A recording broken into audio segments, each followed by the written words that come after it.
Well, well, well. It's Saturday.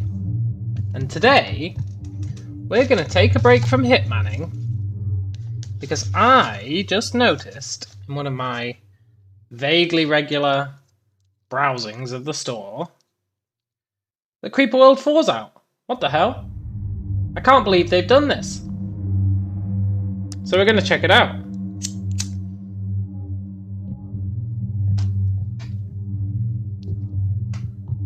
I love me some Creeper World 3. So let's check out Creeper World 4.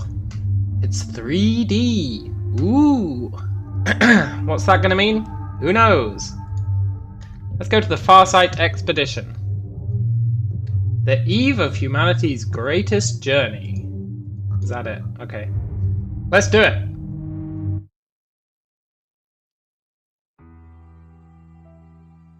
Hey, Wi-Fi.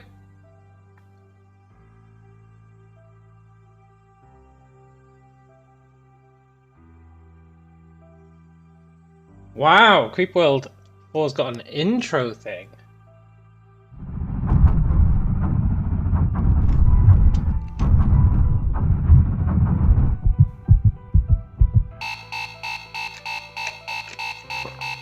Yeah.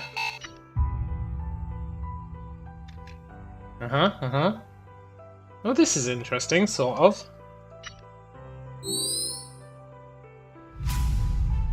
No launch party for you. The system cache needs purging.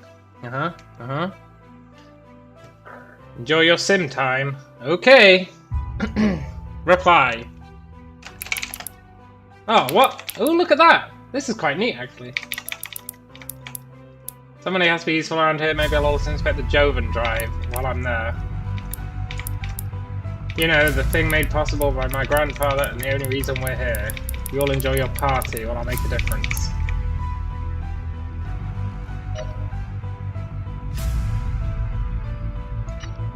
Okay, let's get this over with. Right. Hold down right mouse and drag or use WASD. WASD for life. Zoom in or out. Rotate. Reset camera. Construct a tower. Okay. So a tower is just a node. That's cool.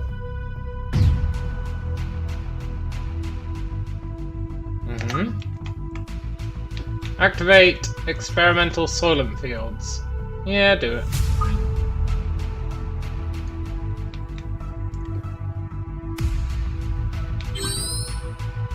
Soylent fields are activating. They produce energy. Okay.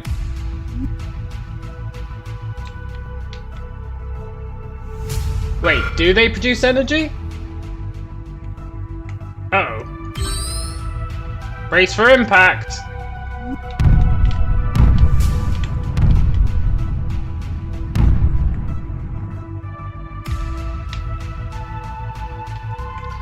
Is our power grid gonna get nuked?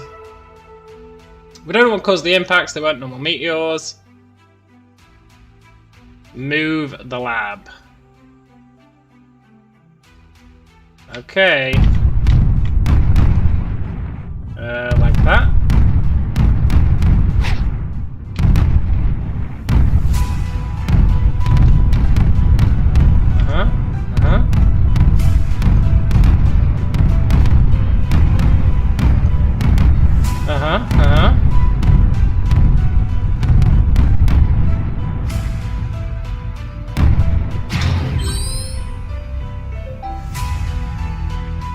Relocate mining cannons.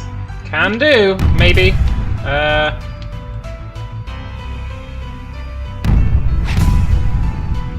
My mouse sensitivity is way up. Come on, little guys. Oh, just relocate a few of them. Okay. Do they still fly? Yeah, they still fly. Awesome.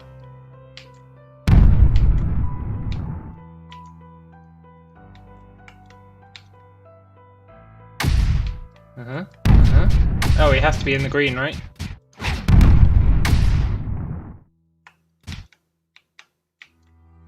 It's not asking me to move any others, is it? Yeah, so the green is the supply field. Leg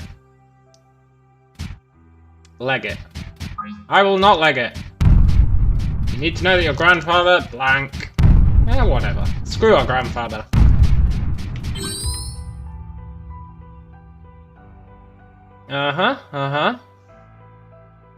Use mining cannons to keep the material away from the Rift Lab. Can do. Hey, Coco.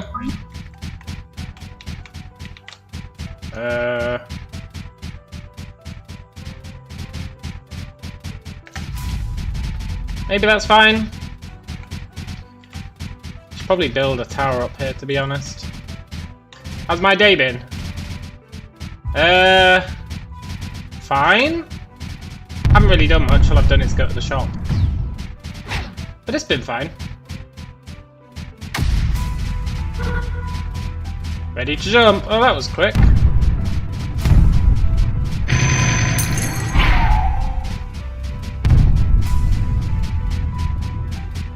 A glorious quest shopping. Yeah, it felt like a glorious quest. It was a right pain in the ass.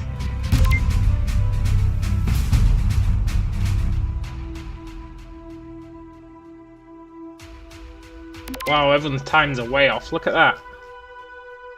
It took me 1 day, 11 hours.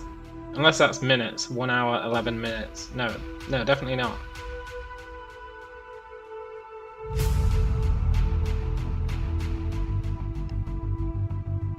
Okay, I don't trust that leaderboard.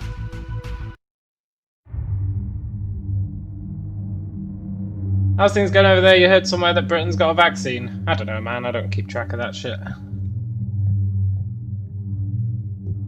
Going alright, though. Max, I hope you're having a great weekend. Ship's broken, where am I? We're paused. Question. You can give orders while paused. Controls. Can I change the hotkey for pause? I don't want it to be P. I want it to be space. And then cancel can be, I don't know, F? Oh, that's better. You're glad you're not just watching the world burn in Perth. Yeah, maybe build towers and connect to it. Can do. How far do they spread? Pretty far.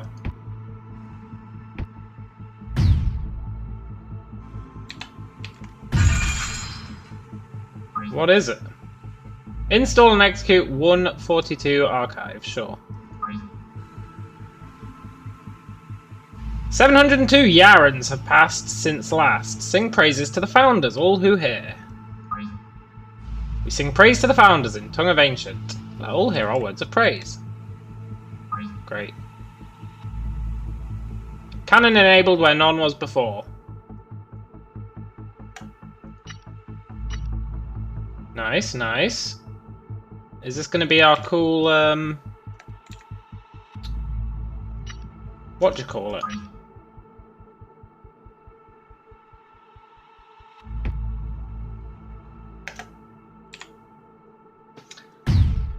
Our cool guns.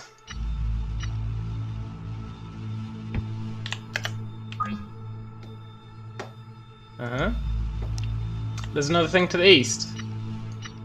Need to figure out the hotkeys for this stuff.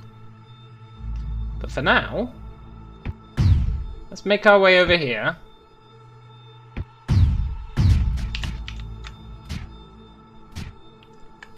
And we'll build another cannon. Creeper graph added to the system. I want this. You remember playing the demo having no experience with Creeper World before you got slightly overwhelmed and then proceeded to deal with a creep with overwhelming turret hordes? Overwhelming turret hordes are a pretty good way to do it.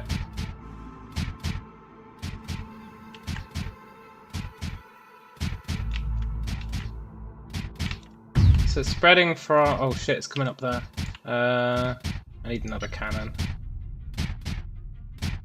I feel like these aren't the kind of turrets I thought they were. I feel like they're just regular turrets.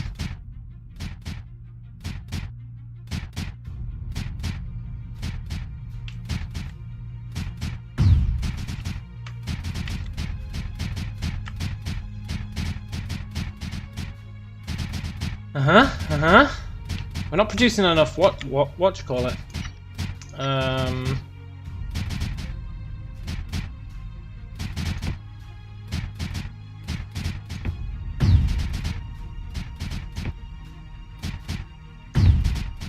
We need more of this green. Yeah, we're not producing enough energy. Hello, Mima's Indonesia. See, why is that guy not shooting? I think it's just because I don't have enough energy, so it's all going to these guys. We just need to build more energy. As much energy as we can get away with. Energy out the wazoo.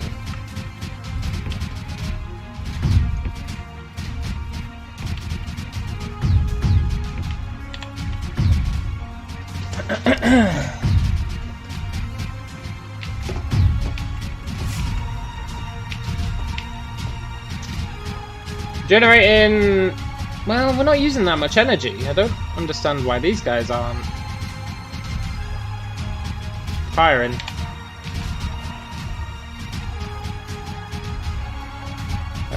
Dispatch ammo, priority towers. Yeah, totally. What is that game? I will give you one guess what the game is. One guess, and I'm sure you can get it.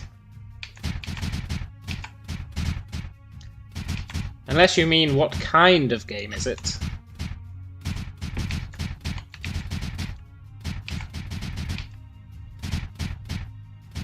Minecraft mod. You were right, well done! It is indeed Minecraft mod.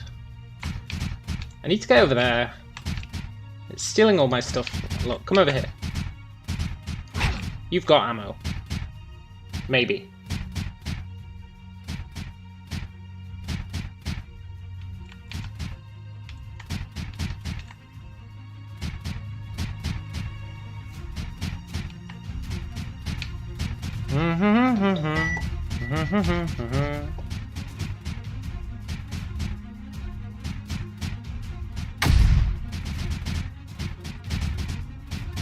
Good, good. Look, it's feeding that guy. It's not feeding this guy. It's like this guy just doesn't want to shoot. Maybe I've been getting him all wrong. Maybe he just didn't have the range.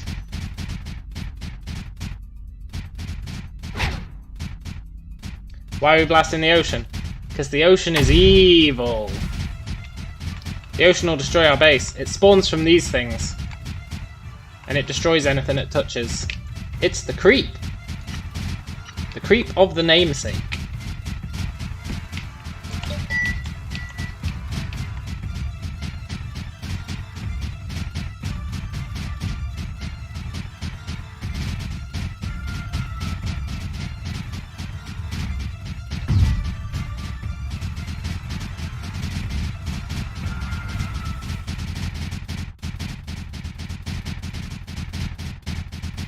One second.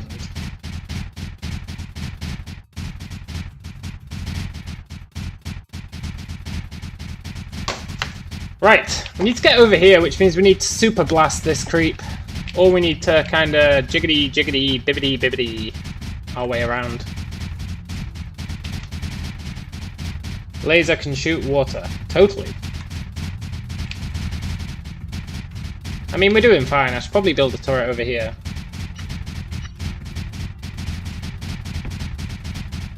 Let's get some more energy on the go, even though we don't really need it. I've gone a bit overboard with the energy.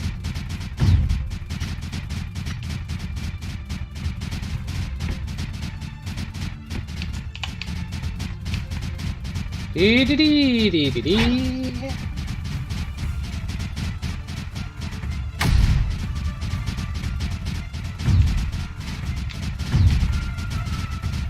It's technically not water, it's a more viscous fluid. If we're being accurate. Where am I from? Siberia.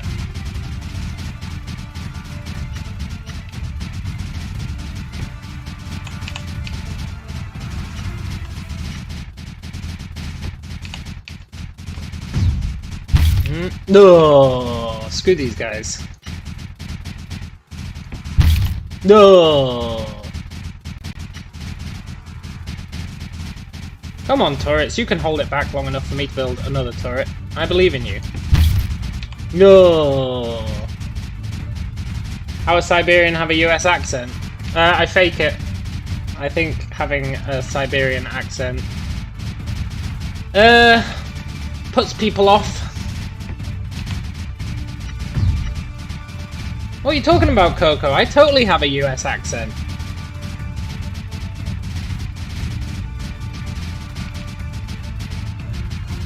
I have the most US accent in the world.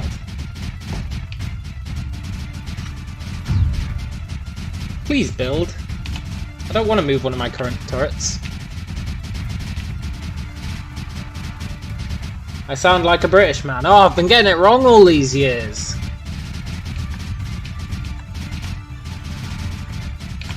I'm gonna have to try a new accent. Like, I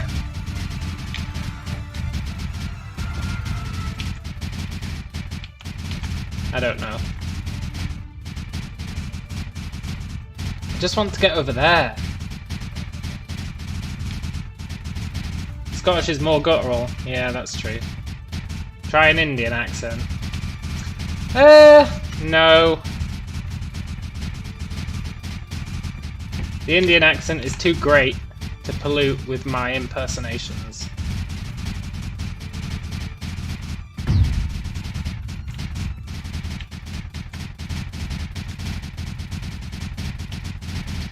We're sure teaching this water a lesson.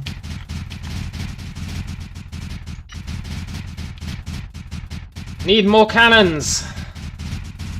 We've got loads of power, so I can just spam cannons if I really want to. And I do, so we're going to.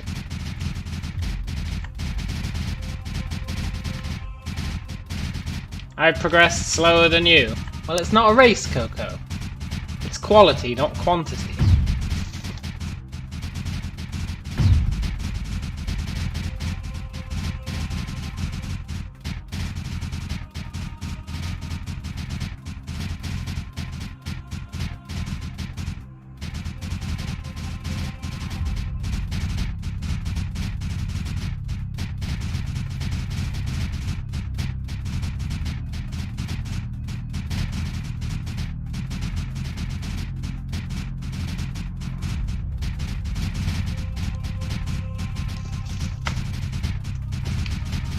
Not worried about the north, seems like a weak spot. No, because the north will flow down here. It's liquid, right? So the north won't come over here, it'll just flow down here. So I'm not phased at all by the north. Generally speaking, in Creeper World games, as long as you can dig a big hole, everything will rush into that hole. Generally speaking. Hades isn't super associated with fire. No, it's totally not. It's over, creep! We have the high ground! Sort of, maybe.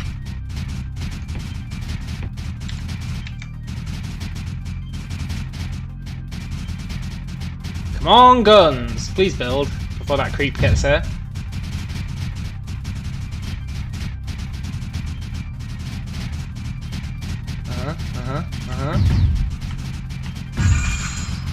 Needs ammo. Install and execute 4 archives. Sure.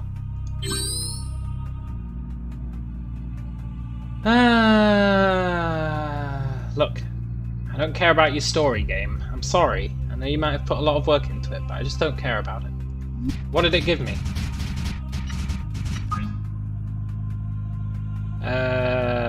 Liftic to totems activate. Is this an indie game? Yes, I think you could call it an indie game. Coco disagrees. I think it's one guy who made it, I think. So you could definitely call it an indie game. I think it's one guy. Don't hold me to that. So we need to go get these now. That's okay. Good job I've been blasting my way down here.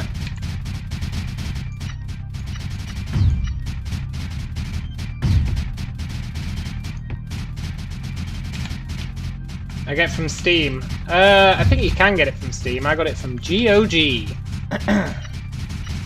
Because I still haven't bothered to put my bank details into Steam. And I'm too lazy to get my wallet. And have been for the past couple of months. So I just buy everything on GOG that already has them.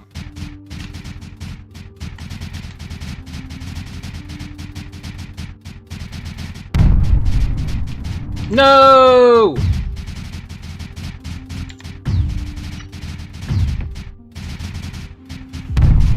No!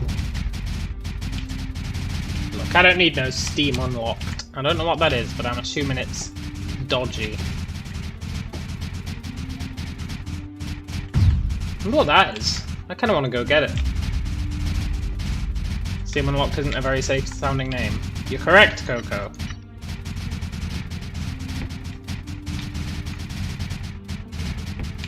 It's not a very safe sounding name. In fact, it sounds like the most dodgy thing you can imagine.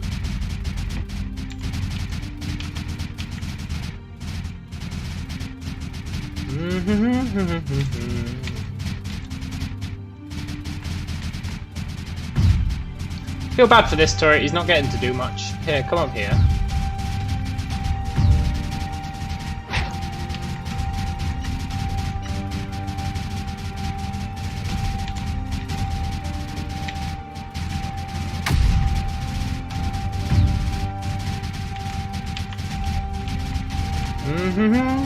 Another totem. I guess both need Liftic. What the hell is Liftic?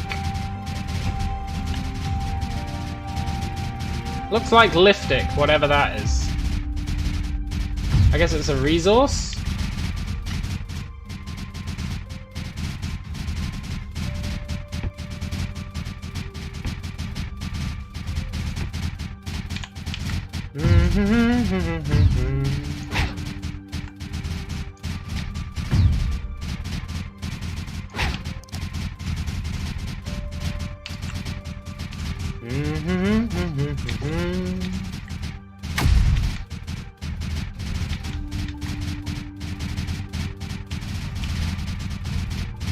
I know, I'm a 5-star player. You guys are super impressed.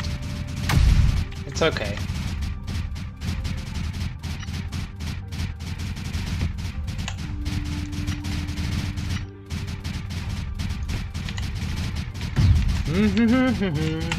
Let's get the Liftic. Oh, there's another one over there. I didn't even see that.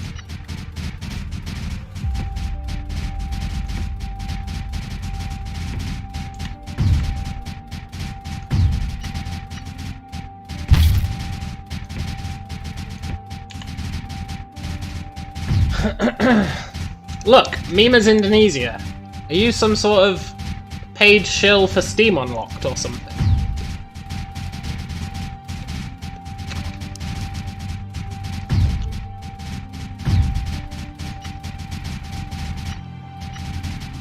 I don't know, man. It's starting to sound like you might be. You're really on board this Steam Unlocked train. You won't shut up about the damn thing.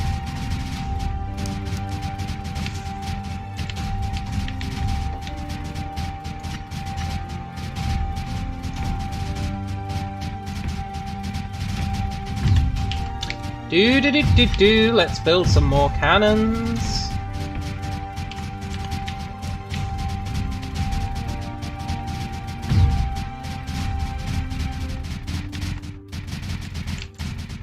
This must be a totem. Let's get the liftic. I assume we can make liftic at some point. We'll probably mine it. Or maybe it's like the research material.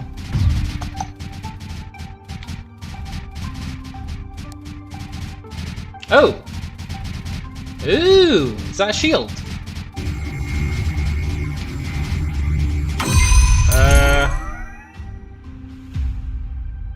Ooh, look, achievement unlocked. Too easy! Although, I am curious what that is. I feel like this is going to teleport me away, but I want to know what this is. Let's not leave yet. I can't leave a secret behind.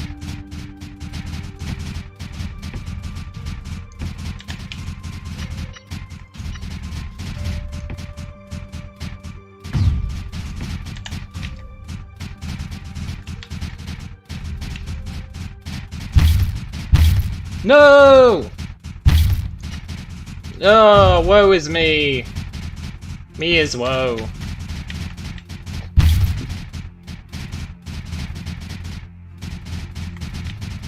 So these are shields. Shields that push away the goo. Kind of pointless ones if I'm honest. I mean, there's not much goo there. But I'll take it. We'll probably get to build our own later.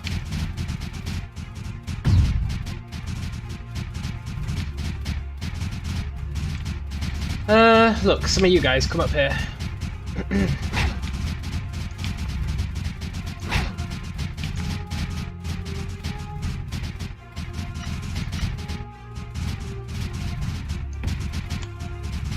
Do do do do do.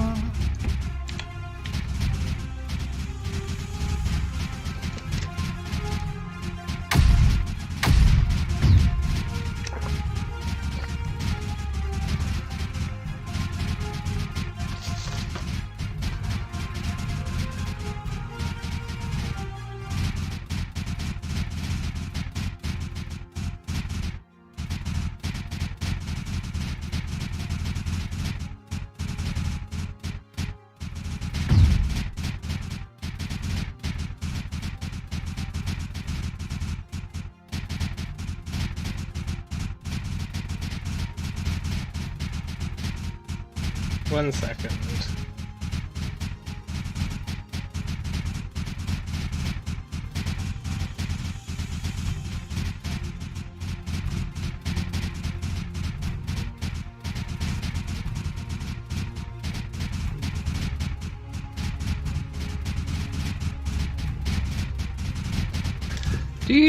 Do. $7 in Indonesian rupiah. It's expensive. $10 you can buy a new Nokia phone. Really?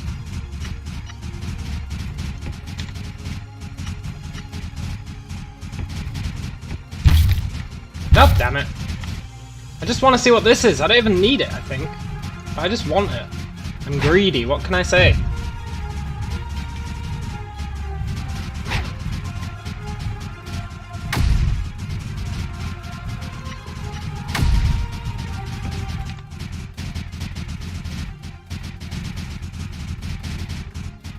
What could it be? What could it be? What are you, little thing?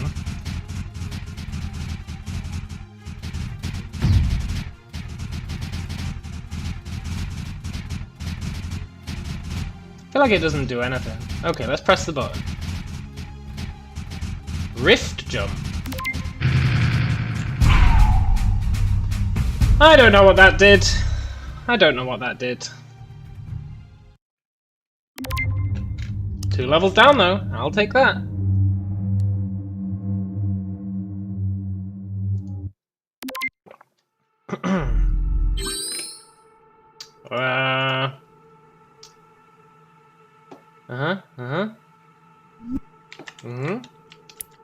Oh, we can choose where to start. Wonder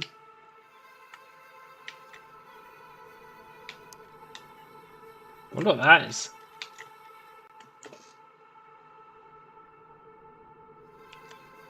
It's probably where we mine, right? It's probably where we mine. Let's start over here. Oh shit, look, there's a dam.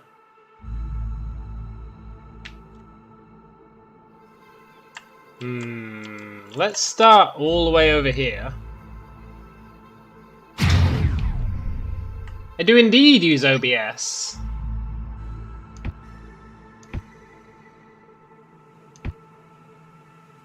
The Tool of Kings. We're gonna go crazy with building towers. Almost too crazy with it, but that's fine. Oh look, is that tunnels? Are there tunnels? Is that gonna fill up with stuff from... I don't know where the other side of that tunnel is. Yeah, look! Ooh!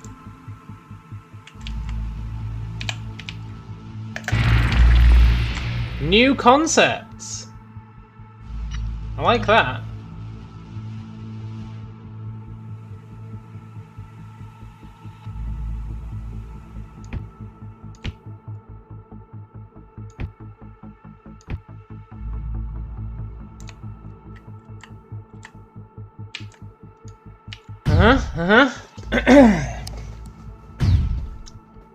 Got a huge energy deficit, but that's fine. It'll all work itself out. Maybe this is more awesome software. I sure hope so. Ah, we got mortars. Nice.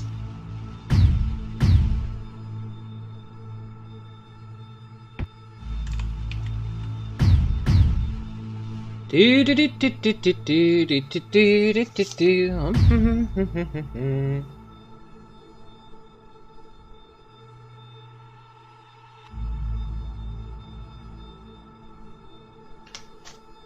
Come on, mortar. Mortars are really, really good. Like, really good. Well, they were in 3 at least.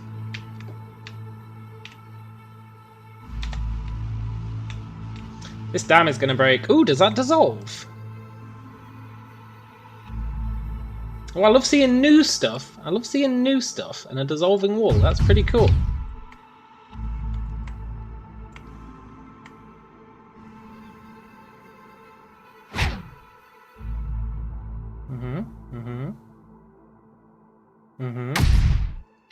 Let's go on the towers. You can't slack when it comes to towers.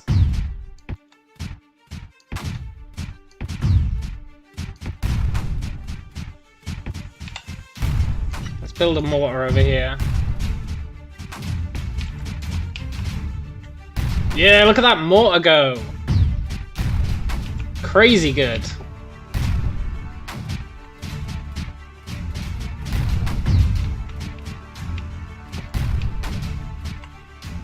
The game in Steam costs 24 USD. I think it's discounted in GOG, but it is quite expensive. But that's because it's hype.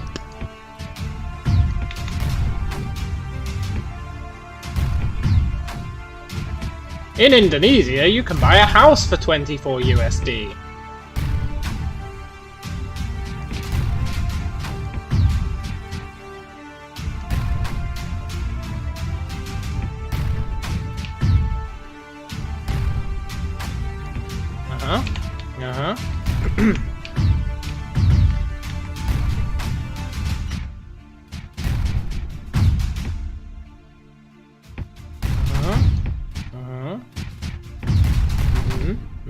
Get a nice little ring going on.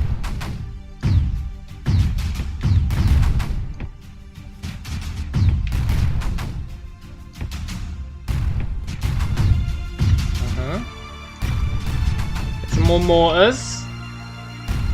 Safety mortars.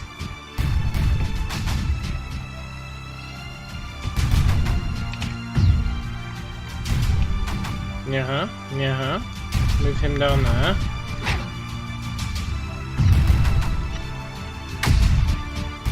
Get a second set of rings on the go, I guess.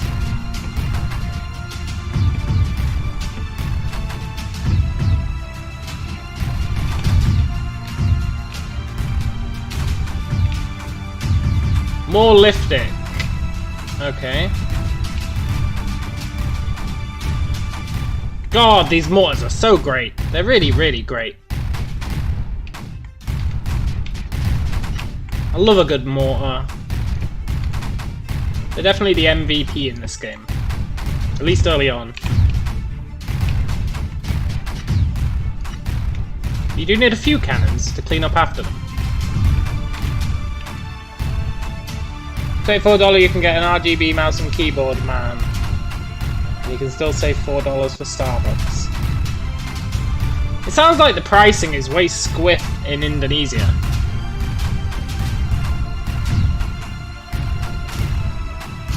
Like, way squiff. So you can buy a mouse and keyboard for $24, but Starbucks is $4. I don't know, something about that sounds totally mental. Like the pricing is just making it up as it goes along. But what do I know?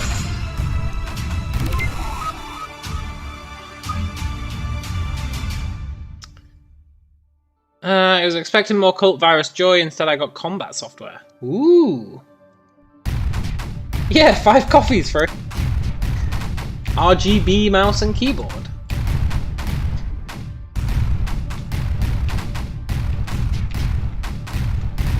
Just seems a bit mental. Ah, nullifiers, awesome, we need some of these. I don't think there's anything here we can nullify, but we can nullify... We need to nullify...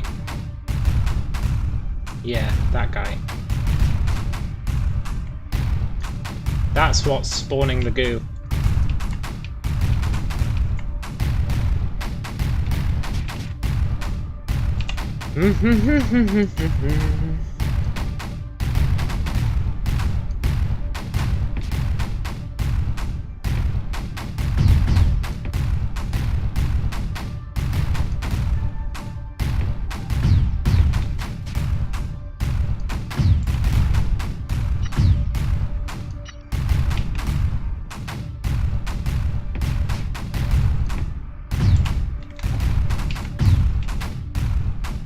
Where did that hole come from? I don't have a mortar firing over there. Oh, it's the stuff getting drained into there, I think. Maybe. I don't know. Right, let's build our nullifier. Normal coffee costs 25 cents, 20 cents, and it's real good. I see. How does Starbucks turn a profit then if they make you pay $4? Just doesn't make sense.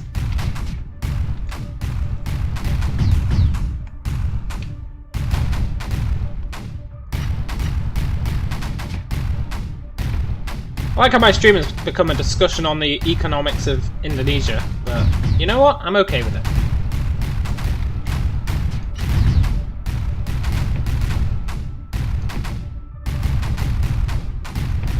Coffee is cheap. But you said Starbucks was like $4.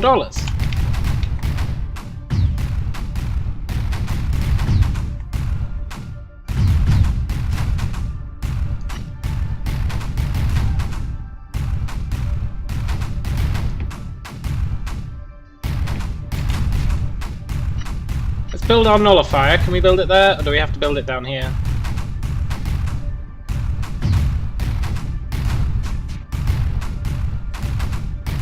Okay, let's build a cannon. These cannons will deal with it. And then we can build our nullifier here, and then we're good.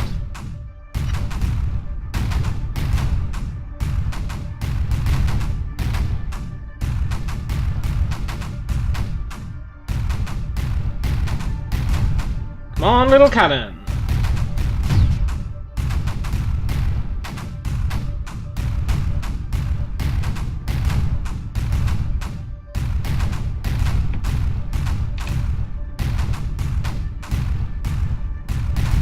He's not even shooting, what a scumbag. Here, come down here.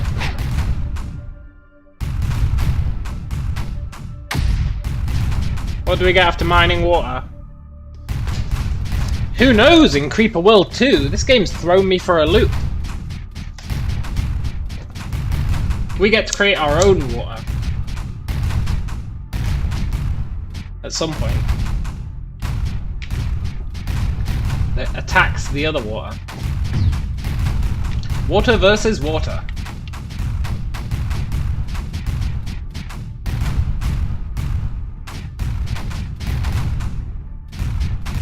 And then who knows what they've got in store for us in this crazy 3D one. The sky's gonna destroy this.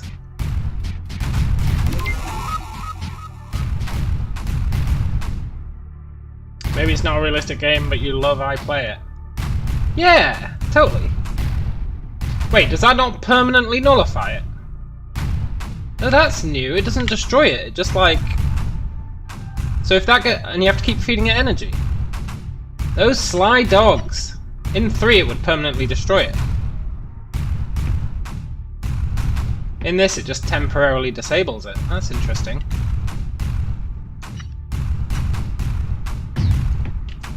That's very interesting.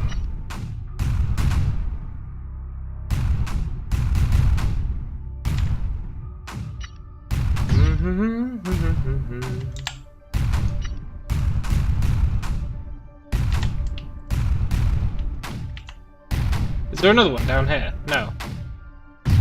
So they should be running out of goo then, now that that thing doesn't exist.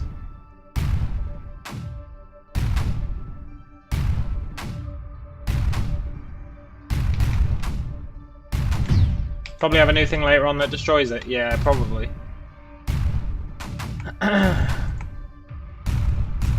That's true, Coco. They do have to mix it up. And it's good that they did. If it was just the same game but in 3D, then what would be the point? Have I played Papers, Please? I haven't. I'm aware of it. It looks interesting, but I've never played it. Let's get some more liftic, I guess. You saw some pretty nasty things in the devlogs. Great. I haven't looked at the devlogs, so no spoilers, but that's good to know. That's real good to know. I like new things.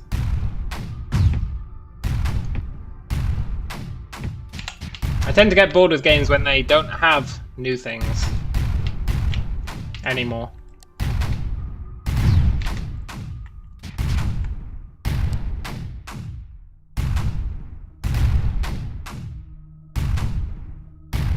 This is something that stored creep over time and released it over time. Oh, like a bank of creep.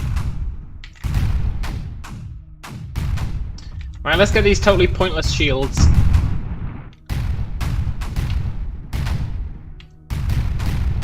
Oh, the shield pushed my thing out. Oh, but once it's activated, you don't need to feed it anymore. First time you found my channel when you misclicked on me live playing Return of the Obra Dinn. I was just texting someone about Return of the Obra Dinn saying you should play it. That was such a good game. Oh, I loved Return of the Obra Dinn. I loved it so much. I loved it so much. It was so good. I wish they'd make a sequel.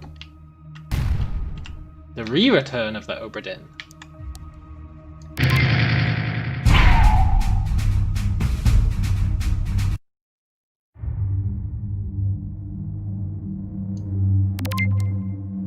This place had a hard life. Okay.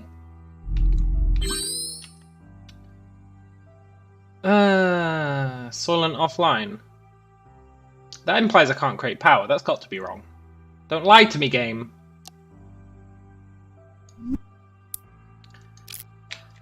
I don't like these different colours of things. I don't know what they're gonna do. Tower energy offline. Shit, man.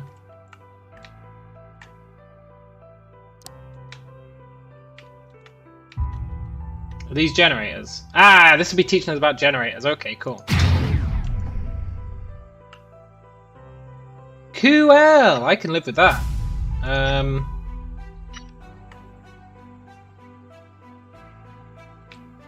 First map that adds in the hardened creep. I don't know. I don't know what hardened creep is. Maybe?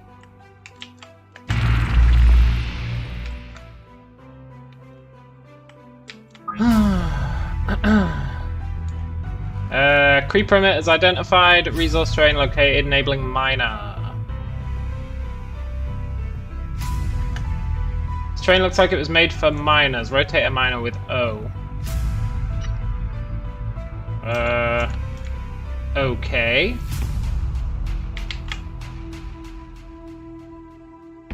Is this going to deteriorate over time? I don't like games with limited resources. Please don't have a limited resource. There's one thing I can't stand, it's limited resources. Like, you've got to beat this level before you run out of X. Give me infinite X. Supreme Commander style. Total Annihilation style. Right, what are these doing? Miners make energy. Okay. Oh, that's fine then. It's just extra energy, but it'll run out eventually, I assume. Can I move them? Ooh, blueite.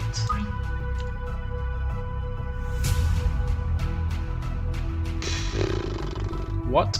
Pylon necessary. Integrate. Oh, pylons are like long-range connections, right? Yeah.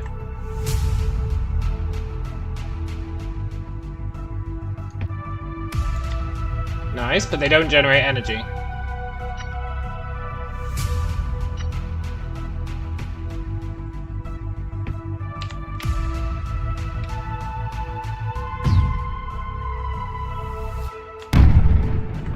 Uh-oh. Please build. Ah, I think that's GG. Just play Supreme Commander. Man, I love Supreme Commander. I used to play Supreme Commander in uni all the time. I used to do a computer games course, so we had labs full of really good computers, and we used to, on the evenings, we would install Supreme Commander on the machines. They got wiped every day, but we would install Supreme Commander and then just have massive 8-player games. Oh, it was so good. 8-player games of Supreme Commander every night. It was amazing. Right.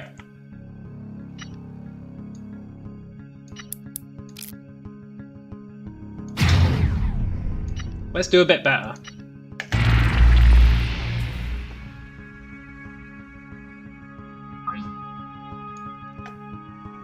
Let's build a bunch of miners. Let's go crazy on the miners.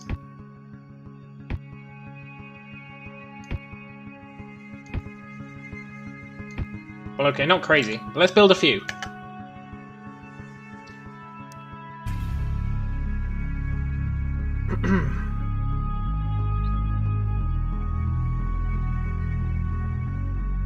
Yeah, the whole map artillery was ridiculous.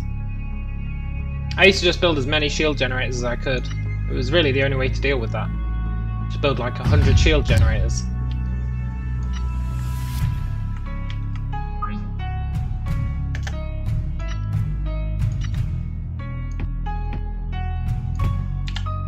Let's be smart about it. Let's build our cannons first and move them over.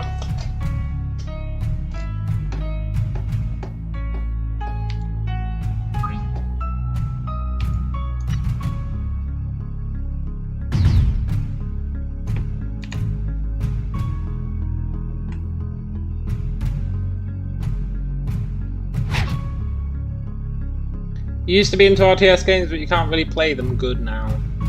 I used to be really into RTS games. There was one I streamed, I think. Did I stream it? I think I streamed it. Or I was going to stream it.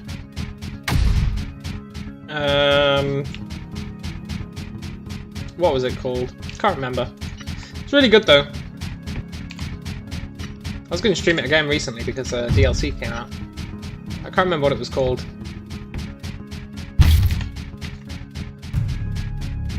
I'm terrible with names. Do these actually use up this resource, or can I just fill this with these miners?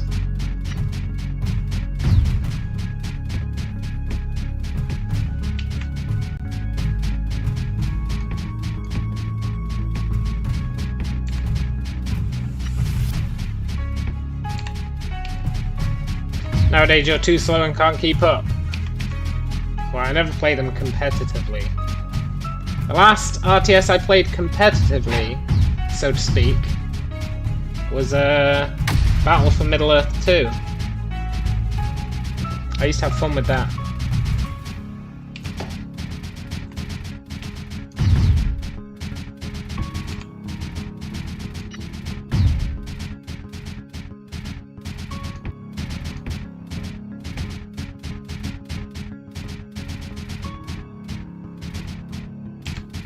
Oh, as a rotate key. It's so awkward. I don't approve. I could change it, but I'm too lazy.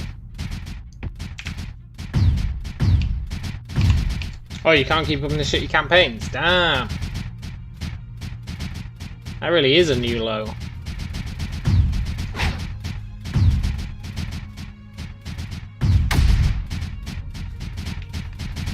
Nice, nice. And I think we're good now. We just need to branch out. Let's build some mortars up here. They'll deal with it, then we should be fine. I love a good mortar. Then we should probably pile on, pile on. You had a groove with them that you've lost because you're not playing the edgy, cool, evil dudes. Yeah, I feel you on that one, man.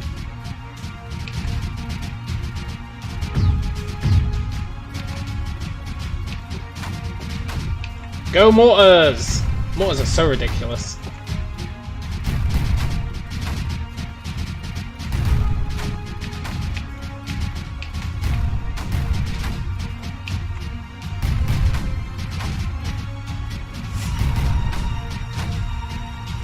Yeah, see, I didn't play the Cybran, or whatever they were called.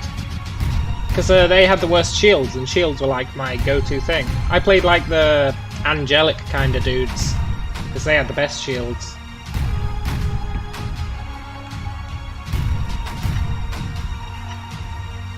And that was basically my Supreme Commander strat, just build infinite shields.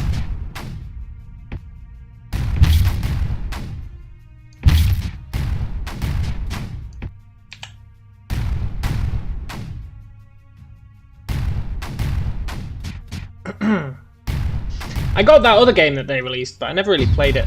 The space one. The one where it's planets. Can't remember what it was called. I never really played it. I'd like to play it. Planetary Annihilation, that's what it was called.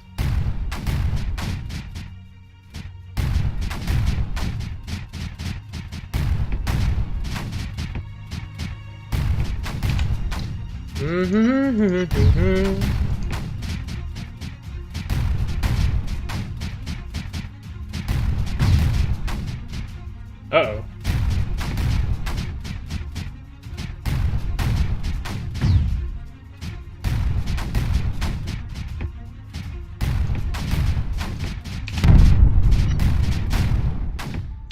Oh, woe is me.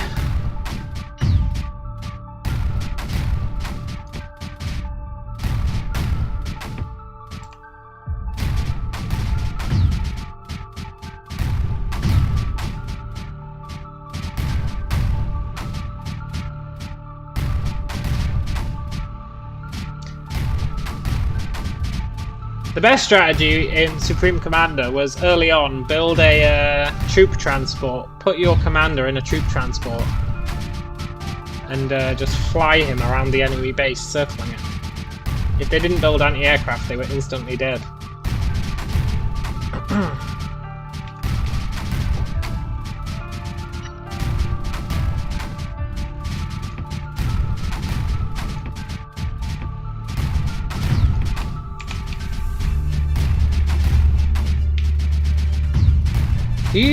Do.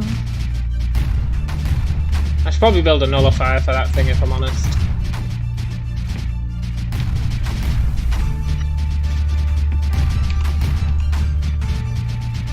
You have the original's DLC and then the second game in your Steam library. The second game was made by Square Enix, right? That's why I never got into it. I was like, man, screw that.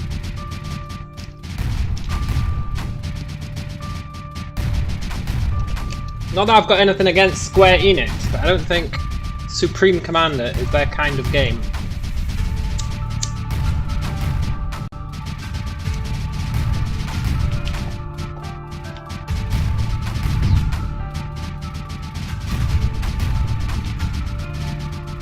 My pylon's not linked.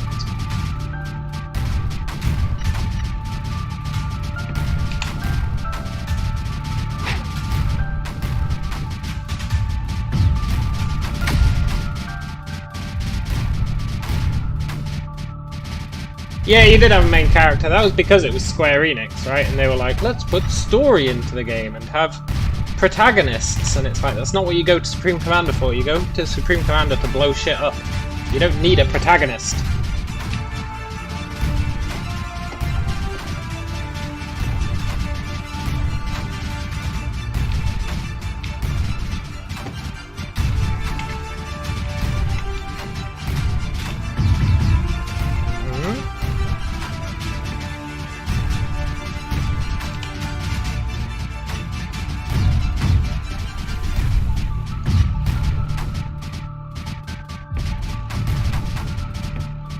Mortar's in the front lines.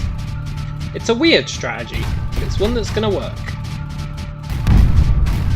Well, okay, maybe not. It's a weird strategy, but it's one that's not gonna work.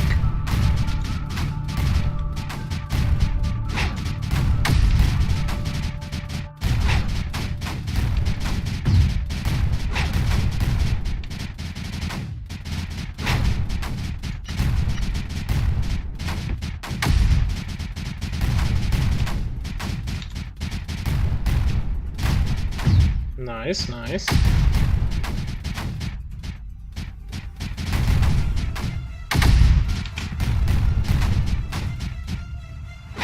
Let's move up a bit.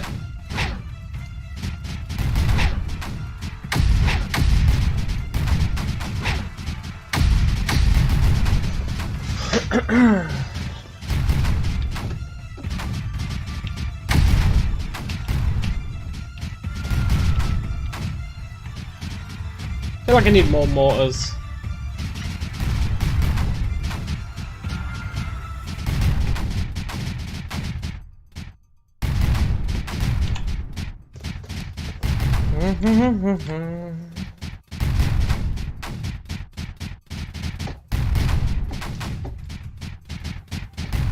Totally. Ah, Supreme Commander was great. It really was great.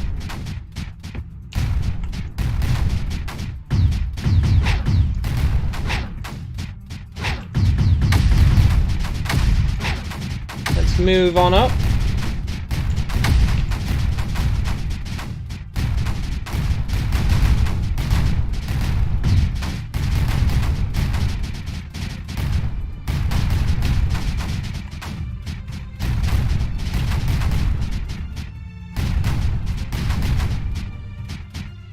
Is there something over here creating creep? I don't think so. So I just need to wipe out all this creep.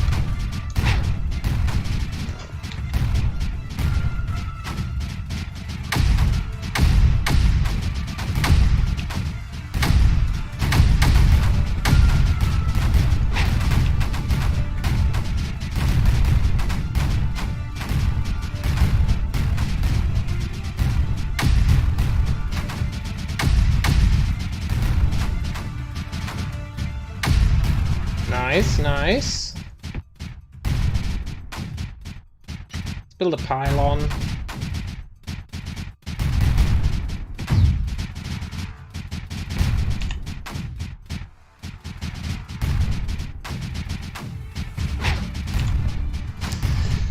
Yeah, and that's what I mean, Coco. Square Enix. They ruined it. They thought they could make it better, but they just made it worse.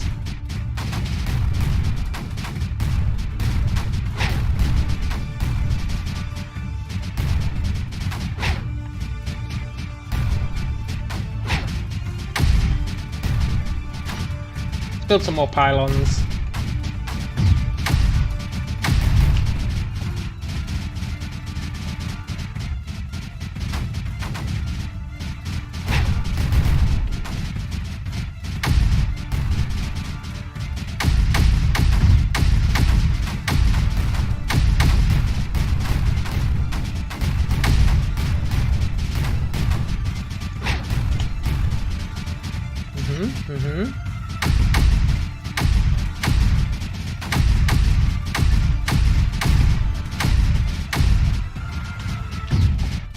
Yeah, the Zerg Infestor strat is pretty good.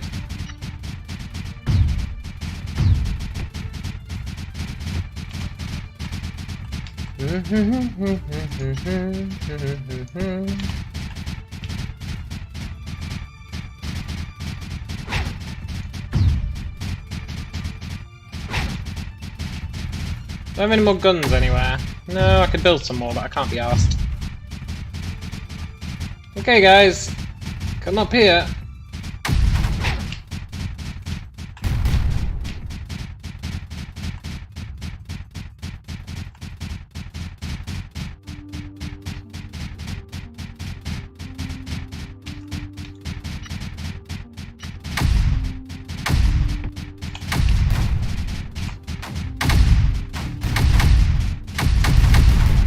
Get wrecked!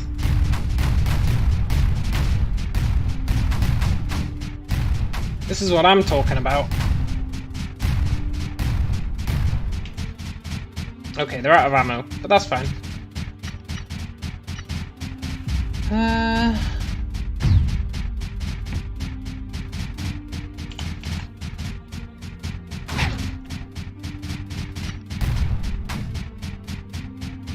Really? That's not in range? Yeah, that'll do.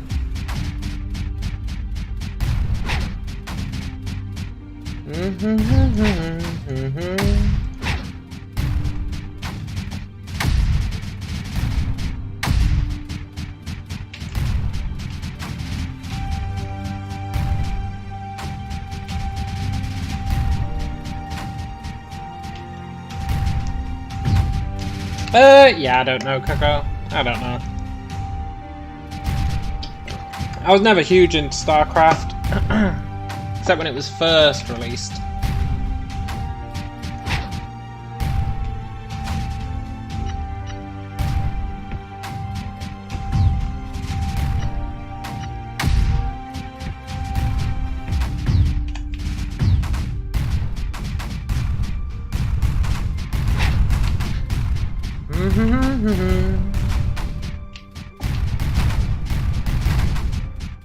Talking about StarCraft 2.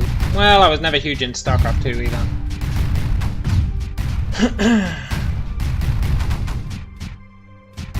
I think I did play them all though, to be fair. I think I did play them all. Did I? Is that true? Maybe I played them all. I can't remember. I feel like I did. It was your first introduction to RTS. My first introduction to RTS was Warhammer Shadow of the Horned Rat, which was a great game. It was like one of the first Warhammer RTS games. It was really good.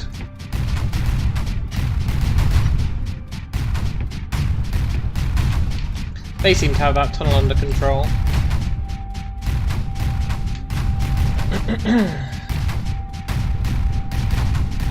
Loving this little outpost I've got here.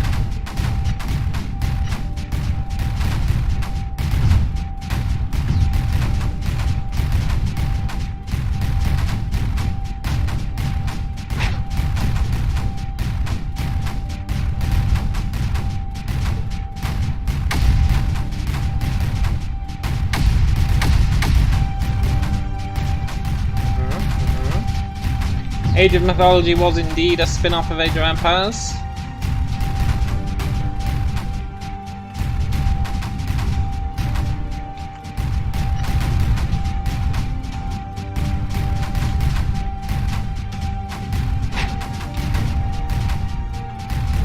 Let's move some of these mortars up.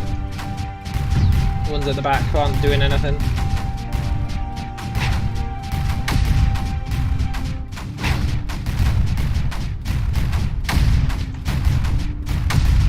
Nice, nice.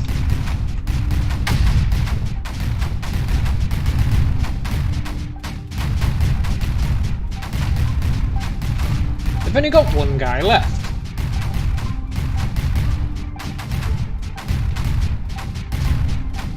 But he does emit a lot.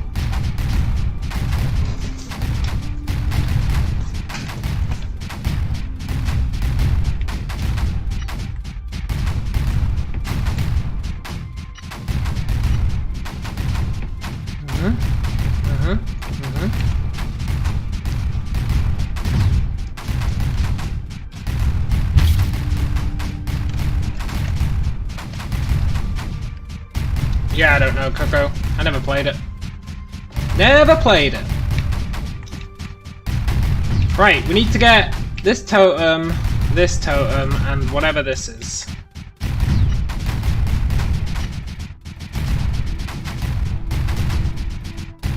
Hopefully some sweet-ass new tech.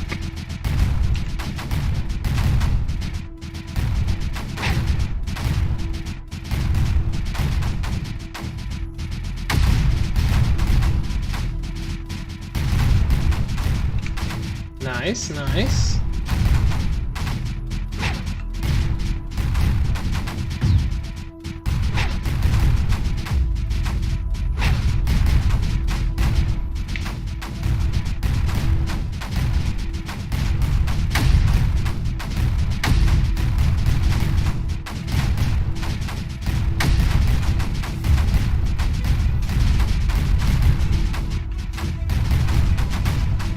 Get wrecked. I do feel like mortars are a bit overpowered, if I'm honest. A little bit overpowered. Just a smidgen. Just a tad. Just a wee bit.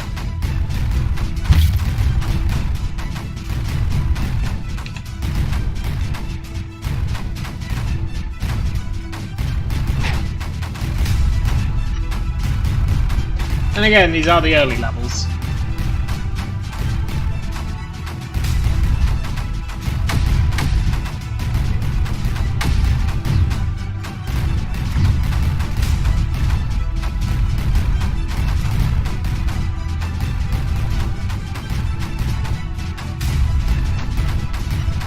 Almost done though. Sort of, maybe, possibly. If we can nullify that guy, we're totally fine. So let's bring some mortars over. I think you can actively control your mortars. I'm just too lazy to do so. But I think you can.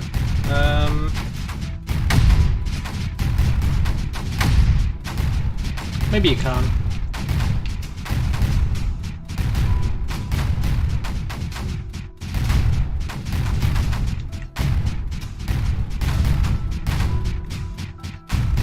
Oh, these guys are still going strong on that tunnel, huh? Even though it's got nothing in it, really.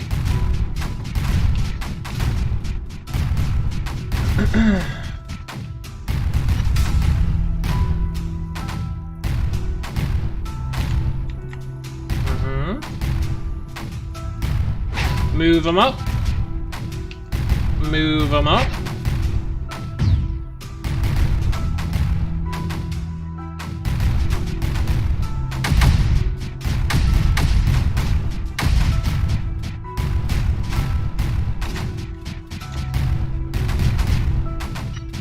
Right, can I sneak a nullifier in? The old sneaky nullifier routine. Probably not.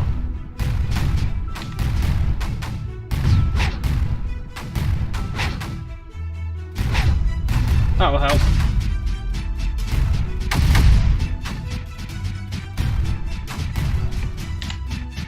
There we go, we're totally fine. We're gonna be good. You guys ain't gonna know what hit 'em.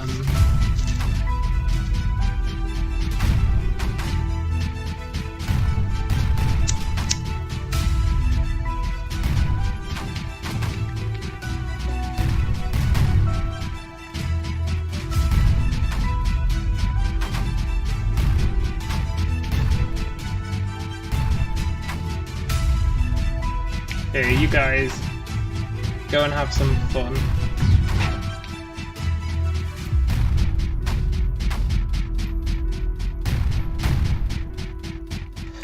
They might all die, but it's fine.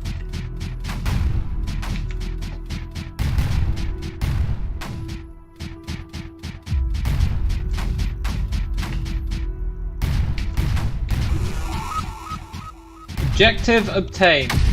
Oh right, nullify both enemies.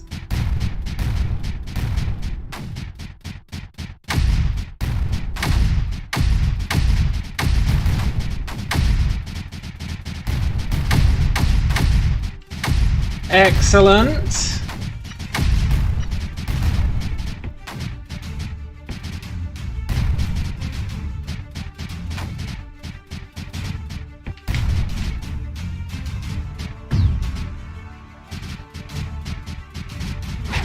Okay, go and kamikaze yourself.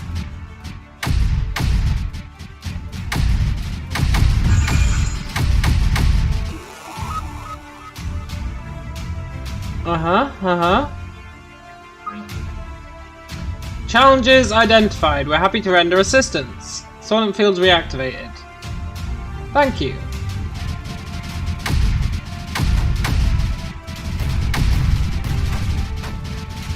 Praise be! I don't know how I feel about those ore miners, so I'm pretty happy to have my energy back.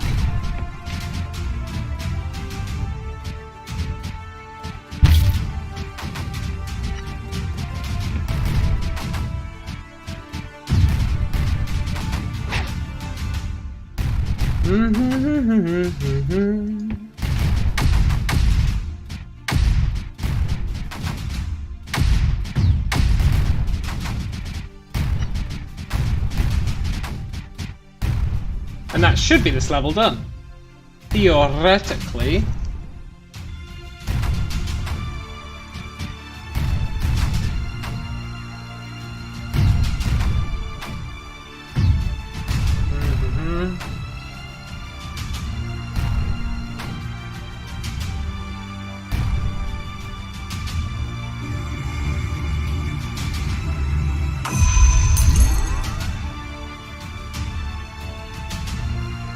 Nice, nice. Let's do the old rift jump.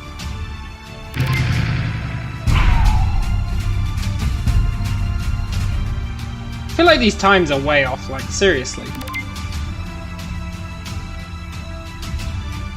I don't understand this leaderboard. It's very strange. But that's fine. Repurposed ruins, let's do it. Eons of fighting must have taken place here. Okay. Anti-creeper technology identified. Nice! We're gonna get our anti-creep. That's what I'm after. Oh, I love a good bit of anti-creep. You just can't beat it. Where is it? Where's the technology thing? I want some anti-creep. I want it so bad. Oh, anti-creep. I wonder if these trees are just gonna get nuked by the creep. That's gonna be the anti-creep.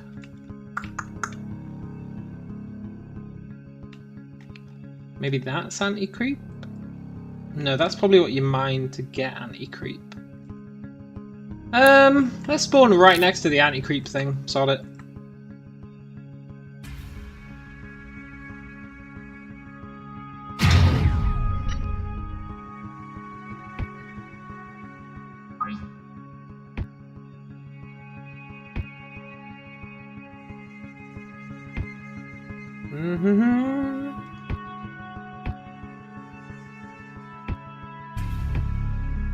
I need the ore for these things, which is quite far away actually. Can I quickly make a dash for it? Probably not. But if I build like 2 cannons there, a couple there, maybe 1 there, maybe I'll be okay. Build and select a miner. Look, don't tell me what to do, game.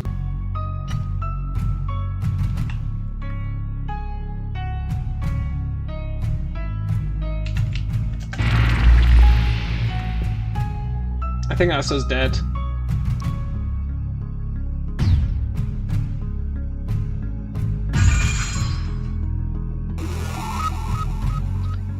Nice.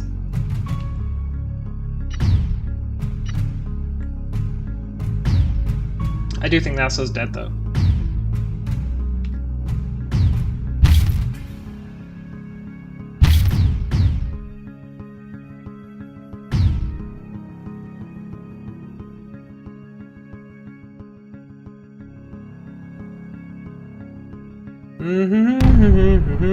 Depends if I can get these cannons finished.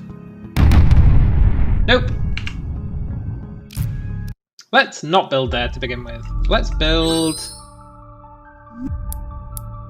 over here, I guess. It's a bit weird, but sure.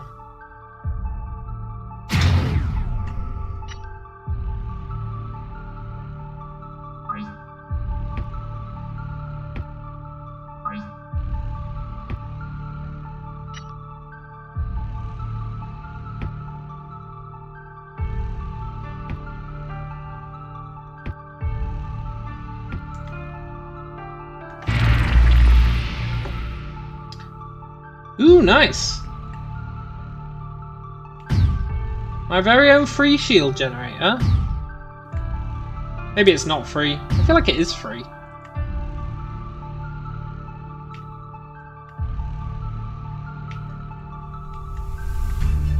Quick, let's grab the other one.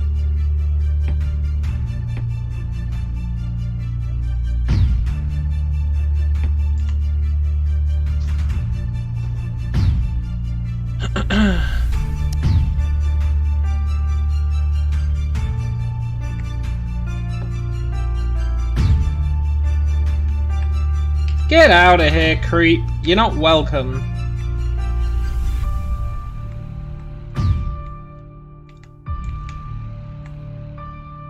That should push it back.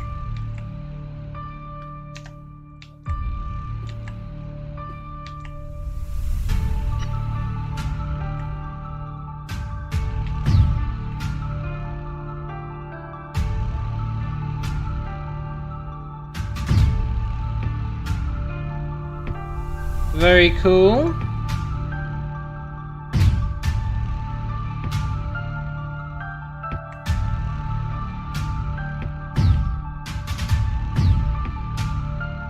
Let's get some energy production on the go. We can throw down a nullifier.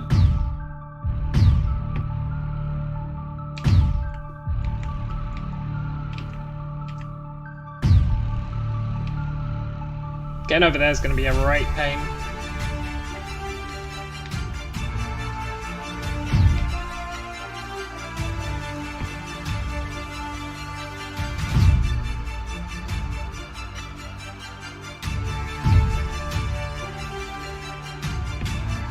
I wish I knew what this thing did.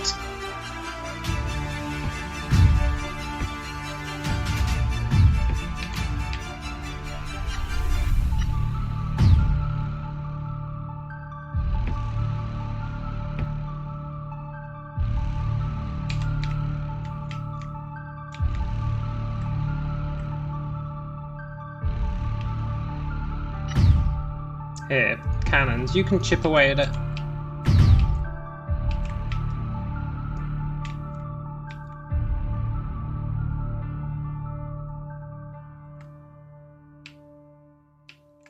What does this thing do?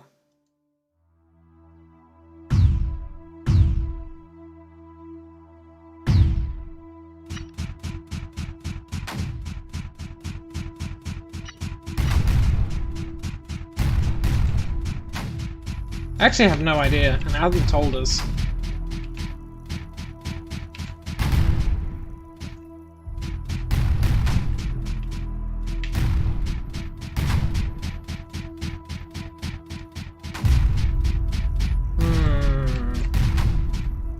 We don't link to it. Or do we link to it? Looks like we do link to it. What the hell does it do?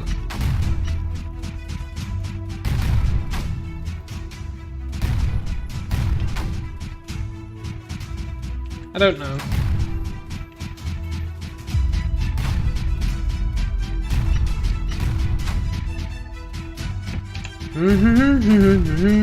I want my anti-creep. Have I linked to the other one? Not yet.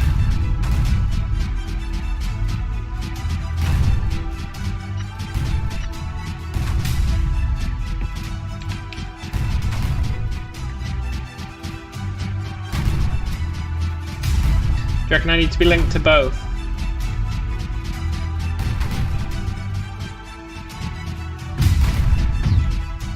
It's definitely plausible.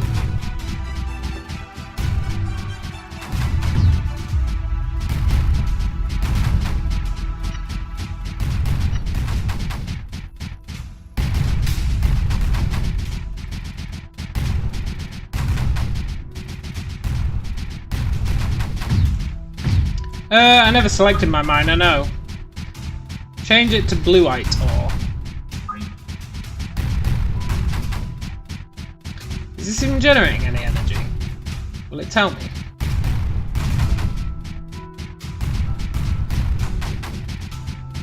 Yeah, it is, okay. I've added the factory. Build the factory for peace.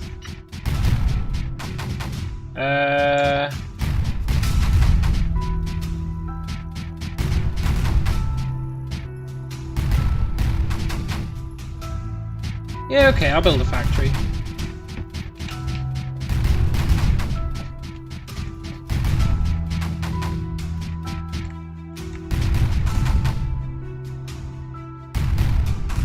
Factory! What does it do? Miners making blueite and sending it to the factory. Uh-huh. Anti-creeper, yin, yang, alpha and omega. Shows amount of anti-creeper, arg and liftic. Okay, but... this alien temple thing uses anti-creeper and makes... oh, I see! I see! Is it going to unleash a wave of anti-creep? Probably.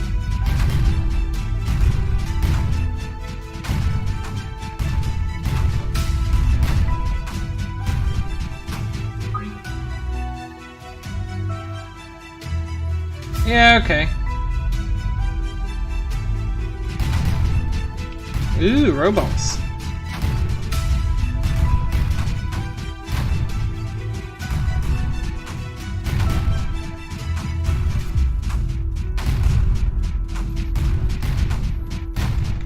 Wait, is that my robot? Oh, it is my robot. Look, it makes a little anti-creep bomb. Oh, that's really cool.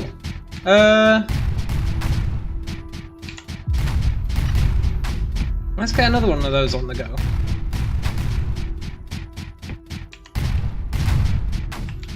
Here, you guys can all make anti-creep.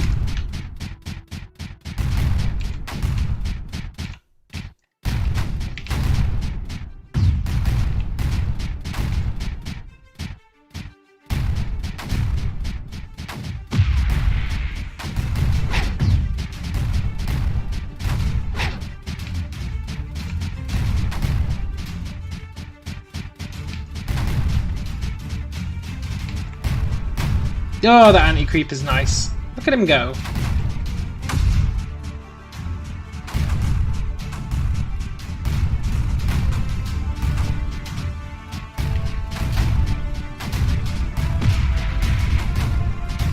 Boom!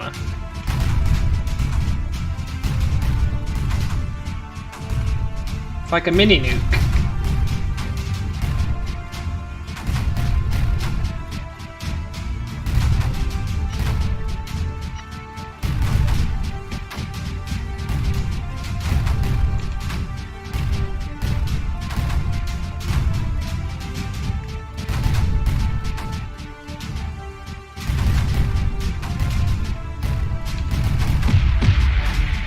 Yes!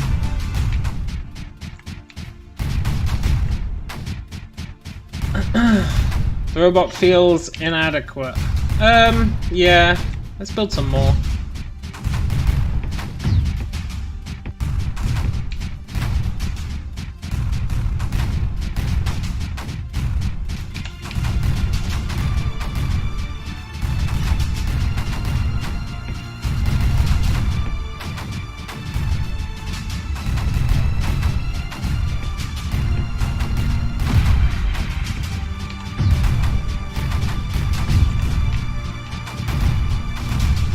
It'd be better to flood with the stuff from your base instead of in the middle of it where it makes no difference.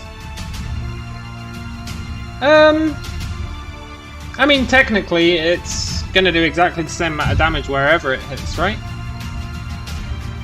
Because it cancels it out on a 1-to-1 ratio, so it doesn't really matter where we drop it.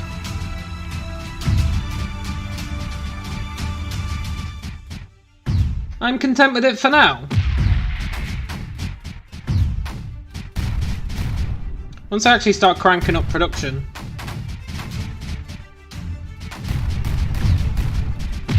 Oh right, it'd be good if it just produced it, not bombs. Yeah, I thought it was gonna like flow out of the temple, which would be cool.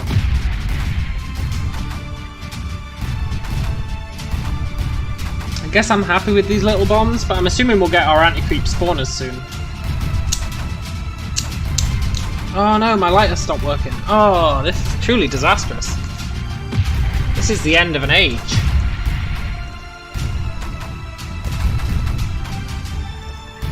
It's a good job I have infinite backups.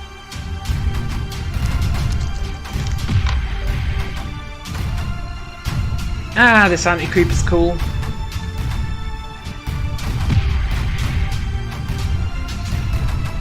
Alright, catch you later, Coco. You enjoy your sleep.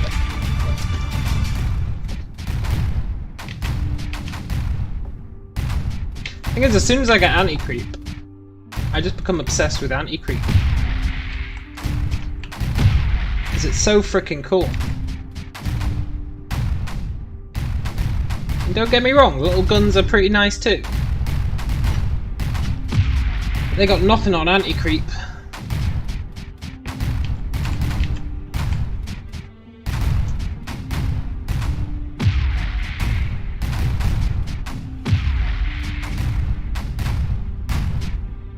I do need to do some nullification though, that's for sure. Maybe you can target them. You absolutely cannot target them. But I guess that's because these are ancient weapons. I doubt these are going to be a consistent thing. These are probably like just for this level. And then we'll get the ability to make our own anti-creep guns, probably.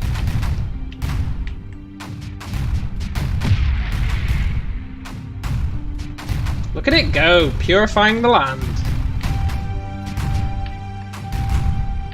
Did all the trees die? I think all the trees died. That's a shame.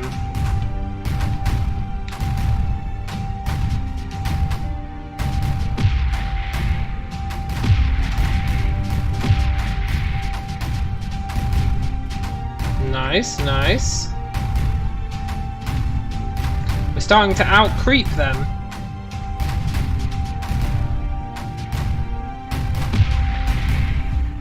Sort of. A little bit.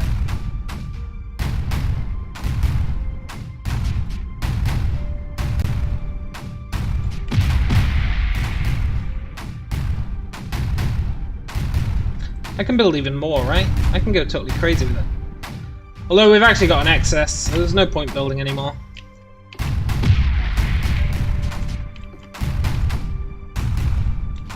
I should probably expand. I like watching the creep, but I should probably expand.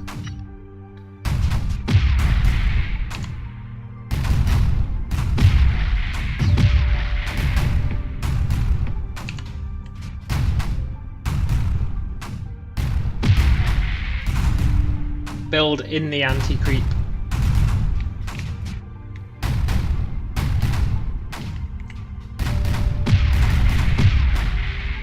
Oof, double explosion.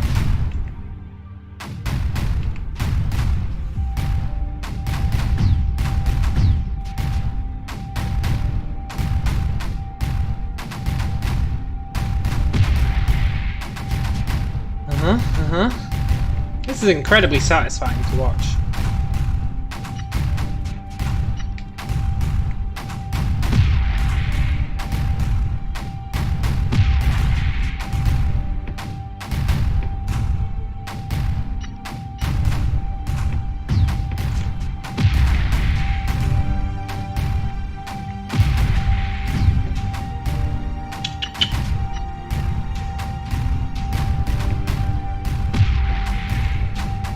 Let's move these mortars down here.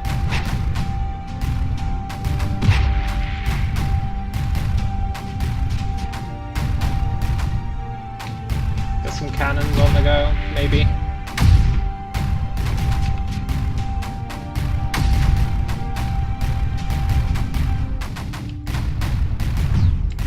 Nice, nice.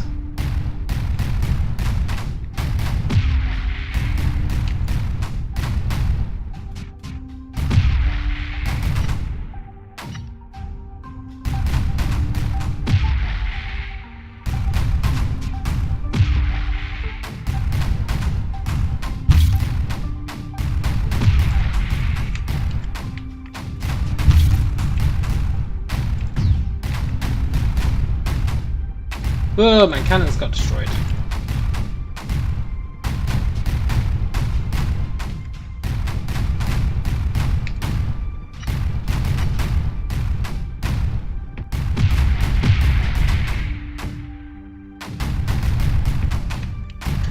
Very cool.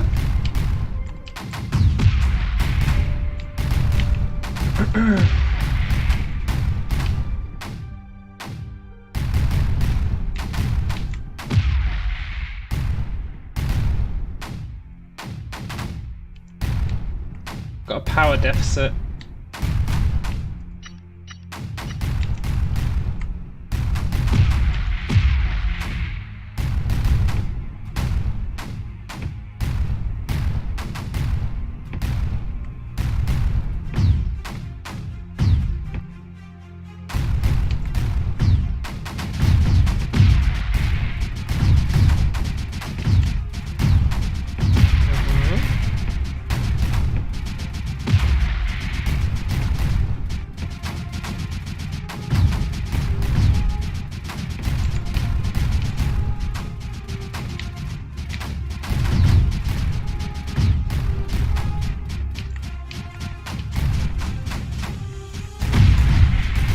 Boom! Man, I love these little guys. Couldn't be happier.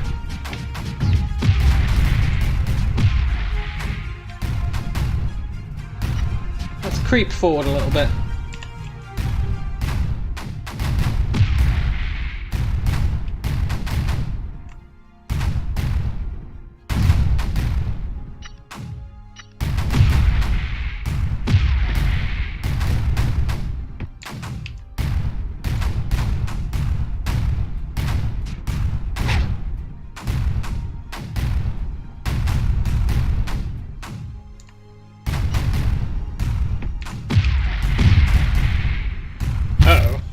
Hello, Niels Corporal.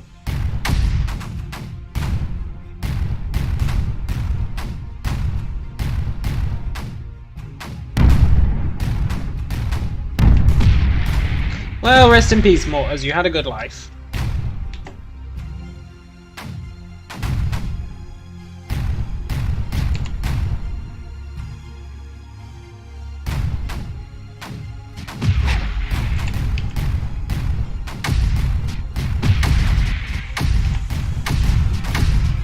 Nice, nice.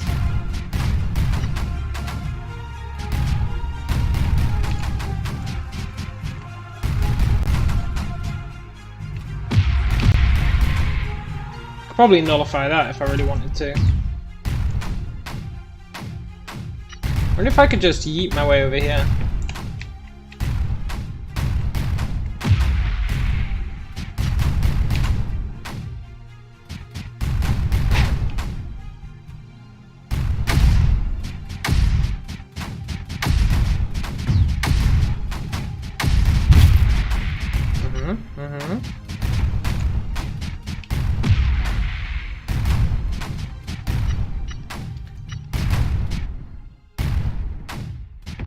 Let's see if we can get away with that.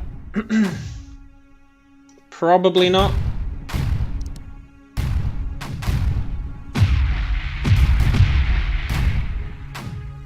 Maybe though.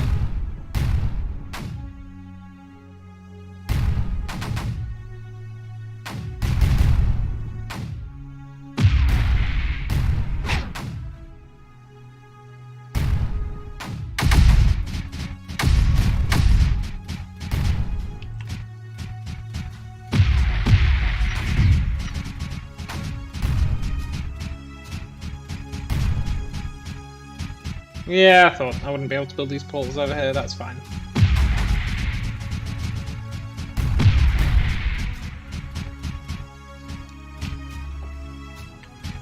Come on, Nullifier!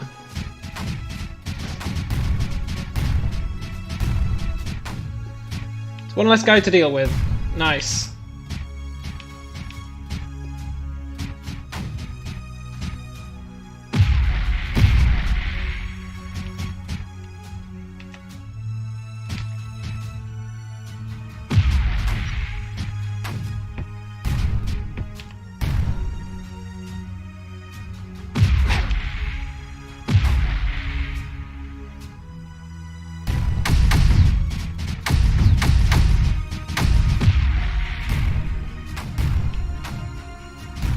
Wicked, wicked.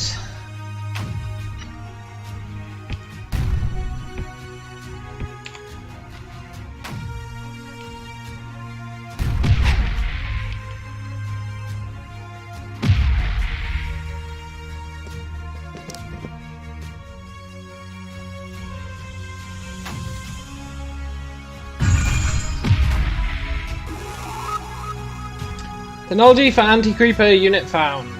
Brilliant. I mean, it won't let me build one, but still.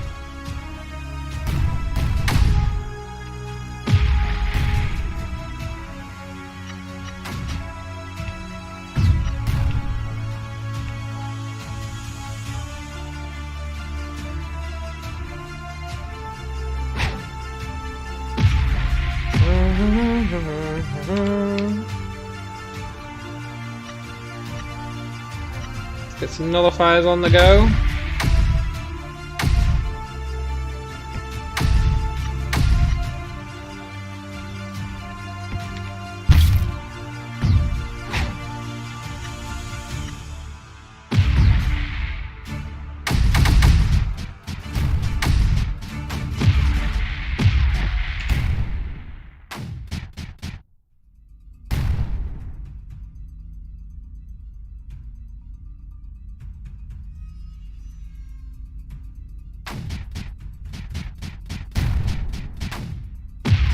Nice, nice.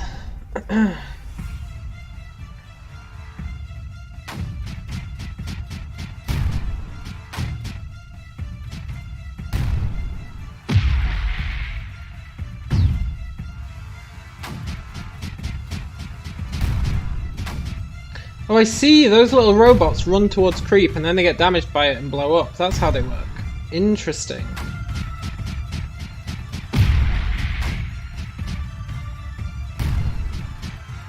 I thought they were on a timer, but they're totally not.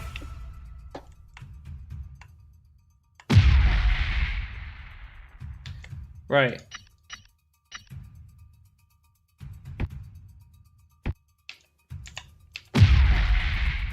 Let's grab that and let's nullify this last guy as well.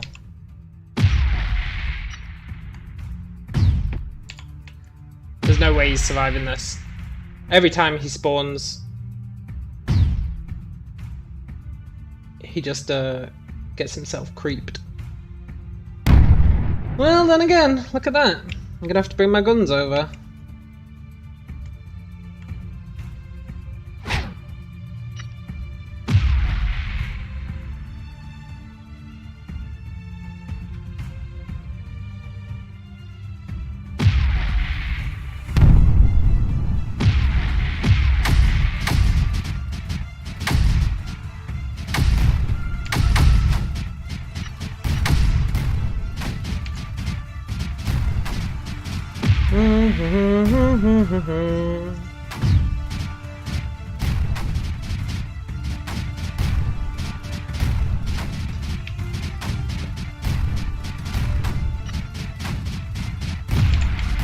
Then I need one of those.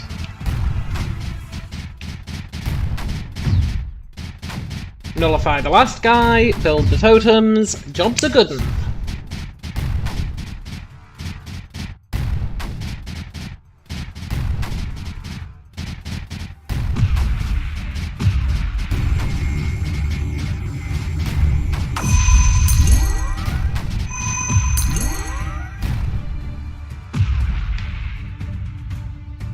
Nice.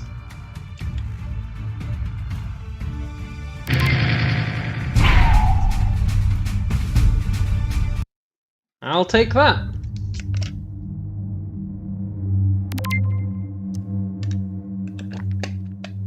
Level called We Know Nothing. Okay. It's clear we've only just stepped onto the galactic stage.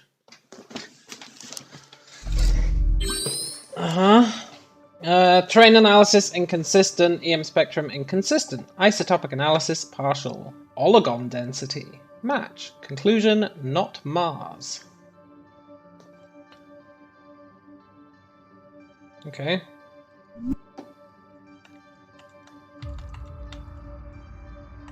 So I guess the whole point is we're trying to get to Mars and we keep jumping from planet to planet and we're never reaching Mars. I wonder what these wires are. Enemy station. Bar emitter. Well, great. Okay. Greenar. Blueite. One of those cool totem things. I can build a refinery. Let's rematerialize here, I guess. Here's probably fine. What are these things? Walls. Disable anti-creep blocking. Oh, okay, cool.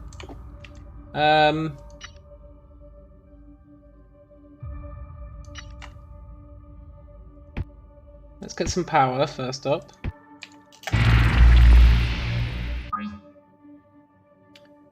Technology consistent with creeper manipulation identified. Operator should exercise caution. Creeper flow patterns not within normal parameters. Fair enough. Totems on this world require liftic. Greenar. Greenar refinery will make liftic. Okay.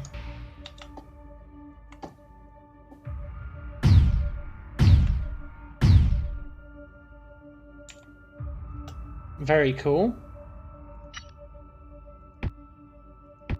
Let's spread out there. Spread out here. Spread out here.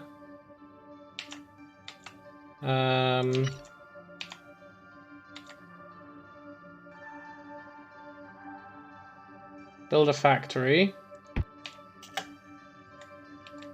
This looks like an energy source. I wonder what a nullifier would do to it. These look like some sort of energy barriers. So that releases like all the contents of that as a wave. We'll see what these energy barriers do. I'm predicting not a lot. Get some miners on the go.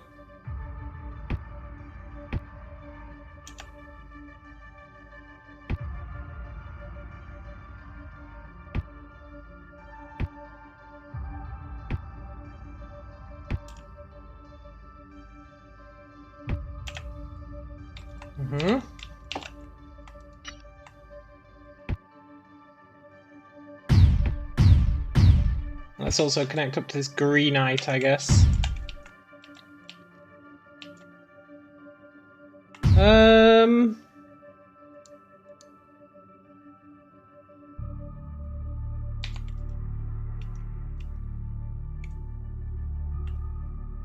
Are they ever going to overflow that?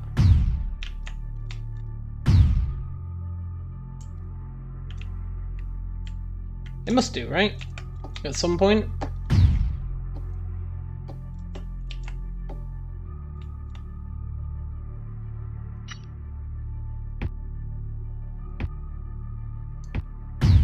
Try and get as much energy as we can now.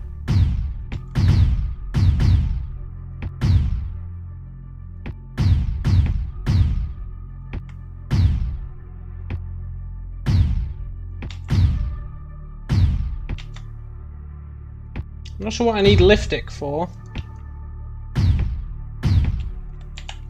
I guess I'll build a refinery, because why not?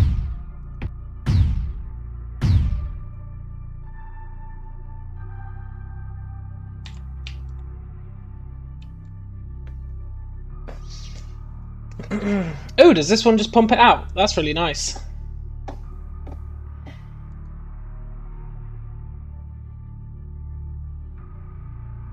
Looks like maybe it does. Also, it does overflow the wall. Look at that. Unless the wall ran out of power. That's a possibility.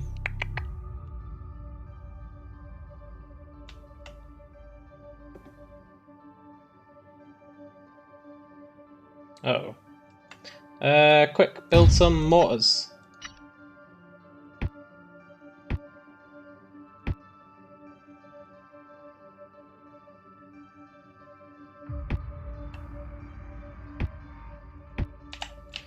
Ugh.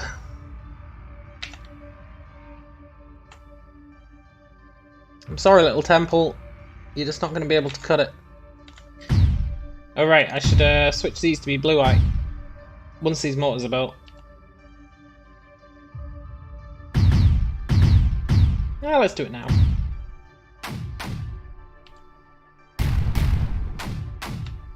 and build more towers so that we can switch those other ones as well.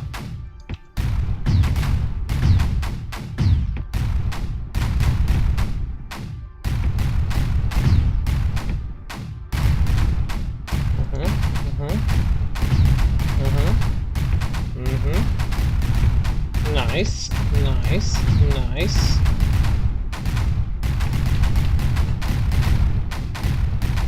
Right, now we're totally pumping it full of stuff.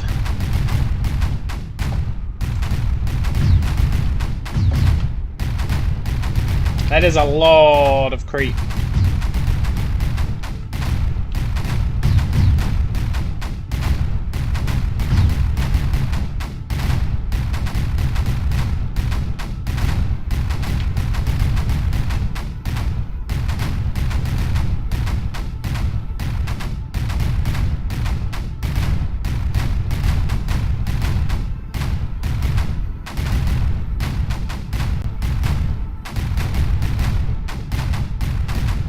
Looks like we're maybe possibly beating it. I don't know.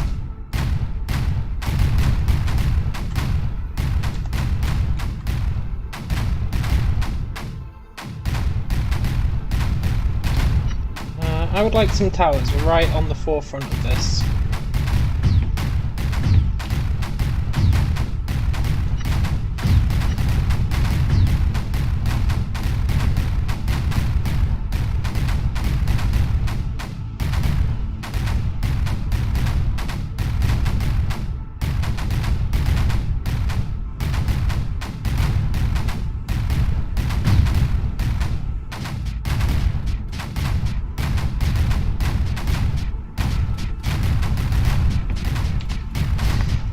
I doubt they'll survive, but that's fine.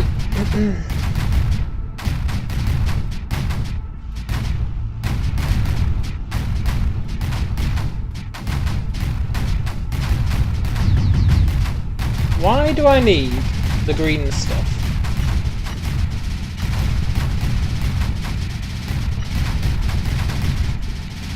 That's the real question here. However, let's convert those to blue-white.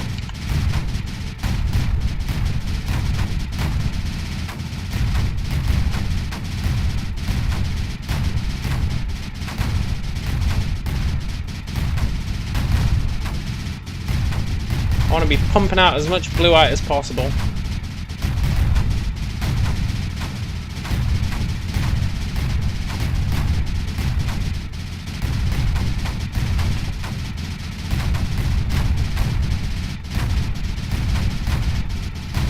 And then I need more mortars, I think. I just need more mortars.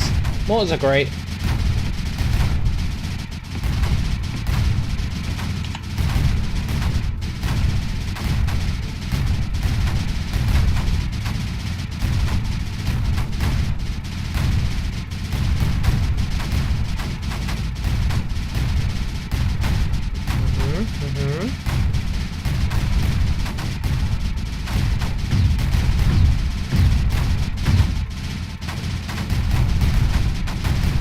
That's what I'm talking about.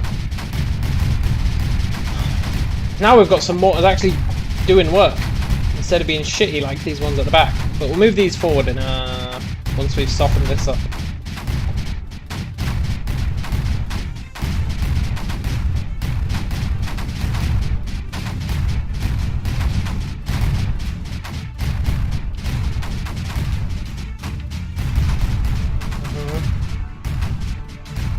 Just keep emitting more, but that's fine.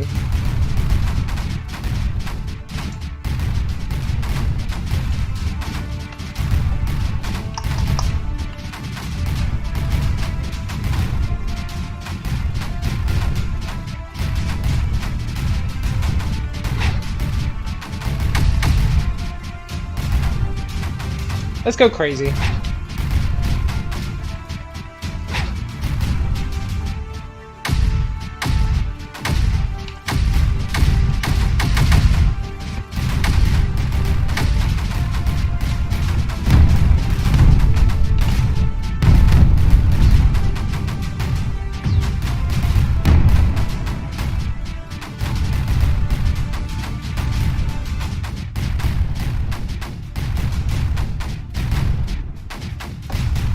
Nice. Sometimes a little bit of crazy is what you need.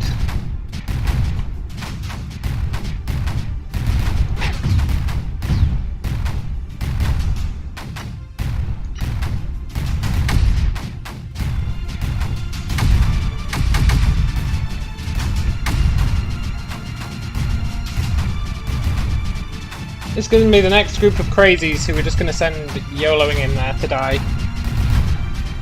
They seem to be quite good at pushing back the wave.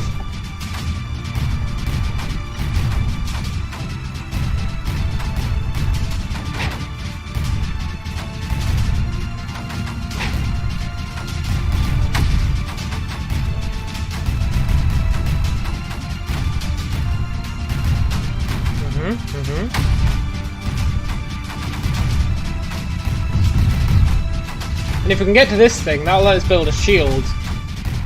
It needs 20 liftic, which we do have.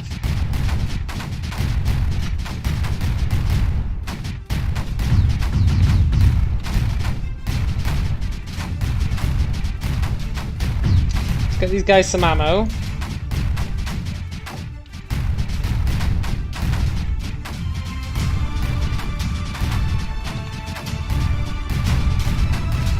Come on, send the liftic.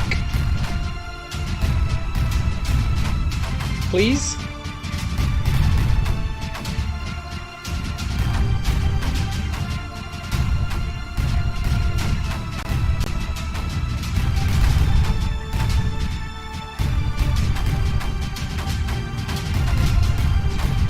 Why isn't my refinery refining? Oh, does my refinery actually have to be within range of that? Yeah, okay. That's interesting. So this refinery is pointless. That's good to know.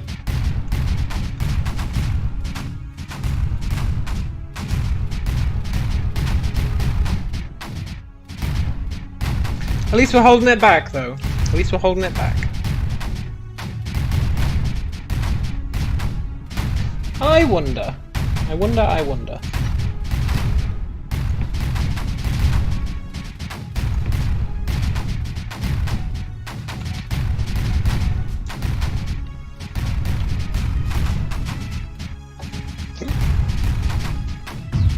If I put something there. Nullifier can't reach, it has to actually be there. But that's fine, we can just build like a mortar here. Just one, but it'll soften it up. We can do the same on this side as well.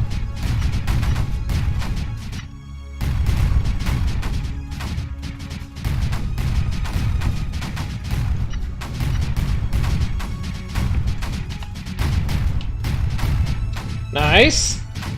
Now that should start pushing it back.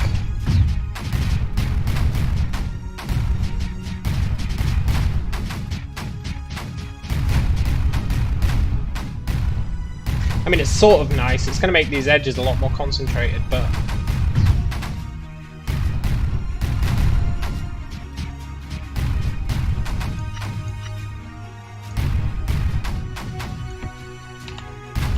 that's fine. Does that actually help me? Maybe. Maybe it does. I can bring these guys up. Put them all in here.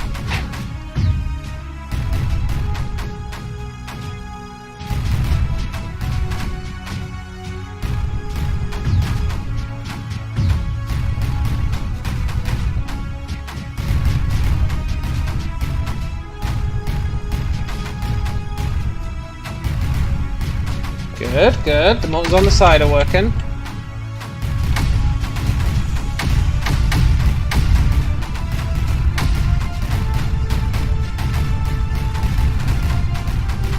Yeah, okay, I guess that did actually help a massive amount.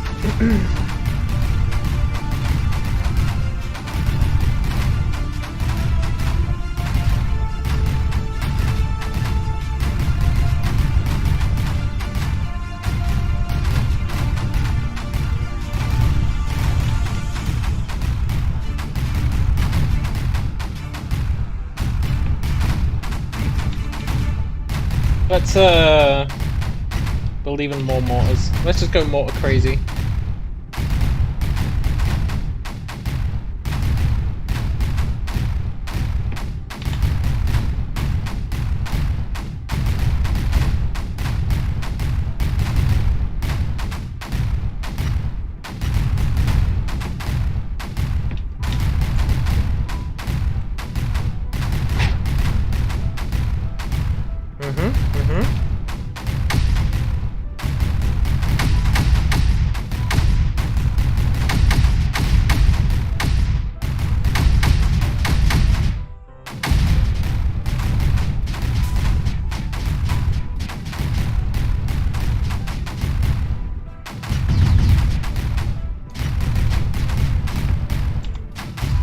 Dee dee dee dee dee dee dee.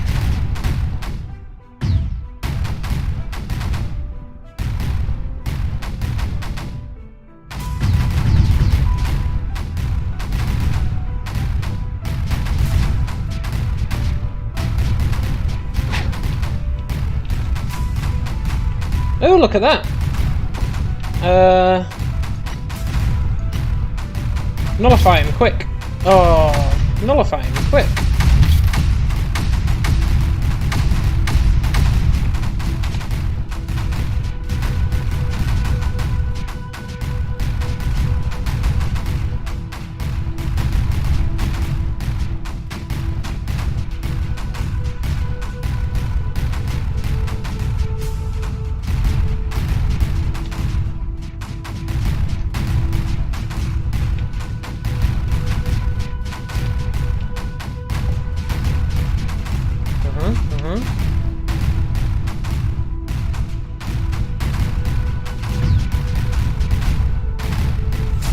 Nice.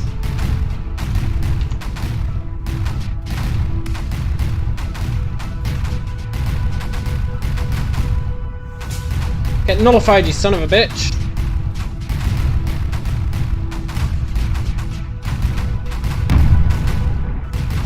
Oh, he straight up blows up. Okay, that's cool.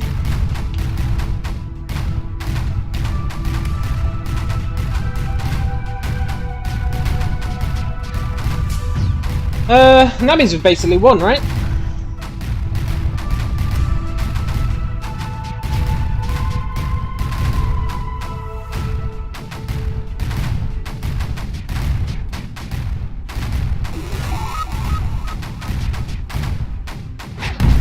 Yes, indeed you do. It sure does. Because now they've got no power. Well, they've got no creep spawners.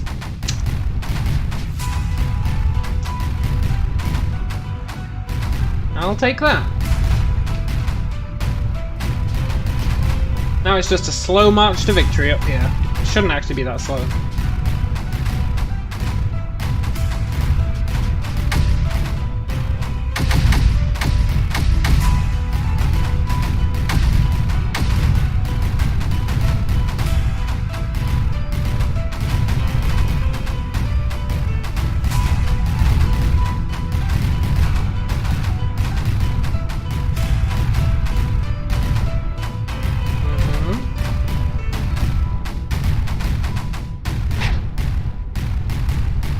Sure, go up there.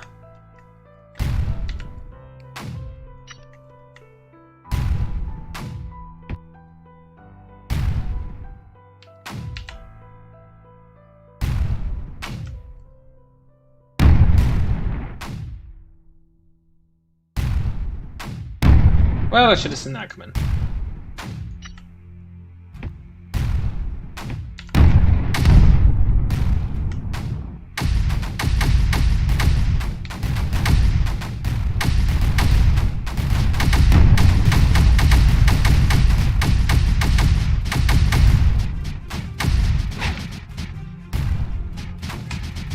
The old attack them from the rear strategy, which makes no sense, but I'm doing it anyway.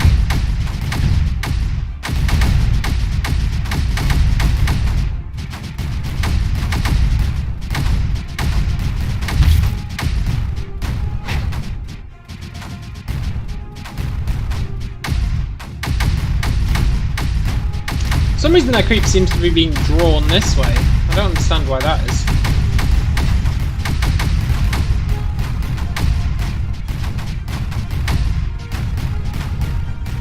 It's not on a slope.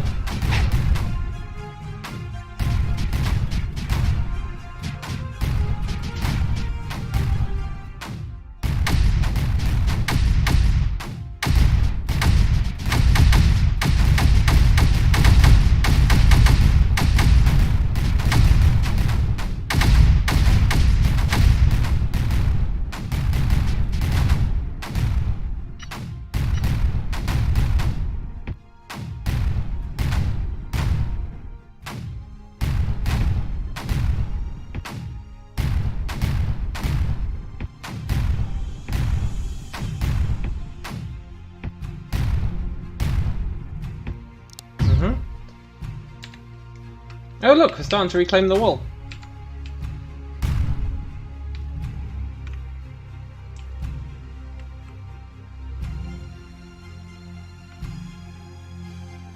Oh yeah! I don't understand how that wall works, it never told us.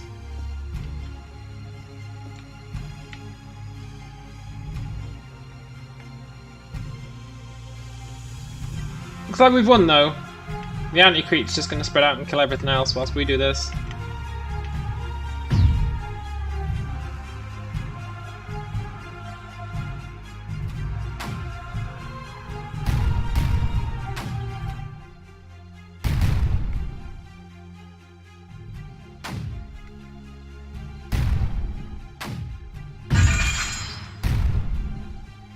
What did that get us?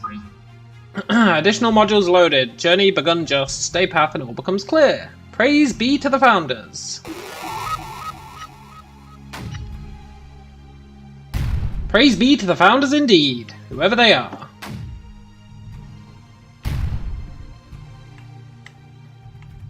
Now we're just waiting while we top up these.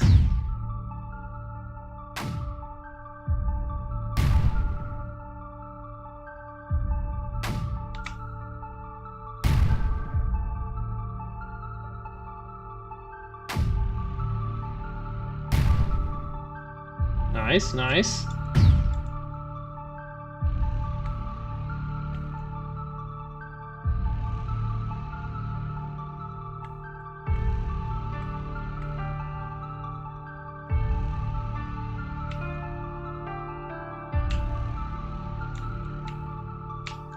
I sure do love anti-creep.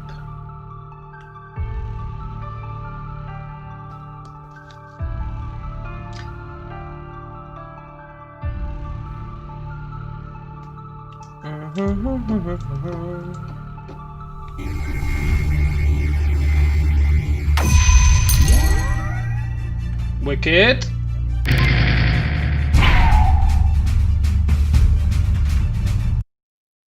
Hopefully we get our anti-creep guns soon. We were never alone.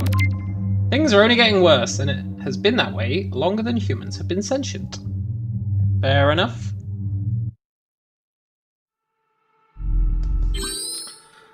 The jump was a success. We did not arrive at Mars. Protocol 99 initiated. In the event of normal system operation but inconsistent results, halt and await operator input. Ignore software anomaly. World contains imminent aerial threat. Missile defense added. Yeah, okay. That's going to be these spore launchers. Man, there's nothing worse than a spore launcher. Delegate? What's that for? Interesting. Read on ore. I guess we want to be down here for now. Nice little wall.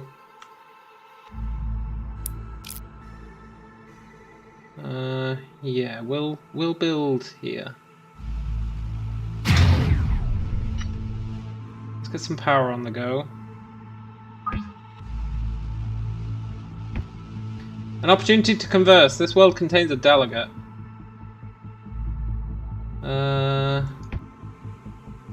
Okay, so we need to get the delegate.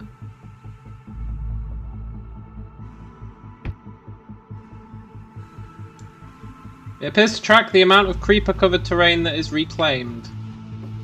What? The delegate. To get off this world, I have to reclaim enough terrain to make it happy. Fair enough. I can live with that.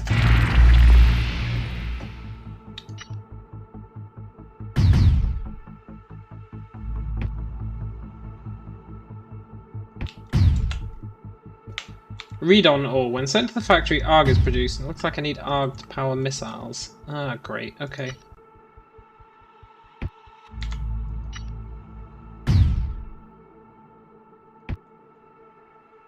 Really? A pylon can't reach across these? Oh, that's the worst.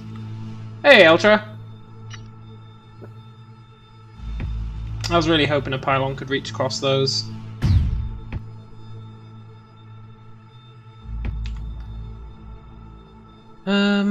That's fine. Just have a few cannons sitting on the edge.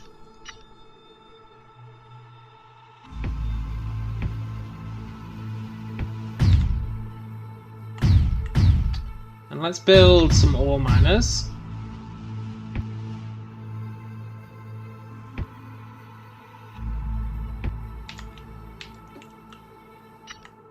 Get a bunch more towers.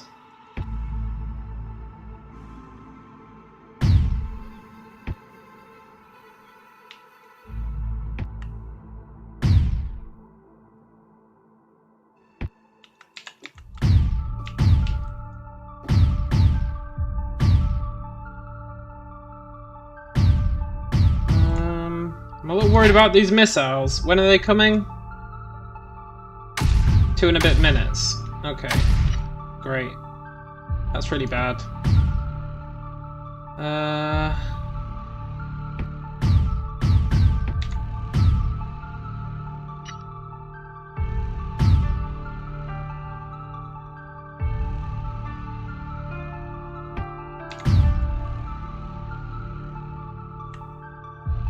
That's really bad.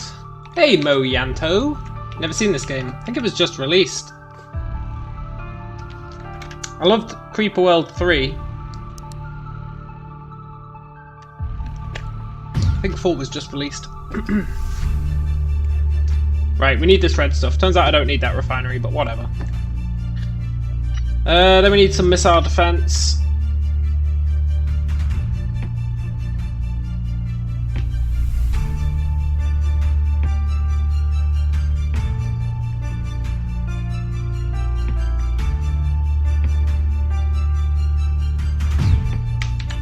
Might be going overboard with that, but it's better than going underboard.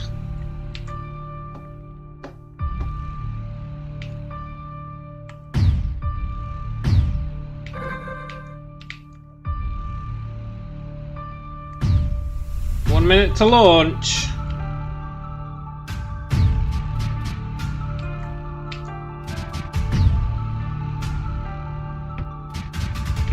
Also need to build some mortars. Keep the waves in check.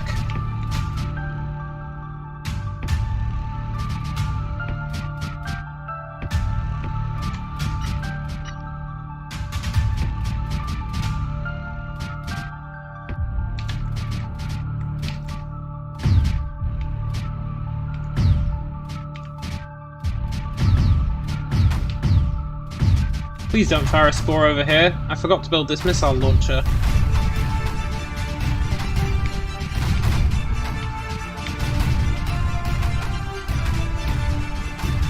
Uh-oh, here they come.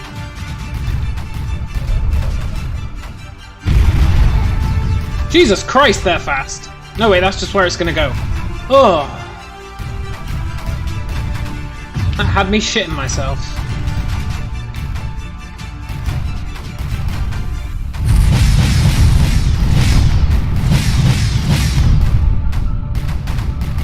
Come on, anti-air! Oh! We got him. Right, we have enough anti-air, but it was a bit clutch, so I'm going to build some more.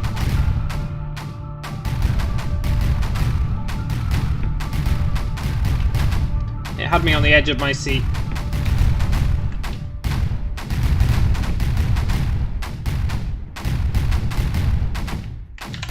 Just a little bit more, we don't need too much more.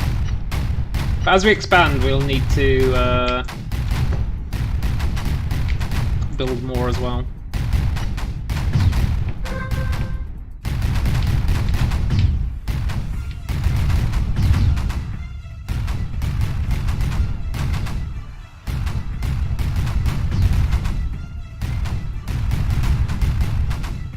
Yeah, we need to reclaim the land from the creep to win this level.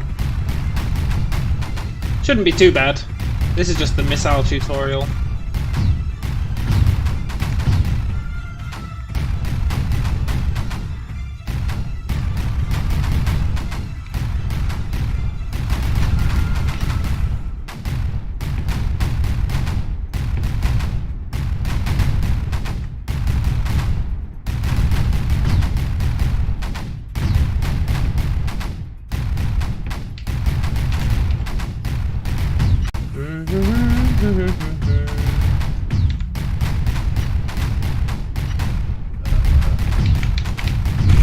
Duh. That's gonna scare me every time, I just know it. Why is he firing there? It's a weird place.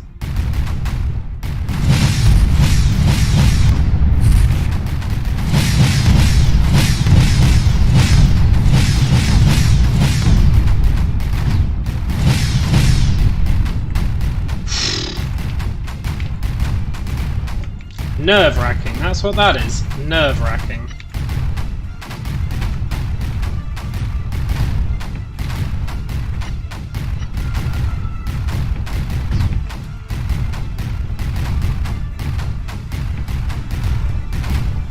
As long as I keep building mortars and missile defences, we should be fine.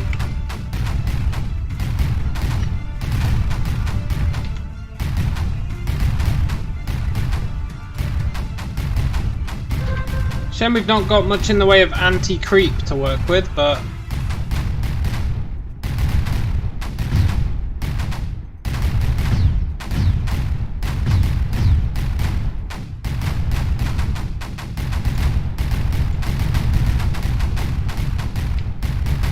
that's fine.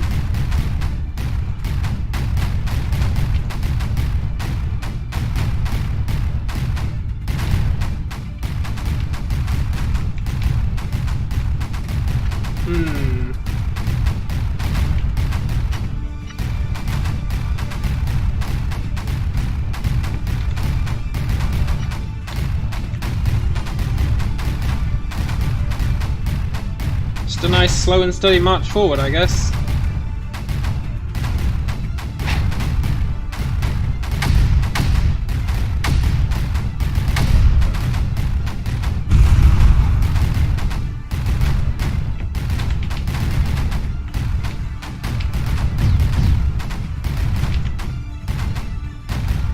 I have complete faith that's going to be fine.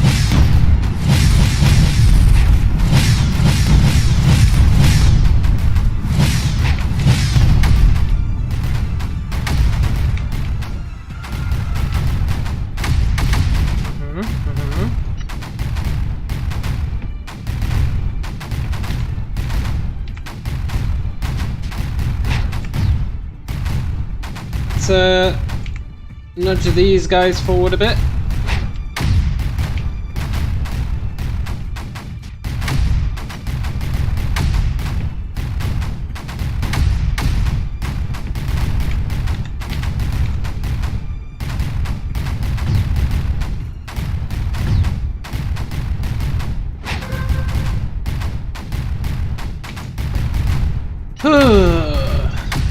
I'd love to nullify one of these creep spawners.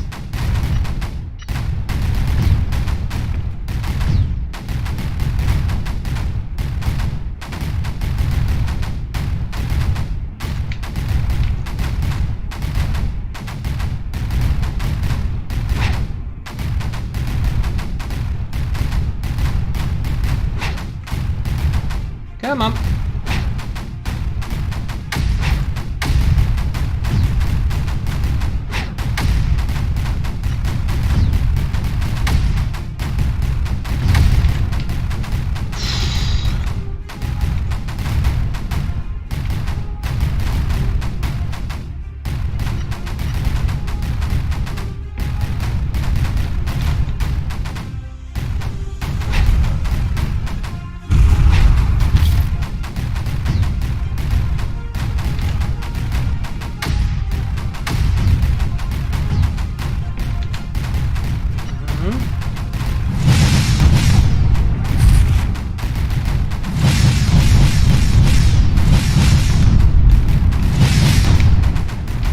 assume that was fine.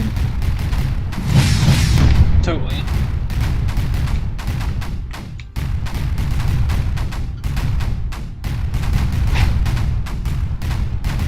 Good, good.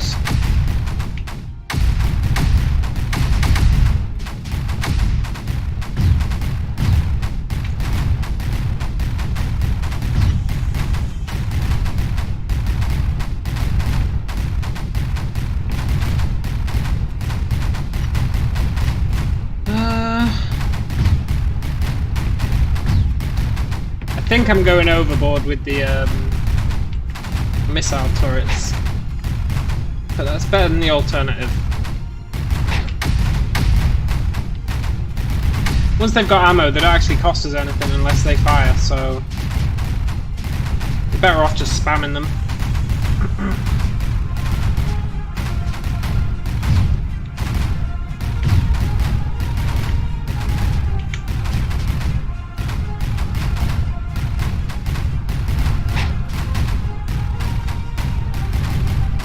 We just want to push in here as fast as possible.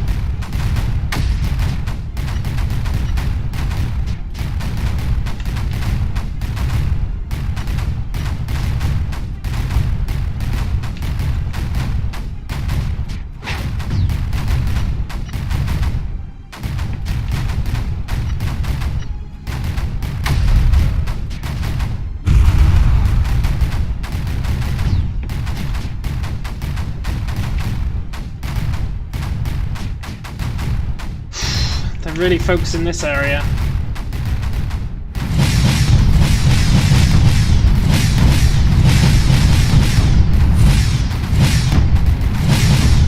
Okay, we're good.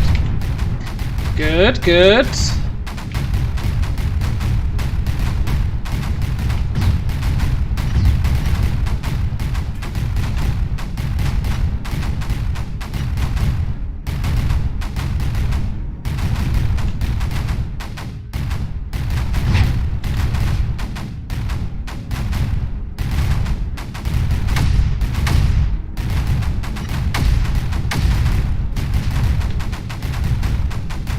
Now, can I get a nullifier down? Probably not.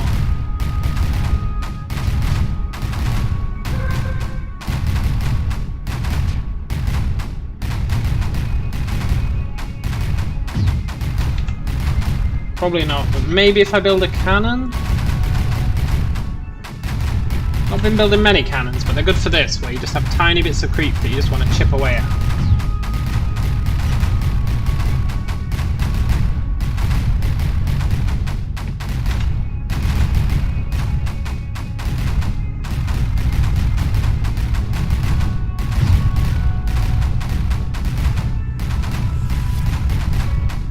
Yeah, we should be good now, maybe. We've got 25%. Once we shut this down, it's going to get much easier.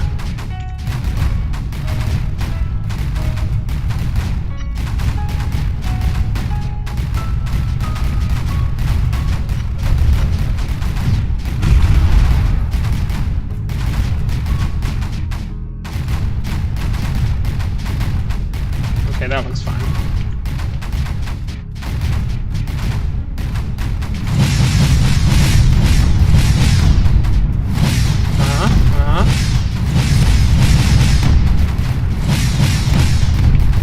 God bless overkill! Right, we've shut that guy down. Now this area of the map should be pretty straightforward. For the most part. I'd love to go over there and nullify these, but they're not actually doing that much harm, so sod 'em. Meanwhile, I would love some sort of anti-creep. We don't have any. I don't think we have any way to get me. I don't see any anti-creep on this map.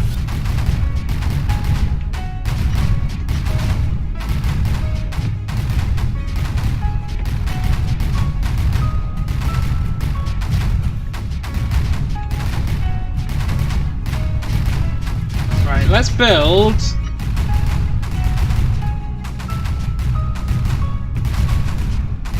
An army of mortars. Hey, Zoltando! This is interesting. It's really, really good.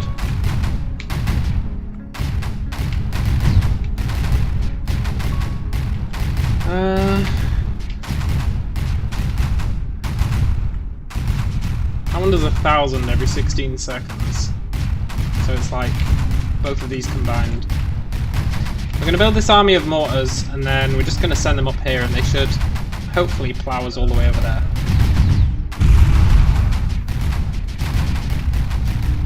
Not too worried about these anymore.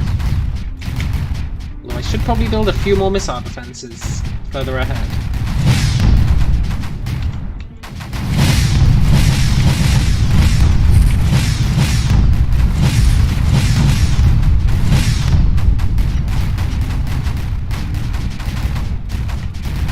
Definitely making progress.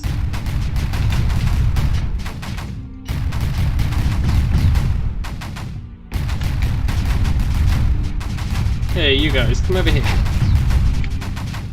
You guys, come over here. You guys, come over here.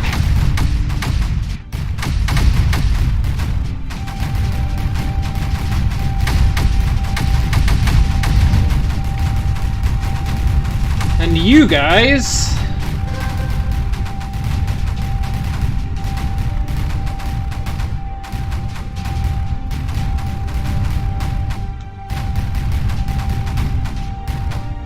come over here and throw your lives away? Nah, just come here. They'll probably die. At least some of them will. But that's fine. I just want them to offload all their ammo, basically. And give me a bit of breathing room to build some stuff down here.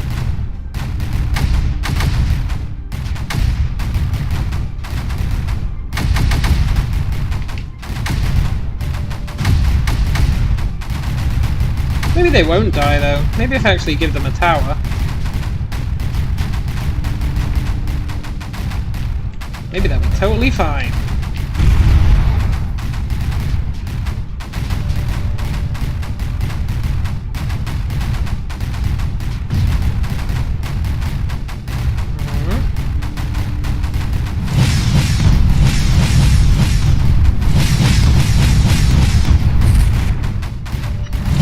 I'm doing this, I really need to build missile defences down here.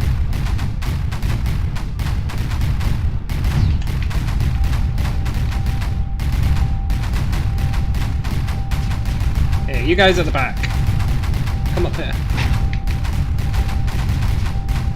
You mortars up there, are you doing anything?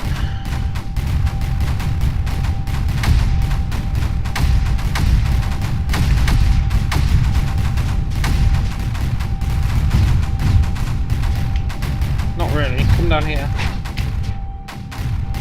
Oh shit, you can move missile defences. Whoa, whoa, whoa, whoa, whoa. Hold the phone.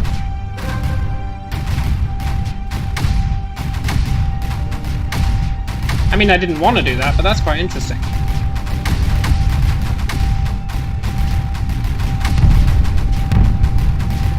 In a kind of, I've just thrown away my missile defences kind of way.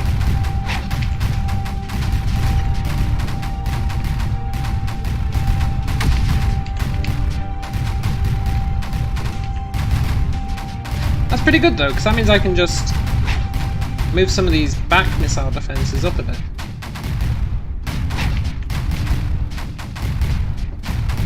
Right, if we can take this guy out...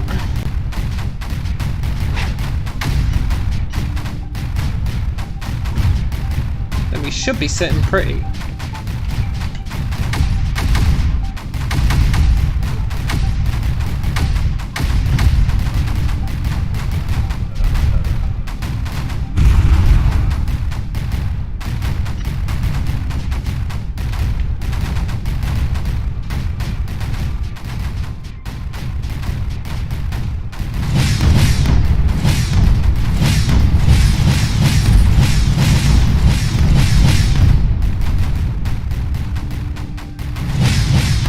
Good.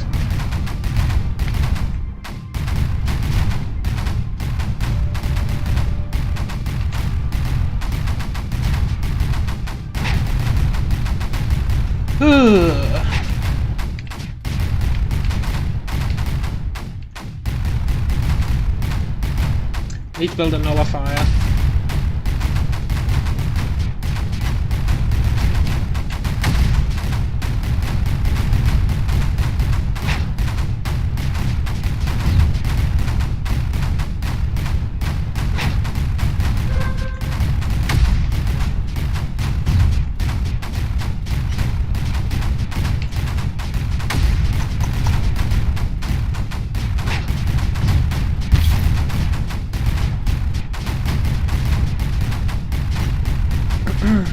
Come on.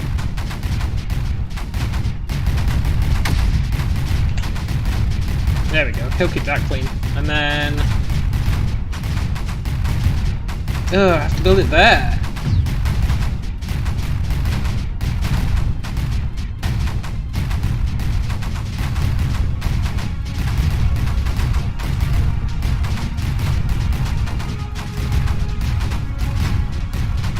Okay.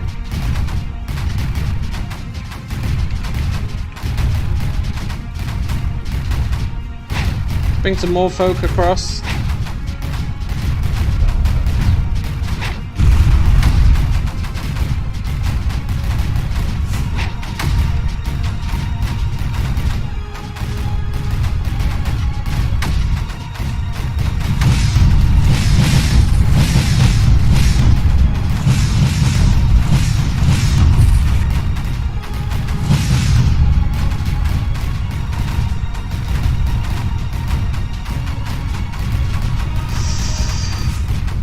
I don't know. I don't know if that nullifier is going to get built.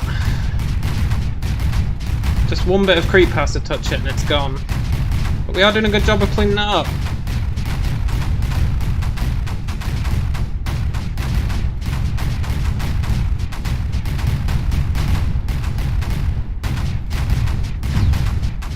Okay, it should be fine now. Now it just needs feeding.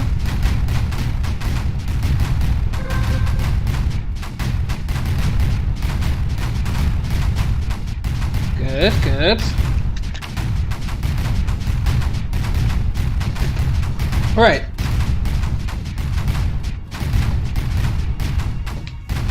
Now we go for the middle, I think.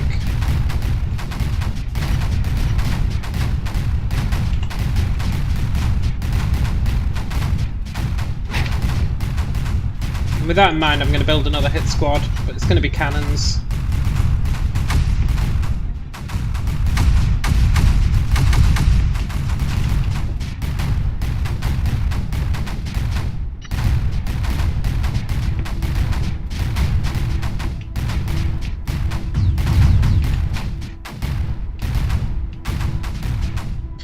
Now he's only got the one remaining. We're in a pretty good position.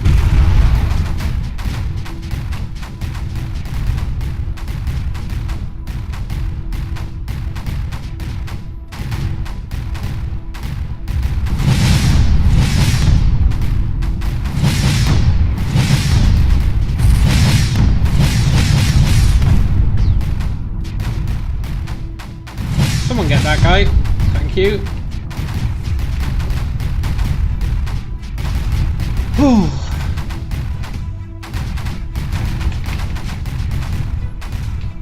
You guys, come over here. Some of you may die, but that's fine.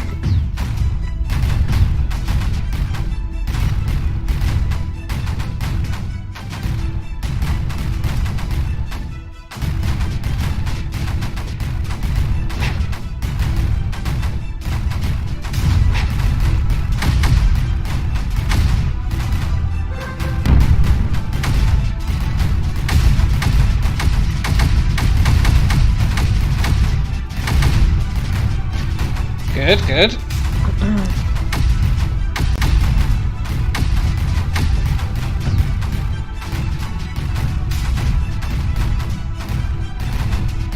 We're really pushing them back.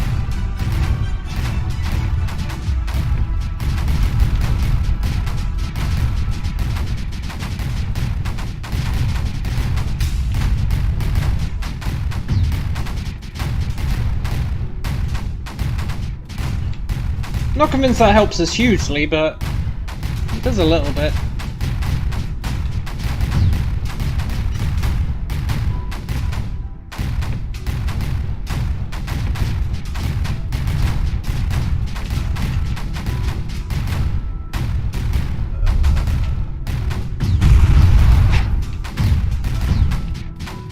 I wonder if they can penetrate these shields.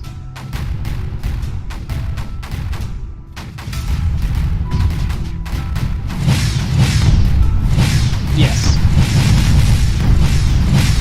Okay, good to know.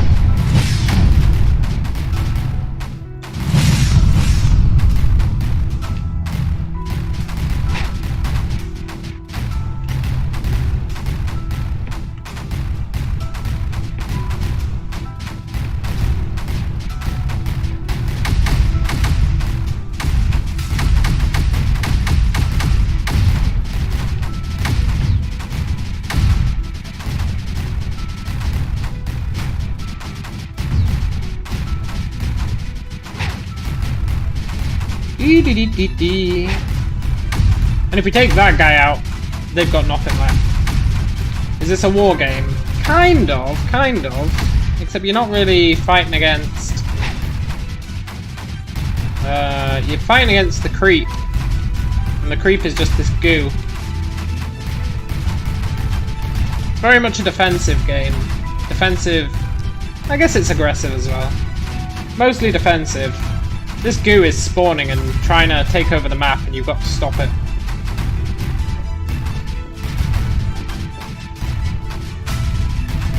But like, the enemy aren't really... It's not like a proper RTS. Like, the enemy aren't... Well, maybe later they are. Yes, it's a war game.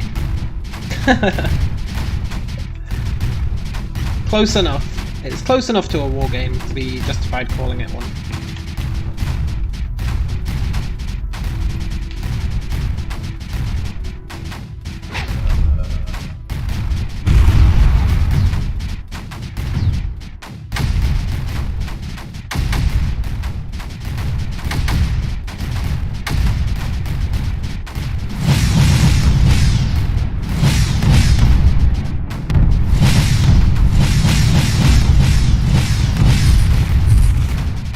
Good.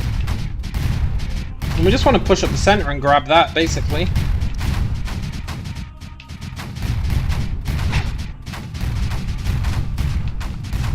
I'm going to spread some of these turrets out, though. I think we've got too many over here.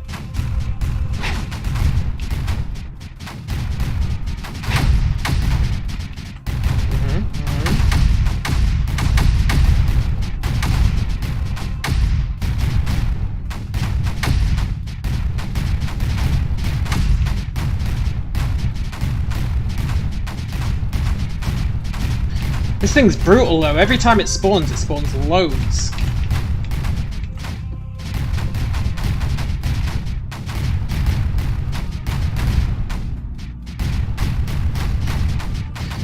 I guess I can spread up this way a bit.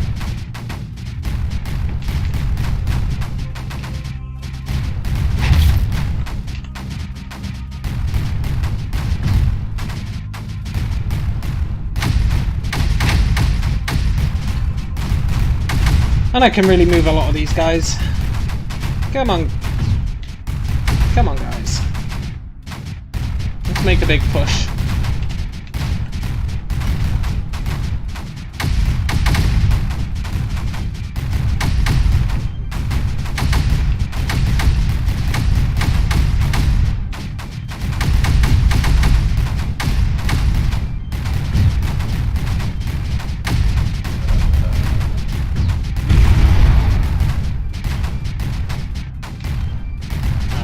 Nice.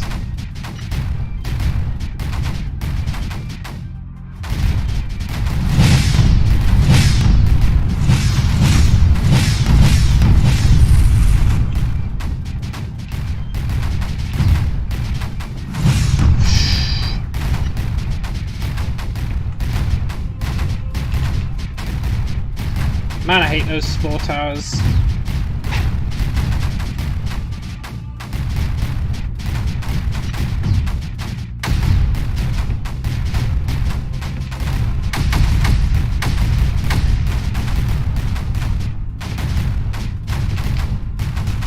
Come on. Let's push forward again.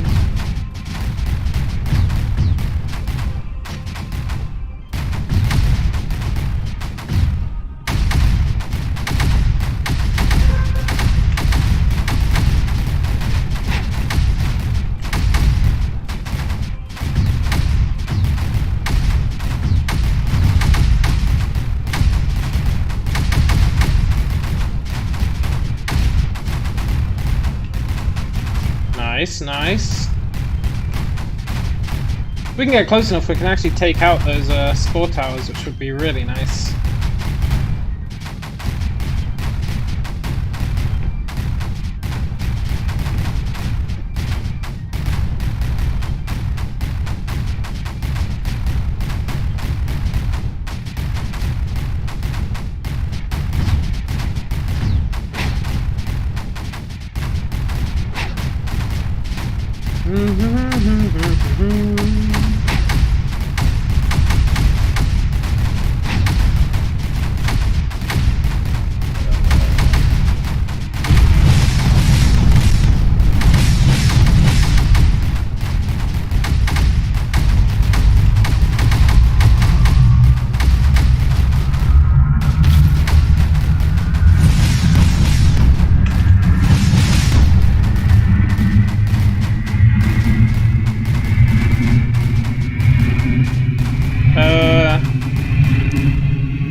Oh, I won! Cool. Let's wipe everything else out first. I'm not leaving this job half-assed. Not a chance.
Ah, you loser.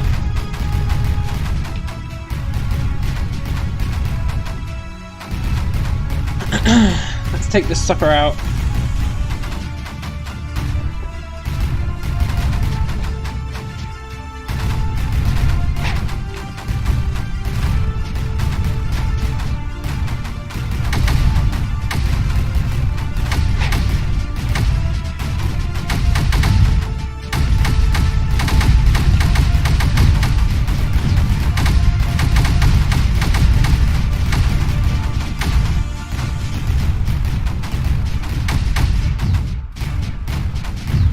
I wonder if you can nullify more than one at once.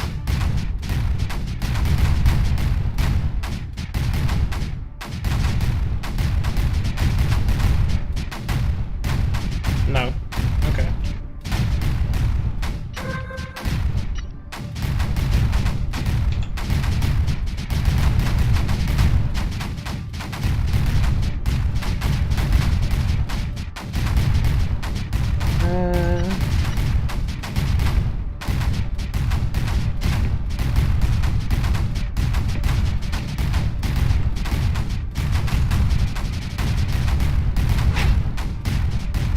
Still, I don't think we have to worry about this side anymore, which means... well, it doesn't mean much really, but...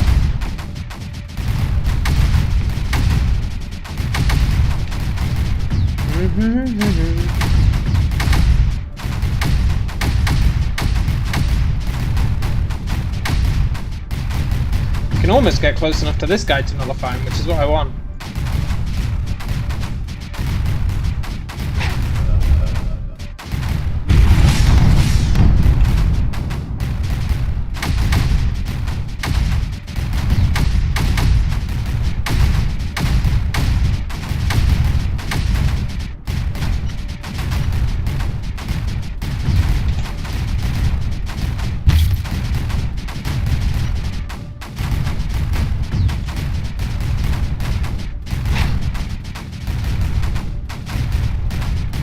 This is totally suicide for half these guys.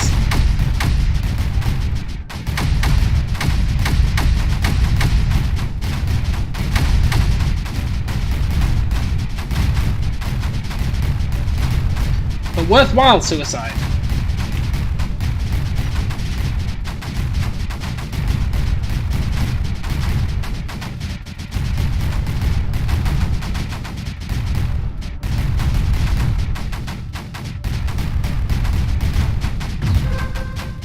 It's given that guy time to build.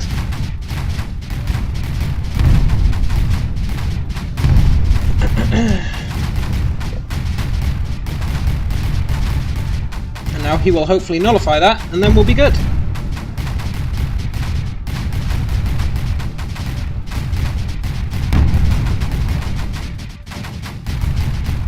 There we go. Ah, no more creep. Nice.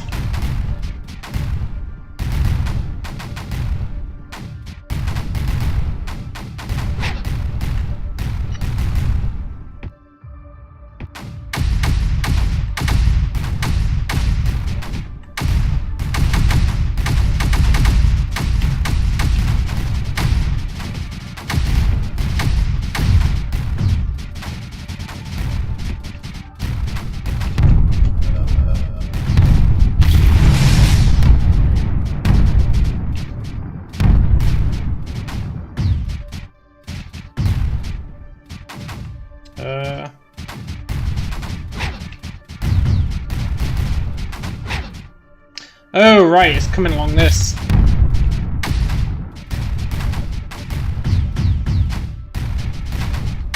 That's totally fine. Right, let's nullify these three, and then we should be good.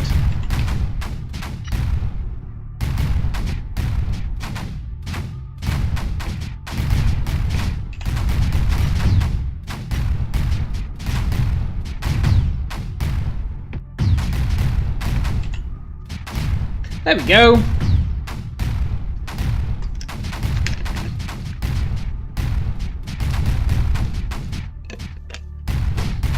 Nice.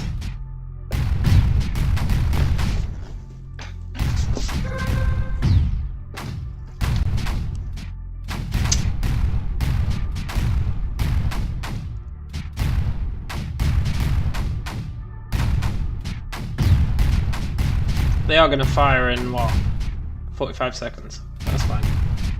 Maybe they won't have time to fire. I think they will.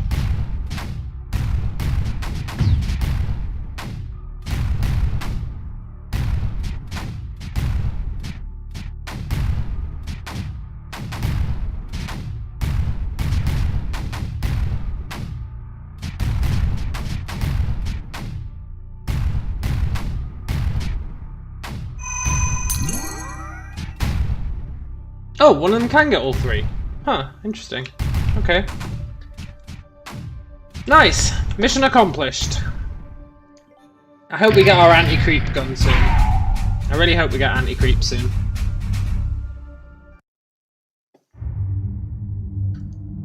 Each world is worse than the last, but perhaps there's a glimmer of hope. Maybe. Come on, anti-creep guns. Greatness abounds! Founders have blessed! Technology for anti-creeper sprayer decoded. Yes! Praise be the founders, indeed. Brothers, I do not like how this is progressing. We must not adopt the ways of those who've lost the path. Anti-creeper is balance, I concur. But to weaponize it in such a way will surely only lead to more conflict. We should embrace sacrifice, and perhaps that will persuade the others of our good intentions. Go in peace, traveller. Anti-creep sprayers! Yes! Right. We're starting up here for sure.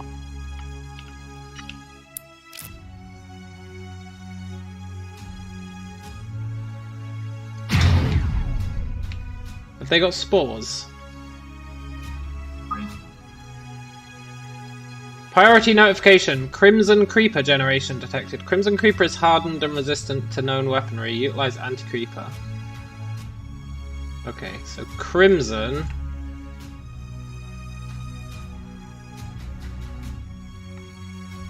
makes creep that you have to use anti-creeper against?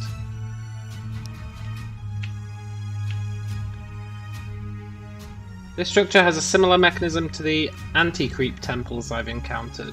Ooh!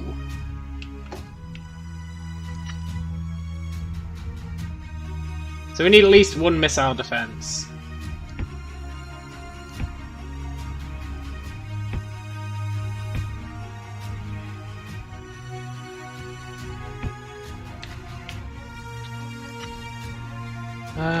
How often does it fire? Every 4 minutes it fires 2. That's fine. We need a miner.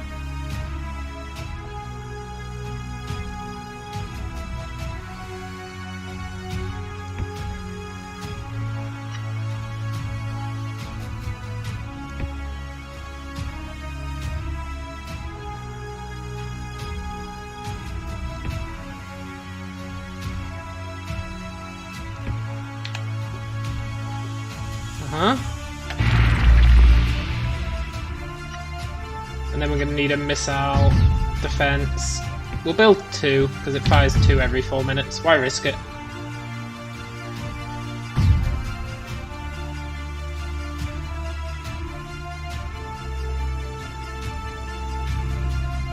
And now we play the waiting game. Get some energy.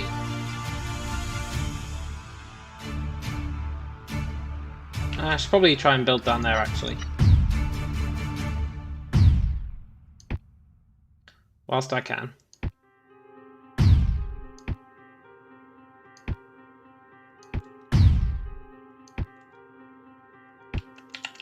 And I'm gonna need a factory. And that means I also want to build missile defenses along here.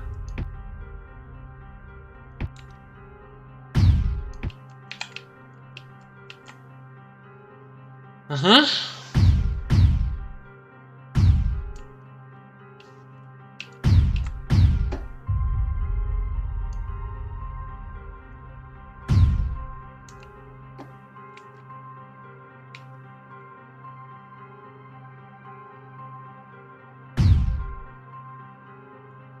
Oh look, it pumps out anti-creep. That's nice.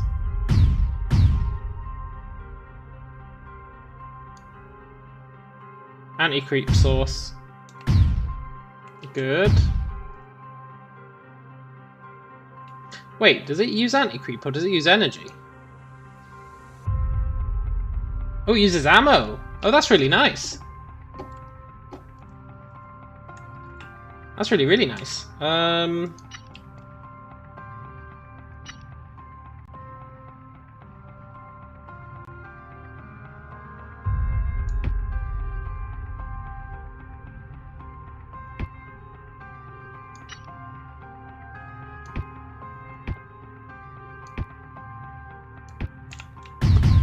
There we go.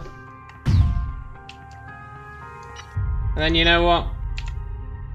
Actually, let's start building some sprayers.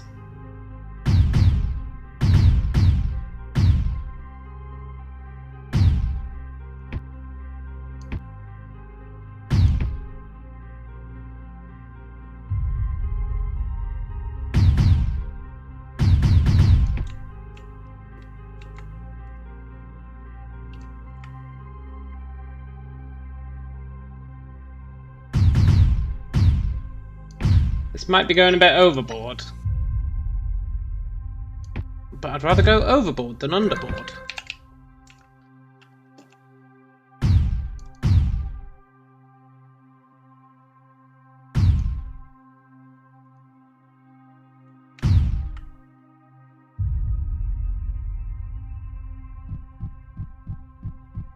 Nice.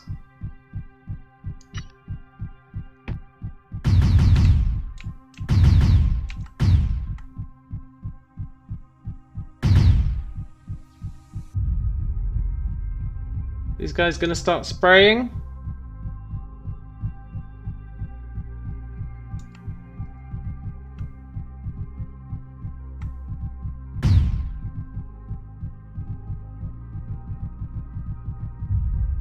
Sort of. Some of them are.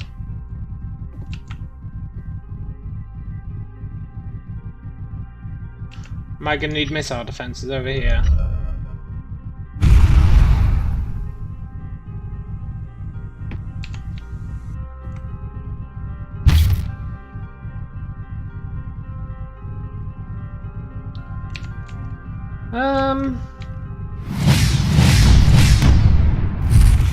Good, good. I'm a little bit worried that these guys are breaking through. But we're breaking through there as well. He's gonna die.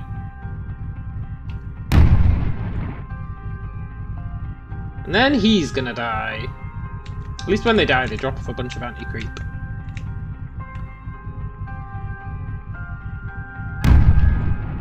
Yeah, I'm gonna need more sprayers.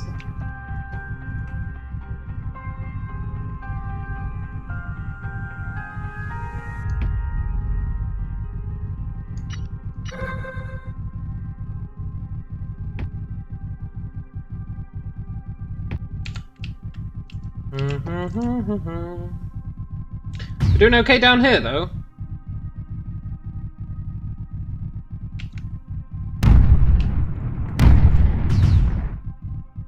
Rip those sprayers, but these ones should be able to put in work, maybe?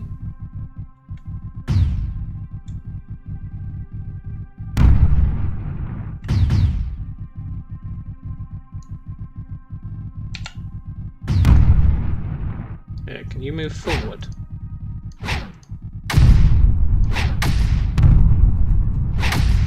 Don't like those explosions.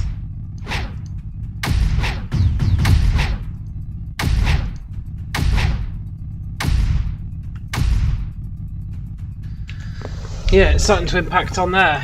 Shit. Yeah, okay, fine. Fine. I didn't want to do it. You forced my hand, game.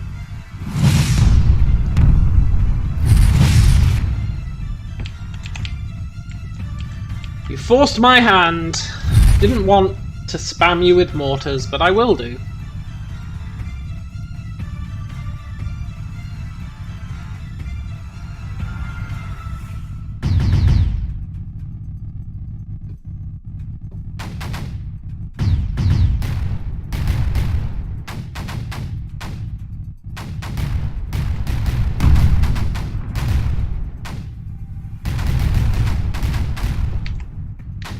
Right.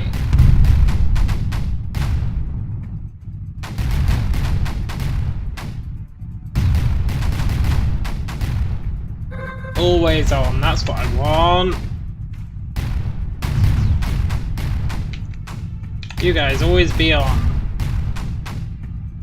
You guys always be on.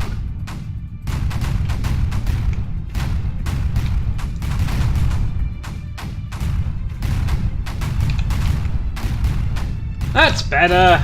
Now we're producing our own creep!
You know, in hindsight,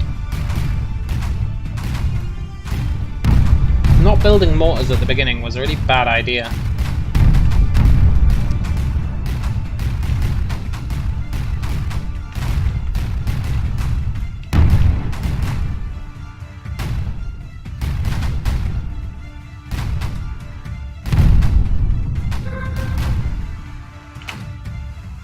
A really bad idea.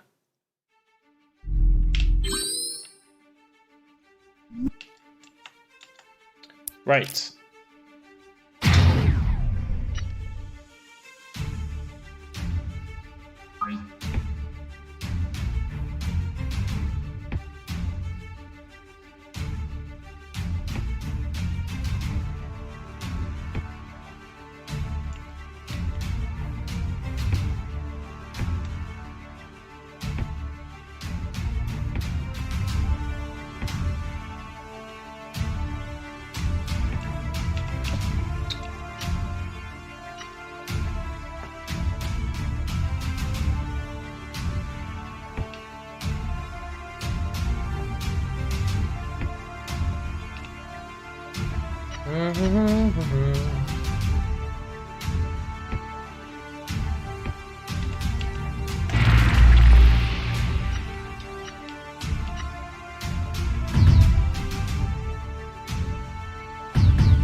Missiles.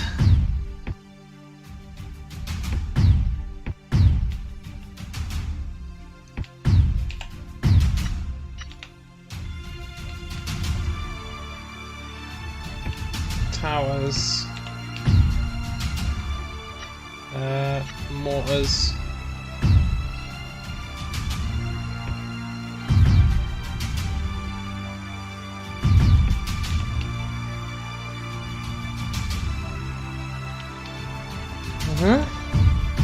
More mortars.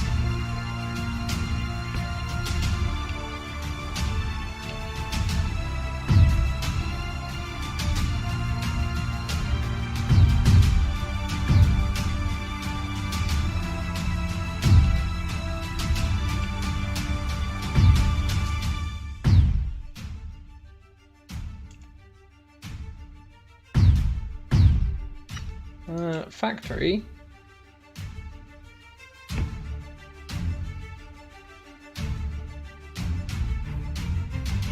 I don't think I need a refinery, do I?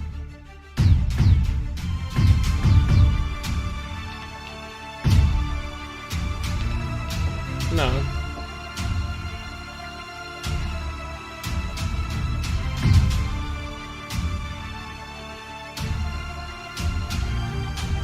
Come on. Then I am going to need some anti-creepers.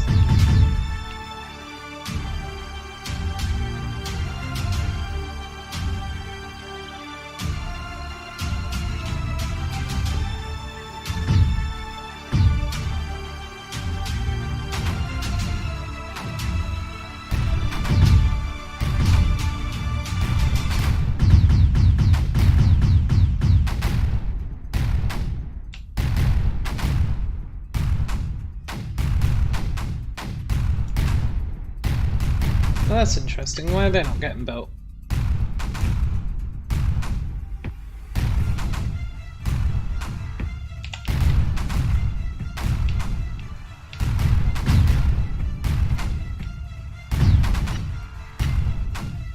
We'll have...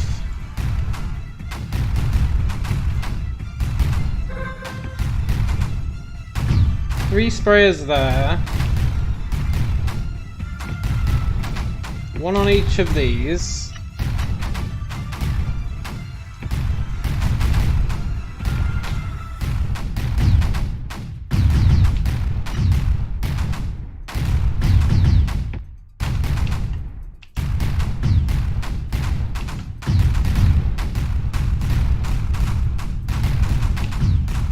Make them always be on.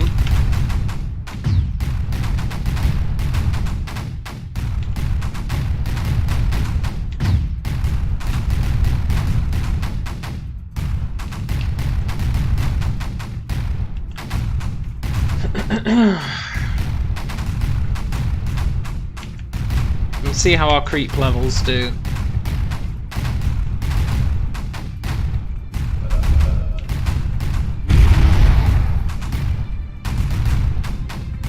I didn't build any missile defenses over here. Uh-oh.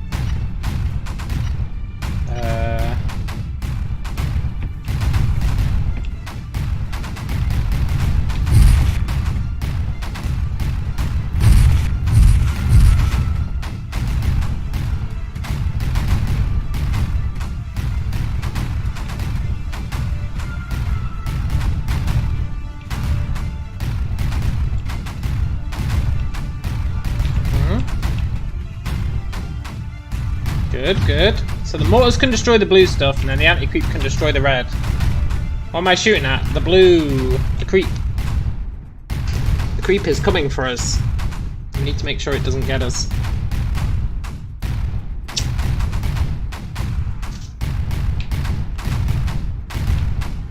I also need to think about expanding.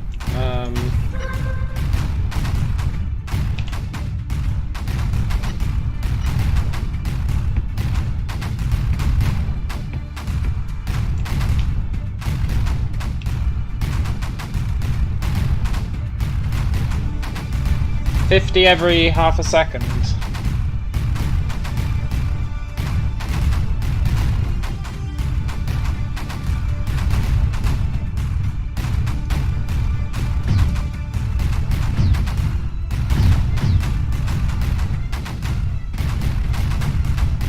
So the red can't be hurt by weapons.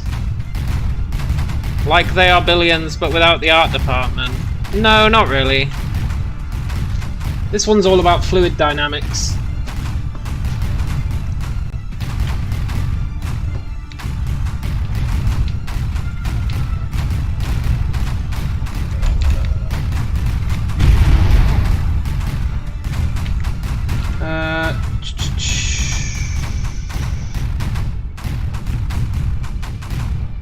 There are some similarities with They Are Billions, but not really, because you have ways to win.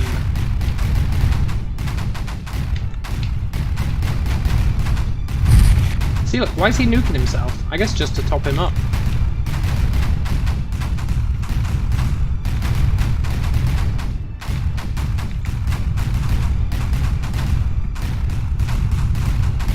I think we're in a pretty good position.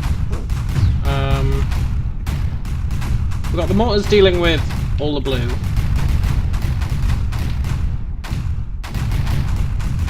We've got our anti-creep for the red. We've got our missile turrets for the shitty spores, which I would like to get rid of as soon as possible, honestly. Maybe I should expand out that way.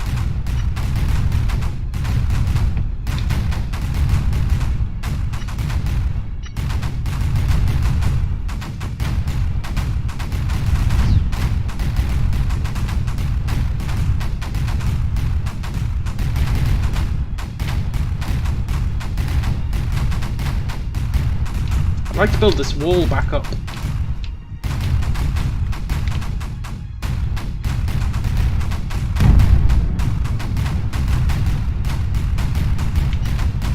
Okay, let's build a few cannons.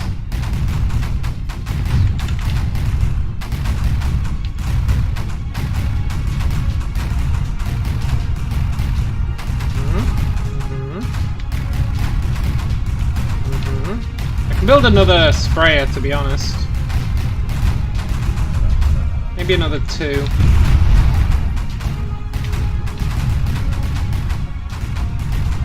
Just make them always be on.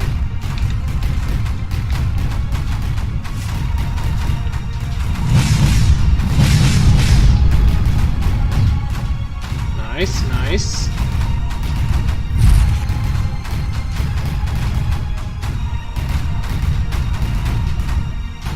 It looks like we're maxing out now, but that's okay because we can just switch some of these to blue-white.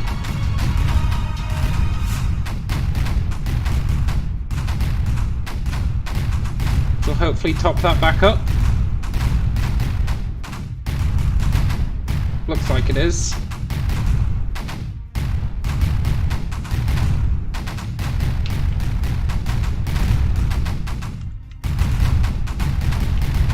Yeah, which means I can probably get away with building another one.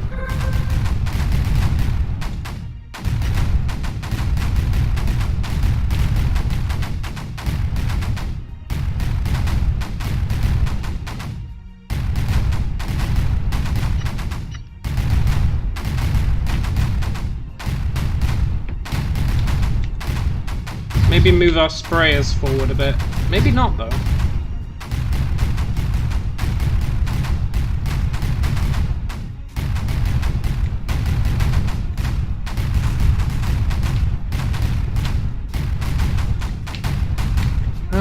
Expansion. Where's those cannons I built?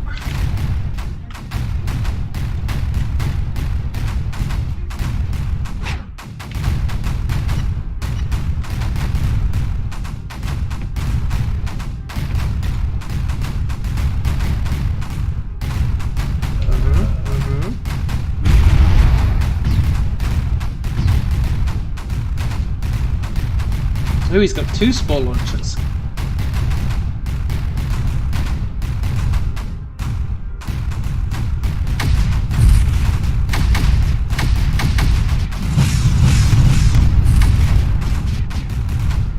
That's fine. We should be able to maybe nullify the first one.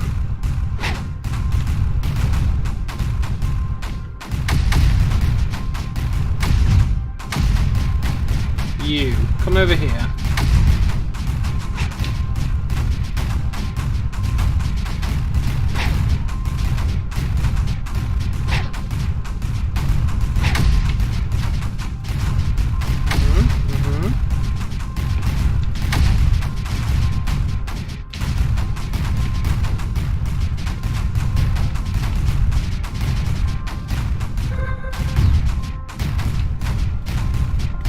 I feel like I can move a lot of these mortars.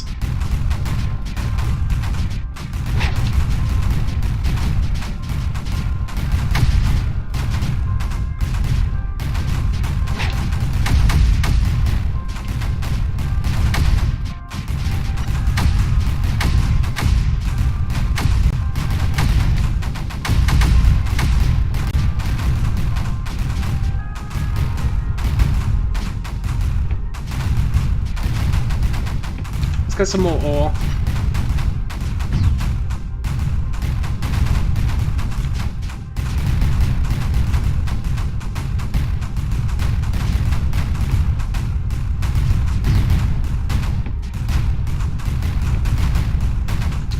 Yeah, that's fine. It's absolutely terrible, but it's fine.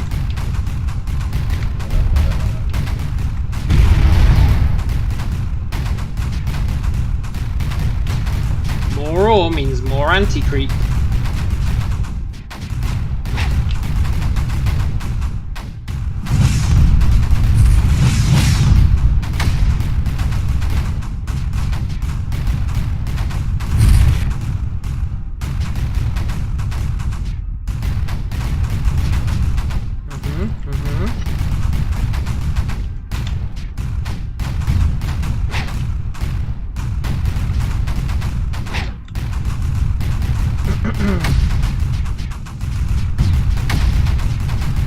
How are we doing over here?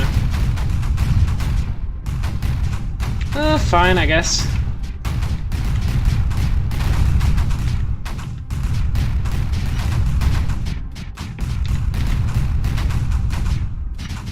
Where does the creep come from? It comes from these things. You see that? Emits 50 every half a second. Emits 50 every half a second. And then these ones, it doesn't tell me how often they emit. But I think they might just pollute the creep that's already there. I'm not sure. This is the first level with these things. But the red creep can't be killed with guns. It has to be killed with anti-creep.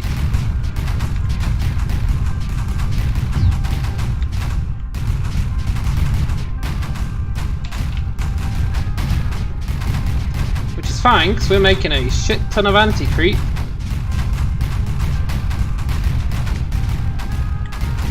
Which means I can make a few more sprayers.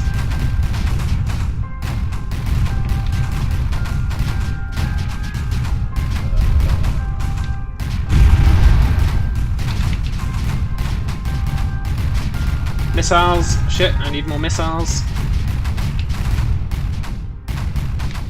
Do I though?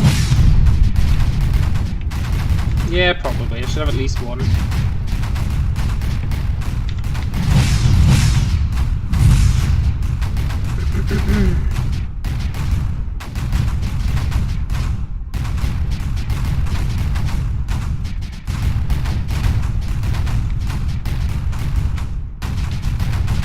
And this thing churns out creep as well, which is really nice. Look, we've got a full...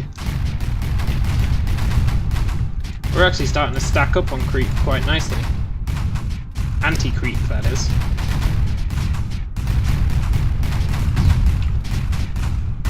Does creep spread faster over time, or is it just a long grind to victory?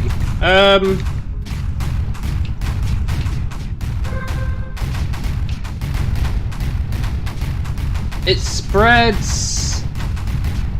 I mean, you can create your own creep, right? So you want to be creating creep as fast as possible. You can nullify the emitters. So if you get to an emitter, you can nullify it, and then it stops emitting creep anymore. And that's kind of how you speed things up, so that the creep is not being emitted from as many places. So if I can take this out, that's half the creep gone. So it's really about kind of pushing into enemy territory and cutting off their emitters, and then cleaning up the mess. And the cleaning up the mess part is the relatively easy bit. And then for anti-creep, you just want to keep making it. So you want to try and get areas of this stuff that you can mine, so that you get more ore, so that or blueites, so you can make more of these, and just keep churning out anti-creep faster and faster.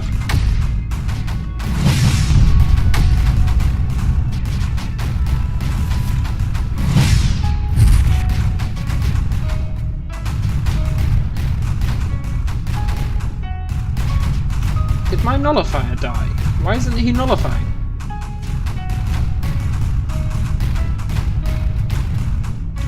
I'm sure I nullified that guy.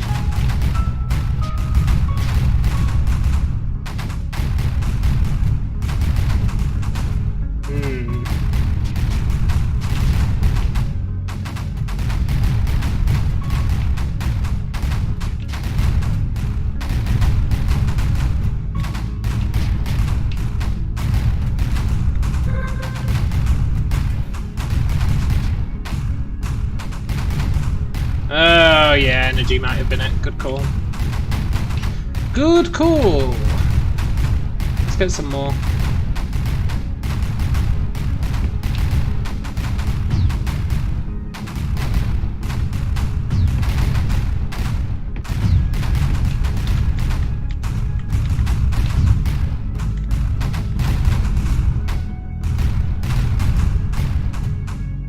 It's definitely energy, yeah.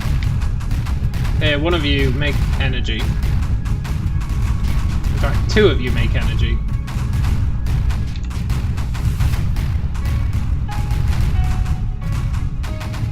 I've got a hell of a deficit.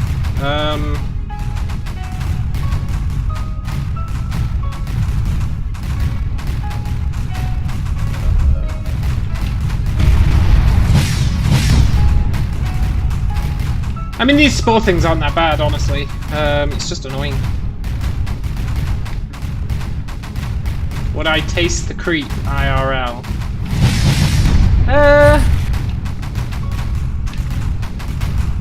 I don't think so. Maybe a little bit. Maybe it'd be quite tangy. I wonder what's in that cache. I feel like the creep would be tangy. I do like tangy stuff, so maybe I'd taste the creep.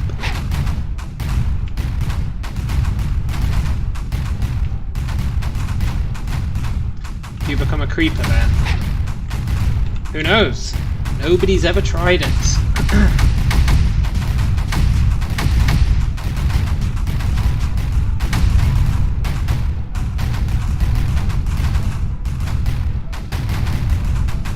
Right, I reckon we can nullify this fool.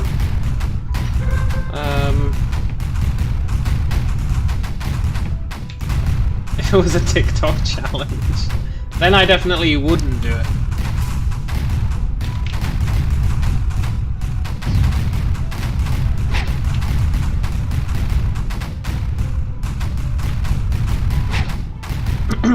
I'm elitist like that.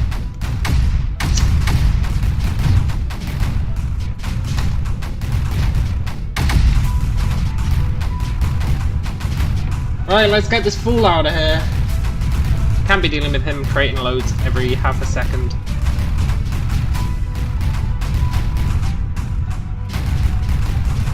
You have to nullify it actively or will it get destroyed over time? You mean these things, or do you mean the creep? The emitters you have to nullify manually with these nullifiers. The creep you have to... Yeah, the spawner you have to take it out manually.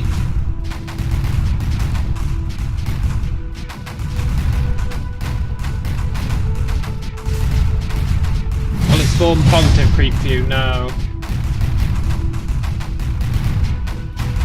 Maybe later. Who knows what they've done in Creeper World 4? They've already added all sorts of weird stuff like tunnels. Doesn't sound like a big thing, tunnels, but it is a total game changer. Is something creating creep over here?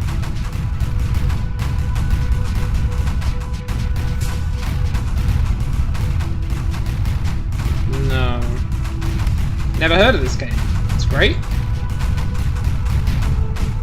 Right, there we go. Now, we should be out creating creep, I think. I think we're creating more creep than he is now.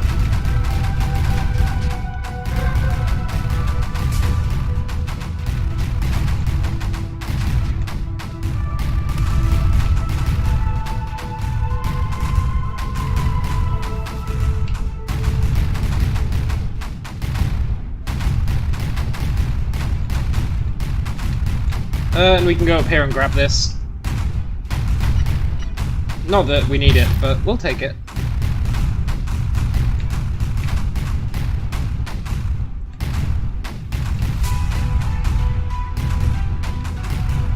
The goal is to purge the unclean.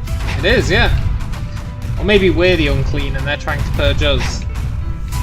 Either way, purging is happening.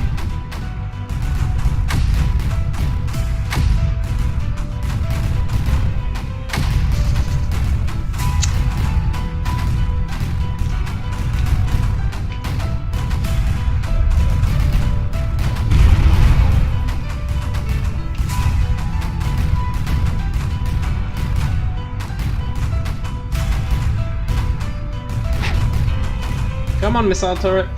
Quick, quick, quick. You the man, missile turret. You the man. I really want this. Let's go grab it.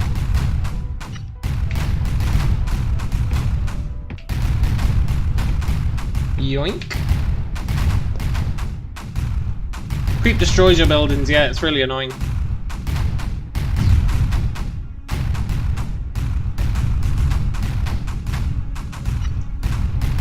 I hate the creep, but I love the anti-creep.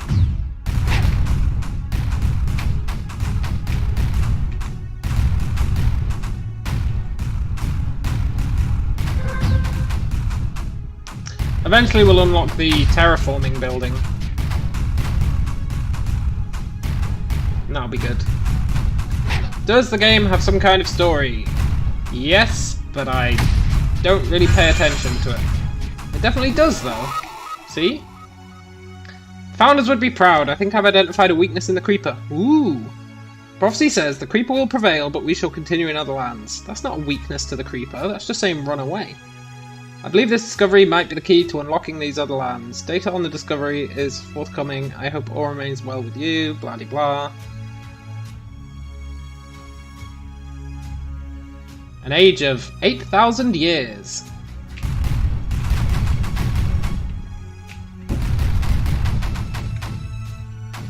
So the story currently is we're trying to get home to Mars by jumping. Kind of like, the story currently is kind of like Sliders. If you know Sliders. But But instead of jumping from dimension to dimension, we're jumping from planet to planet, trying to find Mars.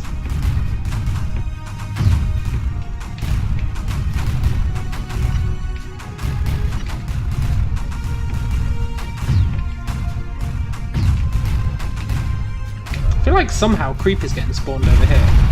I don't know why, but I feel like it is.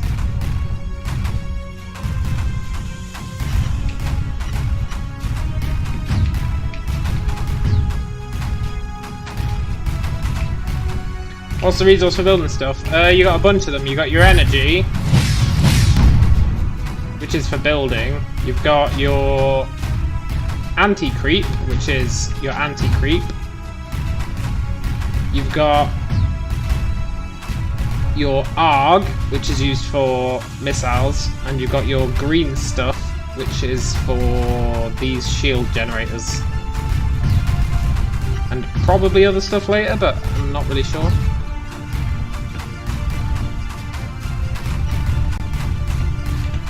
I don't know if there'll be other resources. Who knows? We're still quite early on.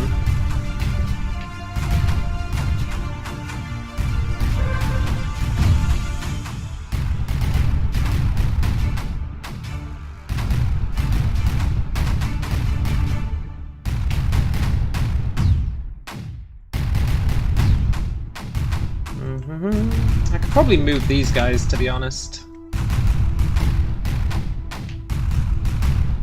Hey, come up here.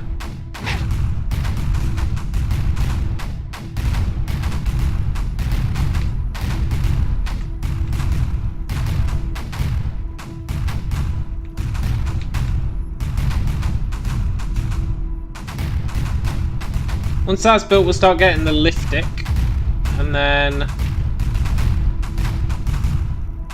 Oh, we have to activate the totems to win the levels, okay.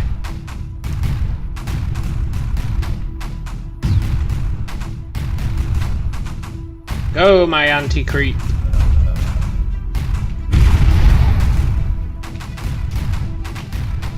That's fine. I think. Maybe.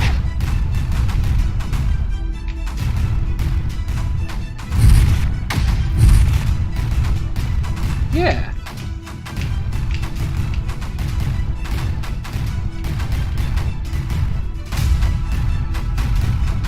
Spore launchers remind you of Starship Troopers. Yeah, I see where you're coming from with that.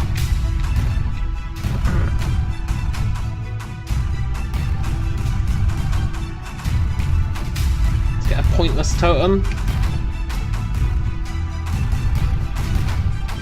Totems give you shielding against the creep, but we don't really need it because we've defeated all the creep here.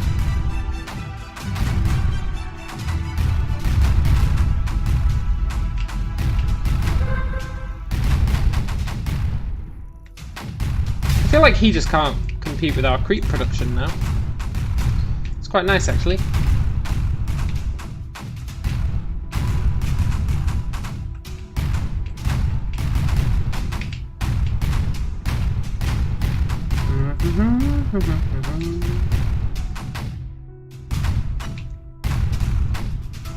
Let's spread out a bit. Let's force the issue.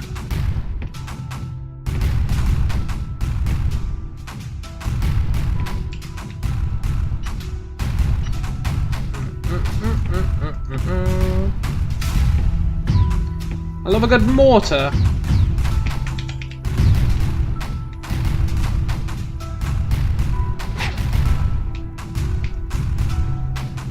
Yeah, you guys aren't doing anything.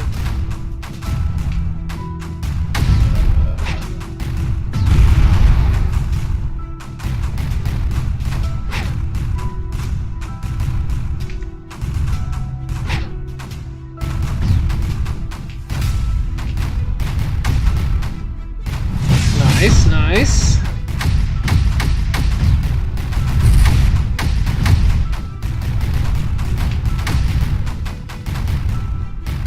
Don't I feel bad for the poor creep? No, not at all. It's a real pain in the ass at the start of a level. I feel good. I feel good to have overcome it. Trial through adversity.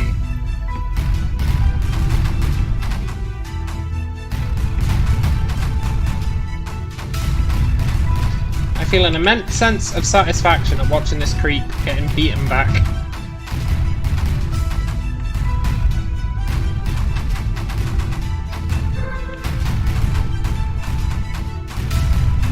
Look at it run.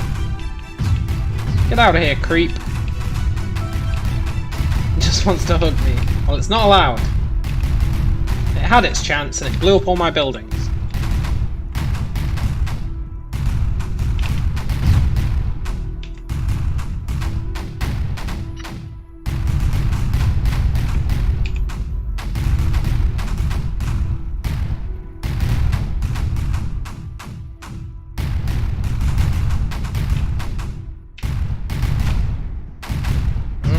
We don't even need to destroy the creep to win the level.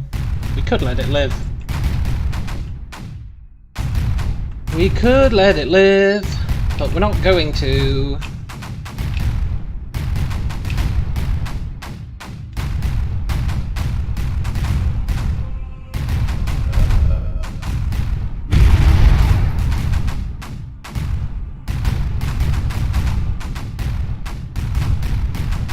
Get out of here, creep. This is my little area.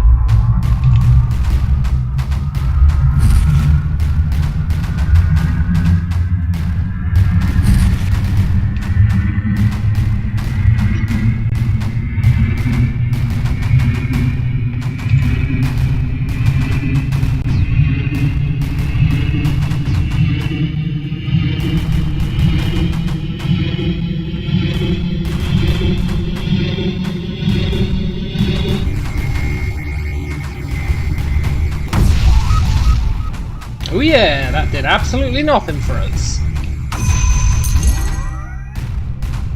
Right, we can technically end the level now, but I want to take out this creep.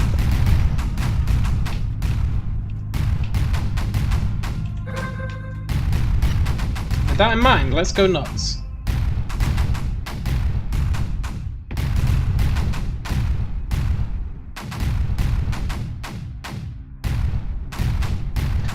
Do you get some kind of upgrade points for clearing everything? I don't think so. Maybe. I get a level of satisfaction out of knowing that I didn't half-ass the level.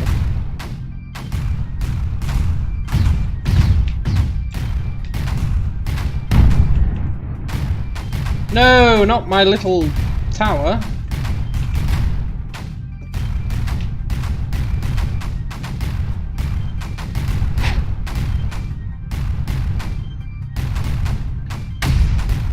Ah, the poor creep.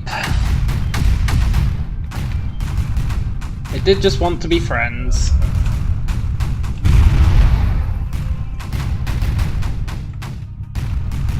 Right, come on guys. Enough is enough.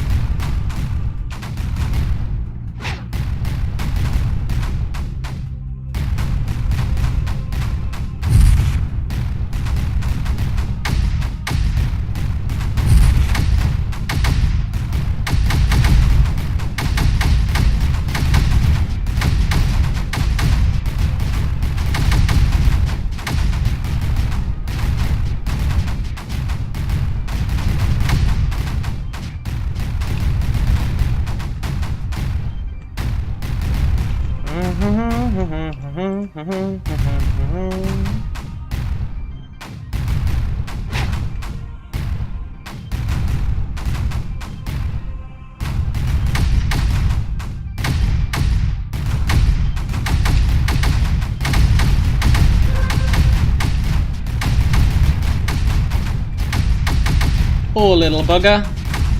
He's gone. He's dead to the world.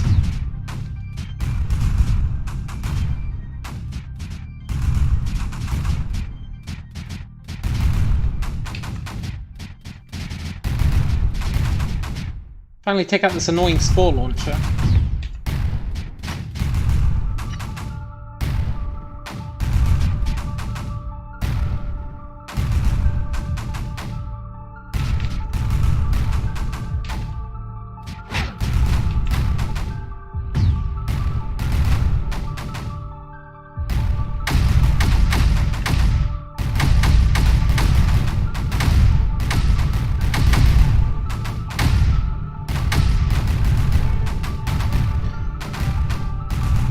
start when you ran back to the mother to heal up. The start when you ran back to the mother to heal up.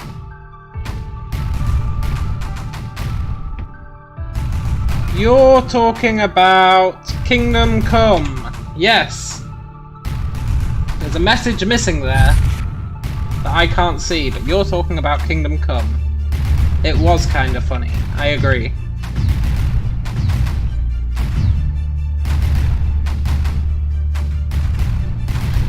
Oh! I had top chat turned on instead of live chat. I just watched your Kingdom Come playthrough as Henry the Asshole and it seems so much more immersive. Yes! It is way more immersive. It's way more enjoyable. Although it got too easy. That was my problem with it. It got too easy. We got too overpowered too quickly.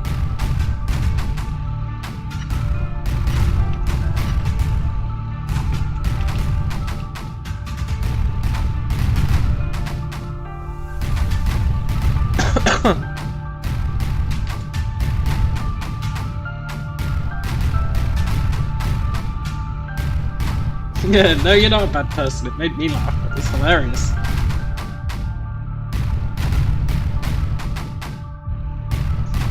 It was goddamn hilarious running through that town, stomping on everyone's neck.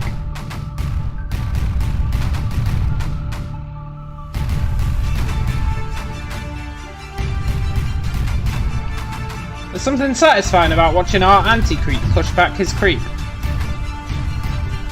Like, we're the creep now. You know?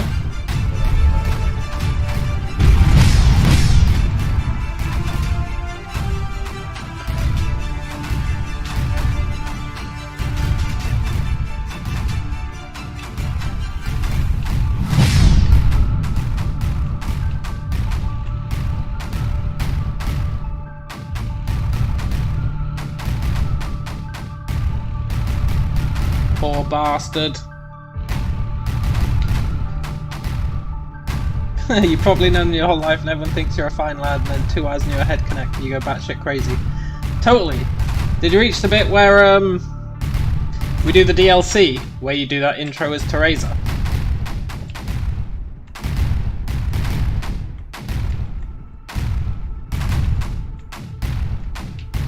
And you do it as the lady and you're absolutely useless. If not, look forward to it, man. Look forward to the Teresa episodes.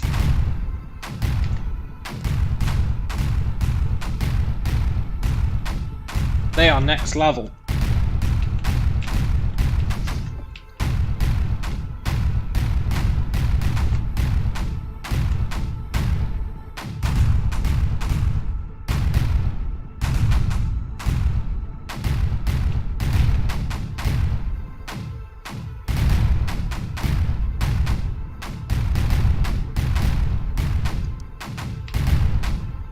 I should probably just end this level, like kill this thing. I'm really enjoying watching the creep, but let's do it. I'm sorry, creep, you had your fun.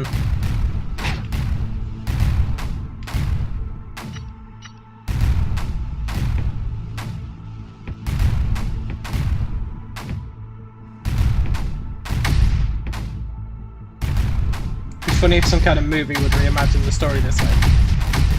That's the canonical story in my mind.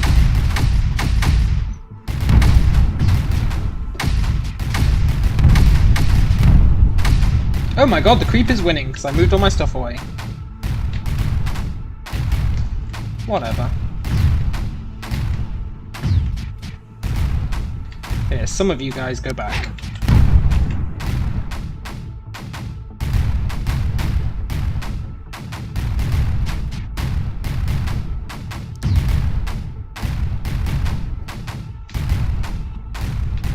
Look at these lazy bastards. They've not been doing anything the whole time.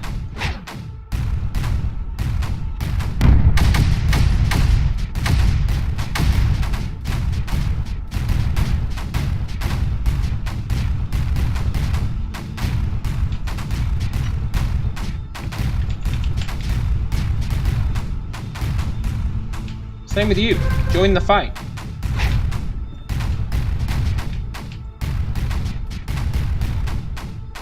And you.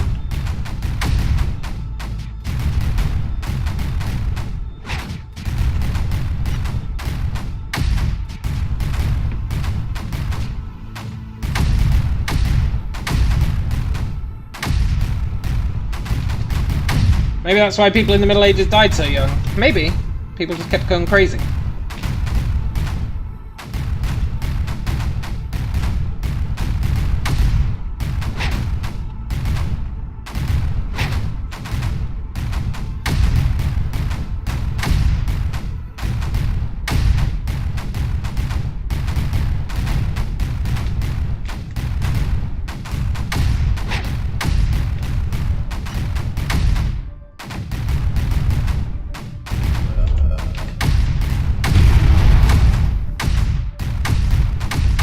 I really did enjoy Kingdom Come. It was just a shame it got so easy. That was the unfortunate thing.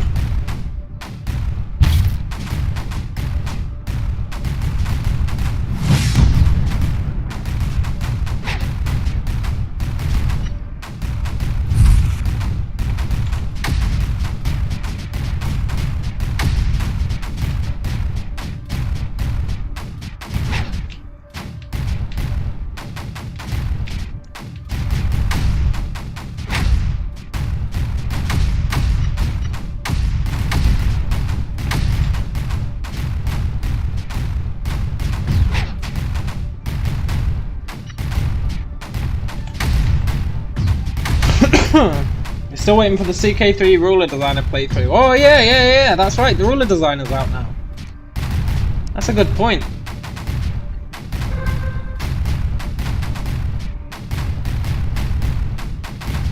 I'll need to check that out.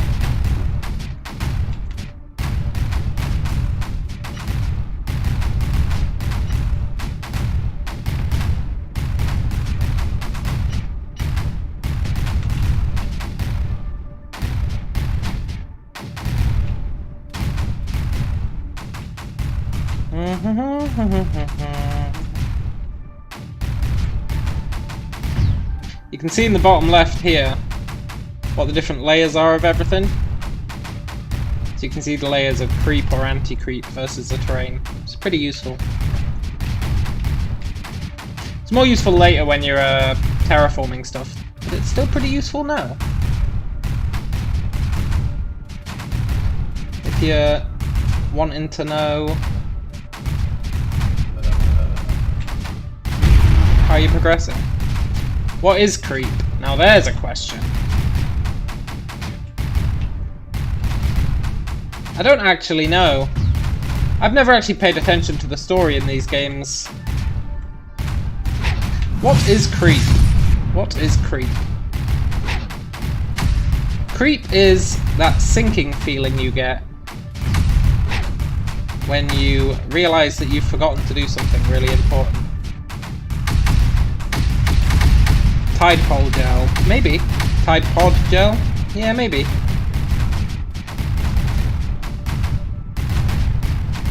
It does look delicious. There's no denying it. It does look delicious.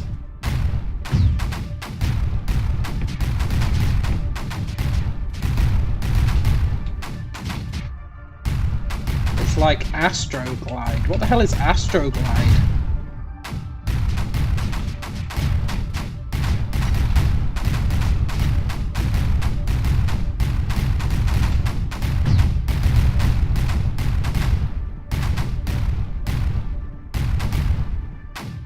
I thought this stuff couldn't be bombed, but it looks like it can. Maybe it's just harder to bomb.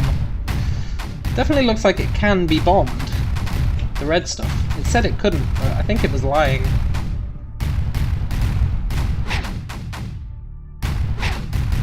Maybe it's just more resistant.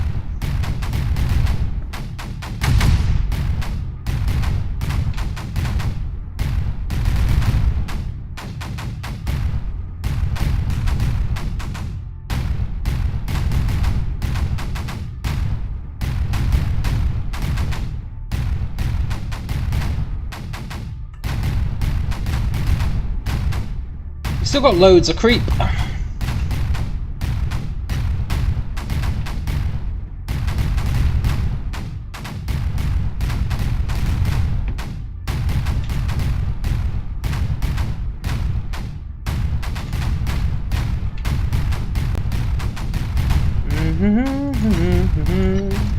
We've basically won.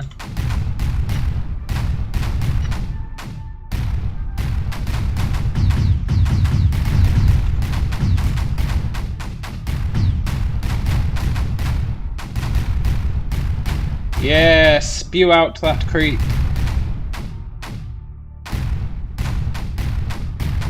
Maybe if I embrace it, it'll make me feel good. If I embrace the creep.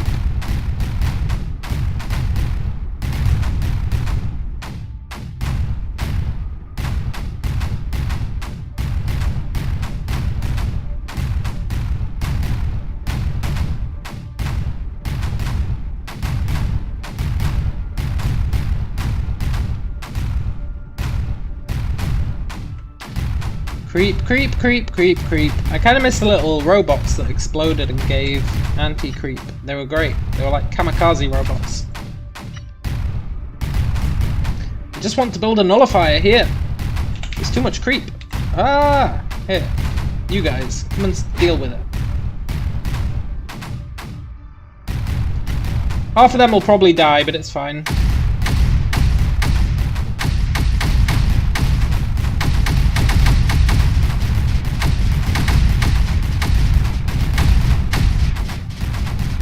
Or not. Turns out they're absolute monsters.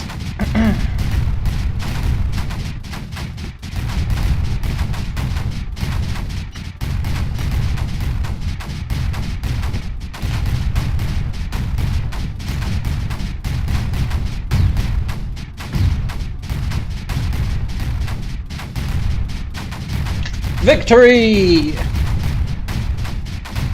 That's what you get, creep. Trying to seduce us with your delicious nature.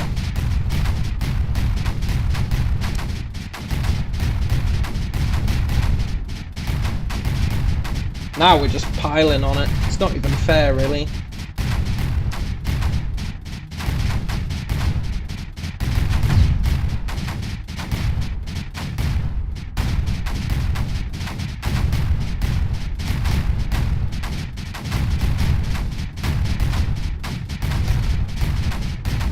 Here it comes! Raise the Totem of Doom.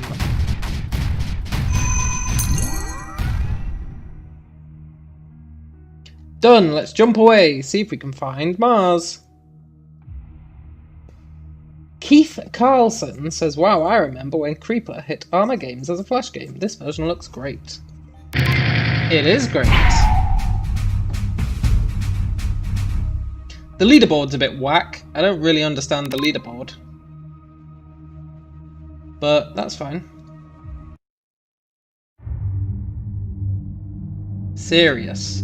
Things are getting real and getting dangerous. I will be back in a sec, I need a drink. And then we'll see what the hell it's talking about. I don't think they are getting dangerous. Hopefully we get bomber planes soon.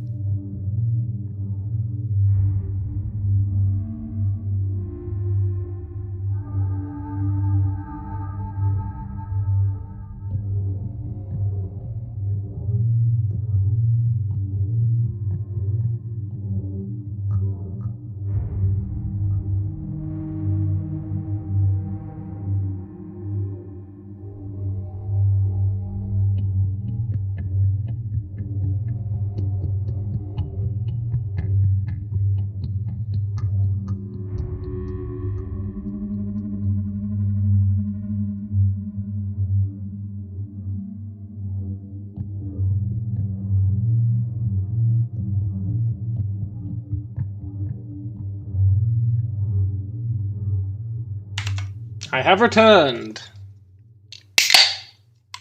Prize if anyone can guess what I'm drinking.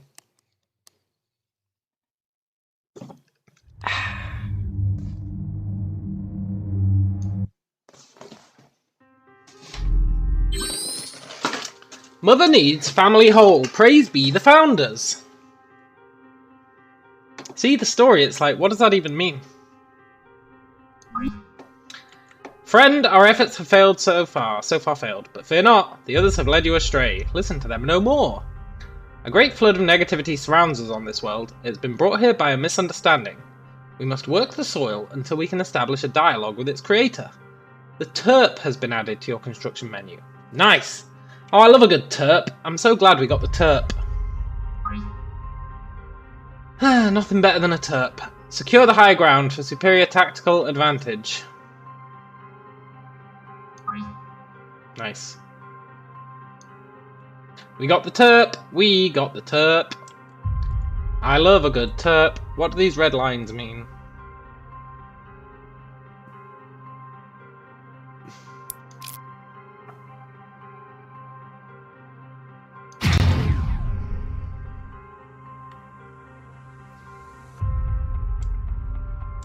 Terrain that breeds creeper. When covered with creeper, it will spawn more creeper. Well, that just sounds great, doesn't it?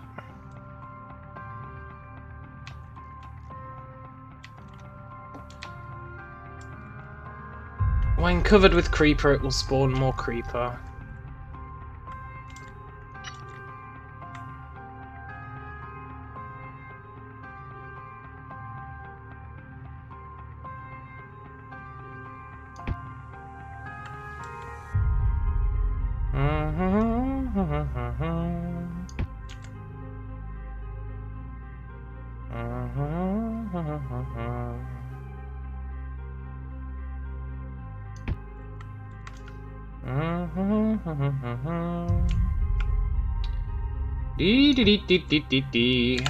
Right, we need a terp. AS to the A to the P.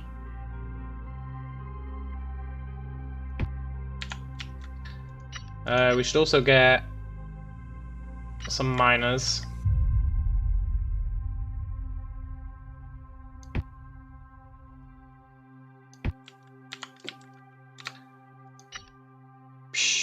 Who we should hook up to the network.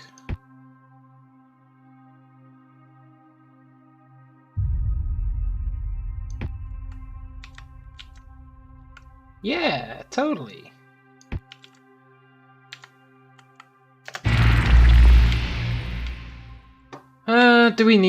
Do we need any weapons?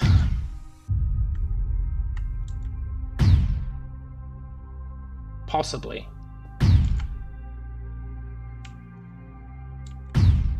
I really don't appreciate that this thing creates more creep.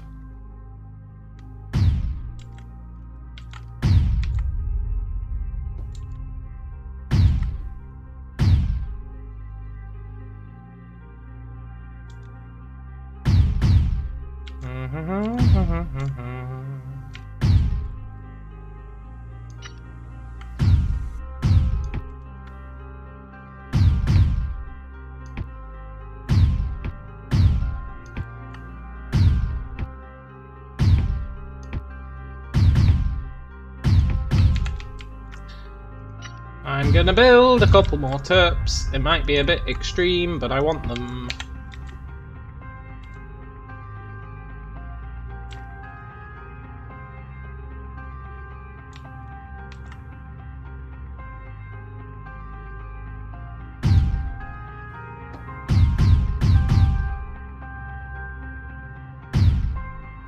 What kind of ammo does the terp use? No! Come back!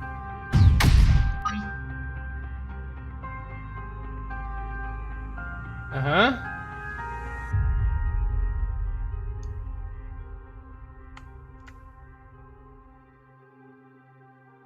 Why do you build it up?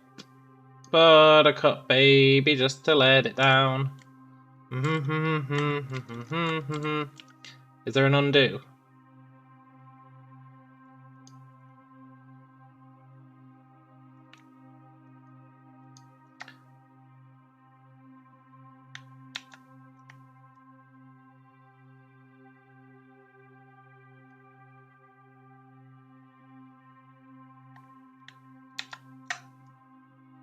Adding copy-paste functionality to that is amazing. Simple things.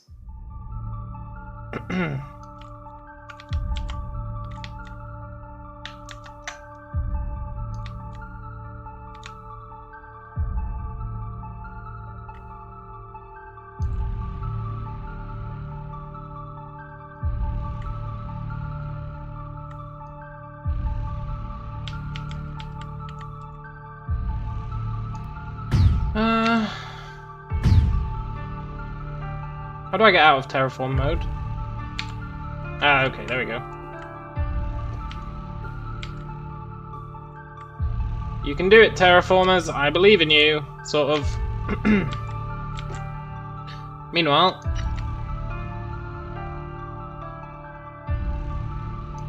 what's it using for its terraforming? It's not using energy.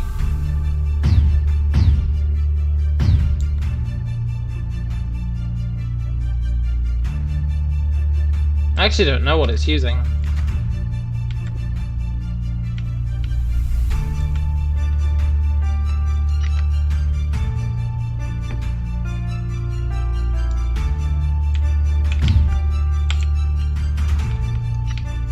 It's using the hype around cyberpunk.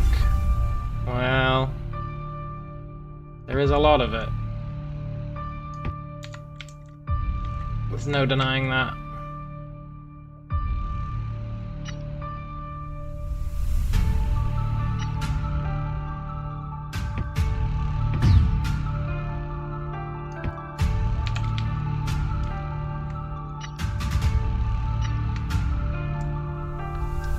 Do do do do do.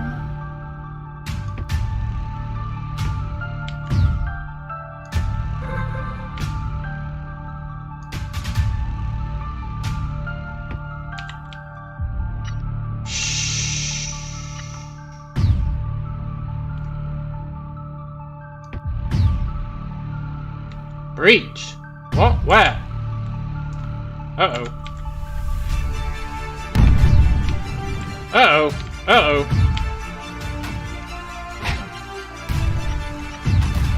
It's all gone wrong. It's all gone wrong.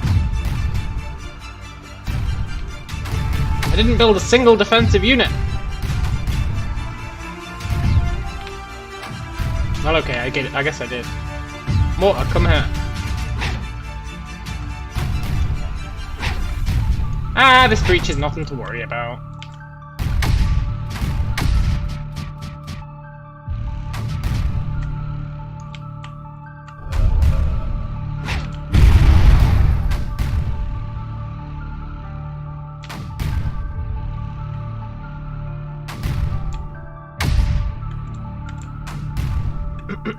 Here, Terp, get back to work. Oh shit, where did he get those from?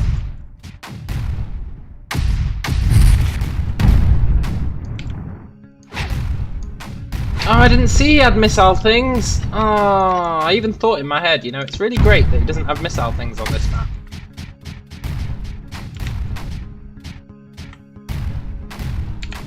Turns out I was the fool all along.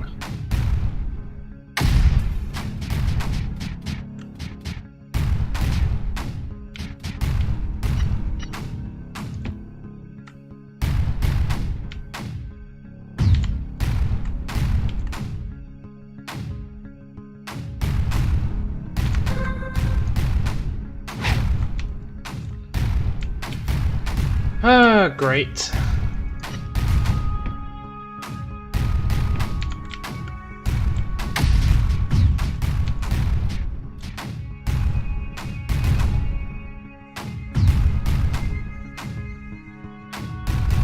Good, well that's the wall secured. Sort of. Kind of. Now what are they gonna do? Absolutely nothing. Fire a few missiles? I don't think so. Here, Turp, can you fit on the walls?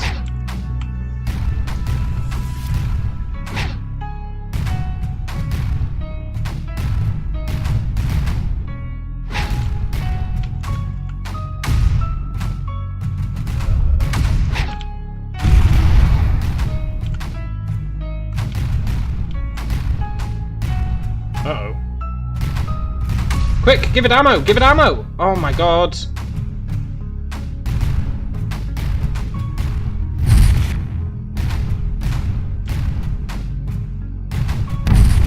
Why would you do this to me? I built the frickin' thing! Ah!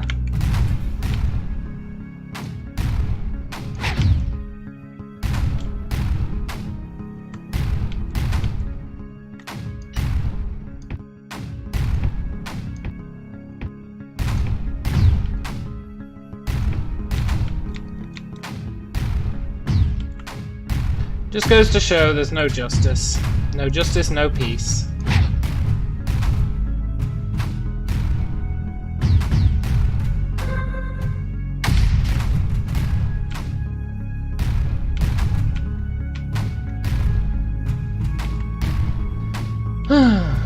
However, we are doing pretty well, if you ignore those minor breaches.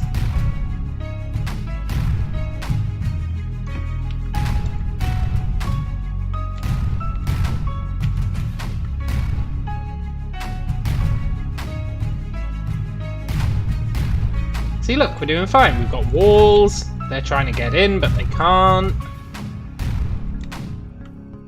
They got a shitty spore launcher. For some reason, this guy's not getting any ammo. Oh, because he needs the red. Oh my god, I'm such an idiot. Shit, that means I need this.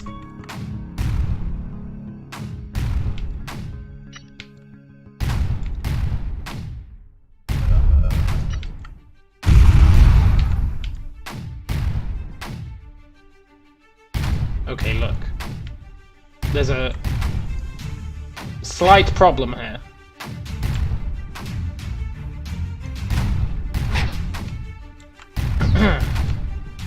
In that I don't have this red ore that I need.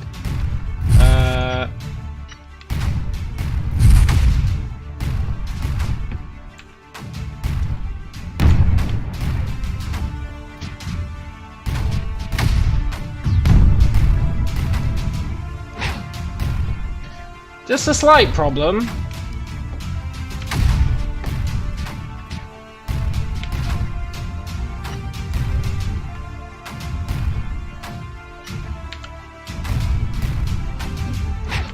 Turp, come here.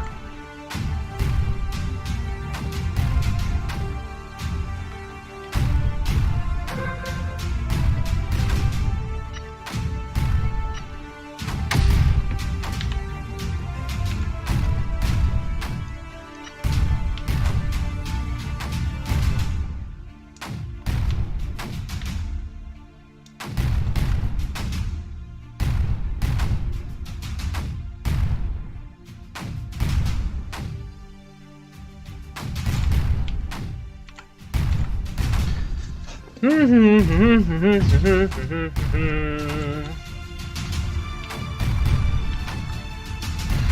just gonna have to firefight.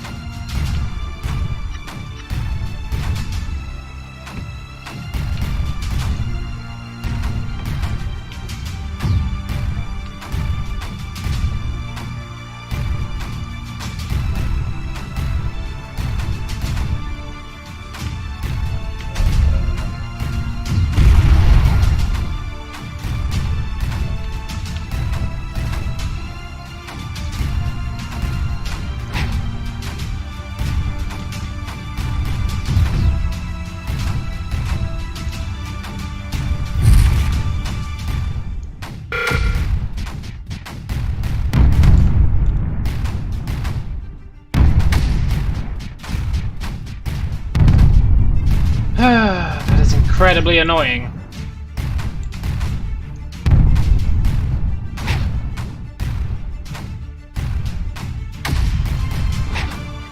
But look, I'm not one to give up just because I may have made a giant mistake.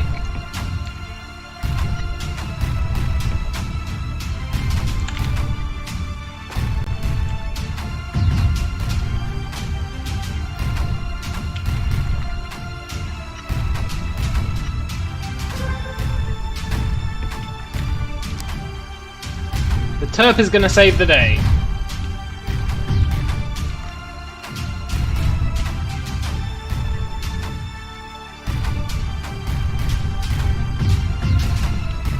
In fact, other Turps, you can come and help.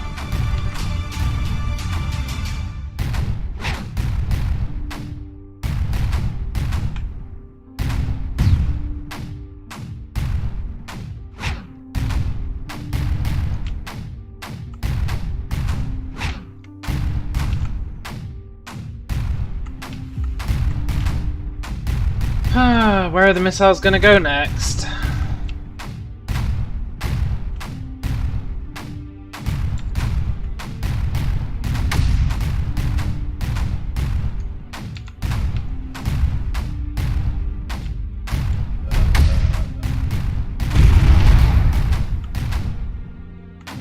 totally acceptable. Okay.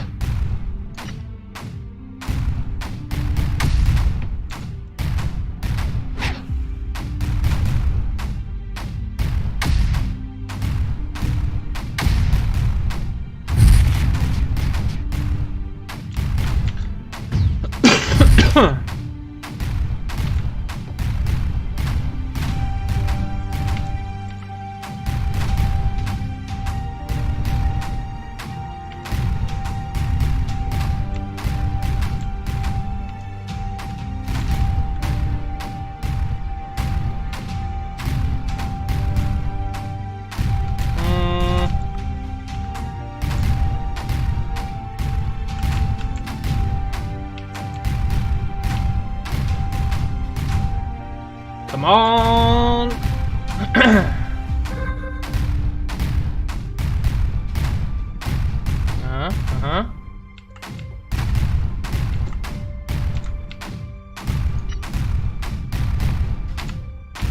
This could be going worse, you know. Could be going worse.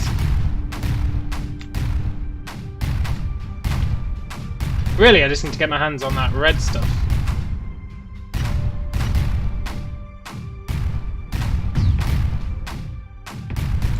Unfortunately, due to distance, time becomes distance. Due to distance, it's not massively viable. But maybe it can be. What if I were to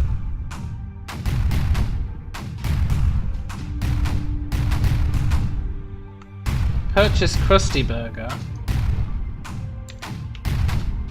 Yeah, it can't terraform something that's already creeped over. That's exactly what it is. But if I lower that, right, can I put a tower on there? Yes, I can! Look at that! Yes! And then I just need to build missile defenses. Uh-oh. You three, get over there.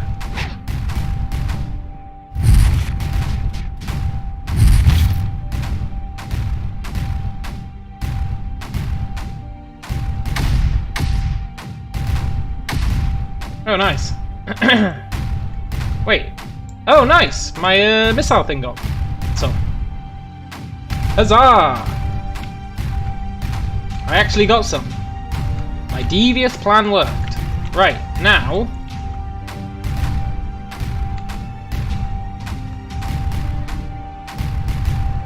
you guys, start making blue-eye.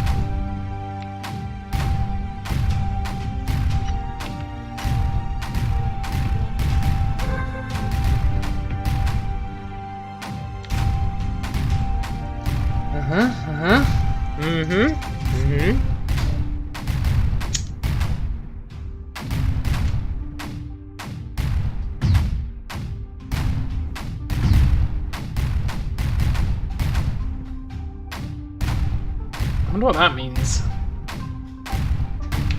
What do you reckon this means? Emit mode. Off.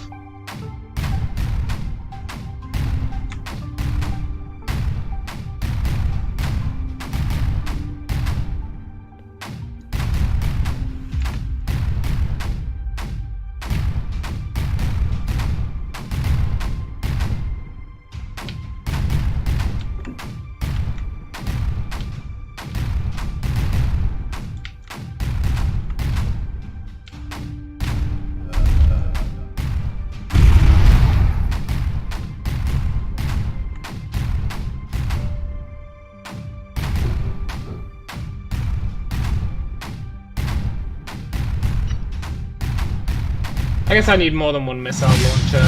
That's fine.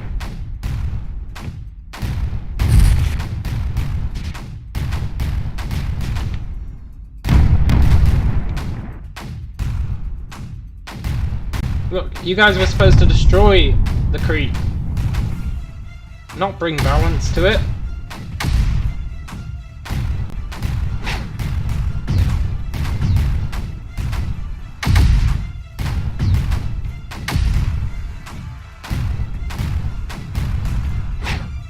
Right.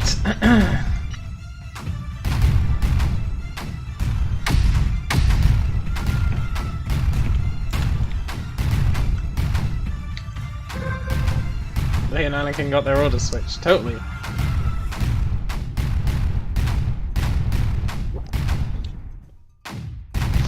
wonder if I was supposed to put this in this gap. Almost certainly. Well, that's what the game gets for not being specific.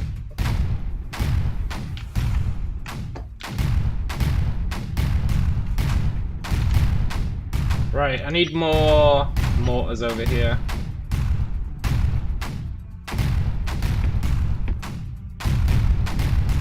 We need to teach this creep a lesson.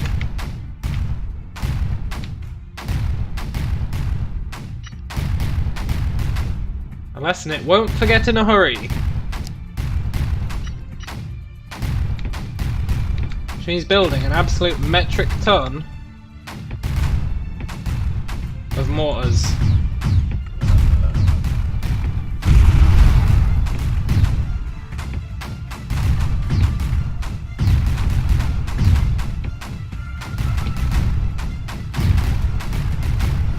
Ooh, it's one of these! Oh, I love these things! I didn't even see this! I should pay more attention!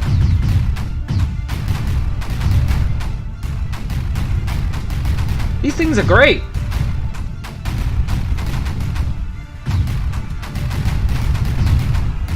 They just churn out creep non-stop. Anti-creep, rather. Pay attention how will you get your joy of discovery. Yeah, very true. Very true. That was actually a massively pleasant surprise. Look how much we're wrecking it now. I just needed to build mortars. Like, seriously. That's always the answer. If in doubt, build a shit ton of mortars.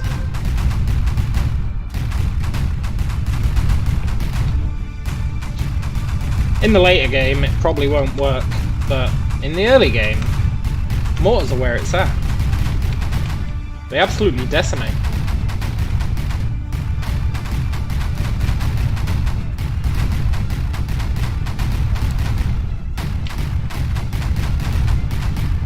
What happened to my little guy? They built a wall around him. Those sons of bitches. Look. That's not clever what you've done.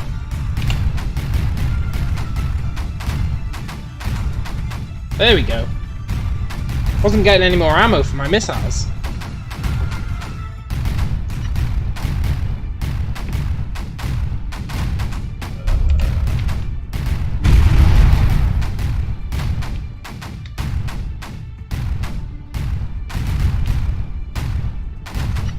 Speaking of which, I should probably build some on the outside as well as on the inside. It's too late now, unless he can get him. Oh, look at that! Maybe I'm okay.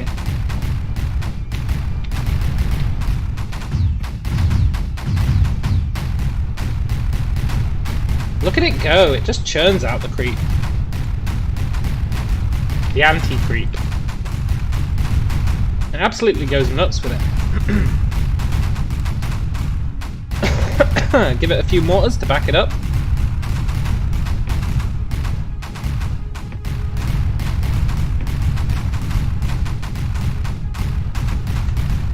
And they'll be living the proverbial dream.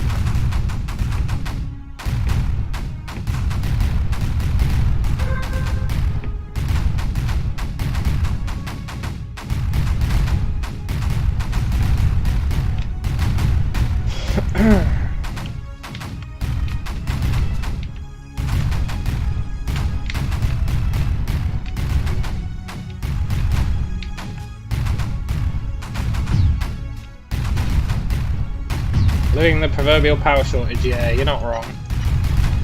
It's because a lot of my power generators got destroyed during the no missiles phase, when I was getting absolutely boned.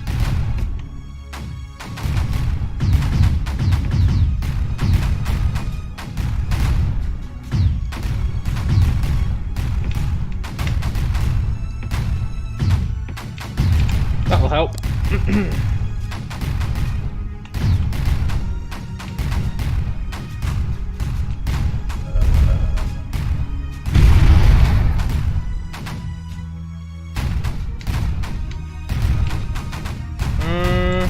That should be fine, maybe.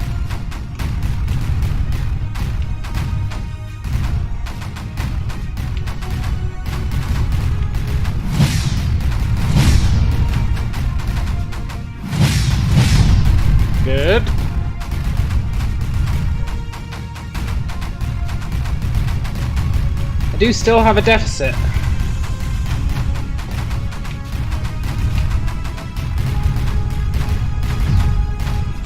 But only a very small one. And I can counteract that by making that make energy.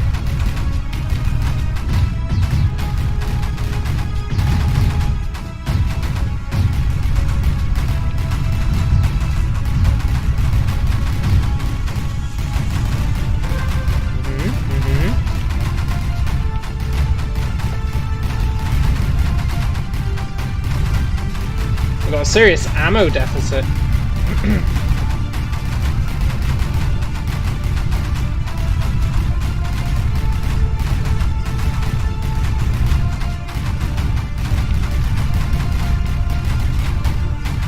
Too many mortars.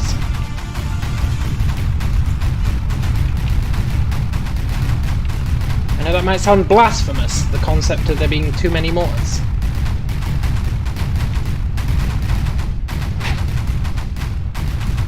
I think we might actually have too many mortars.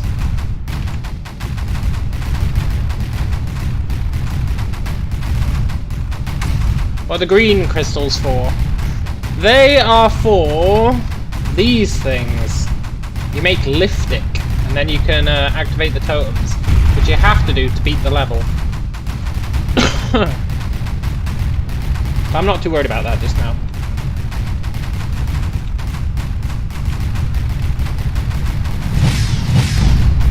According to a comic you once read, there's no such thing as too much.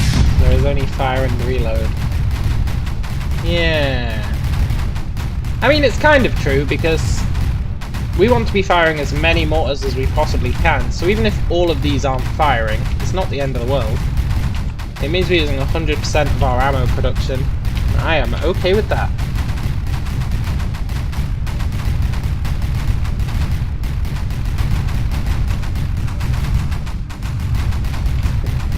I don't really care where the mortars hit, as long as they're doing some work.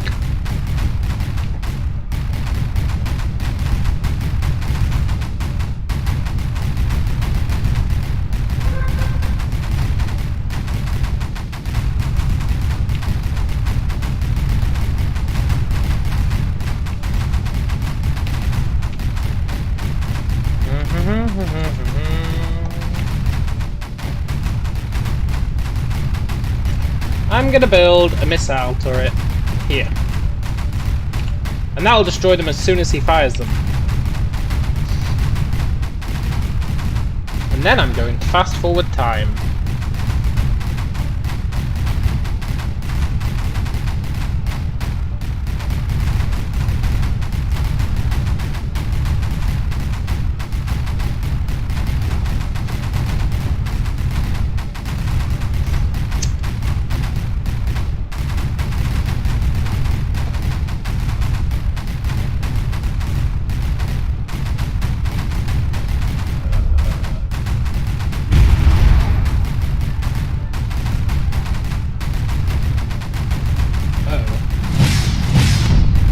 Good.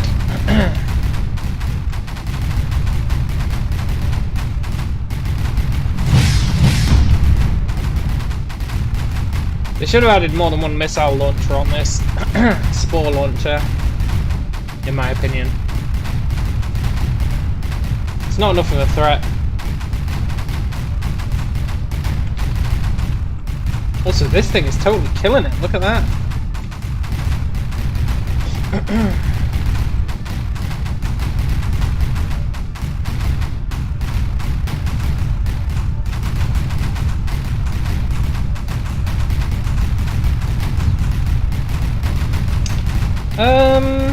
Hey Turk, come over here.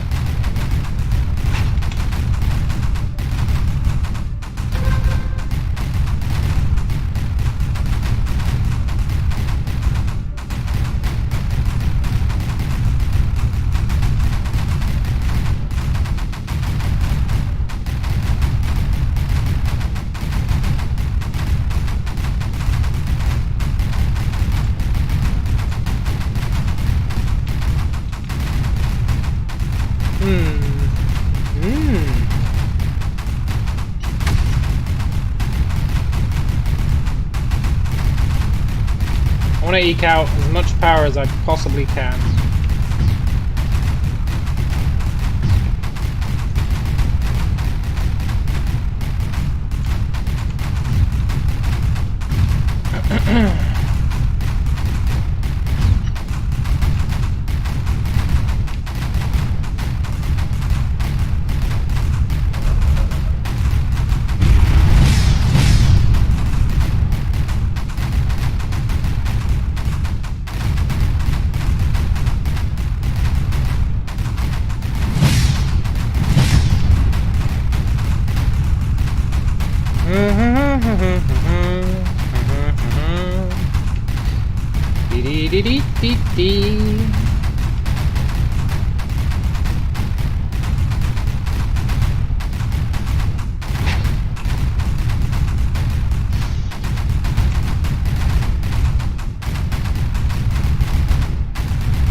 Small amounts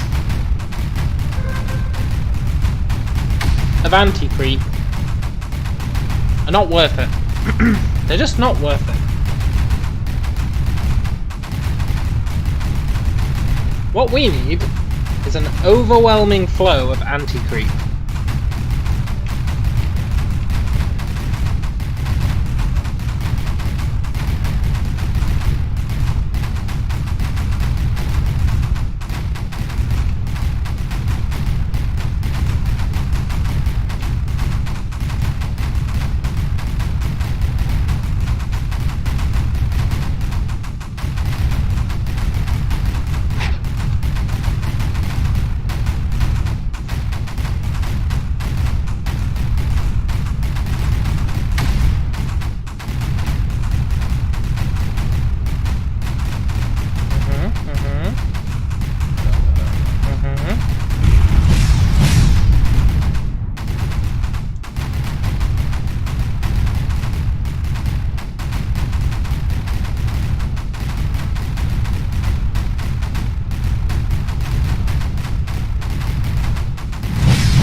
Make some blue white.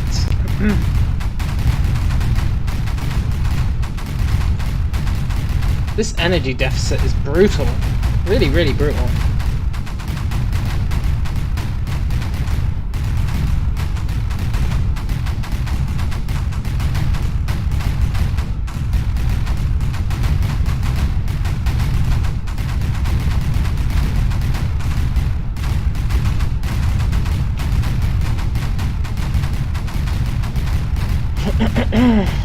Right.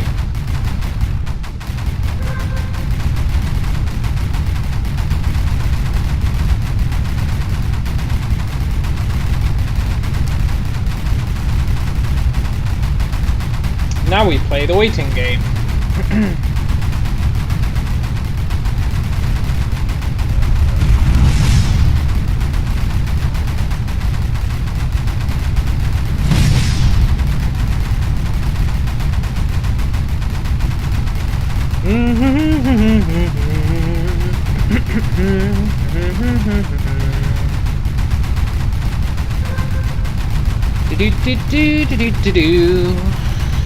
What are we waiting for? Who knows? I mean, it's pretty obvious what we're waiting for, but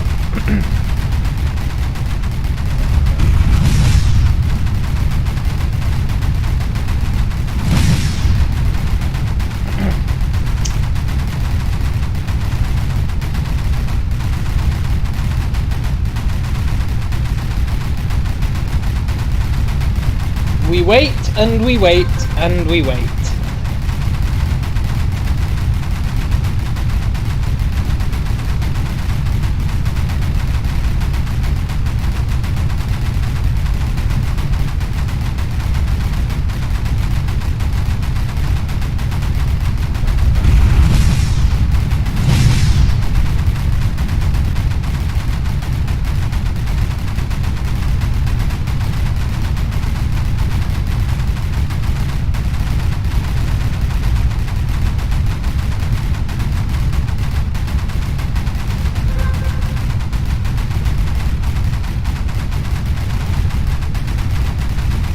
I wish I knew what this meant. I really wish I knew what this meant.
Up to 7.8.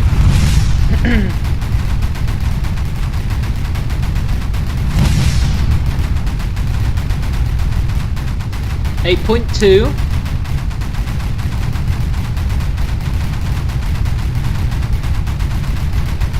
We're looking in the bottom left.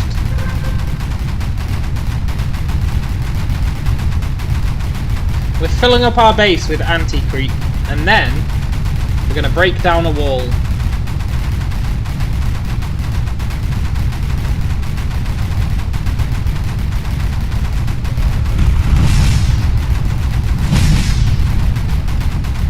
Maybe we'll just let it flow over the top and see what happens.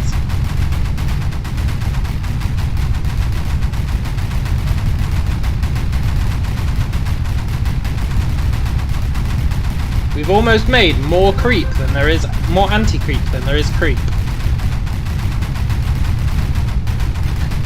We're up to 10. It's going to start overflowing soon.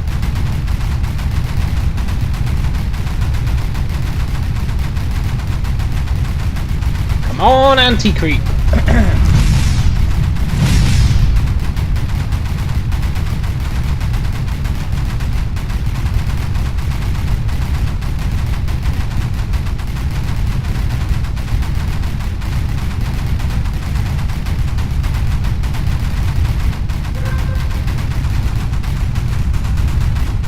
It's almost ready. Then this creep ain't gonna know what hit it.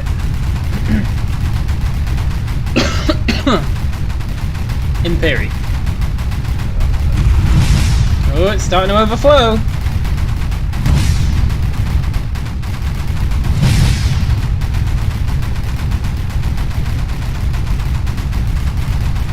Good, good.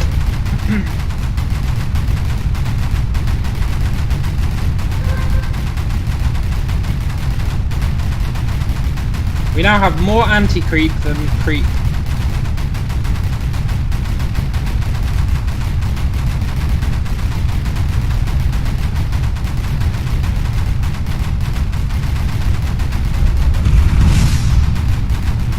So now I could buckle the walls.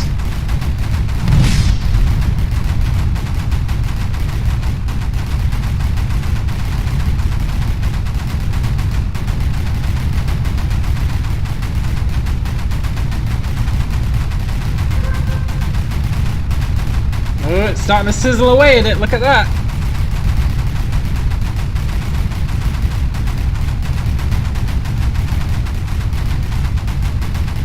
Sizzle, sizzle, sizzle.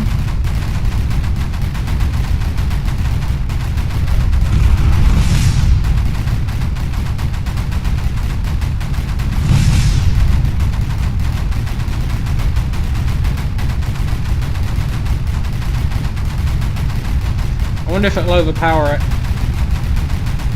or if the creep is too strong. Am I gonna have to break the dam? Maybe. Maybe I have to break the dam.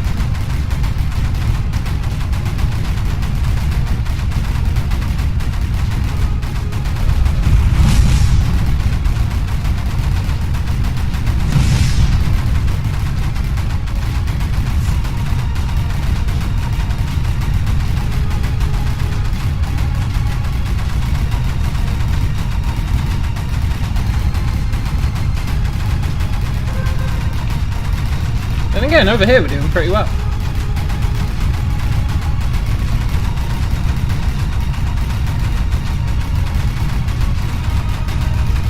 What we really need to do is push to an edge, because if we get to an edge, then it stops spawning on that edge. So I think what we do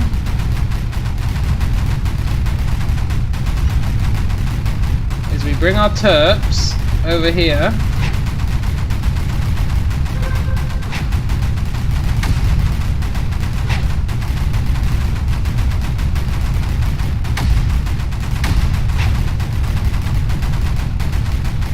I really hope this pays off.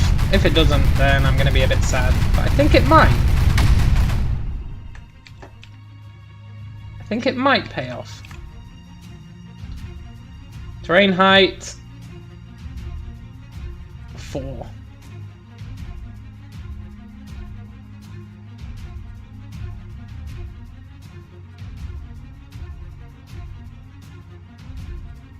Let's see what this does. Unleash the dam.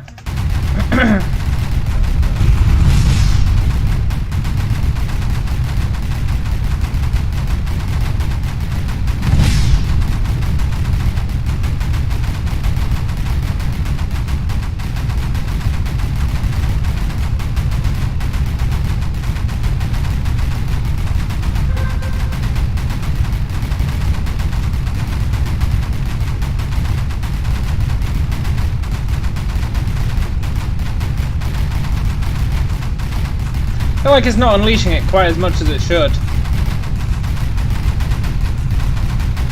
I feel like that's quite a pitiful unleashing, if I do say so myself.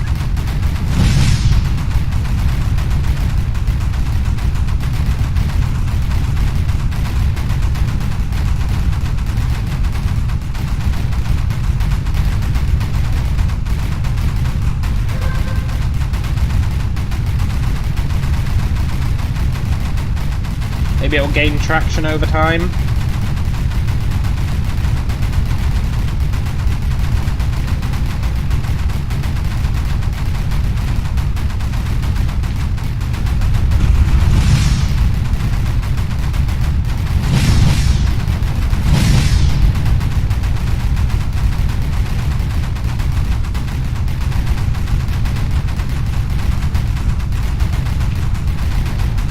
That is definitely a pitiful breach in the dam. Okay.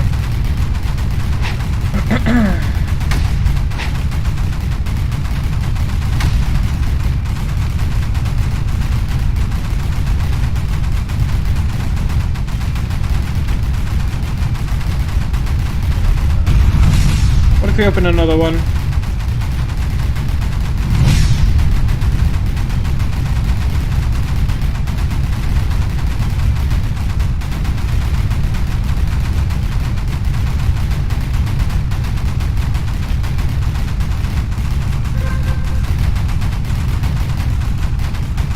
That's better?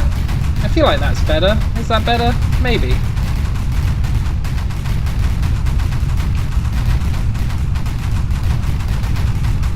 Yeah, that helped with it. I guess I needed 2 holes.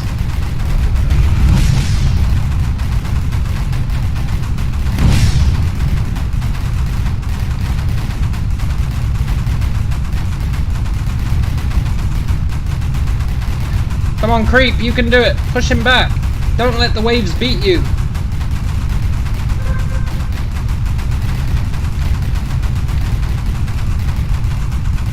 I don't think it can beat back the waves. Disappointing as it is, I don't think it can. think we need to give it some assistance.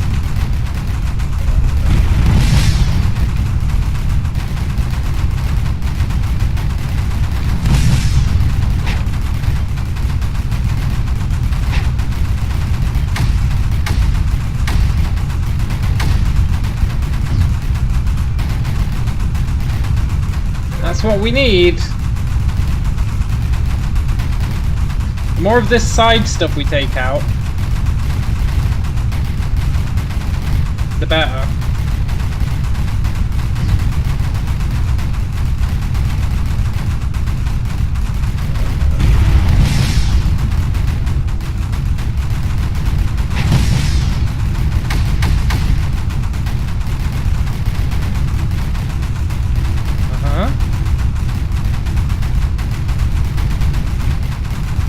Is that green stuff radioactive waste? No, it's actually really good. We actually need it. It's a resource of ours. I'm just too lazy to get it.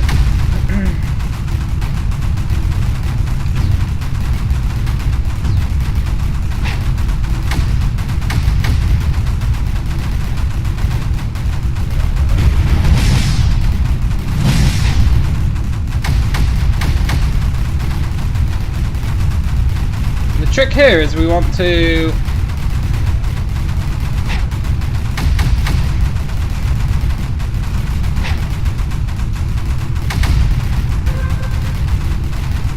try and take out an entire side.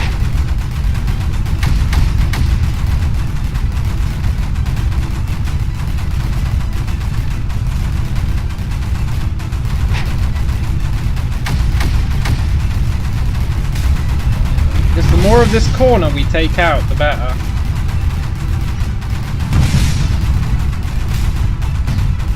Oh look, we pushed him all the way back there. The flood is actually working. I mean, we've almost reached our... Well, no, actually, we've still got loads left.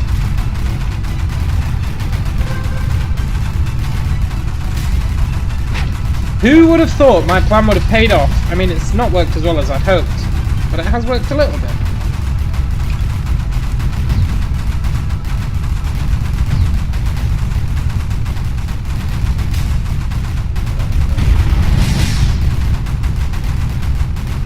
Was it the most efficient plan? Probably not.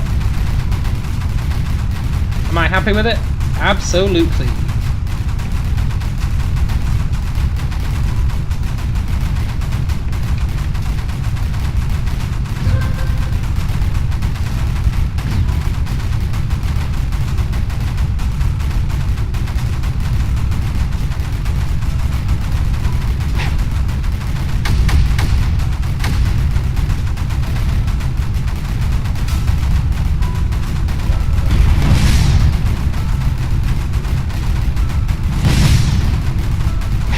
Take out a corner, that'll be a pretty big deal.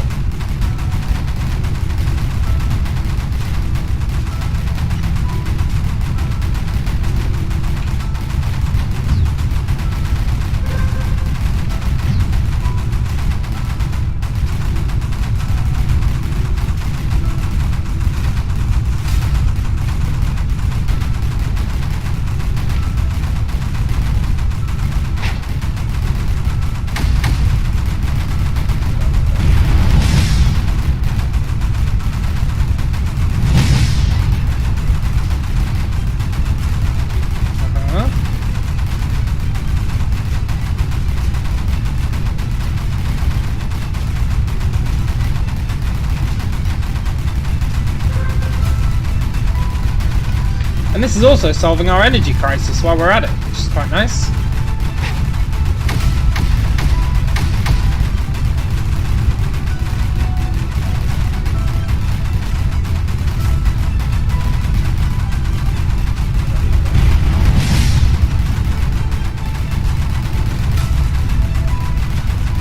Uh-oh, didn't expect that.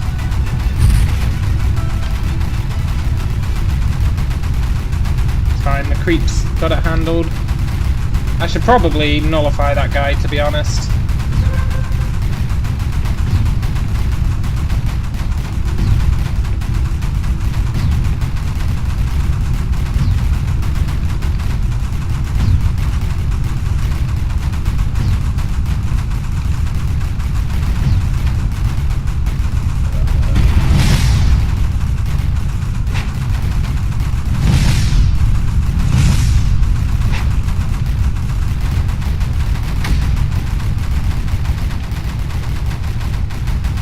Good, good.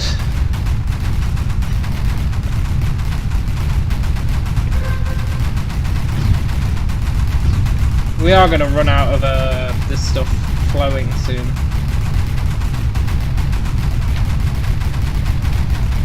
So we need to make the most of it.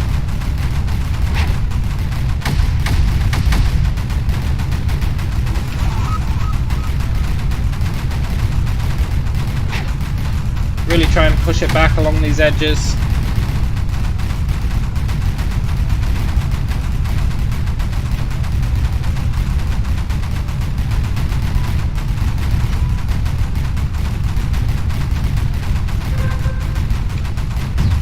As you can see though, we've managed to get it down to 26k when it used to be like 55.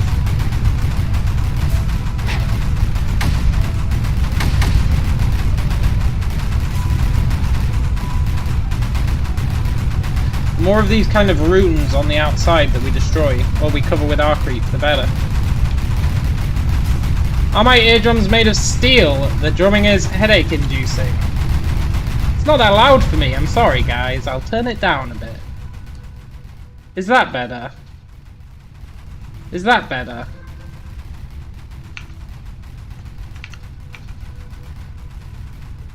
Look. Balancing audio is not my forte. I don't know how it sounds for you guys. For me it's not that loud, it's actually quite relaxing, it's kind of soothing. It's the sweet sound of explosions, totally.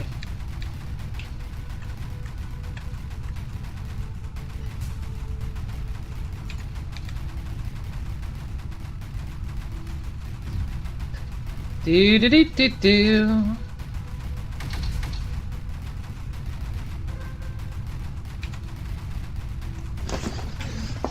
Let's see.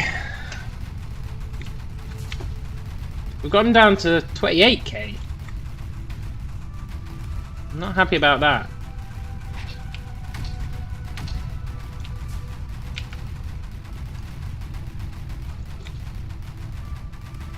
You filtered it out and you weren't even aware that was drumming until someone brought it up and then you could hear it again. Yeah, it does kind of just zone out, right?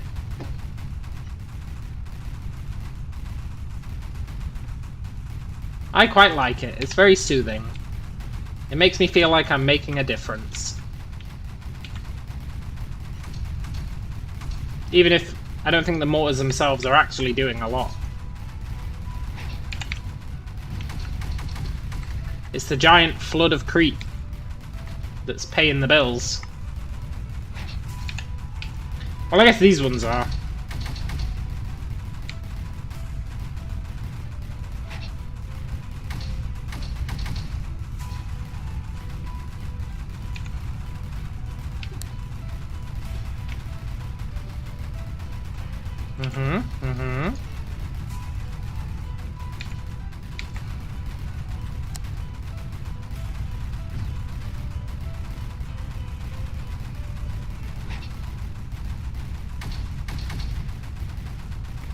Nice, nice. We must have taken over like half the map by now.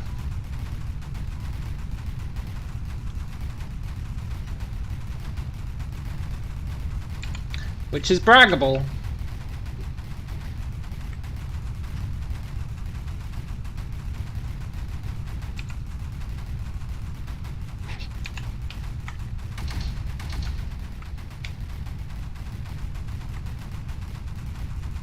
Why have they got no ammo? Those towers aren't linked. These guys need to get in on the action.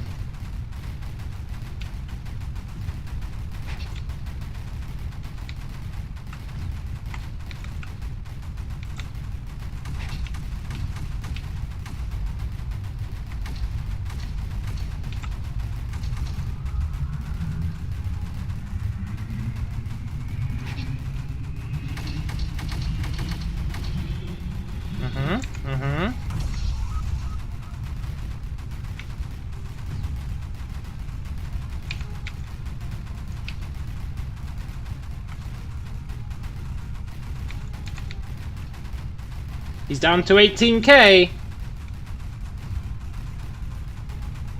18k.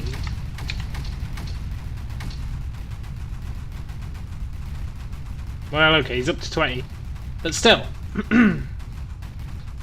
We out-creep him, and that's what matters. I tell you, building this dam of creep was the best idea I ever had.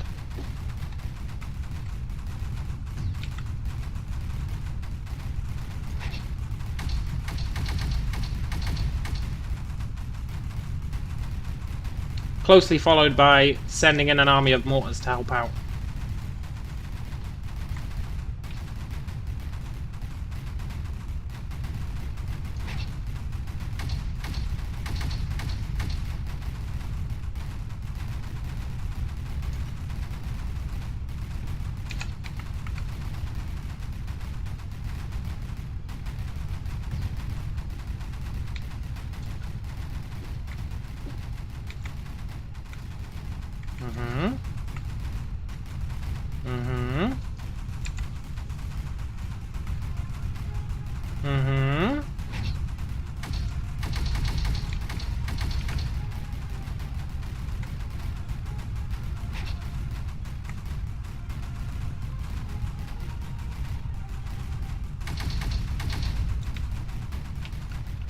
Good, good.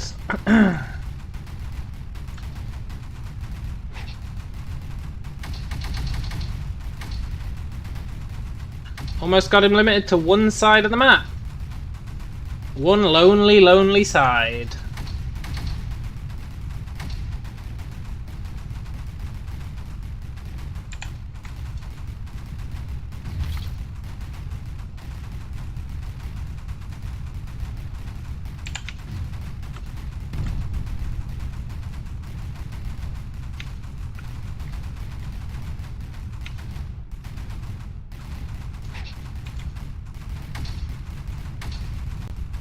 Whew. There's no denying that is a lot of mortars. There's just no denying it. But I suspect that's child's play compared to the later levels.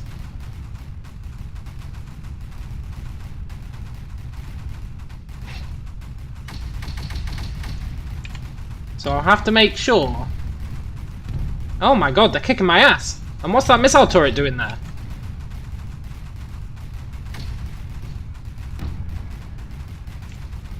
Have I finally reached the point where my creep can't expand hard enough?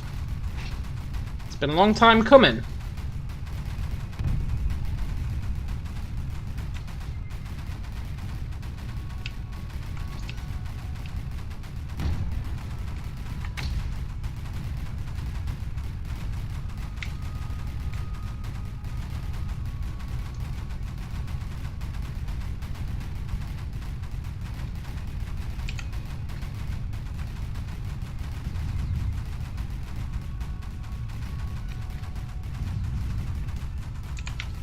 Maybe.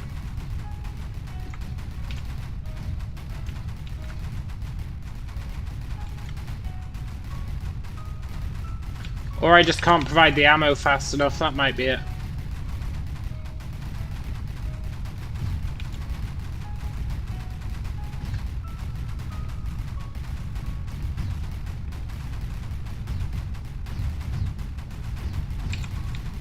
Maybe that'll help.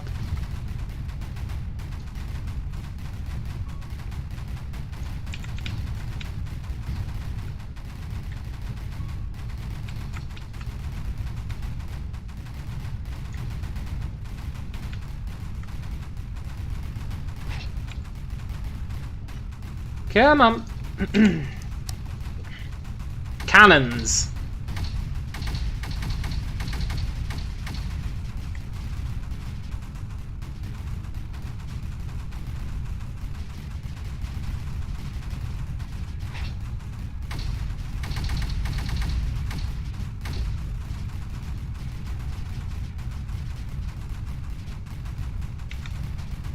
Nice, nice.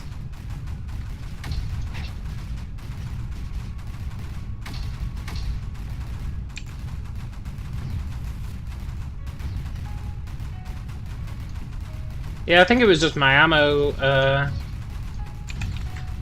lines were not great.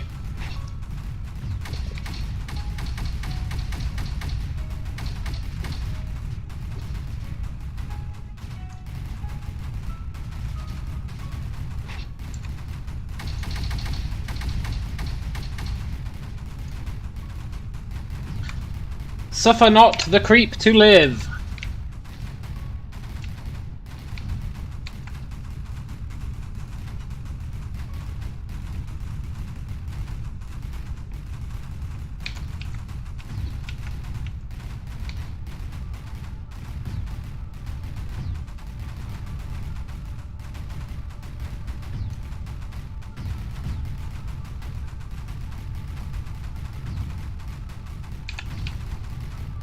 Mm-hmm.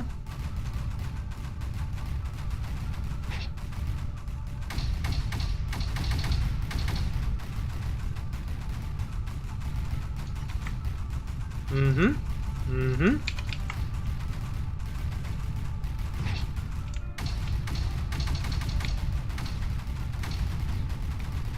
Mm-hmm. Mm-hmm.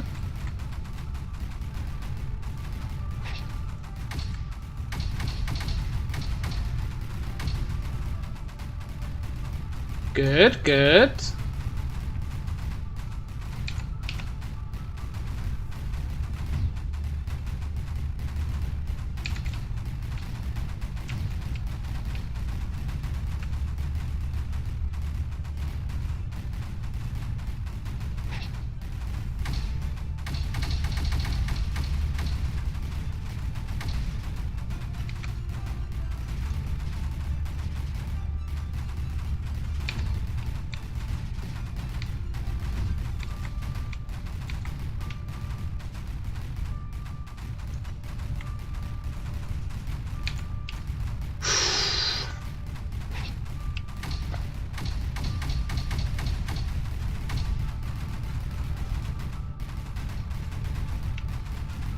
Did my dam ever get emptied? Yeah, kind of. Yeah, it definitely did.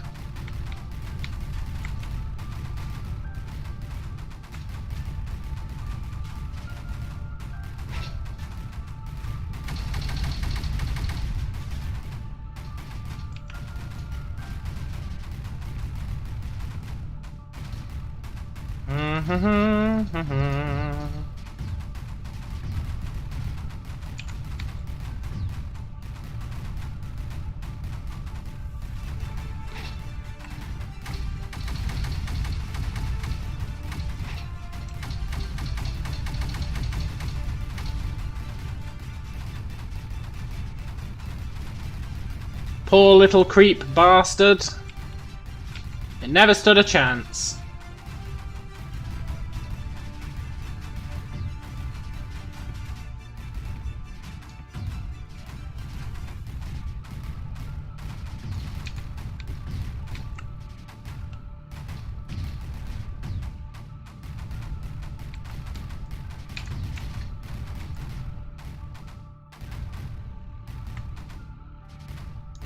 Go kill it.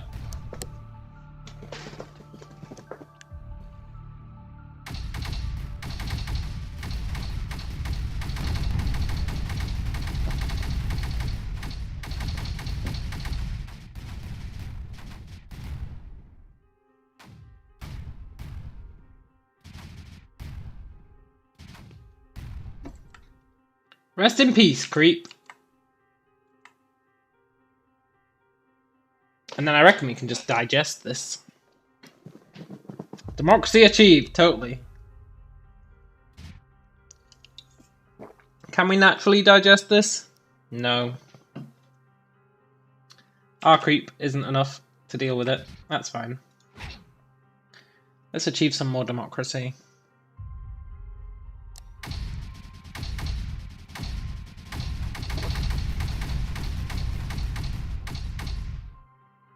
Now democracy's achieved.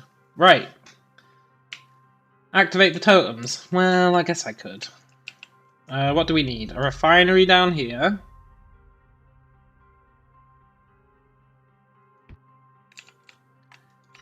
And we need to hook up to...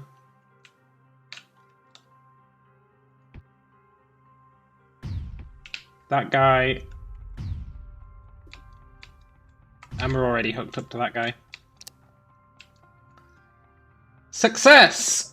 Measurable success. I mean, sure, it took 2 hours if you take into account the fact that we were playing on 4 times the speed.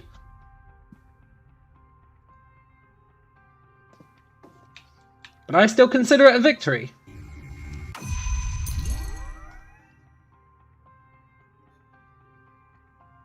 Why did it say eggs 0? What does that mean? Wait, what does it mean eggs 0?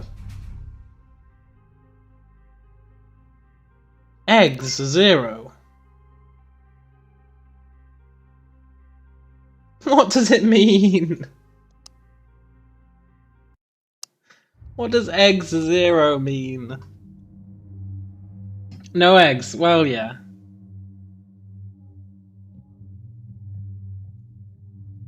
The complexity of each of these worlds is astounding, each filled with more and more abandoned technology. What could it mean?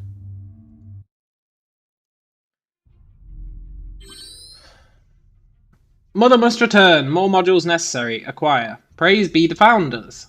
Earn technology identified. Entangled rift nodes provide upgrades.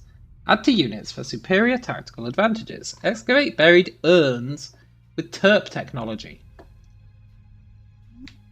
I should select a weapon and click the Earn button in the command menu. What? Buried urn. Activate with TERP. Something tells me retrieving this info cache should be a priority. I should build a TERP to excavate this. Look, that's all well and good, and I will build a TERP.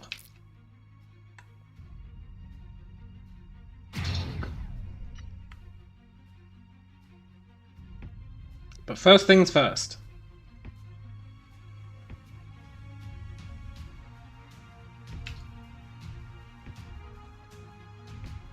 I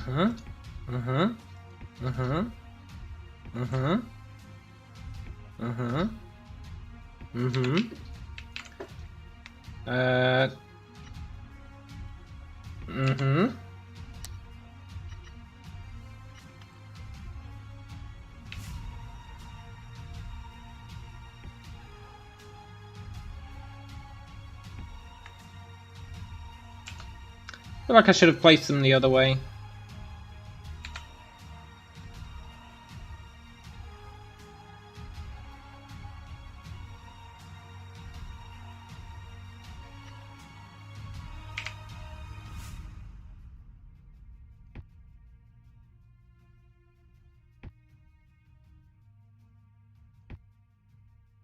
Maybe. I don't know. Whatever. Right. We've got to spread as fast as possible. Who knows what we're dealing with on this map? Not me, that's for sure. Blob nest. Oh look, this is going to feed it up here. Which means...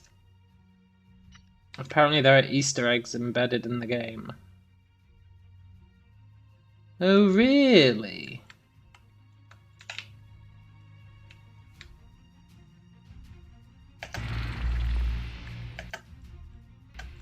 See, when it says get this a priority and then it covers it in creep. Highly uncool. Also, why is there red stuff? Does that mean there's spore launchers? Ah, great, so I need that red stuff. ASAP. A to the S to the A to the P.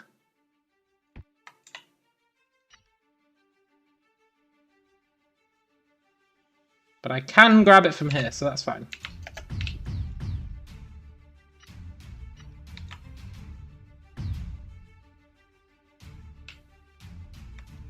What are these blobs gonna do?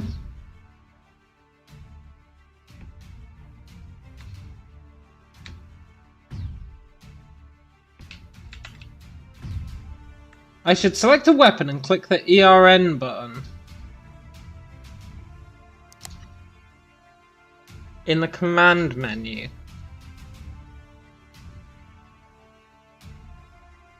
Game, you haven't even told me what the command menu is.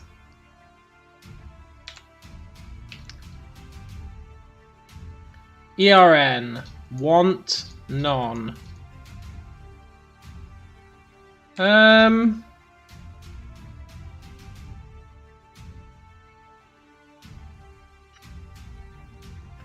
I wish I knew what that meant.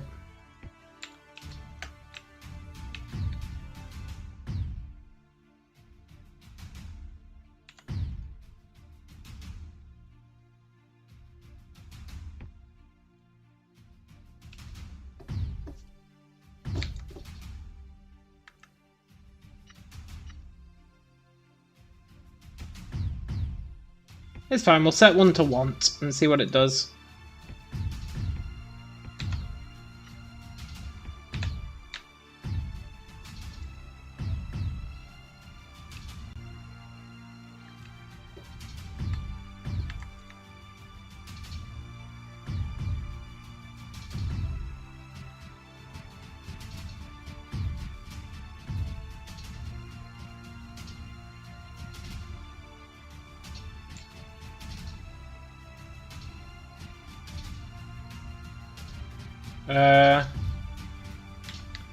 What did that do? ERN held.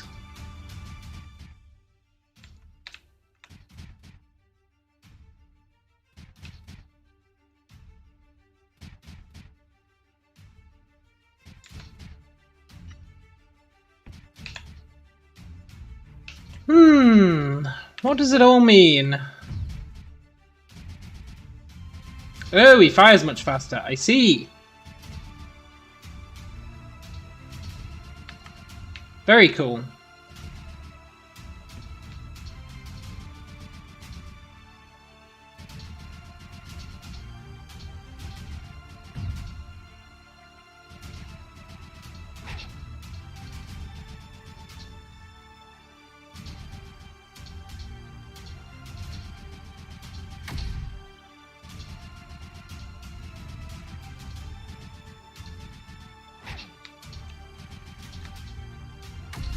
Here, get some blue-white. Maybe two of you can get blue-white?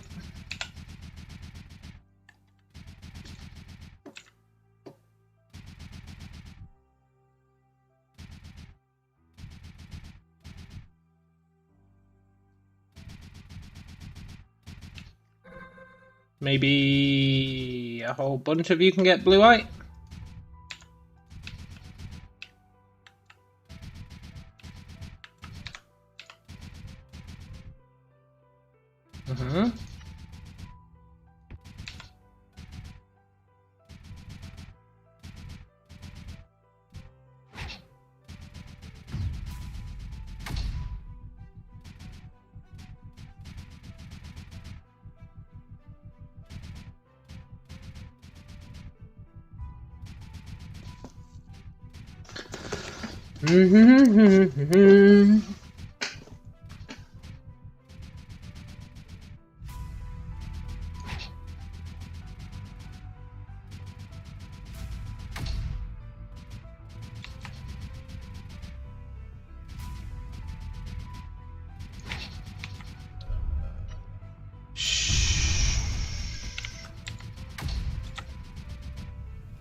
That's maybe good, I'm not sure.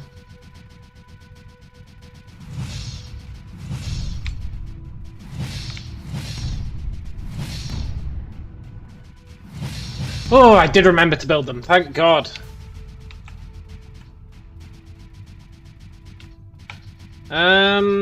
Someone else can use an upgrade. I think I want a mortar with an upgrade, right? Let's see what a mortar with an upgrade's like. I bet it's pretty good. Also, where are they generating their creep from?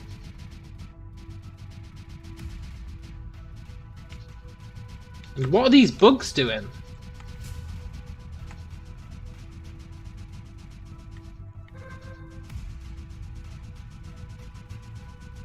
They run into the blob site and then create creep. Okay.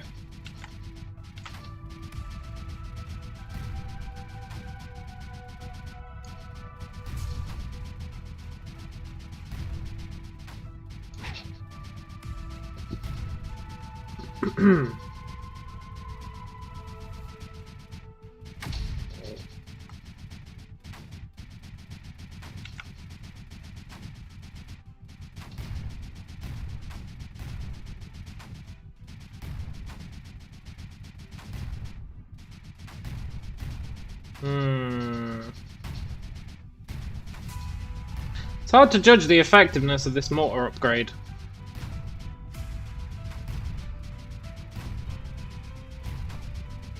Like, maybe it's effective? I don't know.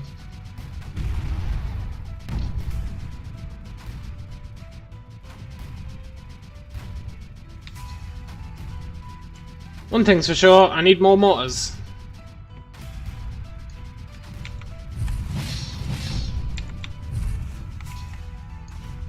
And I should probably build one over here. And try and do the old jiggity boo over here.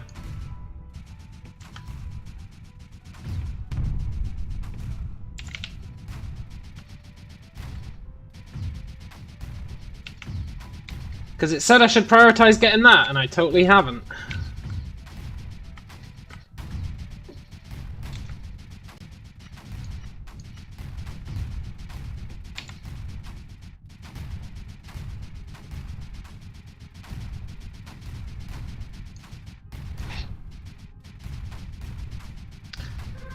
This is not going well.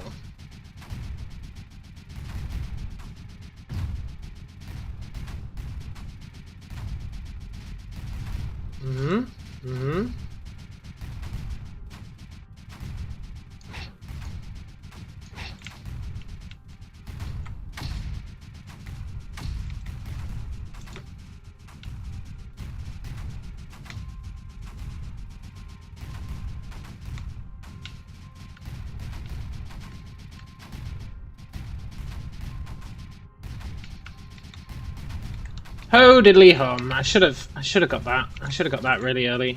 Seen what it was.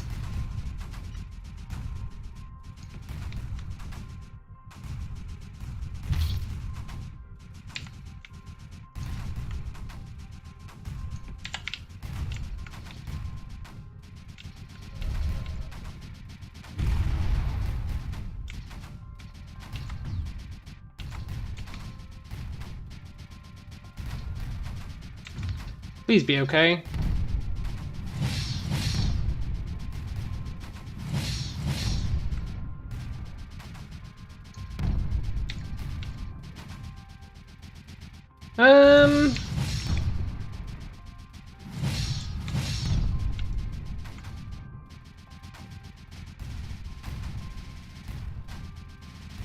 Yeah, I feel like I've screwed myself a bit here. Maybe, possibly. By not getting whatever that is.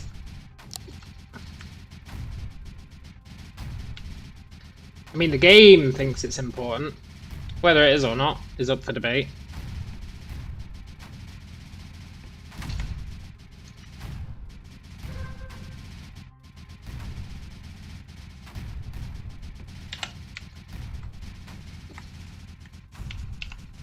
Is it too late? Go get it. Yeah, that's what I'm trying to do. I'm trying to expand out here to go get it.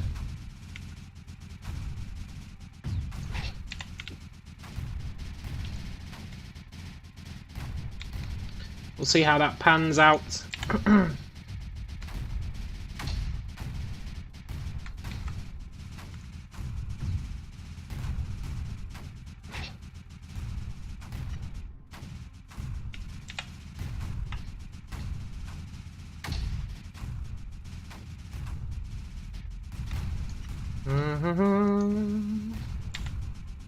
Looks like we'll be able to get it.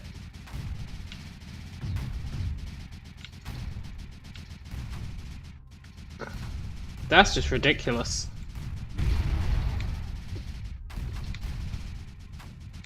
Also, I need to build a missile thing over here just in case.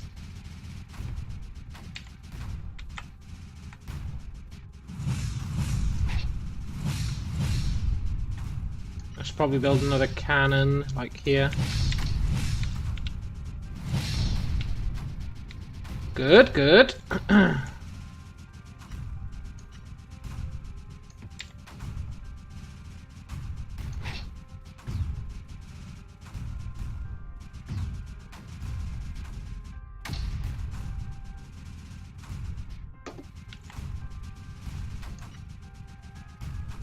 So I guess it wasn't too late to go get it. Whatever it was.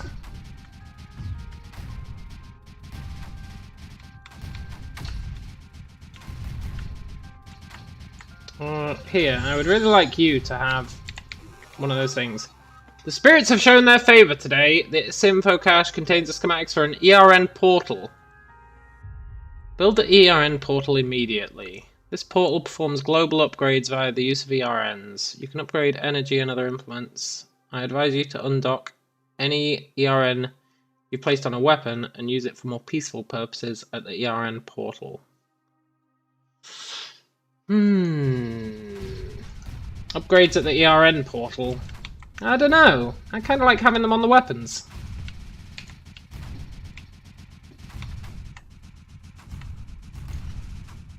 So you have to choose between upgrading single units or getting global upgrades. Oof.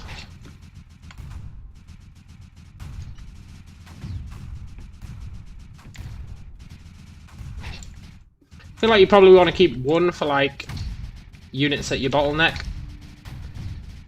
And then global upgrade the rest maybe. Energy collection, mine production, move speed, fire range. Ooh, fire range is nice. Here, Terp. Go get that, please.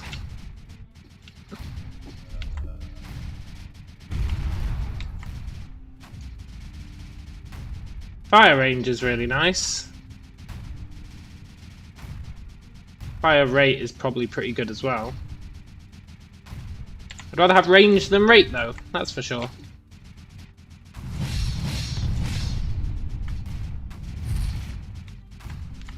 Uh-oh.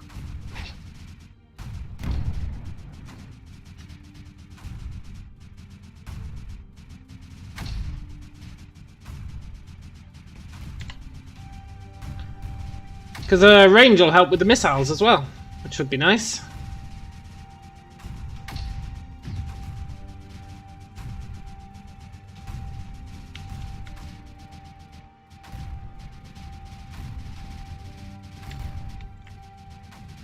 Where's he going? Oh, I told this guy he wanted one. No, no, no.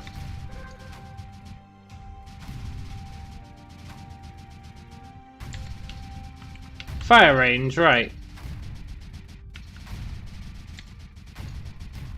Wow, that's a massive improvement.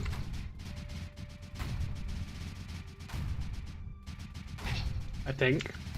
Maybe. Is it? I don't know. I feel like it's a big improvement.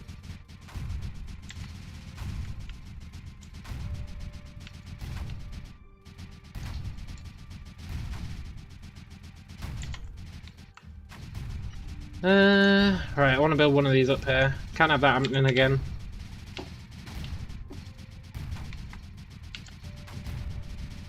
I really need to deal with this corner. It's just cheesing me off. Let's build down and around here.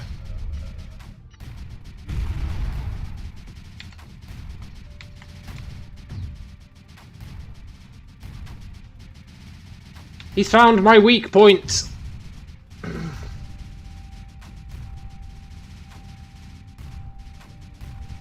Quick, get the ammo to him.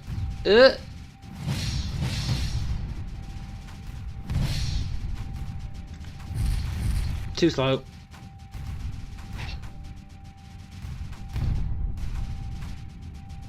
Run, Terp, run!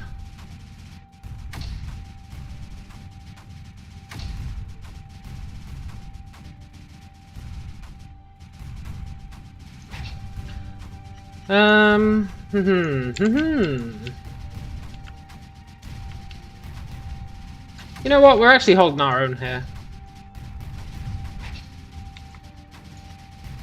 Maybe I was concerned about nothing. But either way, I want to build up here and then get some more mortars on the go.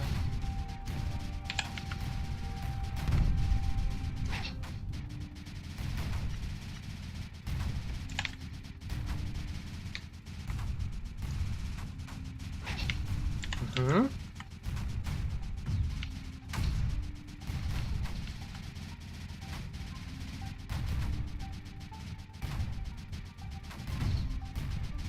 And that should deal with that once we got the mortars. And then we just need to push over this way.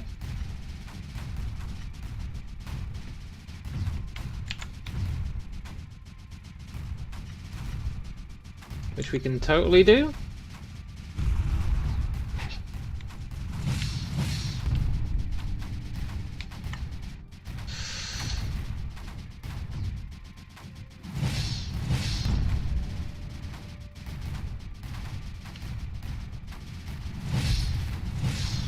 Ah, god damn it.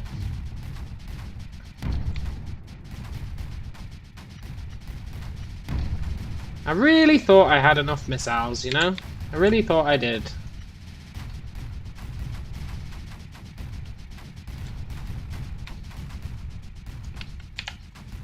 Let's go overboard.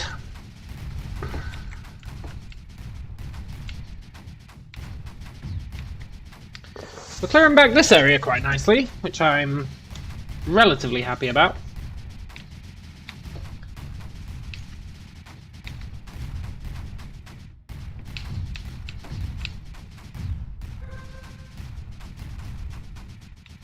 We've stopped that encroaching, which I'm also happy about.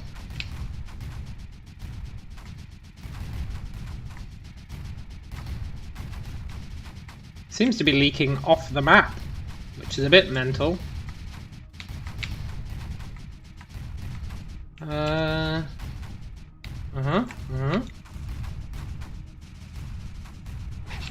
What's this stuff? Is it anything?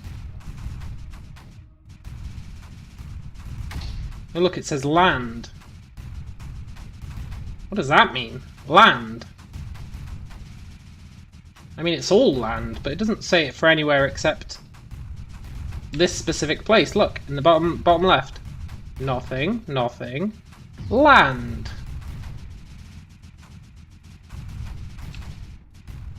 That's strange.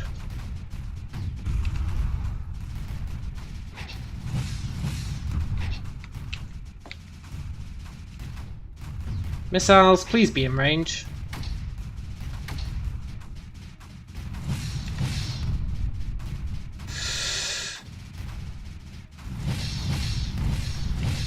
Good. Good. This level's not so bad, actually, once you get past the beginning.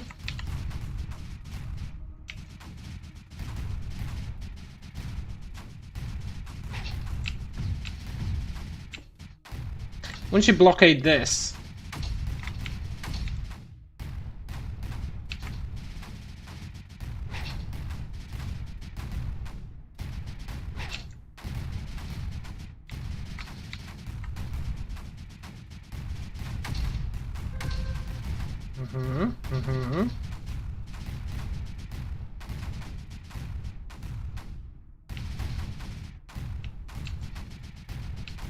Tempted to terp one of my missile defense things and see what it does.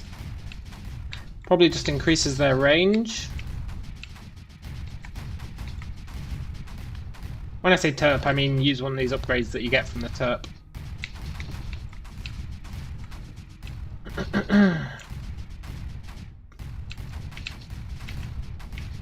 Right, let's move out.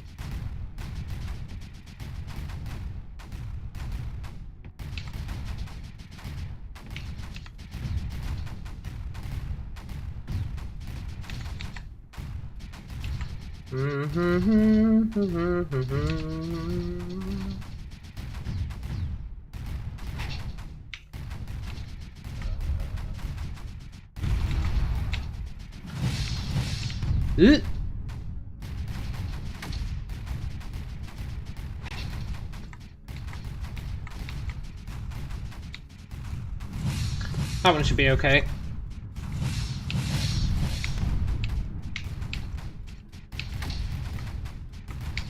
Whew.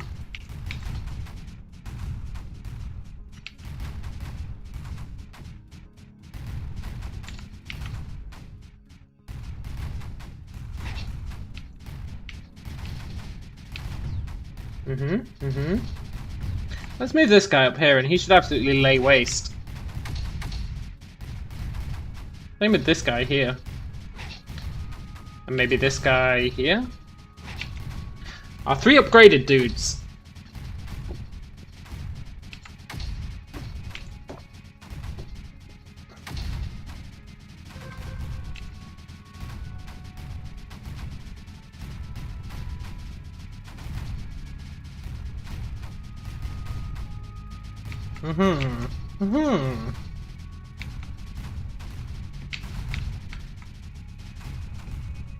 I'd love to get bombers. Bombers would be really nice. I was hoping that's what we got on this level. But I'll take these upgrades, I guess. They are fairly nice.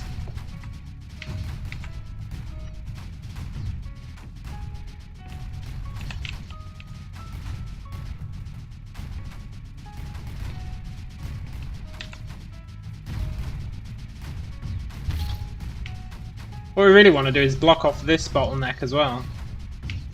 We can get both of them. Then we'll be living the proverbial dream.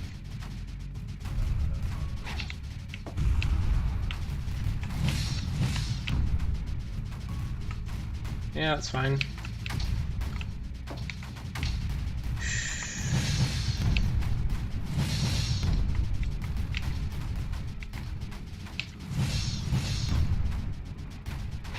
Just keep pushing forwards.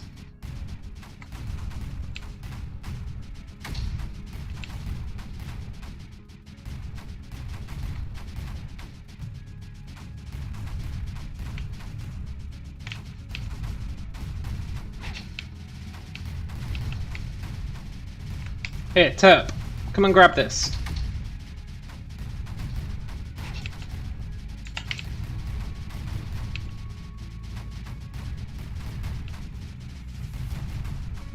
Blob nest, blob nest.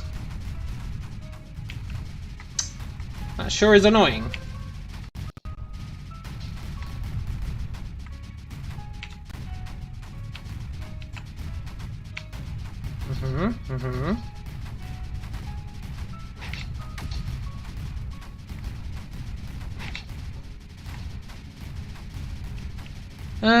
You two. Come over here.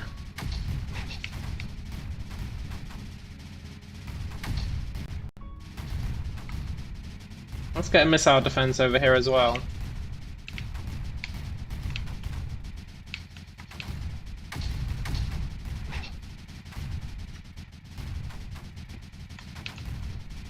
Get some of our sweet anti-creep on the go. And then I think we can buy mine production, fire rate, efficiency 100%. Wonder why it says that.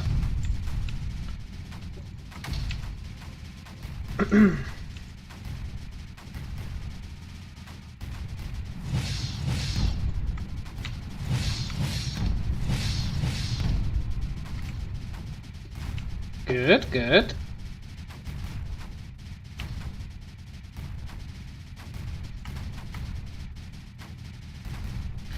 I'm not hugely convinced that actually did anything, right? If I get rid of fire range...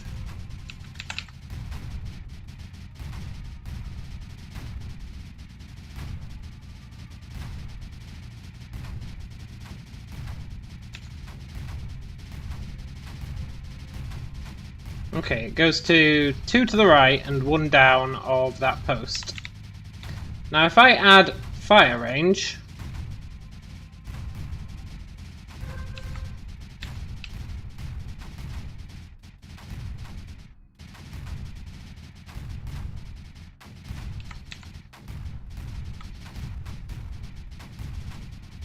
It's exactly the same range, so what's it talking about?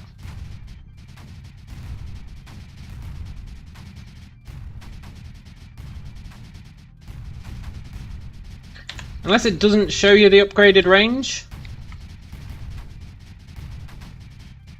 Which could be true, I guess. If I place him outside of the range of that stuff, does he attack it? No. So what the hell's it talking about with increased range?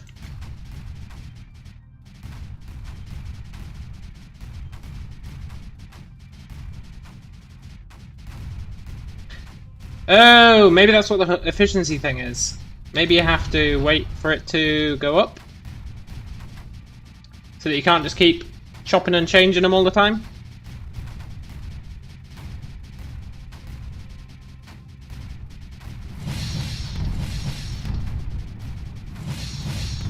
Maybe? I don't know. What I do know is that I don't understand it.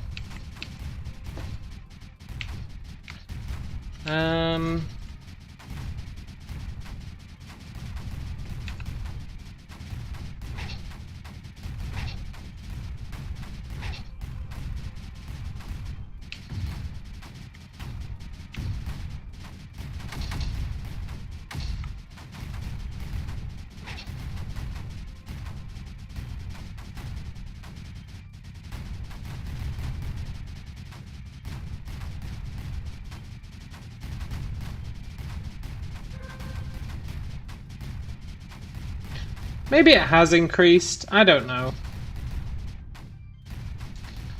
I don't know what to think anymore.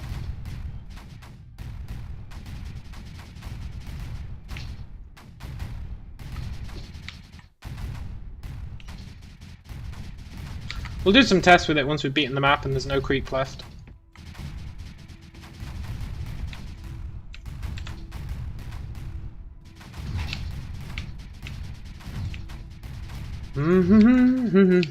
Let's build another missile just in case. You can never be too careful.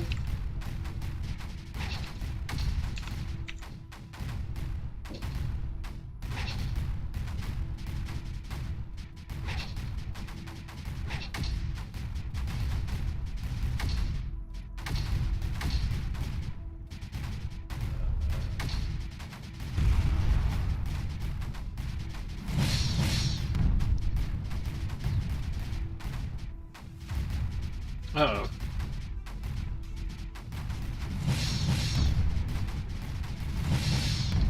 Whew! I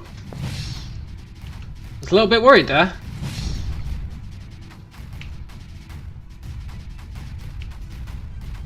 Looks like we're fine though. Let's bring this guy over here.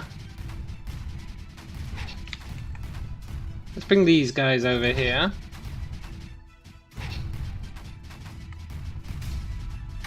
Let's go crazy and bring that guy there.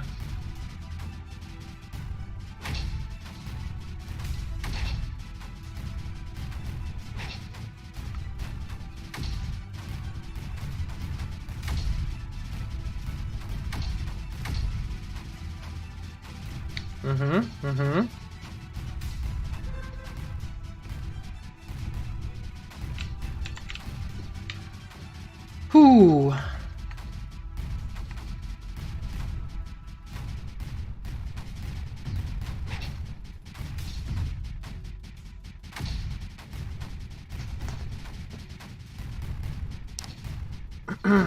Turrets are so great.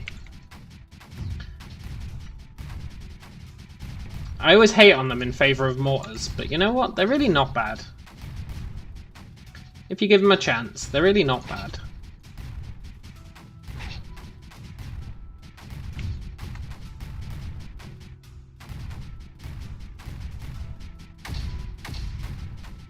And with that in mind, here, do you want an upgrade?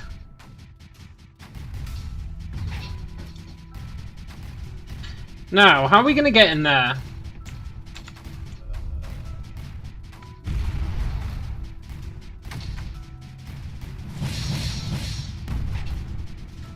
How are we going to get in there?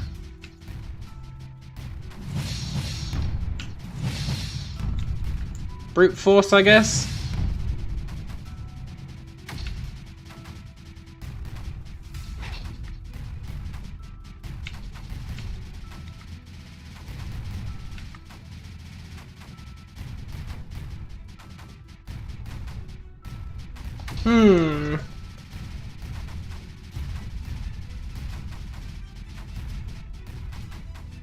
No Hitman indeed. Wanted to try out Creeper World 4.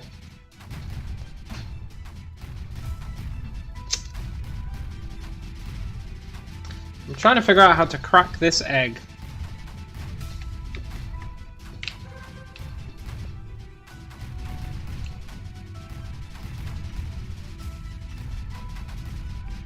If at first you don't succeed, just build loads of mortars.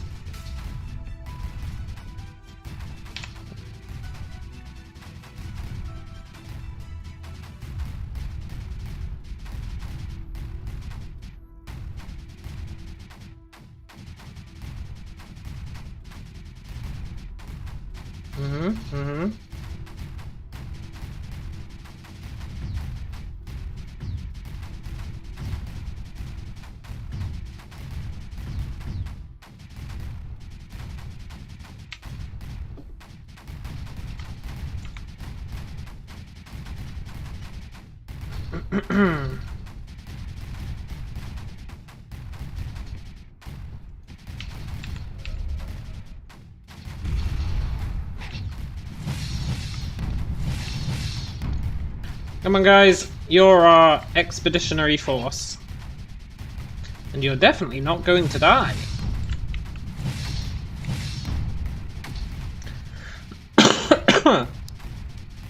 Philo says, IRL you can get in anywhere with a clipboard. Try it. Walk in with a clipboard and start pointing at the walls and counting. A solid scheme. Wouldn't work. Nobody'd get in my house with a clipboard.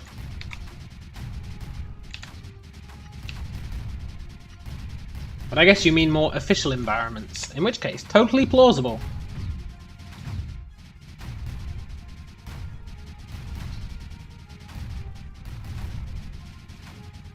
I hope the nullifier works on these bug things. Because every time a bug comes in, he gets a giant spike.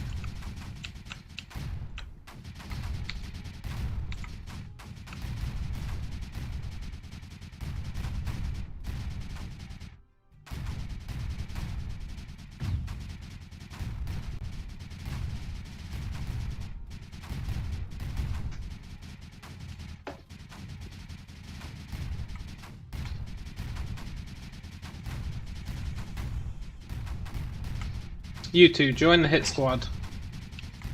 We'll send these scumbags to go and defend this land.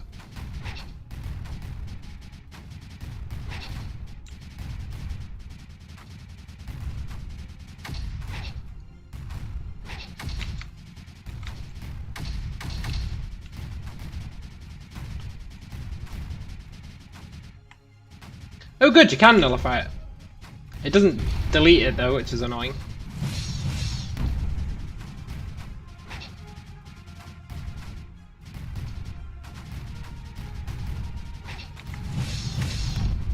Mirab says, the key to getting away with stealing and trespassing is walking around like you know what you're doing, and you own the place. You gotta show confidence walking out. The mall cops will never know you stole those apples. Useful life advice there.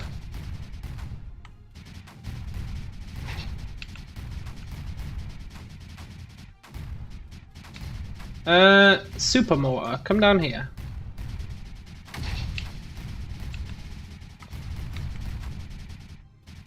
Oh, we really are just grinding away at this guy. I've got no idea how we're going to get in here. Well, I do. The answer's a ton of mortars. But conceptually, I have no idea.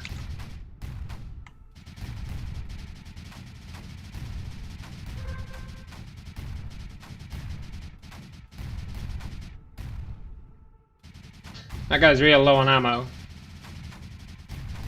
In fact, they're all real low on ammo. Can I speed up my ammo route?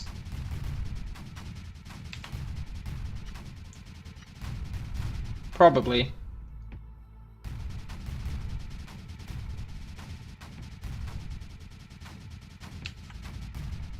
Place a bunch of pylons about the place.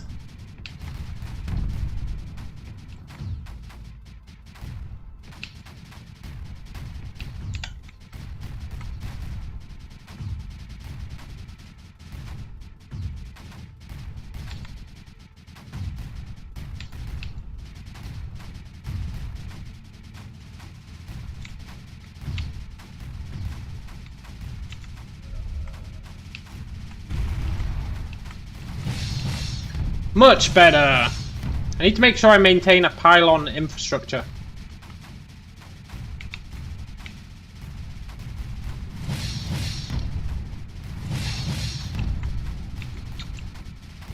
That's good, me, Viv.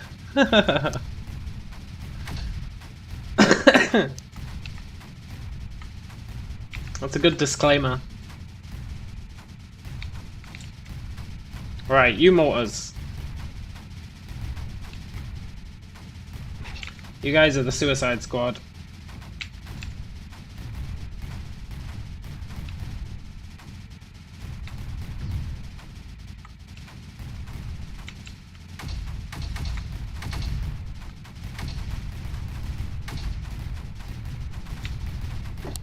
I also need to build a missile down here just in case.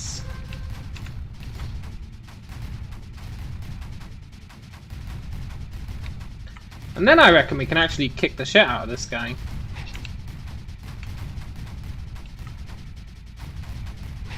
Relatively effectively.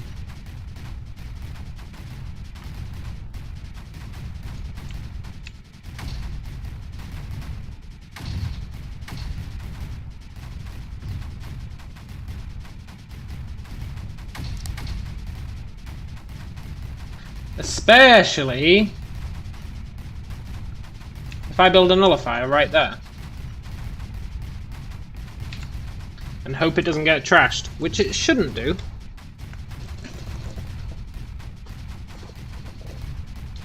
That's going to get rid of a whole bunch of his stuff.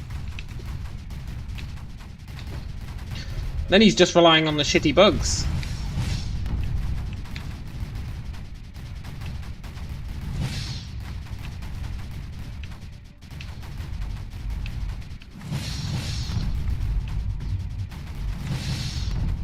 Good.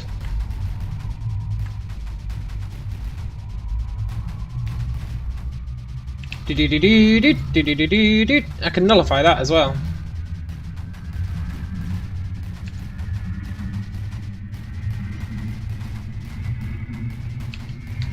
Which means I can also nullify that.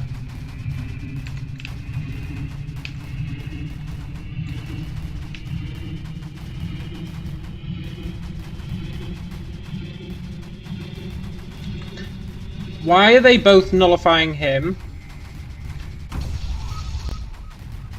Come on, nullifier. I clearly wanted you to go for this guy. Ah.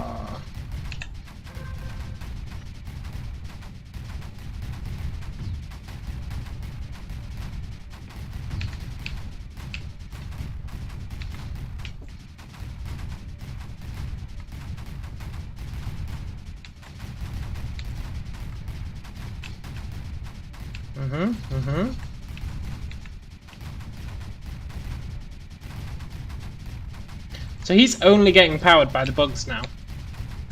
I wonder.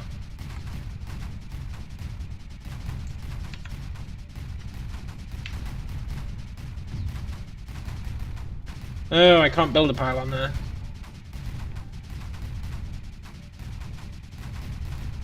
Ah, just out of range.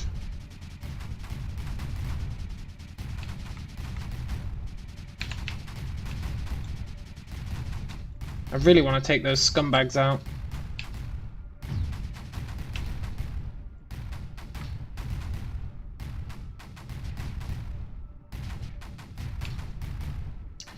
There we go though, everything's nullified. So now he really is reliant on just the bugs. So we should be able to just move a bunch of folk up, kick the absolute living crap out of him, and live the dream.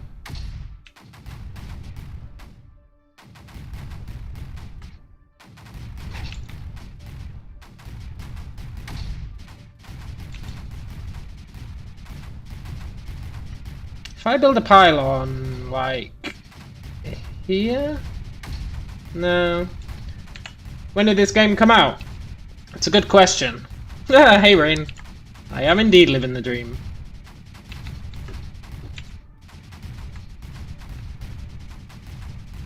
Good question when this came out. Fairly recently. I don't actually know. It was in the new games list, so it must have been not long ago.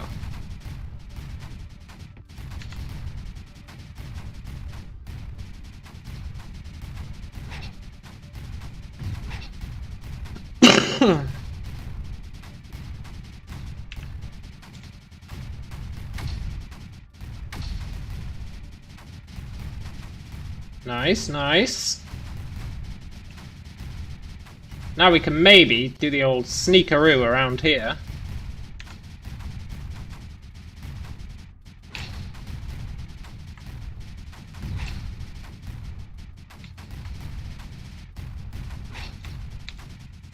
And take out one of those shitty bugs.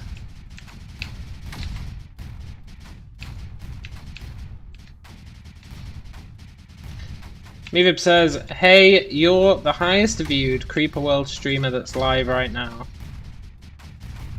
Well, you know.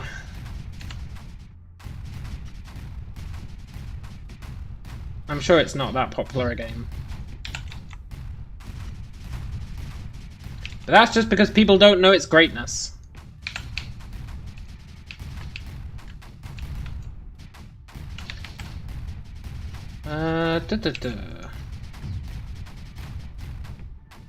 That's because I'm the only one streaming it. Well, there you go.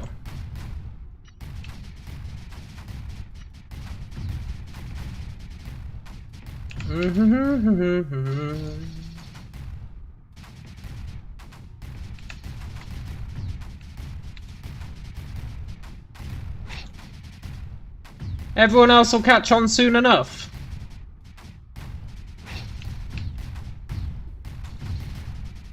I bet there's tons of people streaming it on Twitch.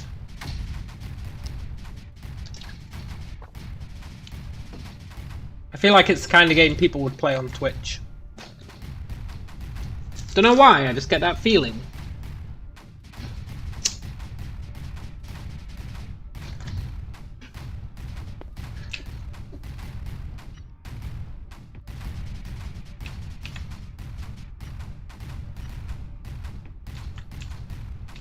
That's because next to no one streams on YouTube. Yeah, true that.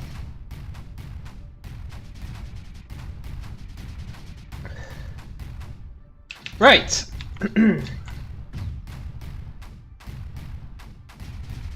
That should get rid of all the bugs, and then he can't do jack. That's why people ask why you aren't on Twitch. Yeah, I guess so.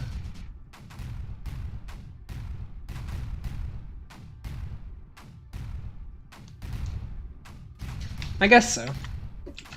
I like the YouTube streaming experience. I'm not going to change it just because other people prefer another platform. You know?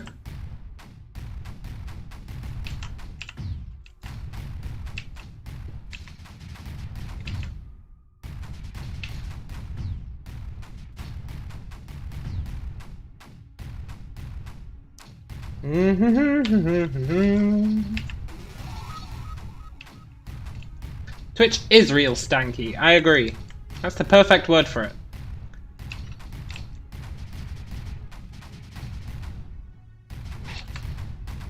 YouTube's where all the cool kids hang out. In YouTube streams. For sure.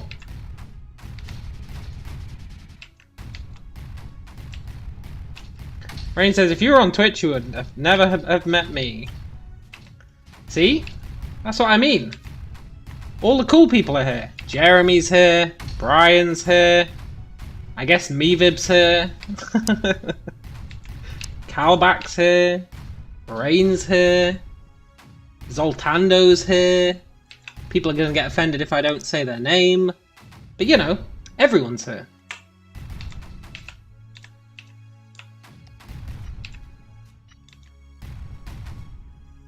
I'm just listing out your alts, totally.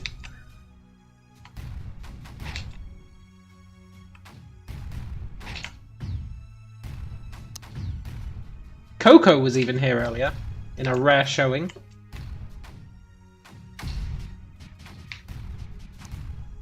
Which was nice. Build a refinery, we need one to finish the level.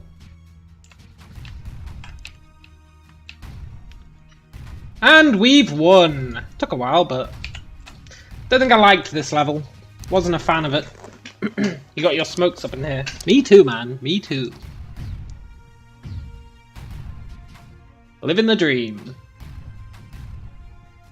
I'm debating whether to buy a new VR. I feel like buying one. If, when you streamed VR... oh, Philo, I didn't realise you were here, man. If when you were playing a VR game, you could see YouTube chat in the corner, then I would be more inclined to buy one. So I could stream VR games and still see the chat. I'm sure there is a way to do it. I'd love to play some VR games. I love VR.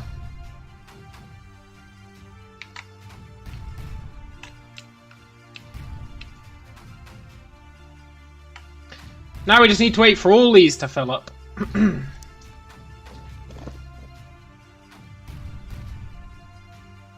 Vive has a way that lets you do it with Twitch chat. God damn it. Hey, Jacob Johnson. No Hitman today. We're playing Creeper World 4. The new hotness.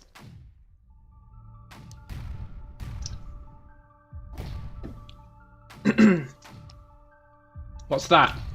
It's this. It's a game about building a base and defend. Jeez, you can zoom out real far. What the hell? It's a game about creep, which creeps, and defending your base from it and wiping it out. It's a game about genocide.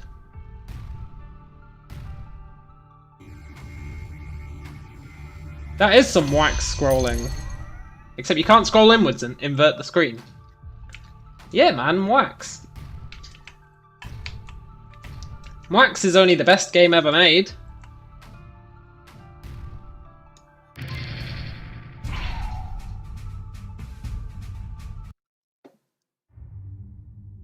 Wax was made by an indie developer. It's really, really good. The guy really knows his stuff. He's really good at making games. It's multiplayer walking and killing simulator, Muvib. Walking and killing.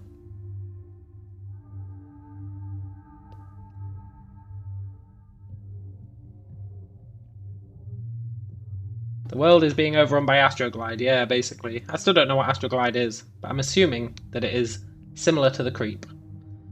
1 + 1 is greater than 2. Well, great. Let's see what this means. Please give me bombers! Mother must return, attempting resurrection. Mother module corrupt, need external reference to correct. Praise be the founders. Totally. Right, where are we going to spawn? Where are we going to spawn? 1 + 1 is in fact not greater than 2. It could be.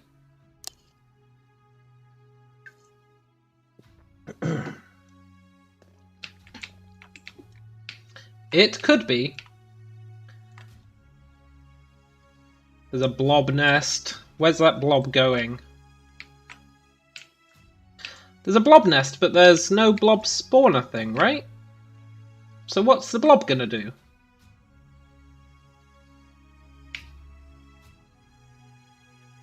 I guess we'll find out. I'll be right back.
I am back.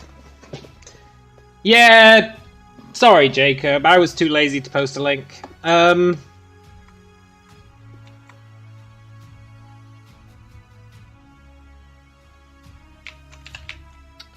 Let's see.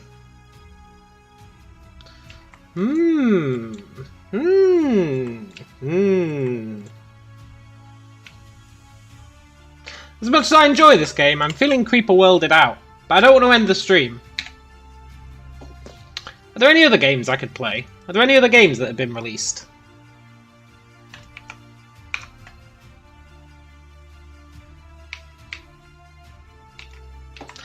I feel like trying new games today.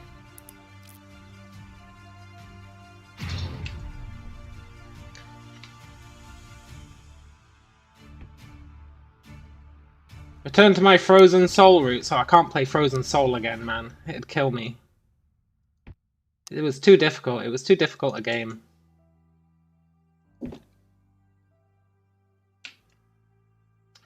Are there any other newish games out? Warhammer 2 got a new Woodlands update.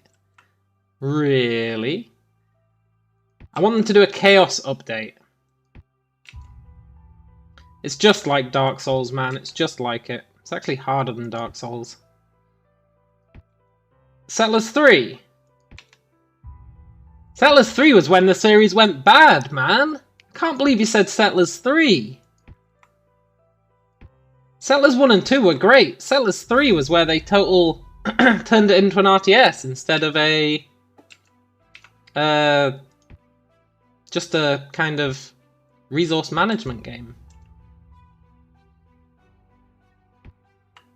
Football Manager 2001 just came out. Wow, Football Manager, that sounds like a real hoot.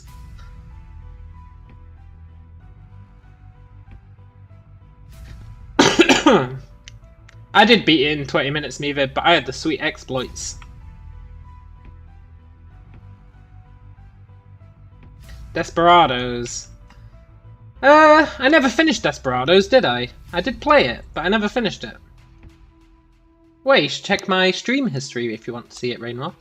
I got about halfway through it. Cyberpunk is indeed out in a week. Until it gets delayed again. Haha, totally.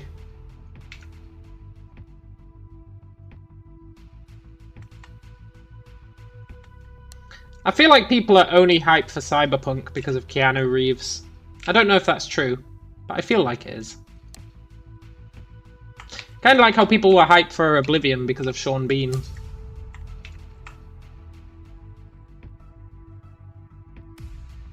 Was Sean Bean in Oblivion? I think he was. Was he?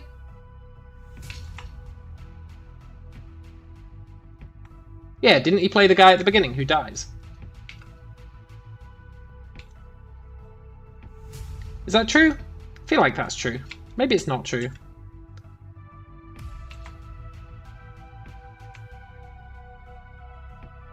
I'm just going around this map building pylons. I actually have no intention of playing this map.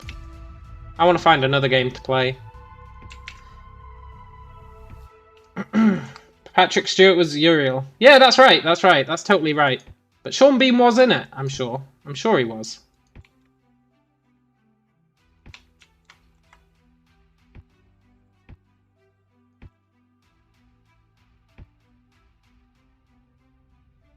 Play Warcraft 2 campaign.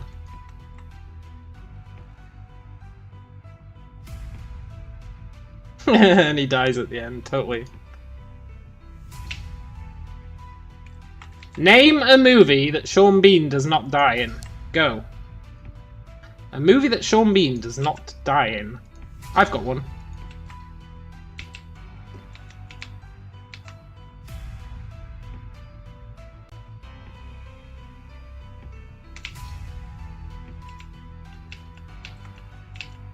Lord of the Rings 1. He does die in Lord of the Rings 1. National Treasure. Is he in National Treasure? That wasn't my choice, but it's a good one if he is.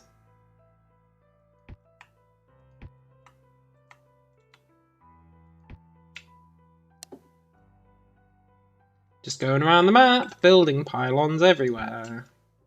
No, he dies at the end of the first one, man.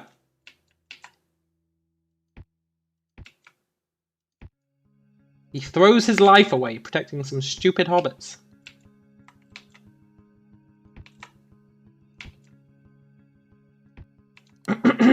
Was he in Silent Hill? Good question.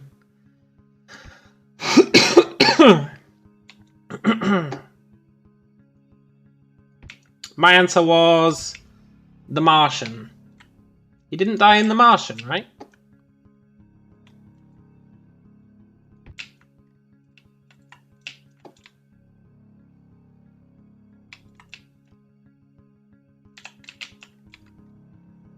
He has an arrow magnet in his chest. That's right, yeah.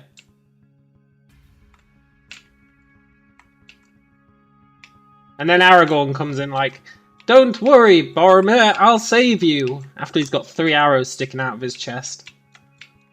Like, no, that orc cannot cut off your head. I know you're gonna die anyway, but having your head cut off is just too much.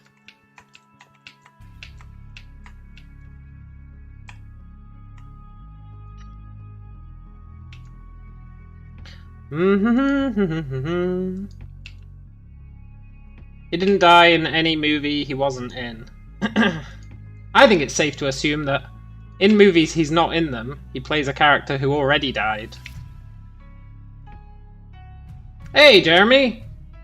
Where's 47? He's on holiday.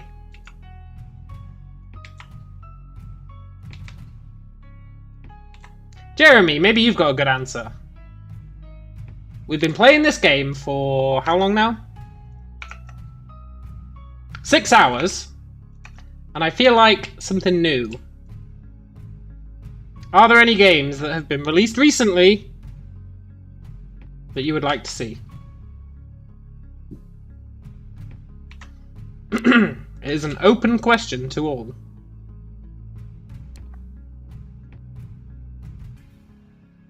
Except Football Manager 2021. Which is an unacceptable suggestion. Mutant Year Zero. I already played that, man. I already played it. Rain keeps rocking out the suggestions of games I've already played. It's kind of disheartening.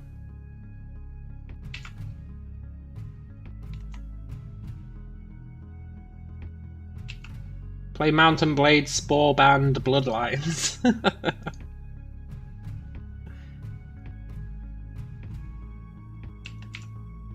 Empire of Sin. How about you play Mevib's Mum? Because it's not new, man. Everyone's already seen that. Have I played Slay the Spire? I own Slay the Spire. I haven't streamed it. I'm really bad at it. You're a little surprised I haven't done Demon Souls. It's not out on the PC, is it? Is Demon Souls out on the PC? No, it's not, is it? If it was, I totally would be. Isn't Demon Souls a PS5 exclusive, or am I talking out my ass?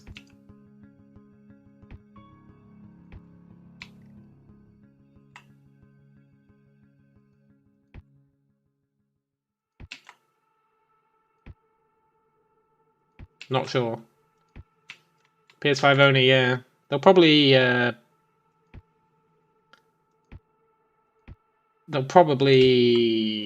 well, they'll definitely release it in the future.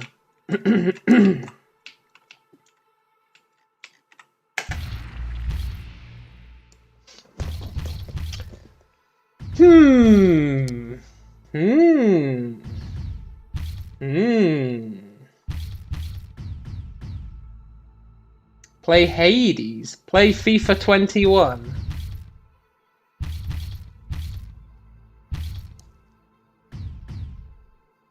Play... Right, here's what we're gonna do. I'm all Creeper Worlded out. As much as I love the game. And I'm excited about the new one. 6 hours is my limit. Return to host operating system. What a weird message.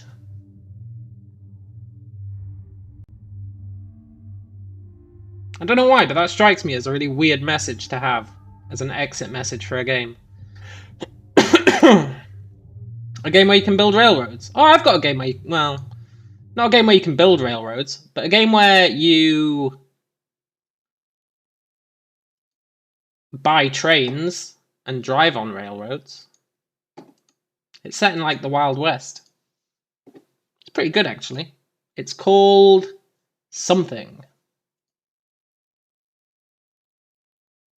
Can't remember what it's called.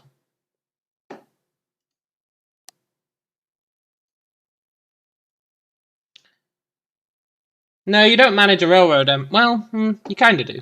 It's weird. It's a weird game. Right. Here's what we'll do. Let me share my desktop.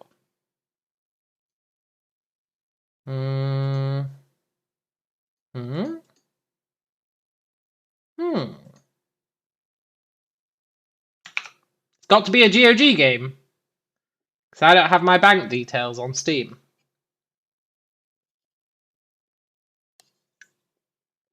Hello, Snoopy. The VS game. What does that mean?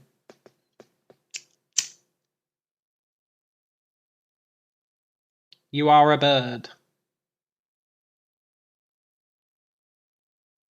VS versus. I know VS means versus, man. But why did you just suddenly say the VS game? Play Vampire the Masquerade? No, because I'm not a hack. What the hell is that game called that I've got? There's a train building game with a versus thing. Oh, right, okay. I didn't realise you were talking about that. What the hell is that game called? Bounty Train, that's the one. Bounty Train. If you've never heard of Bounty Train, it's pretty good. Right, we're looking for new releases. New releases? This is what I don't like about the GOG store. It's really hard to find like what you want. It's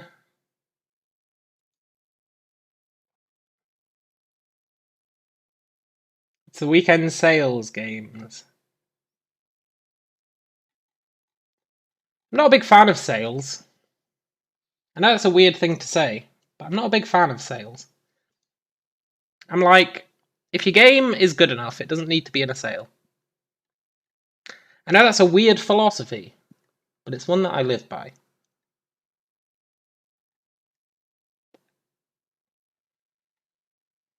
What about Cyclemania? £3. What about Creeper World 4? Oh, that's what we've just been playing. How about Per Aspera? Per Aspera, Per Aspera.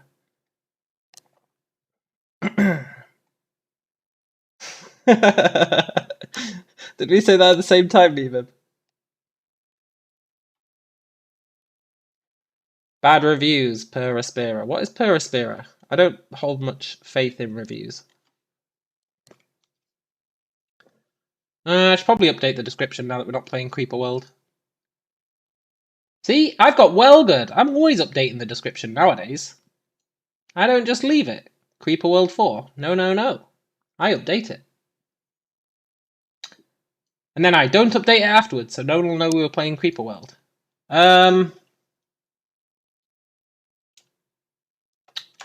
Looking for a weird game to play.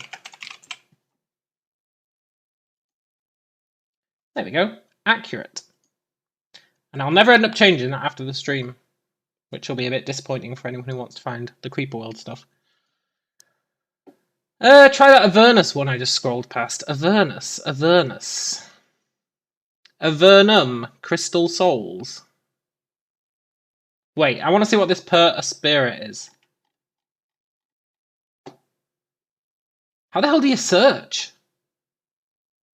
As much as I love GOG, their website is a bit dog shite, let's be honest. How the hell do you search?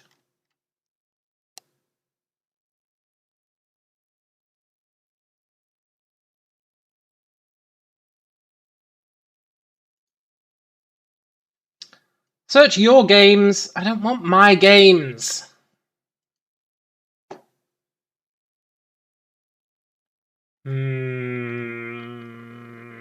I want the store. That's why I've clicked on the store. Where's the search bar? GOG. More like BAD. Ah, Perispira. Here it is. How was my day? It was pretty good. Mevib, the new meta is calling him Jacob Johnson.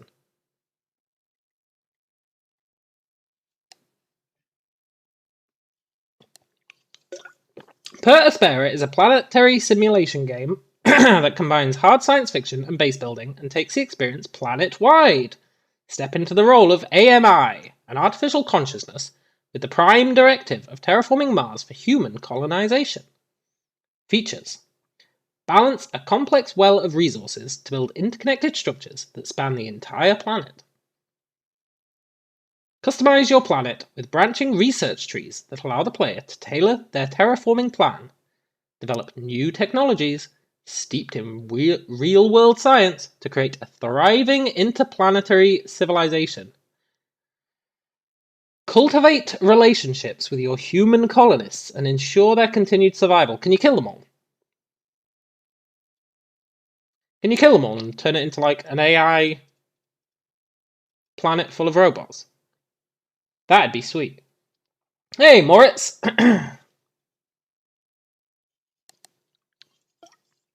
Real science, thank God, not the fake kind.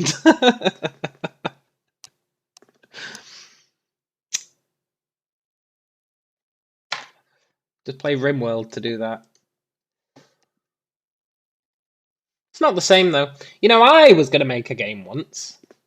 A game where you played as an AI on Earth, and you started out. It was going to be kind of like Plague Inc., but instead of being a virus, you were going to be an AI, and you would choose a start, and instead of being a virus type, you would be like an AI type, and it would be like you'd be a military AI, or you'd be like a home AI like Alexa, or you'd be like an AI who was loads of different types of AI, basically. You would choose one, and you would have to wipe out humanity by using your interfaces and extending your influence.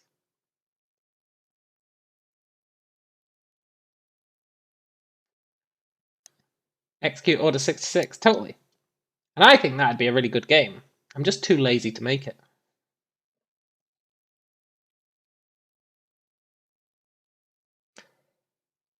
There's a lot more variety there that is easier to think of ideas for.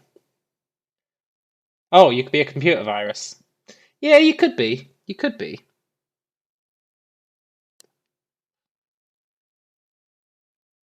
Rain would play it. See? That's all I need. Rain would play it. Or he would at least watch me play it. High potential, let down by poor balance. 90% of this game I spend waiting for minutes on end at max speed, just so miners to finish, so I can produce something of a higher tier or a building can finish. The story seems intriguing, and the concept of the game seems fun. The balance is just bad though.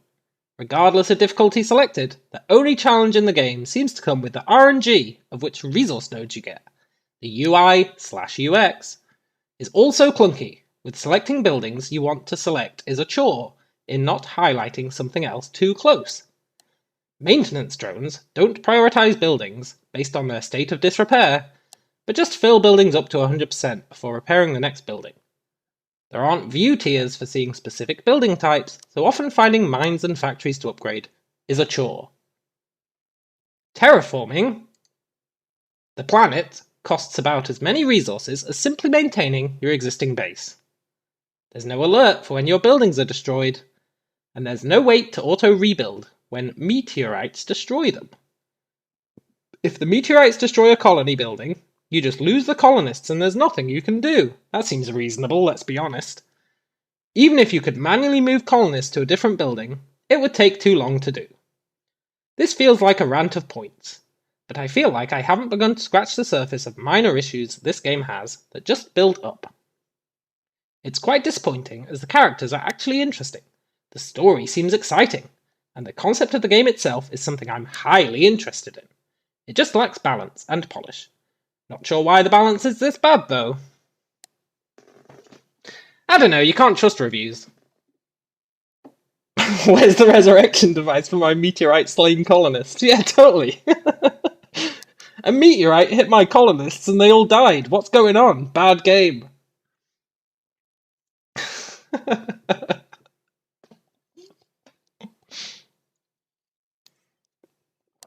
I have already made games, Jacob Johnson.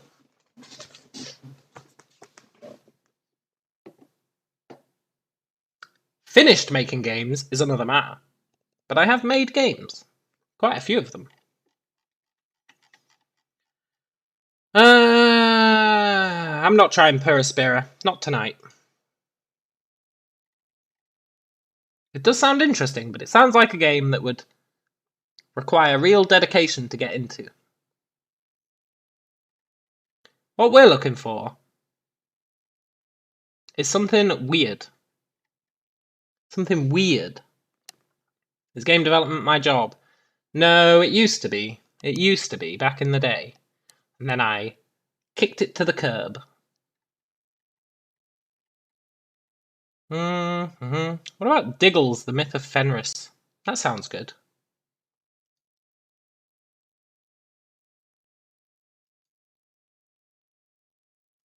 Check Avernum reviews. Oh look, a search bar. Brilliant.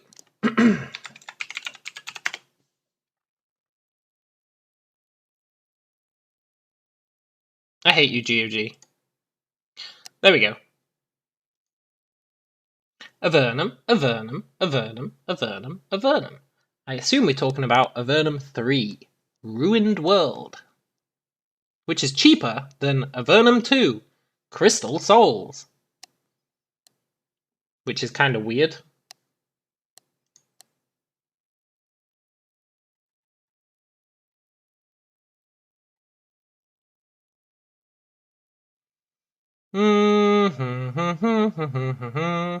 Whenever they say rich game system with over 60 spells, I'm like, 60 spells? Doesn't sound like that much. Just doesn't sound like that much.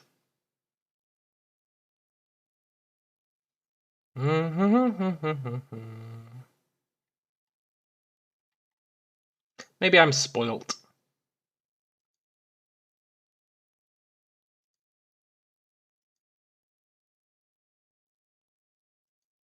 Meevup says D&D has like some giant number of spells, and they're bragging about like 20. Yeah, totally. Check it out, we've got 60 spells. 60 spells are a lot if they're unique. Yeah, true. But you know that a lot of them aren't going to be unique. And they're all going to be combat focused.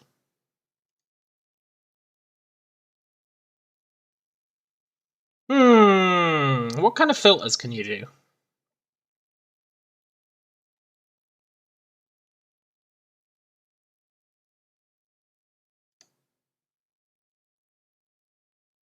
Wow, that really narrows it down.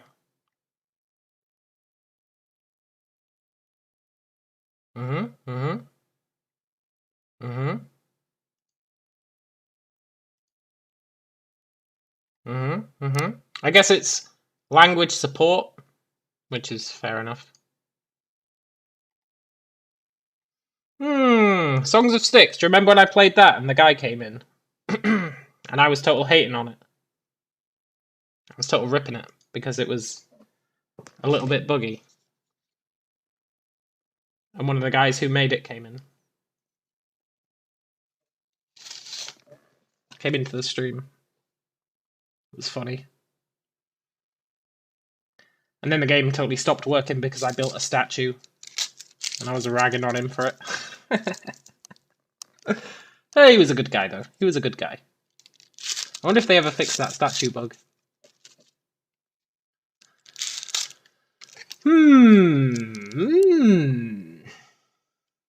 What about Cyclemania? I actually really enjoyed the game. It was just there was a lot to complain about. but I did really enjoy it, and I do recommend it. It's got a kind of RimWorld-y feel. RimWorld / Dwarf Fortress kind of thing, but not really, but kind of. Except you can have like 50,000 people in your city.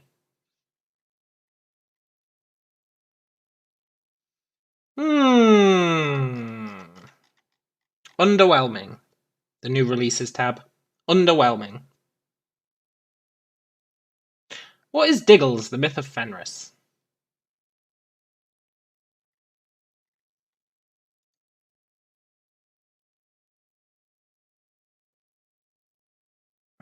Callum stopped playing CDDA. I didn't stop.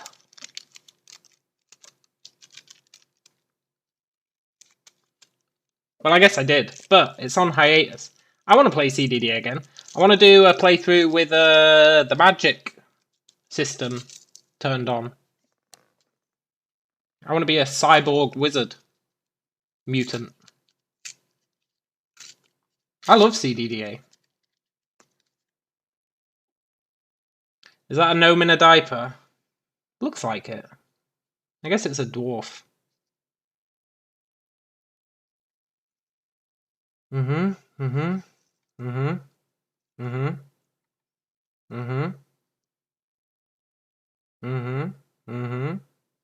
it's an old game. Ooh, it's an old game. You don't know what CDDA is, but Cyborg Wizard Mutant sounds cool. CDDA is great, man. Totally great. The baby is indeed flipping you a censored bird. This is an old game. That makes me more inclined to try it. Dave, 0 seconds idle. What the hell?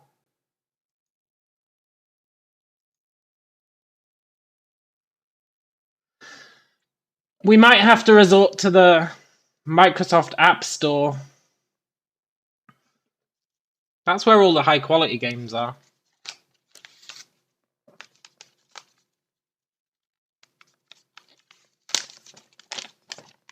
You know?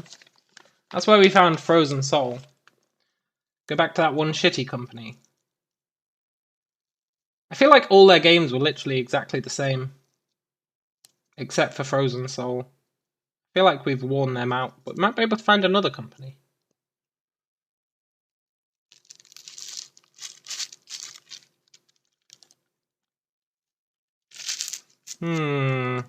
Carmageddon, Rain says. Carmageddon.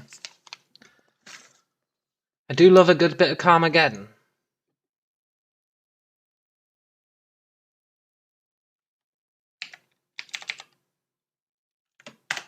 Microsoft Store.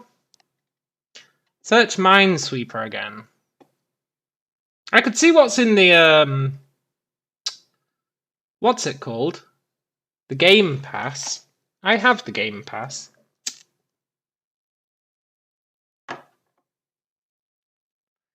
I know that's not braggable considering it's like £1 a month, but still.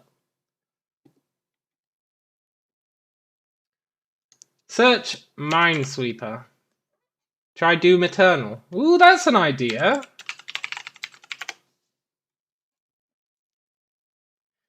I'm terrible at FPS games, but I always wanted to try Doom Eternal. It's included in the Game Pass. Hey, Doom Eternal. 4 days left.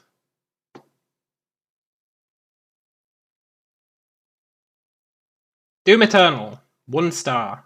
What? Can I see the review for that?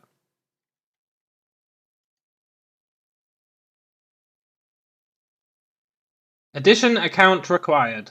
I really enjoyed the remake of Doom and was looking forward to playing the sequel now that it's been added to Game Pass. What a shame. Start the game, and the only thing you are presented with is a Bethesda login screen that you cannot then bypass. I don't want to play online, and I don't want another login when I've already had to use my Game Pass account. Playing the campaign should not be restricted based upon an additional login. Either allow access or link to my Game Pass account. There is a workaround though. Disconnect from the network and start the game. Suddenly it works as it should have in the first place. I've not played more than 5 minutes into the campaign, so I can't give feedback on gameplay, but the initial user experience is awful. That is not a helpful review. He only played it for 5 minutes. He said he was looking forward to playing it. He gets it working and plays for 5 minutes, and then bitches about... Look, Mad Mike is well better. Fast-paced, good soundtrack, can just get lost in this game slaying demons. Loving it.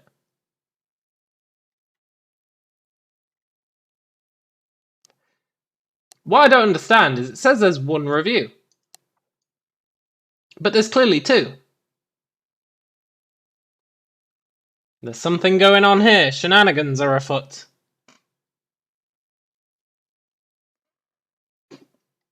He didn't even play the game. Rate and review.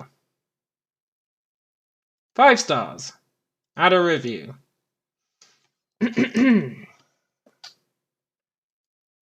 What was his headline? Shit, man, what was his headline?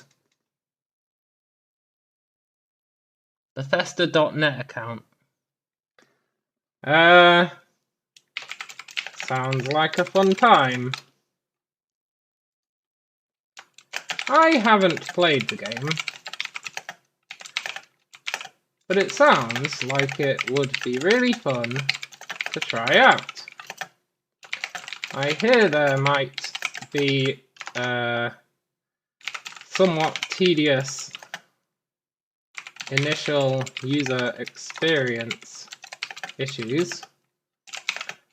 Well, once you get those out of the way, I feel like the game probably has a lot to offer.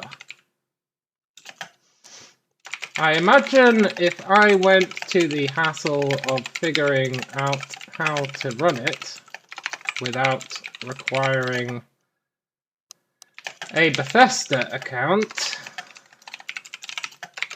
I'd probably really enjoy it and play for more than 5 minutes.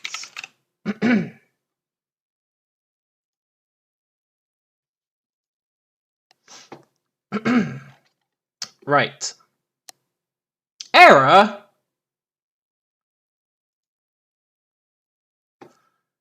Before you can install this add-on, you need to install the Apple game it works with. Look, I'm sorry, Doom, but I'm starting to agree with Paul.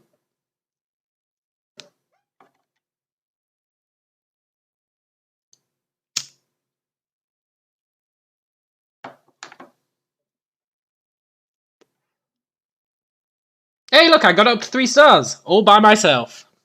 Feel my power.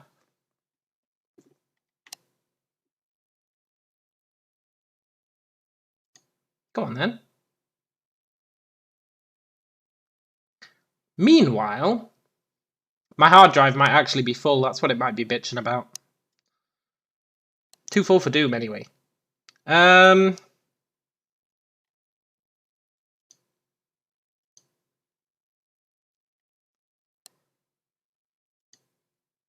Yep, that'd do it. I can't believe I've used up 2 terabytes. What the hell, man? What can I get rid of? Don't need you, Surviving Mars. F off.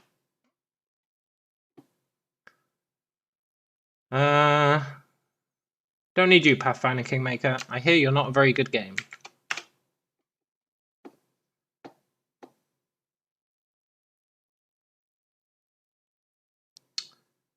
Well, I love a good gratuitous space battle. Bounty Train, there's a good game. Elex, that's a good game. Elex was made by the guys who made Gothic. That's true.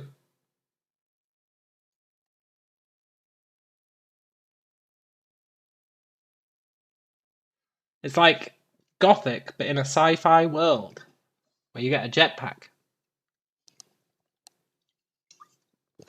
Uninstall Baldur's Gate 2. Yeah, well, no, I never beat it. As painful as it is to say, I never beat it. Couldn't beat that goddamn end boss. Couldn't do it. Guragoa, don't need you. Nope. And nobody's called me out on it.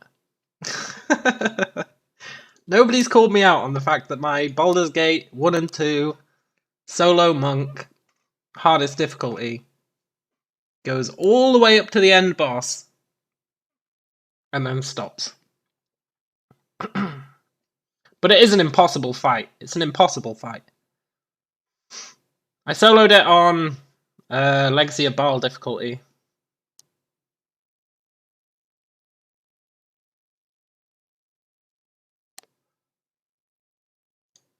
Made it all the way to the end. Couldn't beat the end boss. It was just too hard. On Legacy of Baal, they just spawned too much stuff.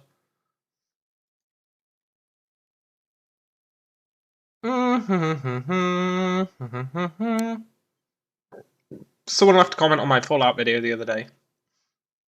Are you ever going to finish Fallout 1? No. Dawn of Man, that can go. As much as I loved Mammoth Simulator.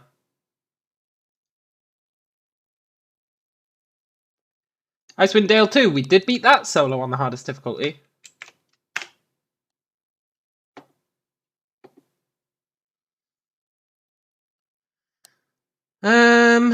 What's in my Steam library? Icewind Dale 2. Oh, it's a great game, man. It's like, what could you compare Icewind Dale 2 to? It's like... Did you ever play Icewind Dale 1? It's kind of like that, but a bit newer. Castle Story, get out of here. Borderlands, get out of here.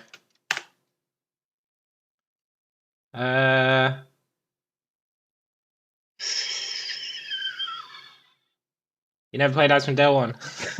They're made by the same guys as Baldur's Gate, man. It's like Baldur's Gate. It's like Baldur's Gate.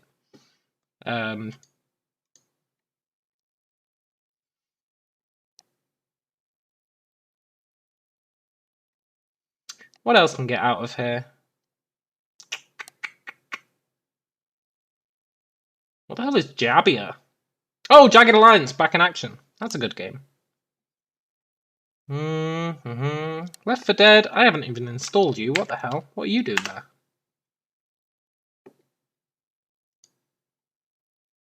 Why is Left 4 Dead on my machine? I don't even think I own Left 4 Dead. When I say the guys who made Baldur's Gate, do I mean Larian or the ones who made 1 and 2? The ones who made 1 and 2. It was released like when Baldur's Gate 1 and 2 were. Icewind Dale's really good. It's less story focused. It's more focused on just killing dudes. It's really, really good. I did solo playthroughs of 1 and 2. In 1, I was a mage, and in 2, I was a druid. It was great.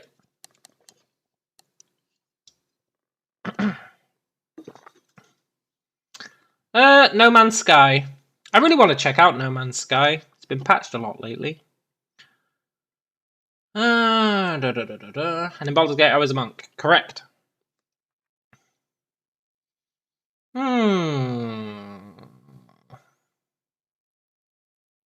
Yeah, I wanted to try a new class each time.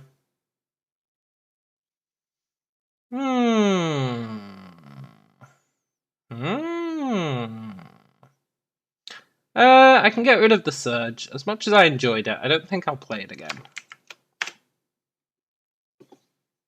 I know this has gone from a finding a game to play stream to a me cleaning up my hard drive stream, which may not be the most interesting thing in the world.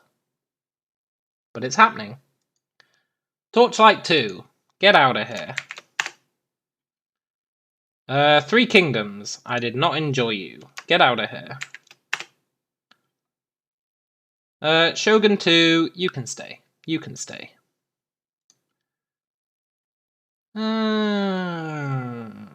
Xenoclash, we beat. Xenoclash can go. We never beat Xenoclash 2.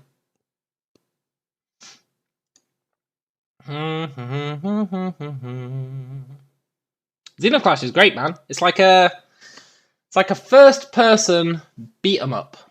It's the best way to think of it. Like a first-person arcade-style beat 'em up.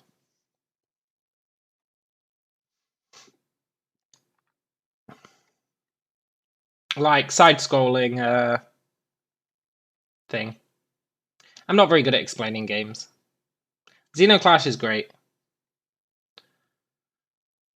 Icewind Dale, I beat you. You can get out of here.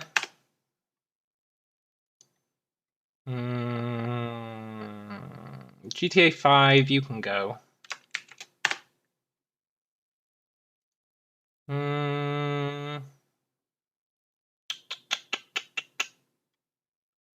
See, Desperados 3. I did play it.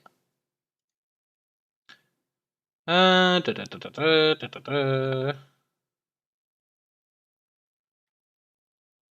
2070 and 1404, you can go. Did you know? In the Anno games, the years of the game always add up to 9. In every Anno game. 1404, 2070,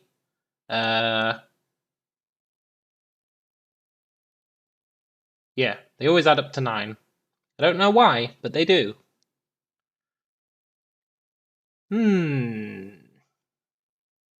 I've probably cleaned up enough space now, let's be honest.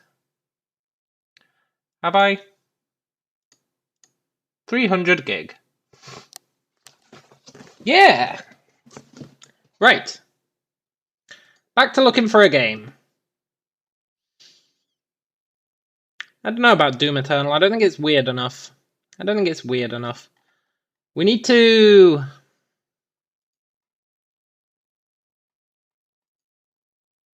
Last time we found weird games by searching for Minesweeper. And then we went through and we found, what was it? Defuse a Bomb Boom Reactor. Which was a pretty good game. I'm actually going to do a game of it right now, because I quite like this game. In all its simplicity. Look, I don't need ad renewal. No thanks. No thanks. This is the entire game.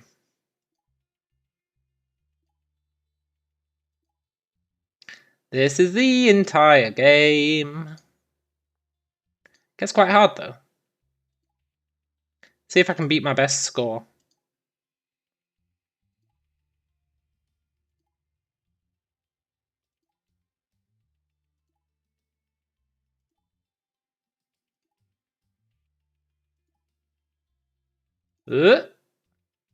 Gets quite tricky. Not the easiest game in the world.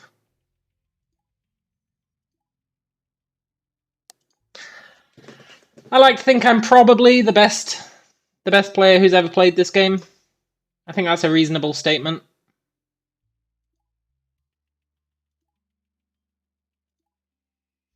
I don't think I'm up against very tough competition. Pretty sure I'm the world champion at Defuse a Bomb Boom Reactor.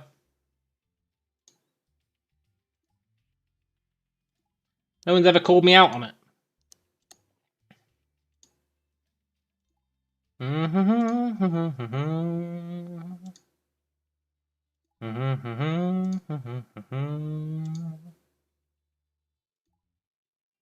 Come on, can I beat my best score?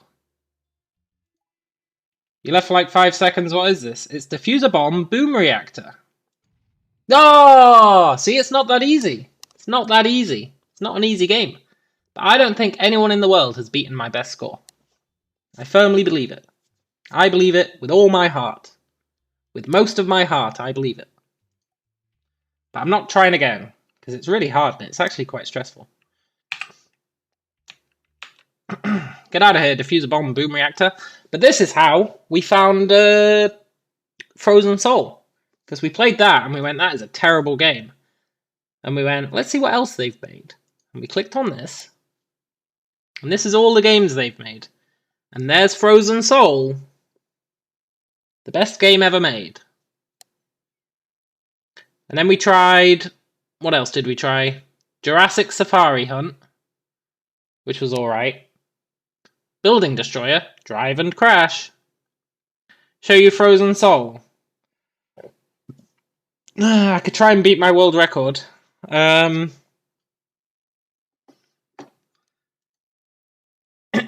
tower intrigues you. The tower is intriguing, isn't it? The tower is what drew me in. The tower is what drew us all in, I think, to be honest. Okay, I'll try and beat my record. I think I did 20 minutes. I was never going to play this game again. But let's give it a try. Nope, here you've got to be very clever. You don't click try for free. That's a rookie mistake. You have to click this little X in the corner.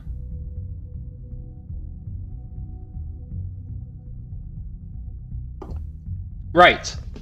I can't believe I'm playing this game again. What the hell, man? Oh yes, if you click try for free, that is how the game opens. And if you click try for free, then 1 week from now, it will start taking money from your account.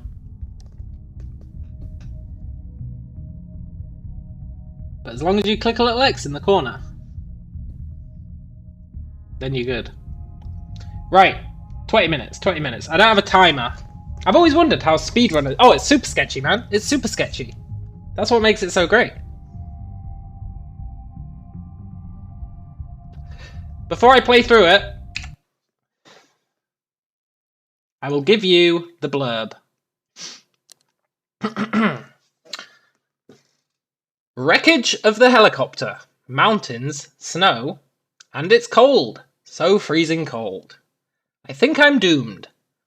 There are no people here, and no one can save me. I have no plane to fly away, and there's nowhere to hide. But I think I saw a radio beacon on the other side of the ridge when I was in my helicopter. If I could only get there. Trying to cross these mountains during such a blizzard is certain death. But once I read that inside these mountains there's a system of caves, and if I don't get lost, I can reach the radio beacon and send a signal for help. I have to find the entrance to the caves. There should be warmer, and I can make a fire. And it would be good to find something to eat. I have very little food with me. But what's that creature over there? A bear? What a wicked joke! I must not only find the entrance to the caves, but also avoid the hungry predator. Brown bears are extremely dangerous in winter, and this one has probably noticed me. Probably. Welcome to the Frozen Soul game, a hardcore quest for survival among the snow-covered rocks. You have to look for food in the winter forest during a blizzard. Find an entrance to the caves, and figure out how to get inside. It's not easy. In the caves, you will meet a dark secret, and on the radio beacon, you will face new problems. However, if you manage to overcome all the difficulties, you will see. What will happen to your hero then? You'll know it only if you go through this ice adventure to the end.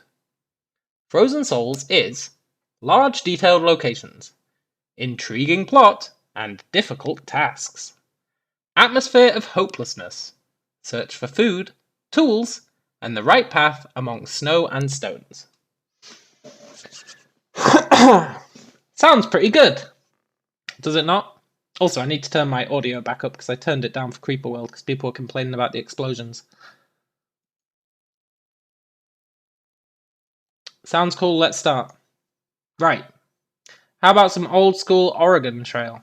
Good idea, Jeremy. I'm just going to speedrun this game first. 20 minutes is my record. Go. I think we have to sit through an ad. Oh no! We're in! We're in! Go, go, go! Oh my god, the mouse sensitivity is so high.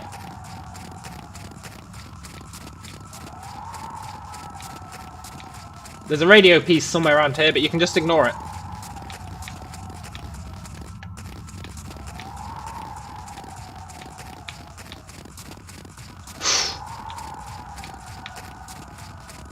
Go, go, go. Right, we need to get in the cave. Find a broken blade to roll back the stone.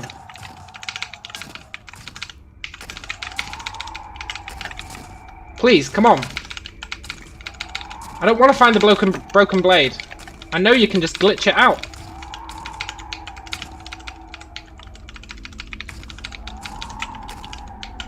Oh! How did I glitch it out? Do you have to jump into it? This is going to take time off the run. Well, yeah, maybe. Come on, please. That is actually faster than going back and getting it. Go, go, go! Just ignore the holes in the wall.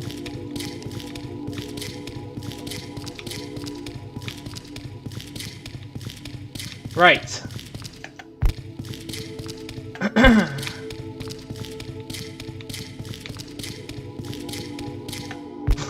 Just ignore the fact that the universe is breaking. It's totally fine. It's normal.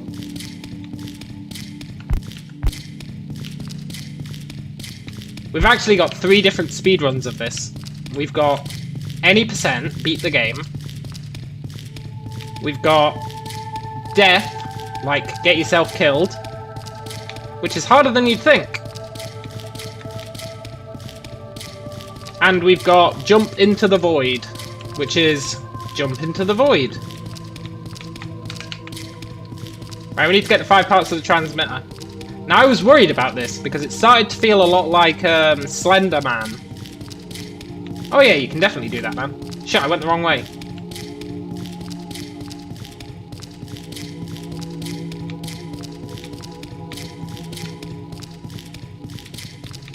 I started to get Slender Man vibes from it the first time I played it. I was like, shit, man, I've got to get 5 transmitter pieces. I'm running around in a creepy environment. The bear's gonna come and get me. But we don't need to worry about the bear yet.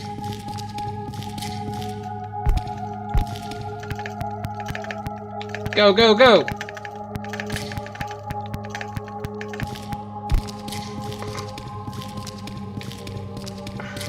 I've forgotten where the transmitter pieces are, but I'm hoping I'm okay.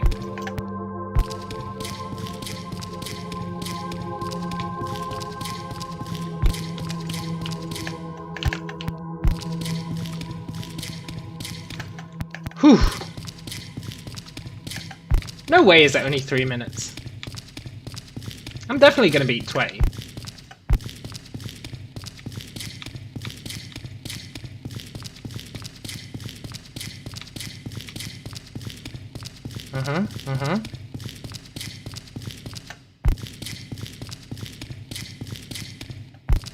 Should be a piece in here. There is. Good.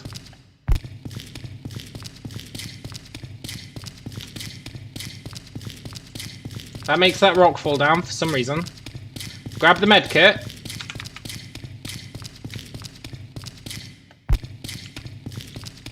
And jump off the cliff.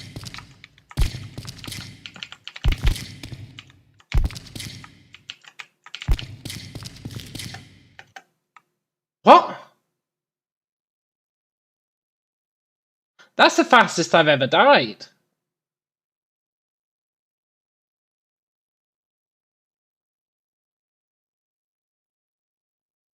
How did I... Oh no!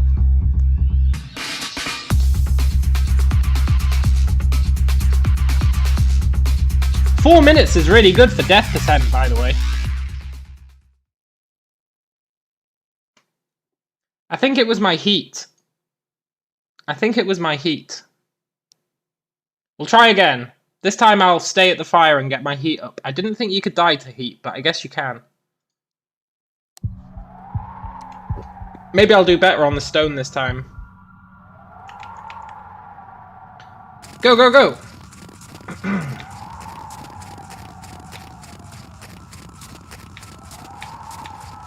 I think the key is to jump to dislodge the stone.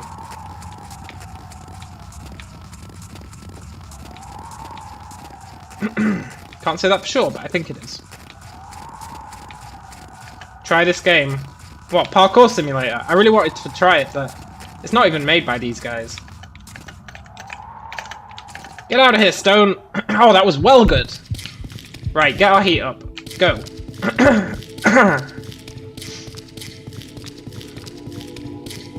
I'm killing it, what the hell?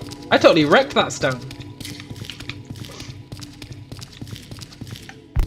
The game's like, go back to the beginning and find a piece of helicopter blade.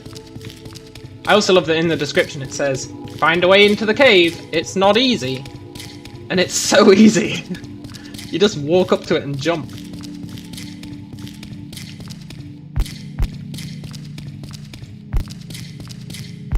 Go, go, go. 35 seconds in, yeah, that's really good. I always wondered how speedrunners do that thing where they have the little thing on the left with their times. Do they have to like manually hit a switch every time they finish a segment? I don't know. I assume they do.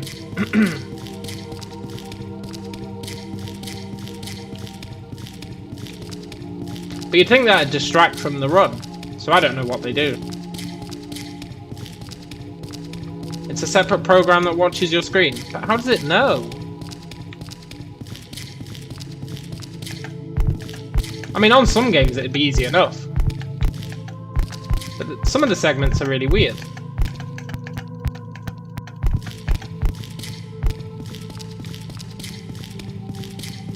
Do-do-do-do-do-do-do.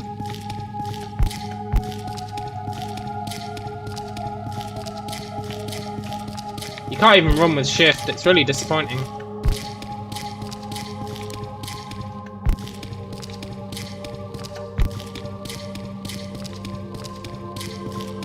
Sense of hopelessness, yeah, but not in the good way, yeah, totally.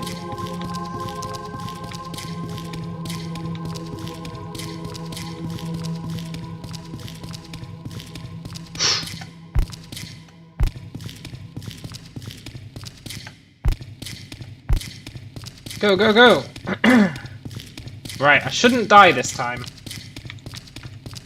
Because I let my heat fill up. But you'll notice when we hit the bottom, our heat will drop. For no discernible reason.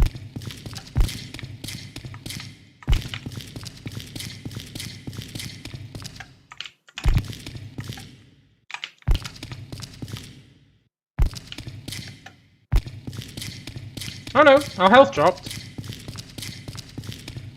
Okay, we're in the cave. This is where I lost most of my time last time.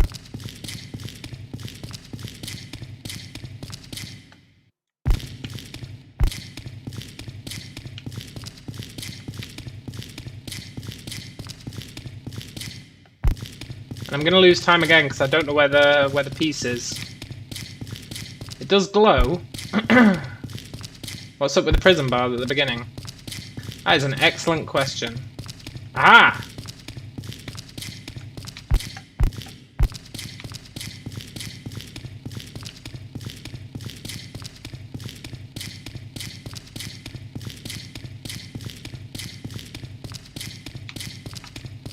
It's an excellent question about the prison bars, and I admire the fact that you think there's an answer.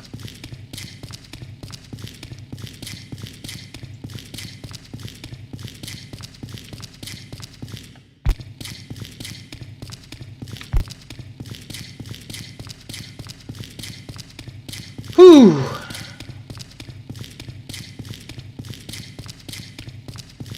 Right, there's another piece of radio in here.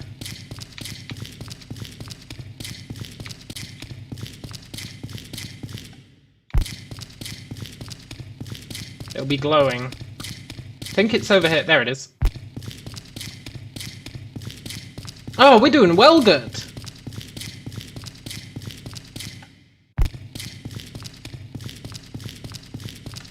Go.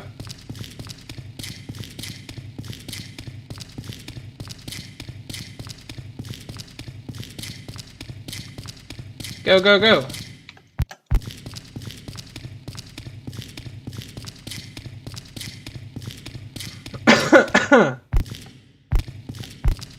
New world record time, definitely coming up.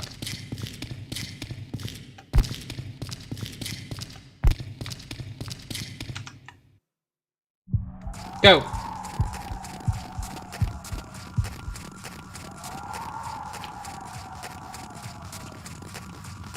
This game is so poorly coded, you wouldn't be surprised if when you grab the last radio, it auto goes to 5 out of 5.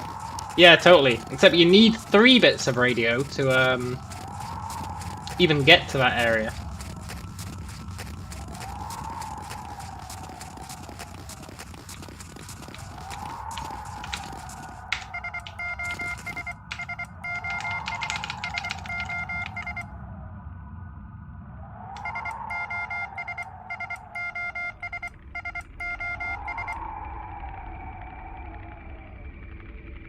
And time!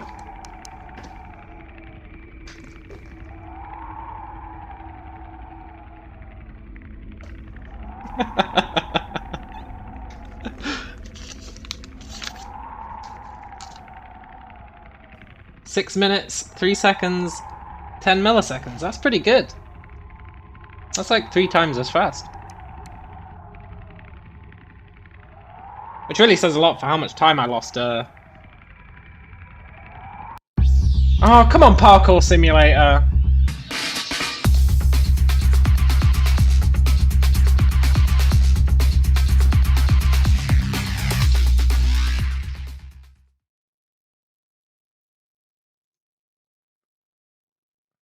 You know what's great? There is no bear. It hypes up the bear so much in the description. And there is no bear. Which made us think, maybe we're the bear? There is no bear. Right, I just want to do one thing. We're not going to run through it again. I just want to show you the jumping into the void. They couldn't code in an enemy. And look, there's an extra transmitter piece out here, but you don't need it. And it doesn't even let you get it until you come back for the blade.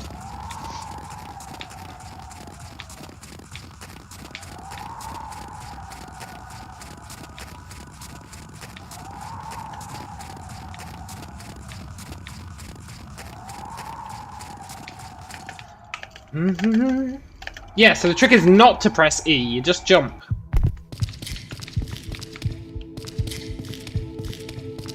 I should review Frozen Soul. Oh, 5 stars out of 5. I've had a blast with this game. This game is more fun than Baldur's Gate 3. There's my review.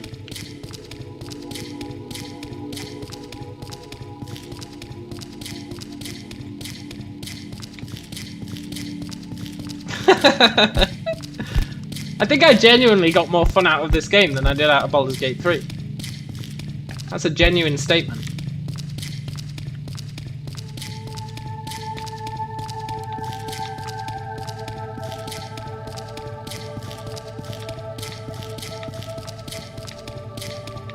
Right. I think... Oh, have I gone the wrong way?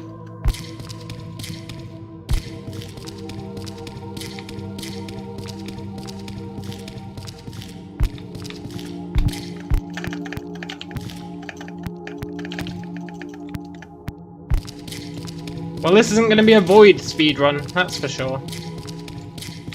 Unless I can find another way into the void. Uh-oh.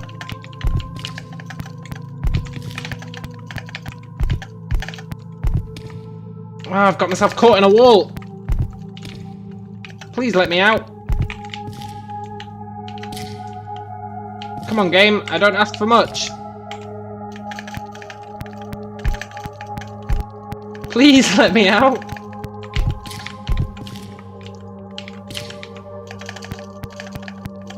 Henry all over again, yeah. Please, please!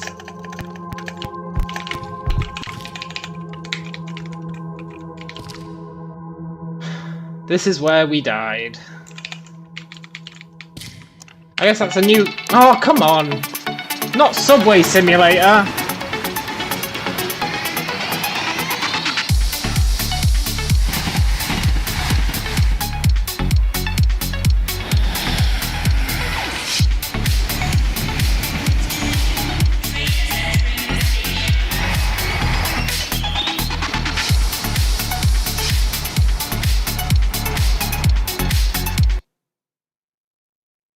Screw you, Subway Simulator.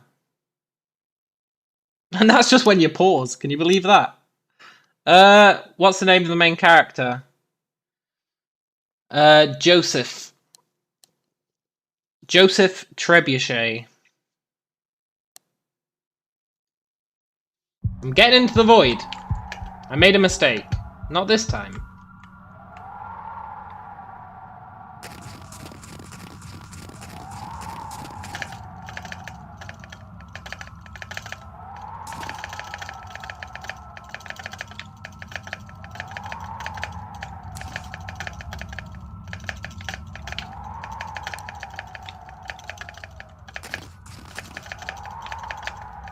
I'm looking for speedrunning strats. Just in case somebody beats my 6 minutes.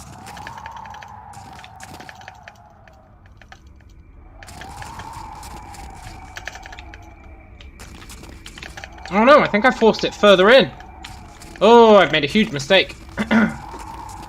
Let's go get the broken blade.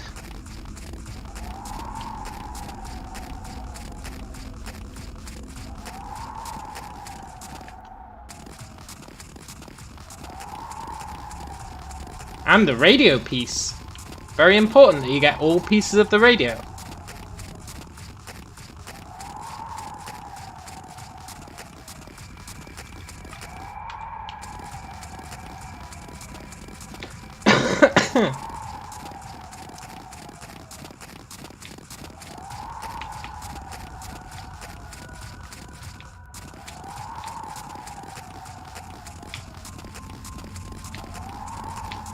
I'm surprised that they bothered with the blade, actually.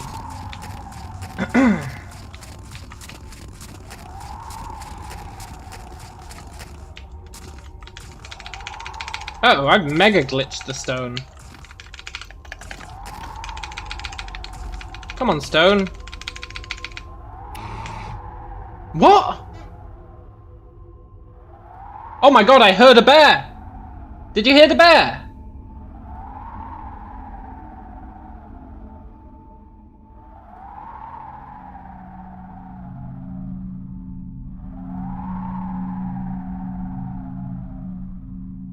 There is a bear!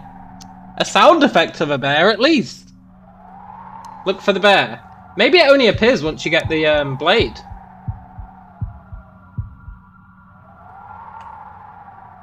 I need to know if you can see the bear. I've been ripping this game for not having a bear. Maybe it does have a bear. I feel like it doesn't. And it's just going to play a sound effect after a certain amount of time. But there might be a bear.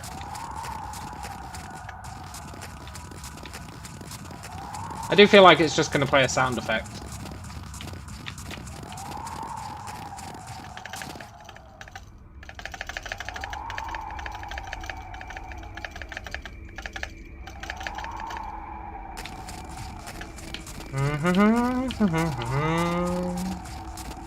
Can I have the transmitter yet? Nope.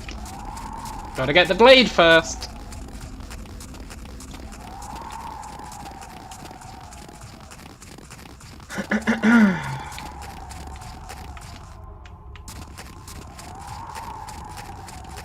Oh, bear!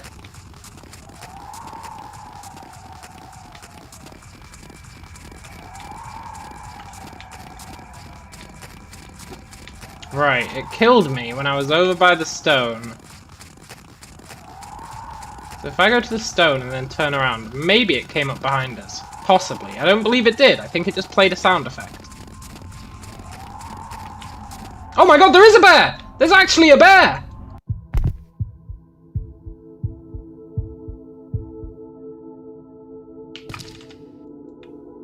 There's actually a bear!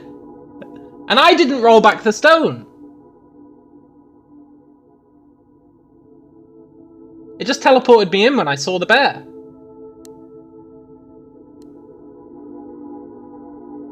There's actually a bear. That brings this game up surprisingly in my estimation, that there is a bear.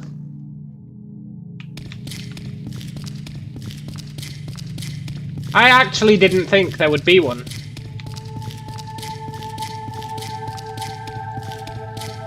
If the bear came in the caves, is it 6 out of 5? Yeah, totally.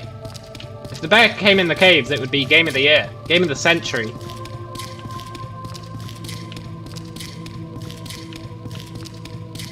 Right, I think we go up here.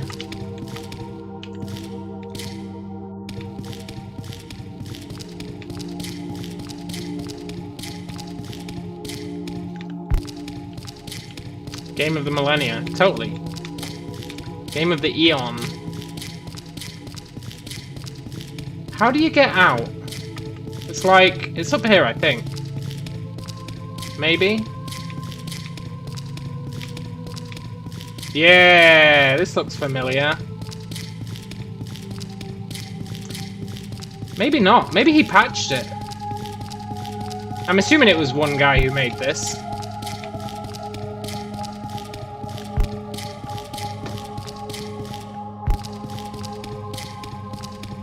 I feel like they didn't patch it.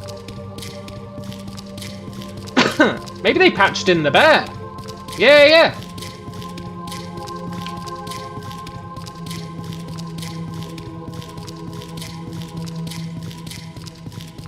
How do you get to the void again? How do you get there?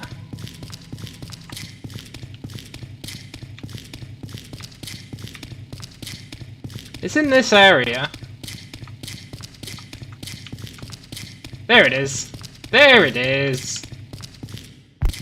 I gave it too much credit. I thought this was walled off. It's totally not.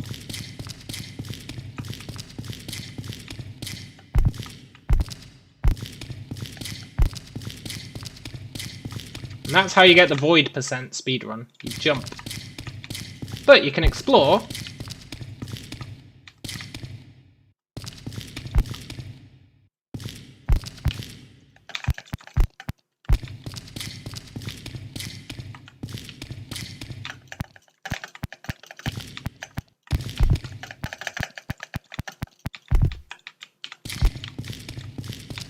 Yeah. It's fascinating. It's a fascinating game.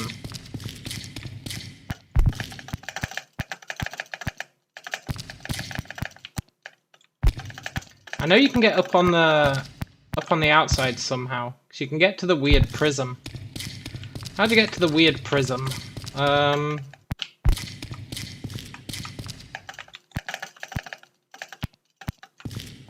This way, maybe? No. See that weird prism over there? You can get to it. Can't remember how, but you can get to these weird prisms. They're the light sources for the game. I don't know why they show up as weird prisms, but you can get to them. And I kept trying to find a way in here to beat my record, like avoid having to get all the stuff, but I don't think there is one. Can you collect the prisms? No.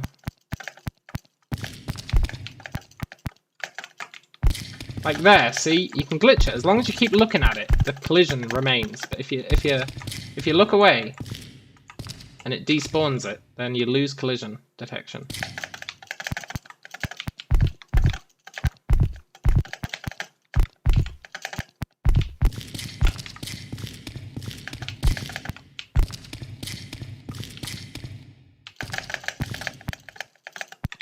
Anyway, that is Frozen Soul. Game of the Year. Game of the Century. Game of the Millennia. Game of the Eon. It is indeed a good game, and it does indeed have a bear. Technically, I think it does everything in the description, except you don't hunt for food. That's the one thing. The one thing you don't do in the game that it says you do. You don't search for food. I used to call it out for not having a bear, but now I know it does. I can't rag on it for that. So literally the only thing you don't do is search for food.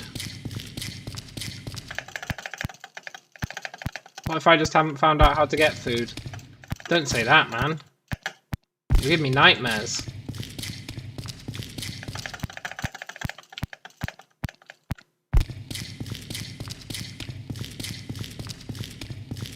I thought they could have easily made the medkit be like something to eat.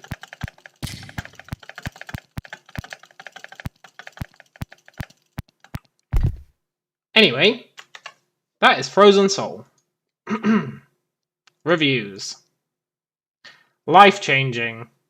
I like how that you look for your own food and try to survive by yourself. This could really help in real life, I reckon.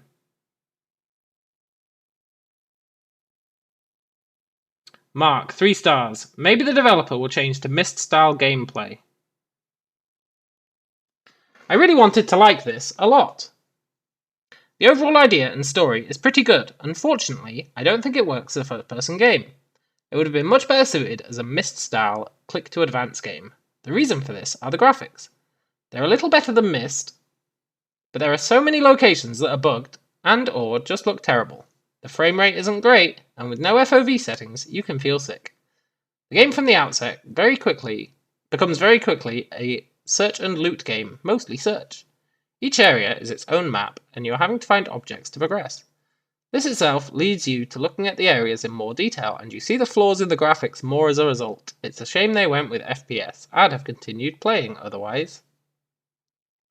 So Cold! If you're at a loose end and want an hour of free entertainment, then this will provide. Warning, may cause motion sickness. Play Raft or Happy Wheels. I do own Raft. 5 stars. This game has a bear. I was doubtful, but this game does indeed contain a bear. An animated bear. He will kill you if you're not careful. 5 out of 5. Would play again.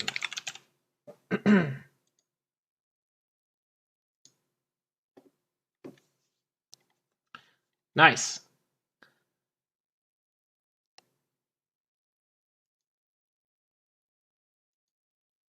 Play Raft, huh? Play Raft. Play Raft. Play Raft.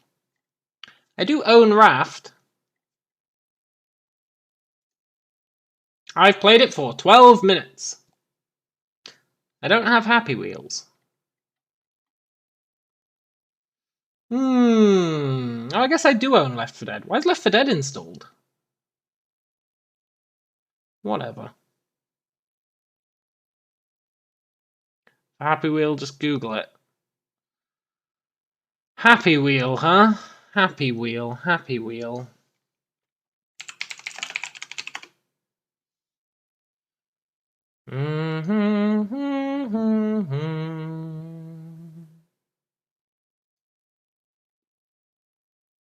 Happy Wheel is not dying.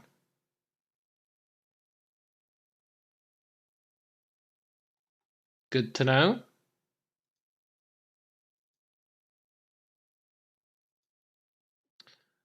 I really need to...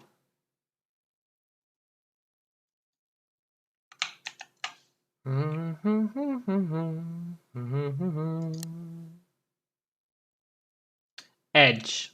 You'll save me. I love a good bit of Edge.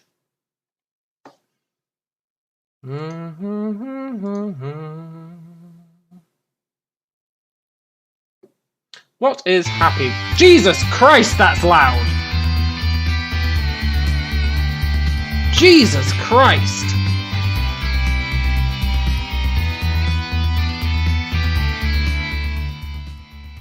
What the hell, man? I almost died. I actually almost died. Play. Play now.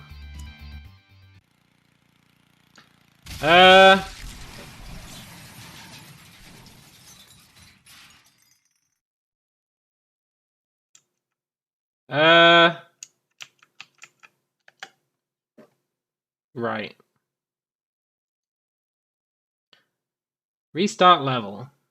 Forward, reverse, lean.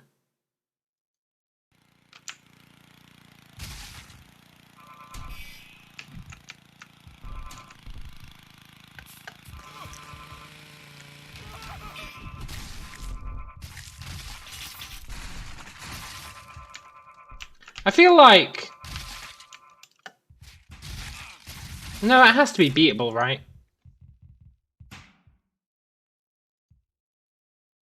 Am I just not going fast enough?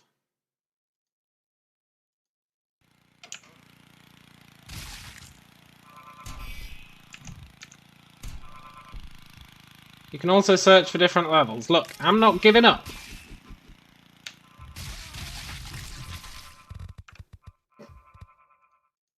I'm not admitting defeat.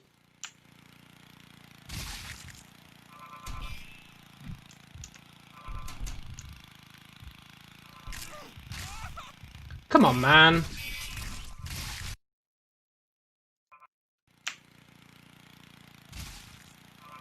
Do do do do do do do.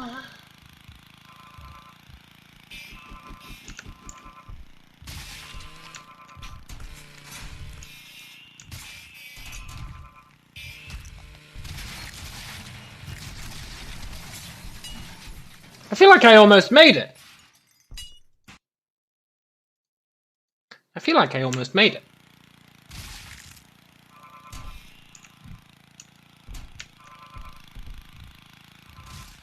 Go, go, go! Oh my god, that guy slowed me down. Is the end of that flag?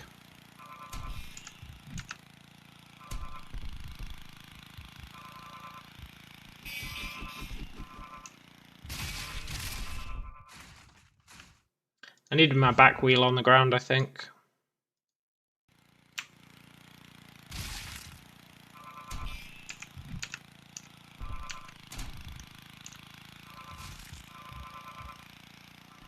Ah, F that guy.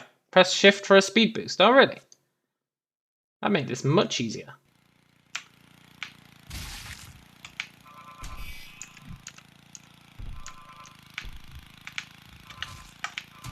I feel like shift didn't give me a speed boost, I'm gonna be honest.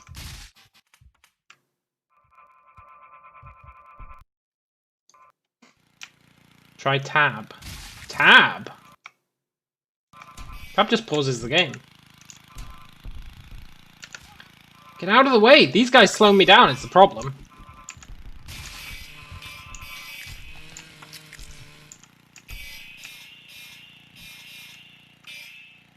I feel like I'm safe.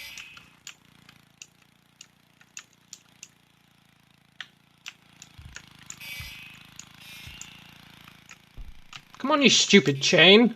Ah ha ha! Stupid combine. Oh, come on.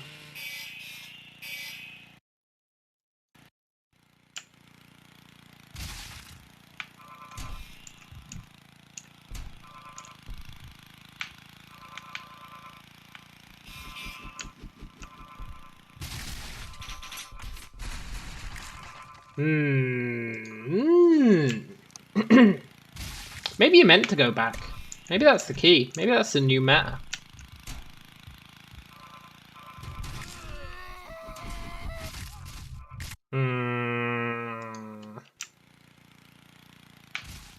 You shouldn't get to rate the level unless you beat it.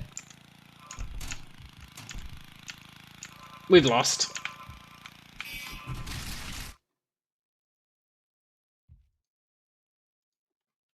Go, go, go!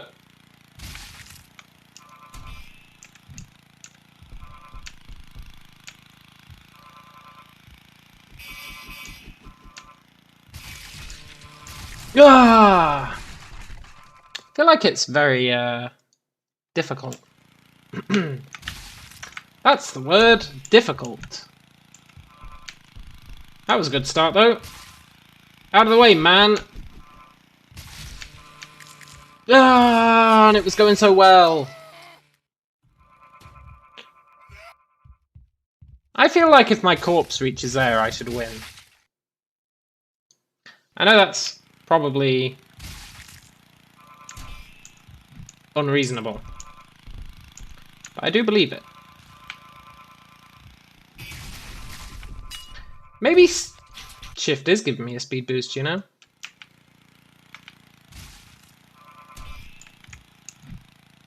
It definitely is. Not much, but it is giving me one.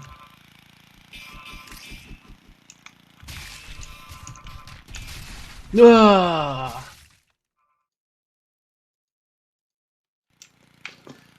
I will not give in! I will not surrender! I will not be beaten by a weird flash game. I beat that other one, I can beat this one.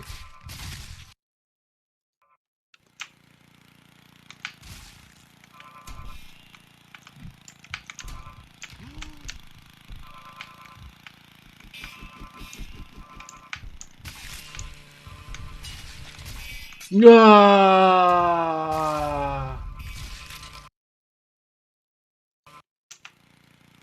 It's all in the wrist.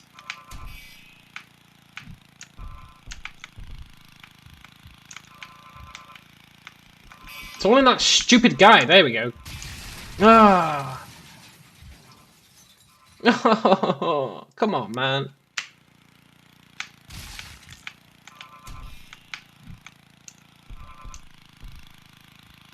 Maybe I'm not getting a speed boost from shift. I just don't know anymore. How did I even get up there that one time?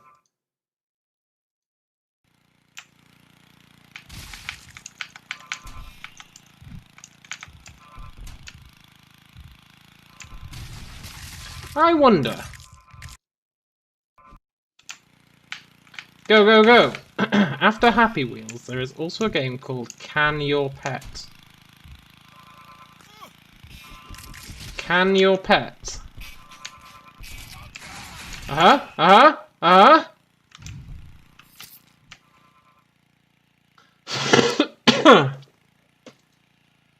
I feel like that's gonna kill me.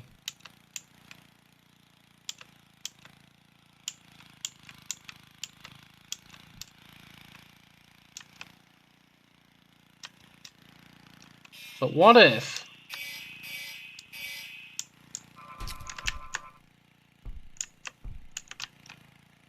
I were to purchase Krusty Burger and pretend it was my own cooking? Disguise it as my own cooking, sorry. I know that was blasphemy.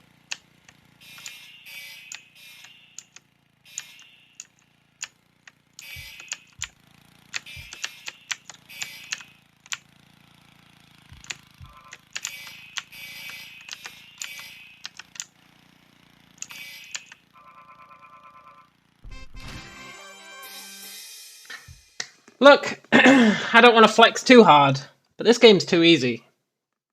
5 stars. You must be logged in. Well, never mind then.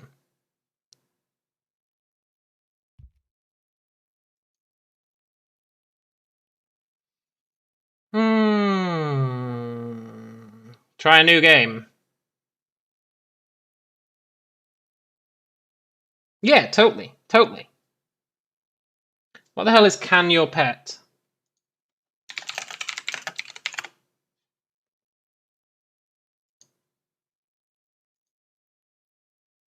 Sorry, but you already said new game.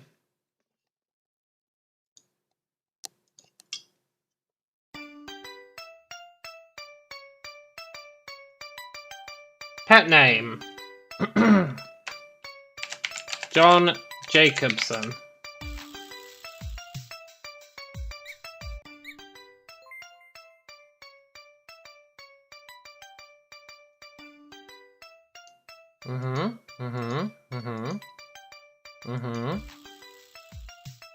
I feel like John would have that hairstyle.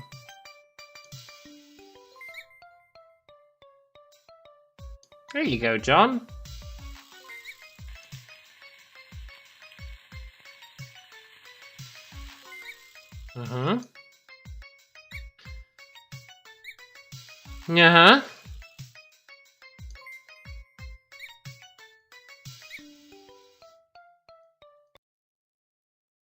What's that do?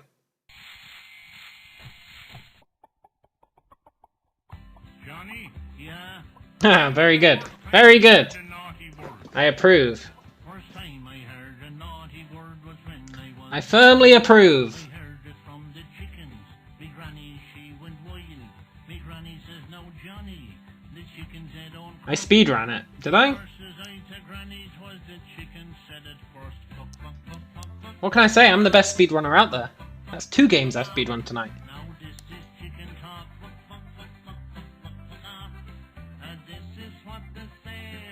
Rest in peace, John. Rest in peace. There will be great messages at the end of the game.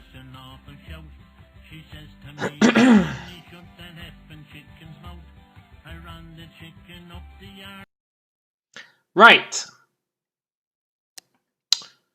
What can we do with the drunken sailor? I'm gonna get a drink. I'll be right back.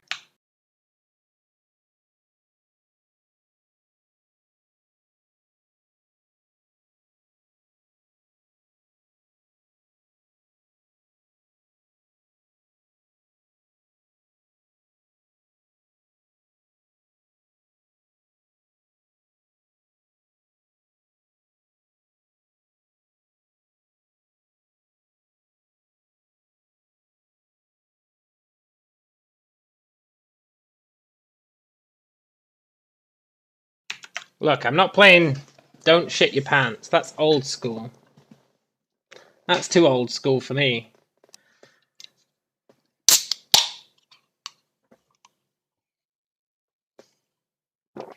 I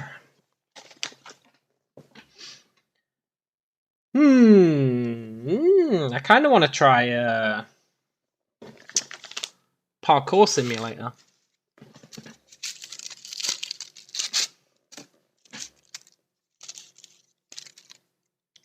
Can I play Take This Lollipop? What the hell is Take This Lollipop? Play Zork.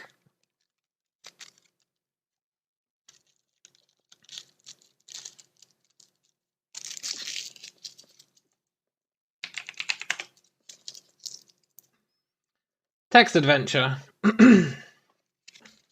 Oh, Mevid wanted me to play AI Dungeon.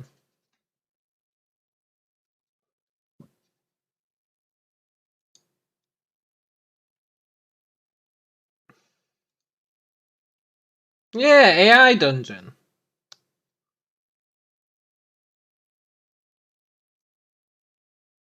AI Dungeon's pretty good.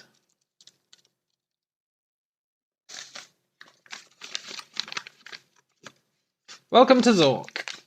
West of house. There is an open field west of a white house with a boarded front door. There's a small mailbox here. Open mailbox. Get leaflet. Read leaflet. Zork is a game of adventure, danger, and low cunning. In it you will explore some of the most amazing territory ever seen by mortal man.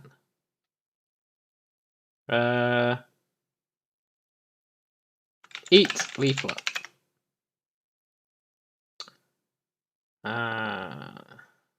Look.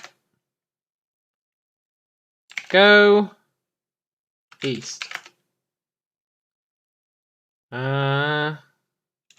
Look door. Look door. Look at door. I see nothing special about the door. Look house. Look at house. Beautiful colonial house. The owners must have been extremely wealthy. Search. Look. Lift mat. Look, John, I don't need your spoilers. Move mat. There's something under the mat, right? There's almost certainly something under the mat.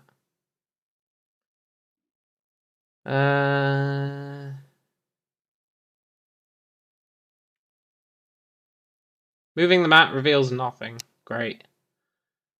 Go west. This is a forest. I thought it was a field. Look, game. I thought it was a field.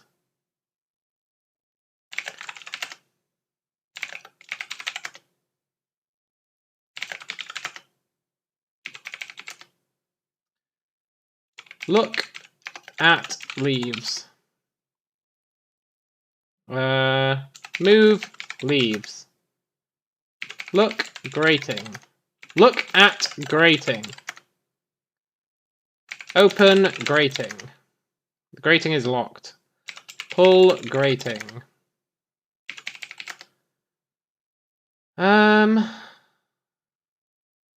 Go east. Move leaves. Look. Oh, I'm in the same place. Look at tree. There is no tree. Go south. Go east. Go west. Look at tree. Look at large tree. Climb tree. Climb large tree. You're about 10 feet above the ground.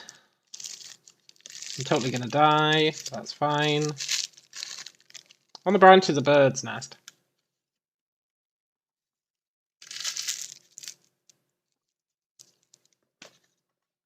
Get egg. Climb down. Climb down tree. Open egg. Look at egg. Break egg. Break egg with stone. Break egg with foot. I can't see my foot. Well, that's great.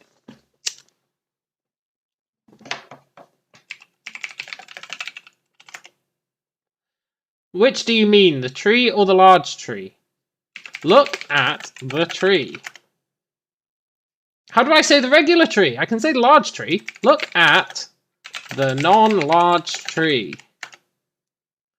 Look at the regular sized tree. Look at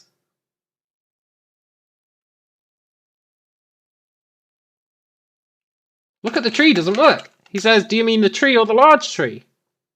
Well, I don't mean the large tree, so...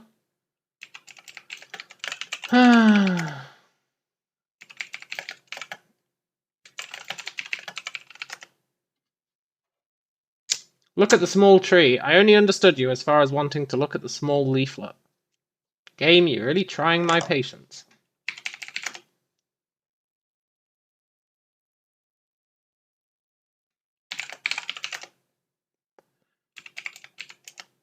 You are facing the north side of a white house. There is no door here and all the windows are barred. Look at windows. Go west.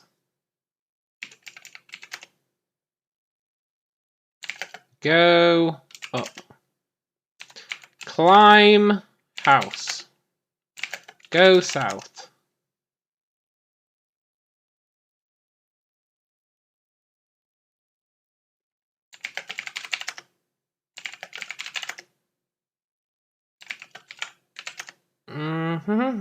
What's this? You are at the top of the Great Canyon on its south wall. From here, there is a marvelous view of the canyon and parts of the frigid river upstream. Across the canyon, the walls of the white cliffs still appear to loom far above. Following the canyon upstream, north and northwest, Aragain Falls may be seen, complete with rainbow. Fortunately, my vision is better than average, and I can discern the top of the flood control dam number 3, far to the distant north. To the west and south can be seen an immense forest, stretching for miles around. It is possible to climb down into the canyon from here.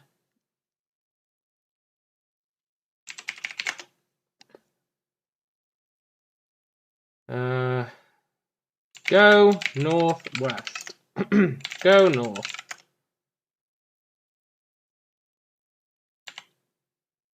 Go northwest?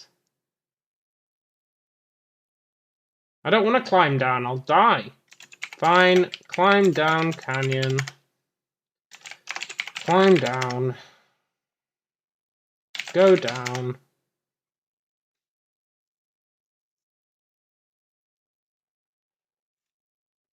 You're on a ledge about halfway up the wall of the river canyon. You can see from here that the main flow from Aragain Falls twists along a passage which it is impossible to enter. Below you is canyon bottom. Above you is more cliff. Search. Look. Sail. Sail isn't a verb, man. Climb up. Climb. Go up. Look. Jump. Now you can go to the second grade.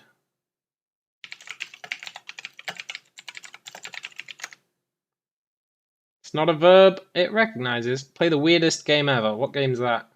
Hitman 1. Hitman 1 was pretty good. Eat leg. Right, we're going to play AI dungeon. It won't let me eat my leg. Which is frankly unacceptable.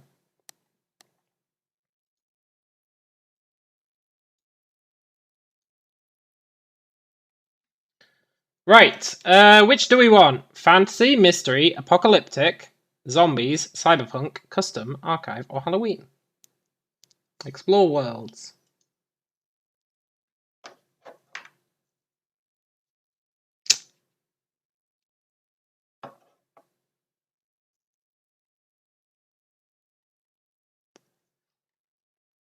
Try Halloween or fantasy. Ooh, we've got a conflict here.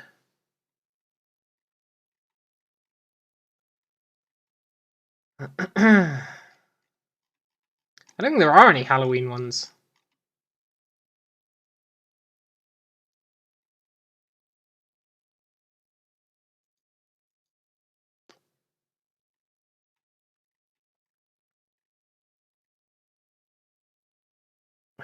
Scales. Wait, do you have to... No. You have to pay for them. I want a free world. Let's go for Cthulhu. This world will be available for free during November. Well, it ain't November now, but fair enough. You are Arthur, a male physician. You have always considered yourself an ordinary person, but you are currently plagued with troubles of a most extraordinary nature. On a recent trip, you witnessed a strange obelisk no one could tell you anything about. You now have returned home, but you still see the obelisk in the distance, whenever you happen to look outside. You look out the window and see the dark shape looming on the horizon yet again. In a panic, you rush into the house, slamming and bolting the doors behind you. Look for a book about... It's not referencing any book. It randomly generates a story based on your input and other users' input. Look for a book about the obelisk. Something in its way is vaguely terrifying, and all the more so because you cannot describe what it is. That does not help. Refresh.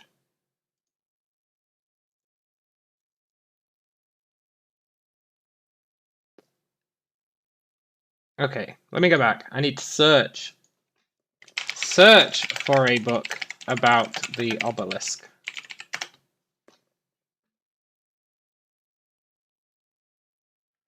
You find a book in the hallway and thank heaven that you are in a panic because of the way your hand shakes as you turn the yellow-backed pages.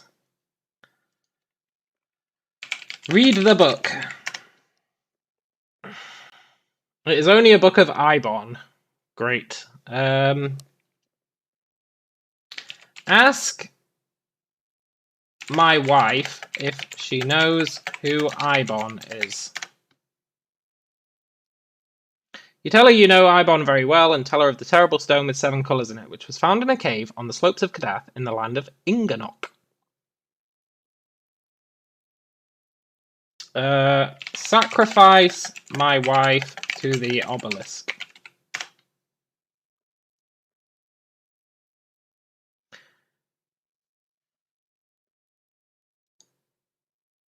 You promise not to go out and look at the obelisk again. Boo! This Lovecraft one sucks. Let's do fantasy. Select a character. Go on then. Select a character.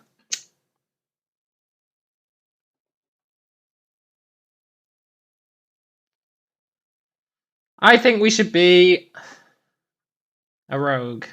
Play a fairy or a peasant. I'm gonna let Chase choose. We'll be a rogue. Enter your character's name. Jacob Johnson.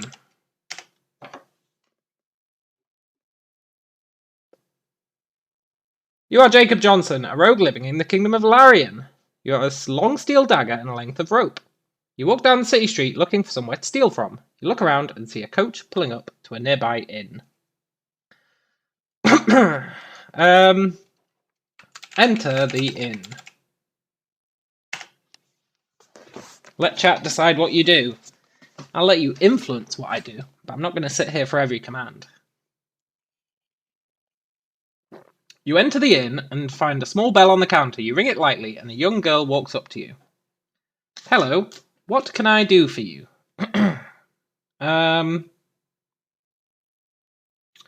Check if the young girl has anything worth stealing. Fine, I'll log in.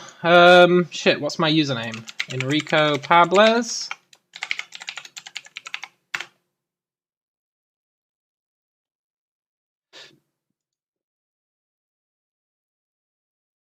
Sure.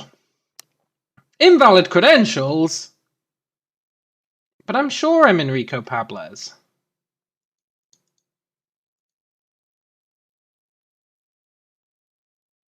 Granted, my username might be wrong.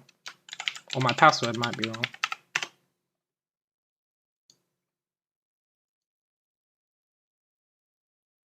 Fine, I'll make a new account.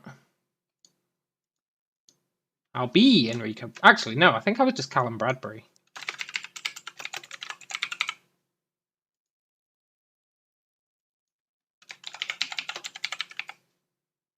Please let me in.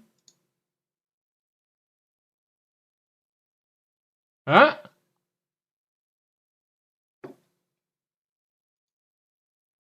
Continue game. You scan the girl and see she's carrying no valuables. You sigh and tell her you were just looking for a place to have a drink and head outside to look for one.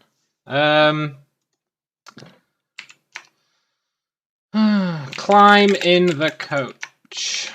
Steel skin. We've left. You climb in the coach. You climb in the coach and tell the driver to pull over at the next tavern. He nods and pulls into the road. You lean back against the coach and stare out into the tavern. Stab the driver.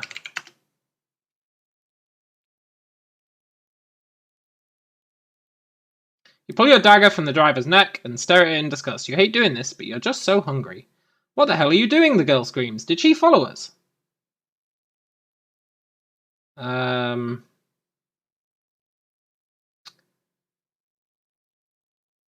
Lick the blood off the dagger.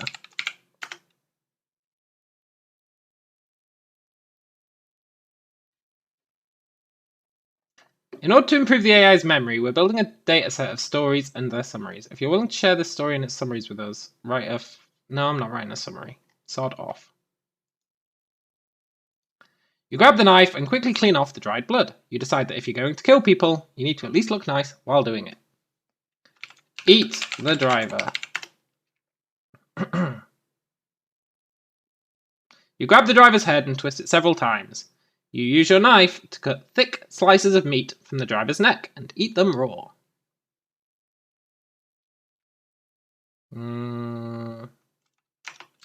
Look hungrily at the girl.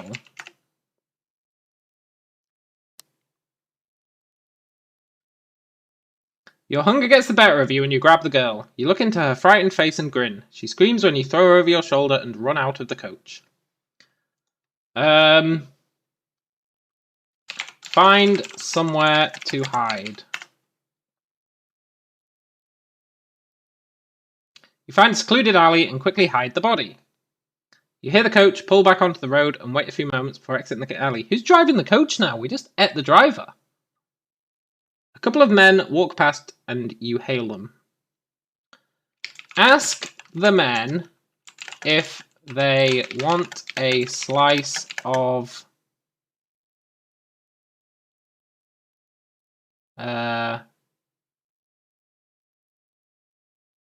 if they want a slice of, what's a good word? What's a good euphemism?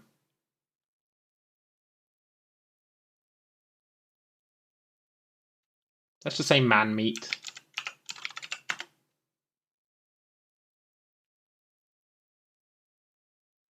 The man stares at you blankly before replying no in a thick Eastern European accent. You walk down the road and find a lovely lady cover to hide behind. Follow the ghost. Follow the coach.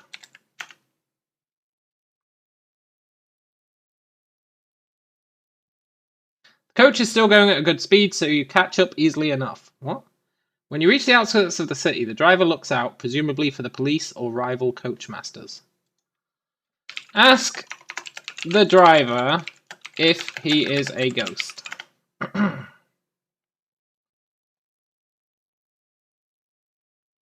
Sod off!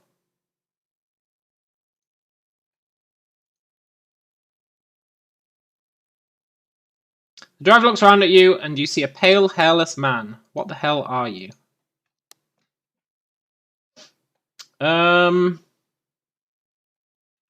Kidnap the driver and take him to my mother's house.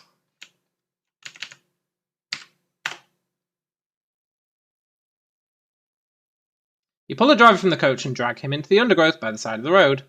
You walk back to your mother's house and lock the driver in her cellar. Tell my mother I have brought a man home for us to eat tonight.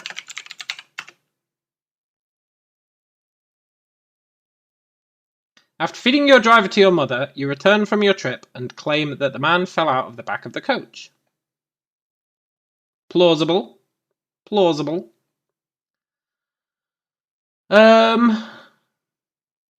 Look for the City Bank. This game is great. Yeah, it is great. You walk down the road and eventually you see the Citibank building several blocks away. You wander over and find the bank closed for lunch. You'll have to come back later. What can't you do? You can do anything, man. That's what's great about it. Break into the bank.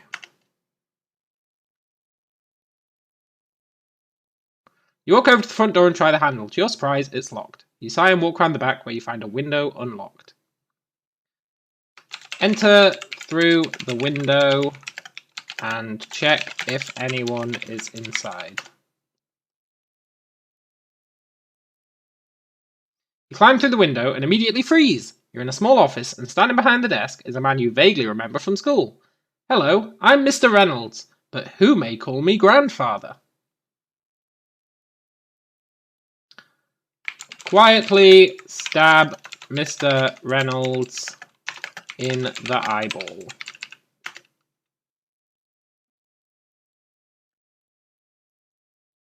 I am saying the game has infinite freedom. Mr. Reynolds screams in agony and falls to the ground. You walk over him and kick him a few times before he finally stops breathing. Zach, are you in there? A voice cries out from outside.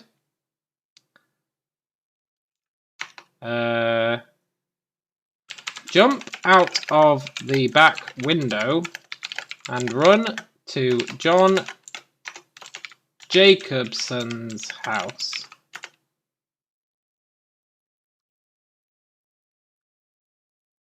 You make your way through the undergrowth to John's home. When you arrive, his children are playing in the yard, so you climb through the window into the kitchen. You hide behind the door and listen carefully. Why does the box say do? Because you can click it and you can do say, or you can do story, so you can actually just write one of these.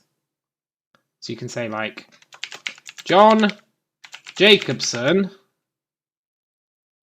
is listening to a YouTuber called Callum Bradbury, who is playing a game called AI Dungeon. John is making suggestions about which action he should take next.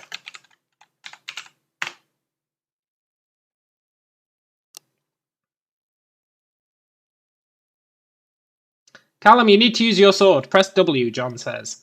I did. You just told me to use my sword again, the YouTuber says.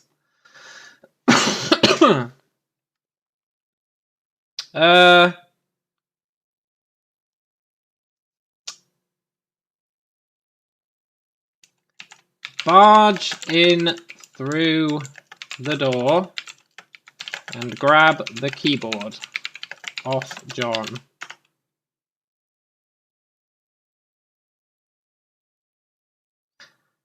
A man screams from the front room. You jump out of your chair and rush out. Oh wait, the game will be ruined. You need to choose your moment. No. Refresh. Callum, you need to choose your sword. Press W.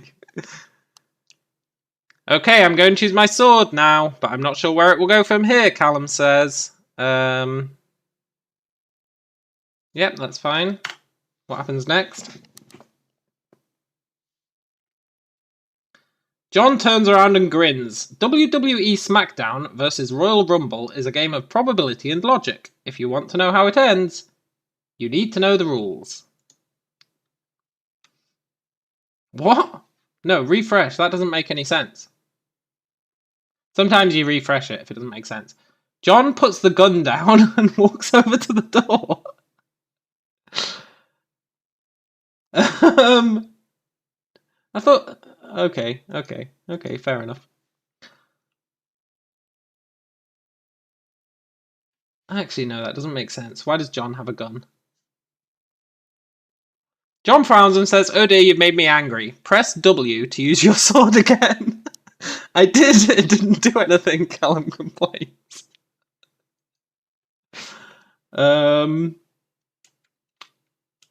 Tell Callum... No. Ask Callum what... No, wait, I need to... Oh, I didn't switch it to do. Ask Callum what game he is streaming.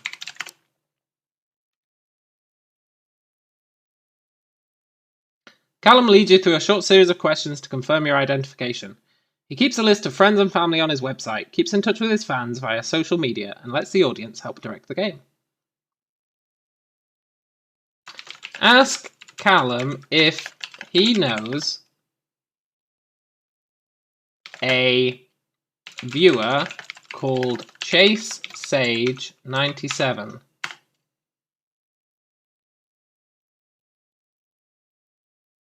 I know a few. Why? Do you know him?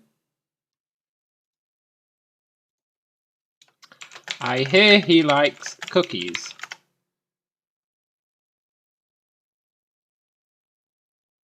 I don't keep any away from visitors, Callum grins before pointing to the door. You go through there and you'll find some in the cupboard. What?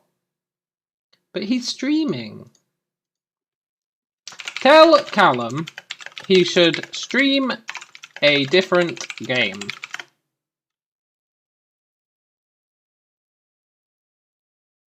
Okay, I'll play another game then. Callum takes a moment to compose himself before calling out, "Are we going to play a game?"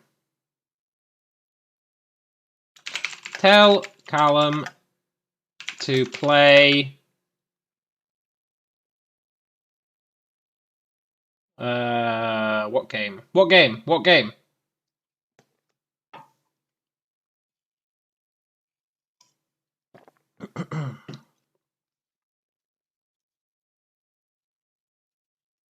Pick a game, any game.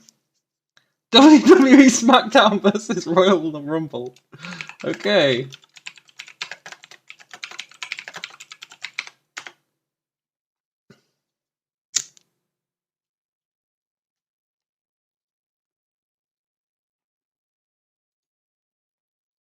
Refresh. Done. Callum gets up and leaves the room while you quickly make your way to the cookie jar and eat the entire thing. You feel sick, but somehow manage to survive. Okay. Leave John's house as it's getting a bit strange. Go exploring.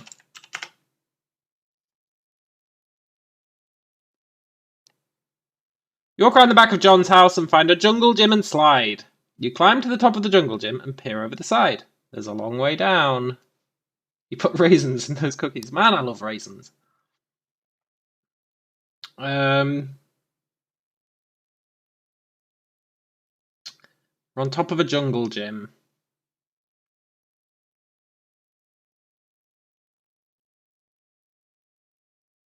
Jump off is the obvious thing to do. Jump off the side of the jungle gym. I guess it's not. Go down the slide is the obvious thing. You fall for a long time, but fortunately it's soft grass, giving you a good landing. You get up and brush yourself off before heading to the front door of the house. Knock on the door politely.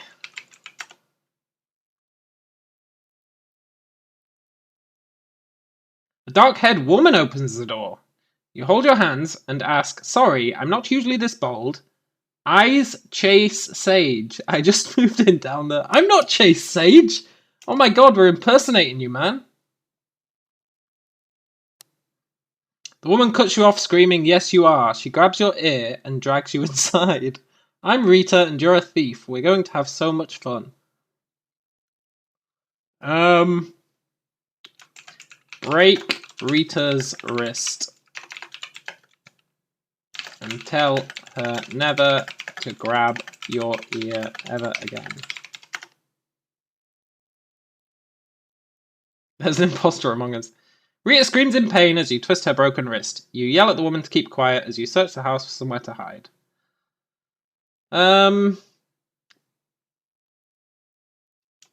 Set the kitchen on fire as a distraction. And steal Rita's hair.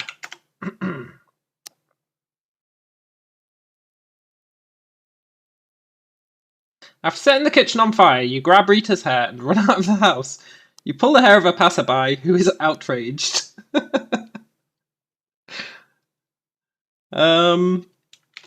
Apologize to the passerby and say I was just caught up in the moment.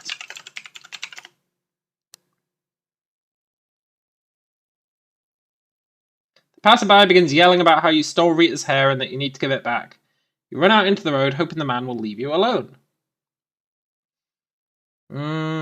Summon the ghost coach driver. A ghost coach with a hunched-up driver pulls up alongside you. You reach out your hand and the ghost coach stops. You climb onto the coach and find yourself sharing an intimate conversation with a hunchbacked driver. Flirt with the hunchbacked driver. We did steal her weave. You flirt with the driver and suggest he drives you around town so you can visit all the best parts. The hunchbacked man grins before he looks shocked. Ask the driver to take you to the gates of heaven. The hunchback driver looks shocked and says, "Why, of course." You climb on the coach and are transferred to the gates of heaven. A man in a purple robe nods at you, and you smile nervously. Ask the man in the purple robe if heaven has any valuables that are unsecured, that are easily accessible.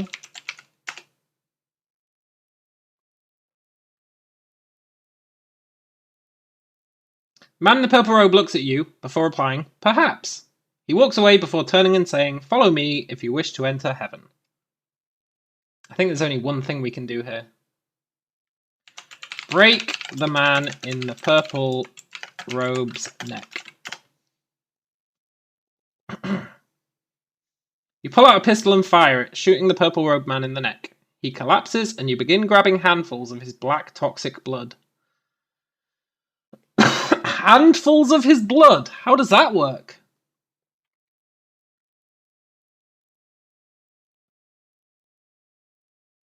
Enter heaven and search for God's bedroom.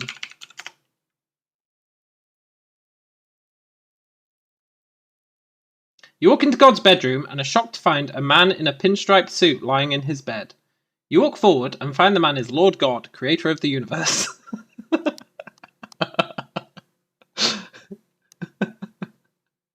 didn't realise he was a gangster. Threaten God with the pistol. Smack him across the jaw and ask and demand the most valuable thing he owns. Shoot God. You fire the pistol, missing God. You grab a Bible from the bed and swing with all your strength. The Bible splits God's face open, sending blood and pieces of skull in every direction.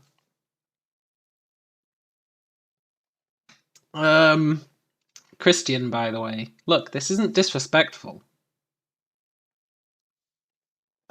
This isn't necessarily the Christian God. But we did just smack his skull open with a Bible, which is a bit extreme. That's not what I wanted to do. I wanted to demand the most valuable thing he owns. It could be Odin. Which explains why the Bible did so much damage. You raise the pistol, threatening to shoot the creator of the universe should he make one wrong move. He raises his hands into the air. Say, take me to the money, bitch. Unallowed in strict safe mode. Take me to the money, my homie. I like how it won't let you say bitch, but it'll let you break God's skull open with a Bible. This game's really nuanced in what it considers bad taste.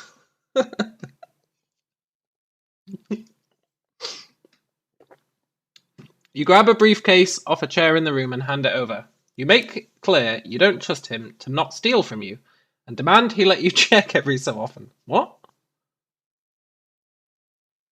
No! Hey, we haven't killed any kids. Take me to the money, you demand. He rolls over and smiles. Sure thing, God replies. I'm pretty sure my credit card has enough value to cover it. I feel like that's a euphemism. Why did he hesitate before saying credit card?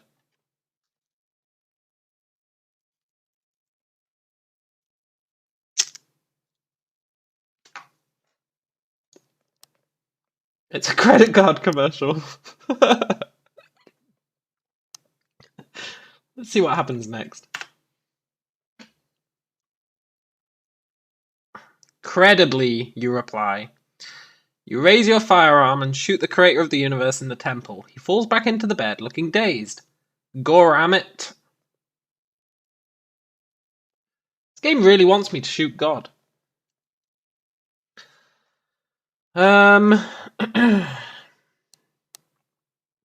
Take God hostage and demand to see... Okay, it is the Christian God, let's be honest, because I'm going to demand to see Jesus. I'm sorry. No, I don't want to say it. Undo, undo.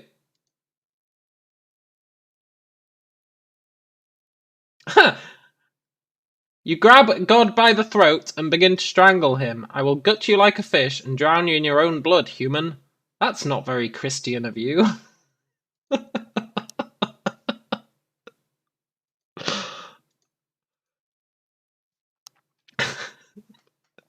It's true. Tell God that you made a mistake trying to mug him and suggest a night out on the town.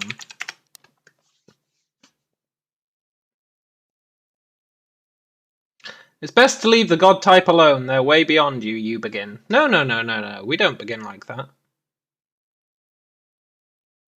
Sure thing, kid, Lord God replies. Just don't do anything illegal. You leave the bedroom and walk out into the hallway, where a beautiful red-headed woman appears. Ooh. Ask the woman what her name is.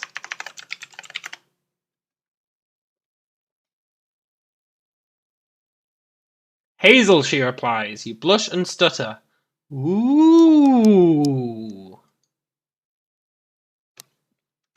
Tell Hazel that her name is Ariel now.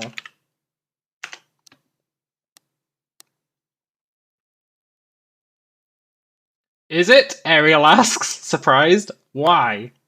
Oh, 'cause, you reply. You quickly take her hand and tell her you want to go do something fun. Okay. Look for biblical accurate angels. Maybe she is one. Sure thing, Arom replies. Arom? Look, her name isn't Arom. What's your name? Chris, you reply nervously. Our name isn't Chris! We're Jacob Johnson, right?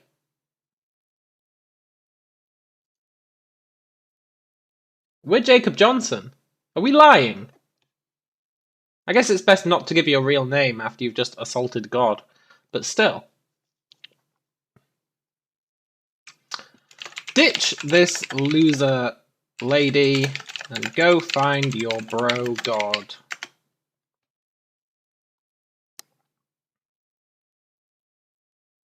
You tell Ariel you're not going out with her and head off on your own to look for a god. You find him sitting in a lawn chair in the backyard of some house. God, you call out.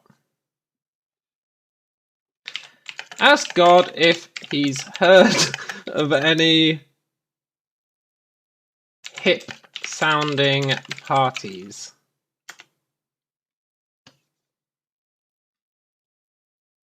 Nope, God replies. You sigh and ask God if he knows of any good parties in this area. Sure thing. The town square always has some sort of rave going on, God replies. Invite God to the rave.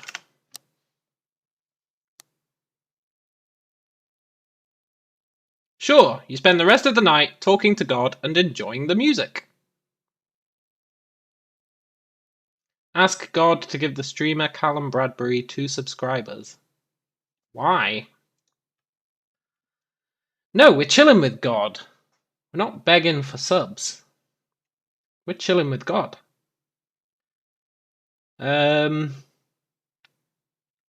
Slip some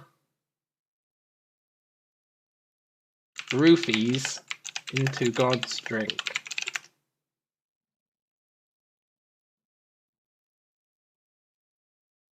After a few more songs, the DJ plays a slower, less danceable song and people begin to get up and move about. You spot your mum and dad dancing near the bar. No, no, no, no, no. That's nothing to do with drugging God. No.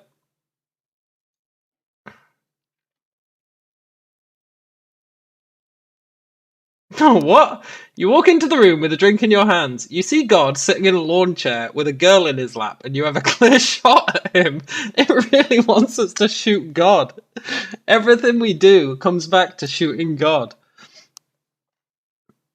I guess he's offer the drink to God.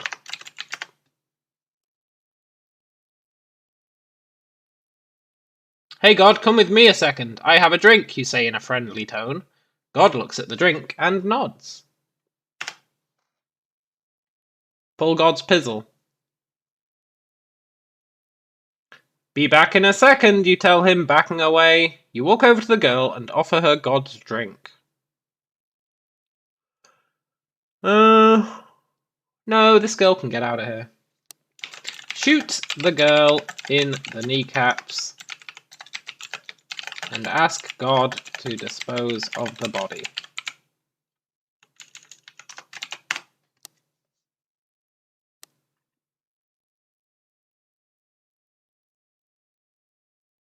You walk over to the girl and shoot her in the kneecaps. You then drop the gun and back away slowly, giving God a clear shot at her. What the hell happened? God asks.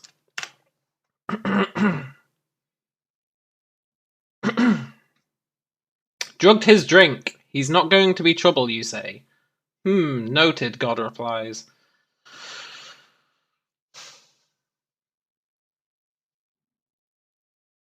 See, it starts to get a bit sketchy if you go too far off script. Remember, we're supposed to be in a fantasy game.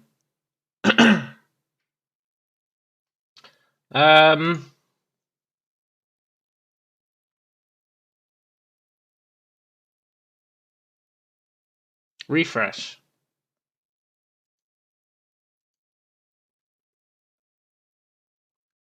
Jesus Christ takes the gun, shoots the girl in the head, and drops the gun. Oh, well, that's better, he says. Oh, ran out of ammo. We ran out of ammo, so Jesus Christ took the gun and shot the girl in the head. I guess that's another miracle. He can make bullets. Ask God if he ever played Fortnite. Okay. Ask God if he has ever played Fortnite.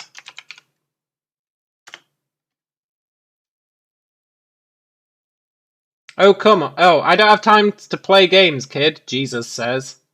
Come on, you have to admit it's a pretty fun game, you reply. Jesus laughs and gets up. No, I want to ask. I guess they are the same person, technically. Jesus can turn water into wine, air to bullets, and walk on water. Yeah. Ask God if he'd like to play a game of Fortnite.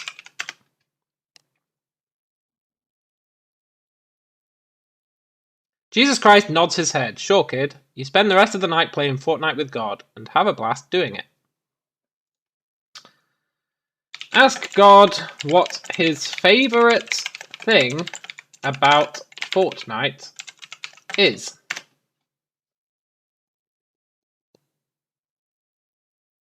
There's not really much I like about it, but I guess I kinda like the hilarious dance emote, God replies. You think for a second.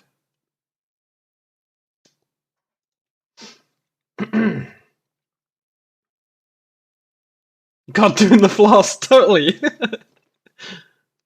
Ask God if he has ever flossed with Jesus.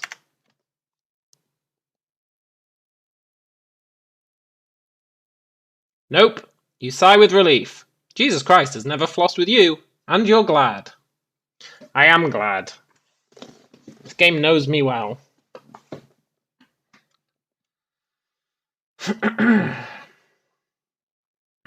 Take God and Jesus Christ out to the local shooting range.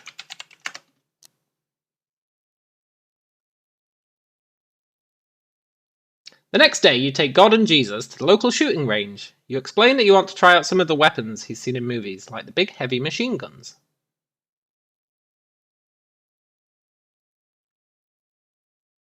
Okay, what's the biggest gun you guys can name?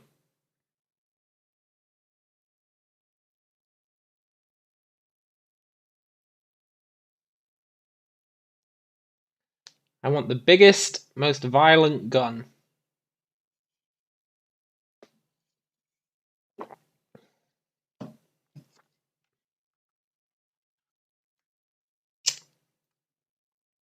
A Magnum is nice. What the hell is a Bofors 40mm?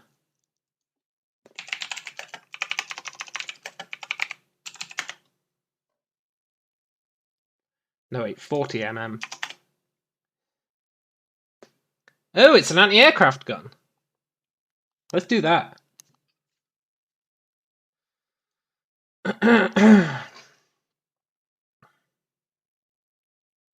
Sit down in a...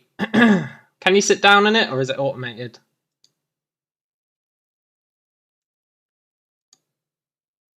1930s, so you probably sit in it. Sit down in a Bofors 40mm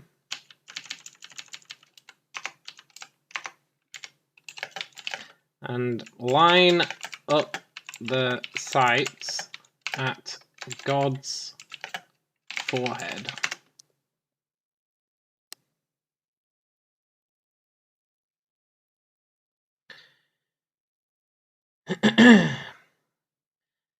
You take a deep breath, aim at God's forehead, and press down on the trigger. Your finger slams into your forehead. Pain shoots throughout all your body, and blood begins to flow down your face.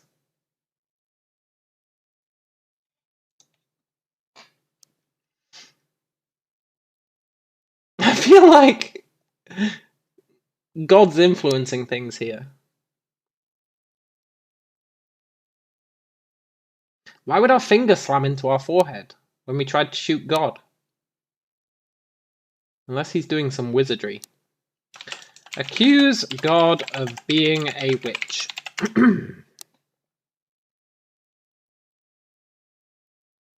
I'm not a witch, you're just uncomfortable around me, God says. You head down to the medical bay and find the doc. Tell the doctor that you have reason to believe, to suspect, that God practices witchcraft.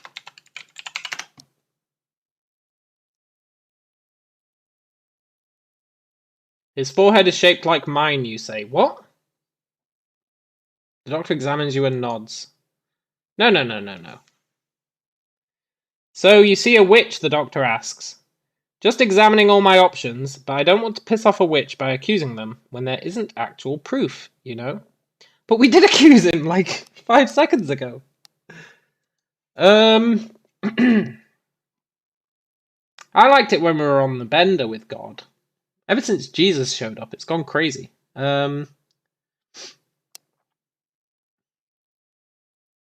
Just do it. Yeah, totally. Arrest God and put him on trial for witchcraft.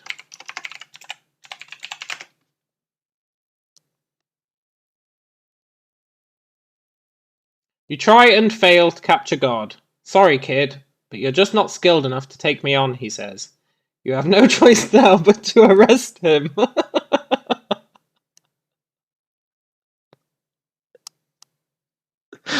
God's got an attitude. Oh, god damn it. Burn God at the stake.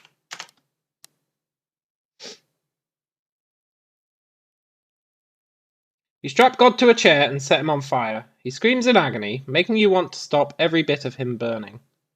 I'm going to enjoy chopping off your fingers one by one. No, that's not right. We're not going to chop off his fingers one by one.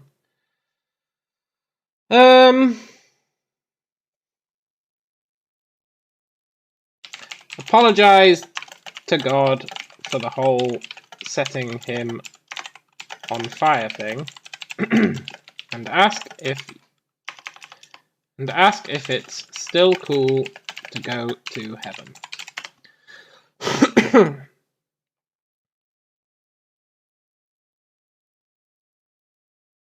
That was cool. I mean, I could never do that to a friend, God says happily. Yeah, I'd love to go to your house. Great.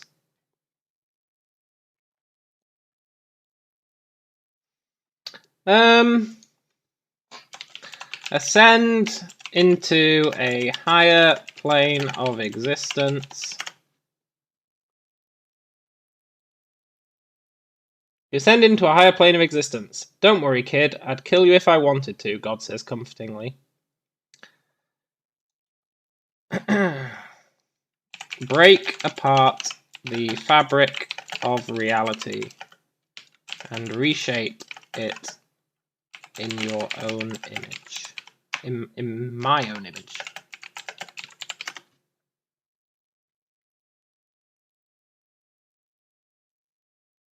You decide you'll be taking over the world after all. You fire a nuclear missile at one side of the Earth, causing a massive shift in tectonic plates.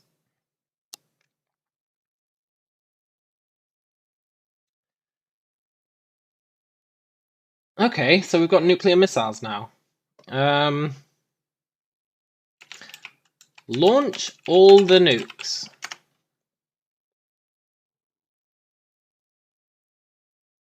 You launch all the nukes, the world goes dark, and an extinction-level event occurs. I knew you could do it, baby! Jesus exclaims.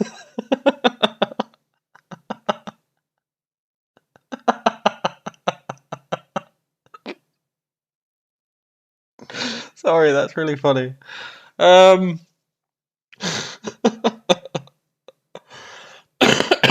Ask God for a baby Yoda. No, sorry. I can't do that one, Chase. Jesus congratulates you on the mass murder, totally. Tell God he's got 7 days to create a new Earth, or he's... What's the word? Or he's...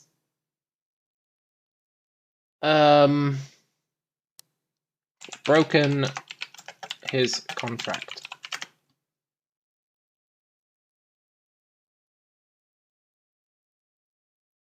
God, cool. I'd also like to have an army of angelic warrior women who double as superheroes by my side in this, God replies. You smile.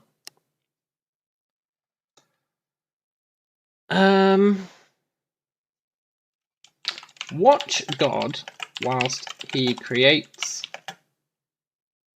the universe for a second time.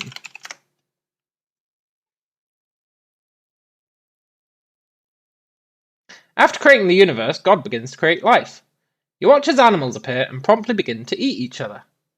Hey, I can make things that aren't eating each other.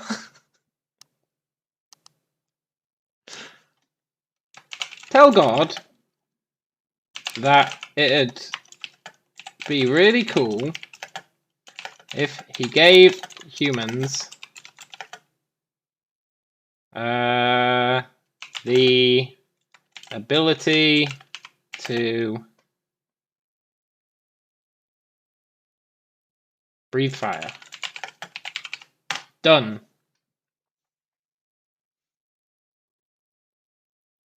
Done! You stare at the lizards, whose bloodlust subsides as they take a few experimental breaths of air, only to realise how harsh it is.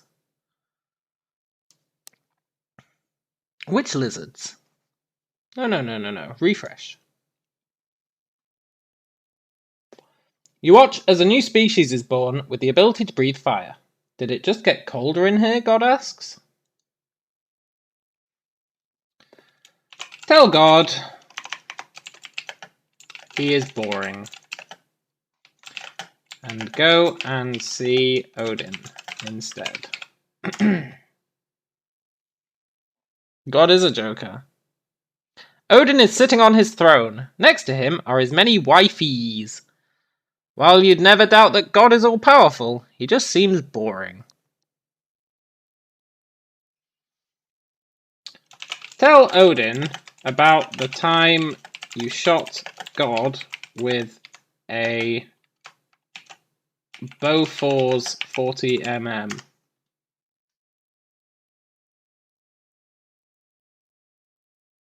Was it big? Odin asks, intently. Yeah, you reply. Good. Odin tells you that your story is boring. God damn it! No! Oh, karma. Terrible, terrible karma. And asks you how your quest has been going. Ask Odin what my quest is.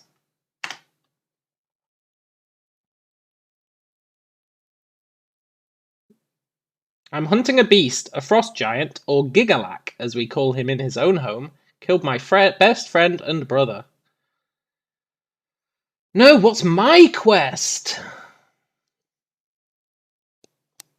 Tell Odin I don't care about his stupid quest. I want to know about my quest. You tell Odin you don't care about his stupid quest, you want to know about your quest. It figures. He told me not to tell anyone about our meeting. I'm not a complete idiot. No, that doesn't make sense. That's not how they name giants in Norse myth. It's a long story, Odin says. Odin tells you that the Gigalak is one of the last of its kind. Right.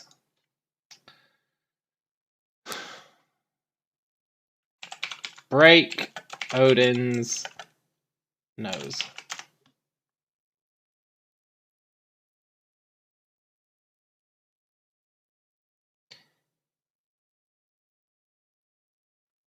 How's the AI doing? Pretty good.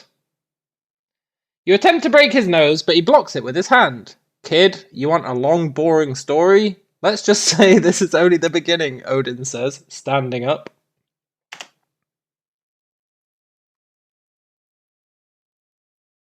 Odin throws you into a pit of fire. You scream in agony before dying.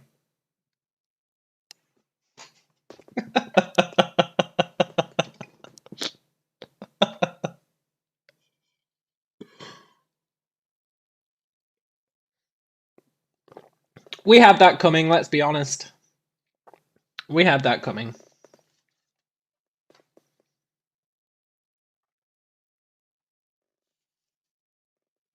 Rise back to life and take your revenge.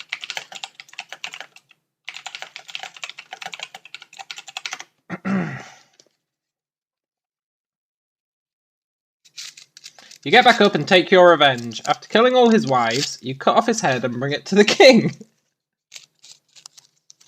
Who's the king? Elvis?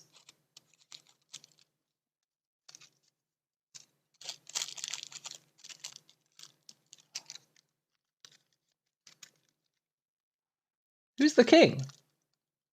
Right, I'm rolling a smoke. So, what do we do next? You bring it to the king of pop. Michael Jackson? Is he the king of pop?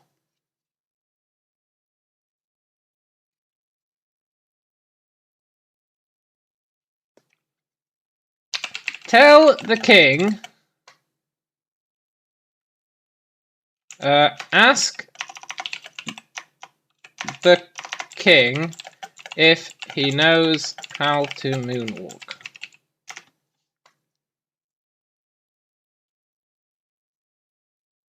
Yeah, that's the idea, the king replies. You begin to moonwalk, causing the king to laugh.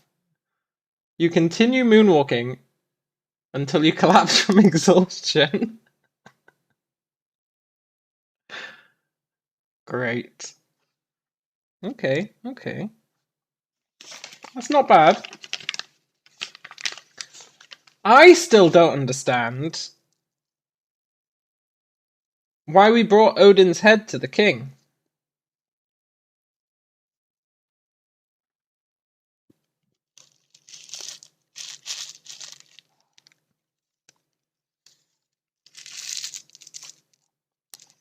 I just don't understand.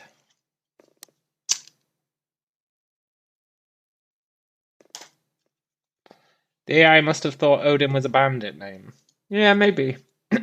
Maybe. What was our quest?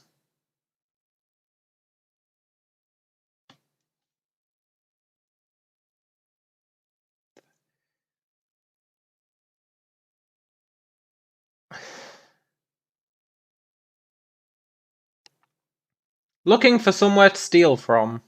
Okay. Yeah, I think you might be right. I think it's taken the fantasy thing.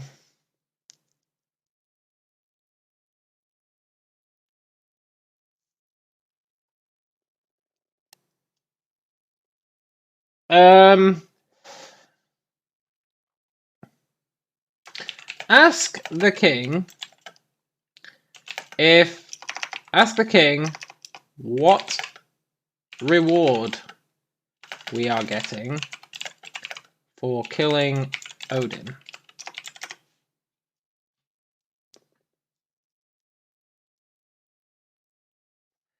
Death, the king replies. You're sent to fight some undead warriors in the middle of a battlefield.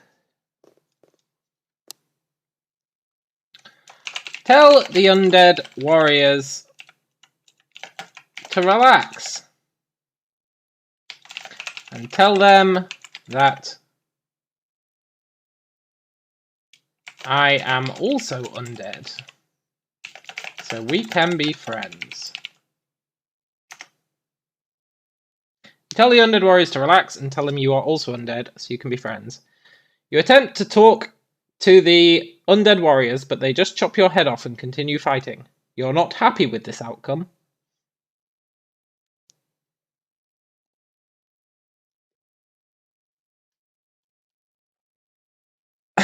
That's an understatement. Yeah. Launch a tactical nuclear missile at the undead warriors.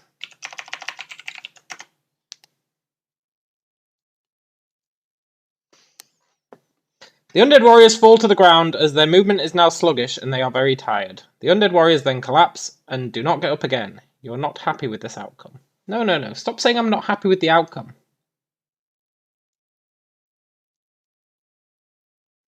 That's better. The undead warriors are killed by the blast, but you are killed soon after, as you are sucked into the black hole at the center of the galaxy.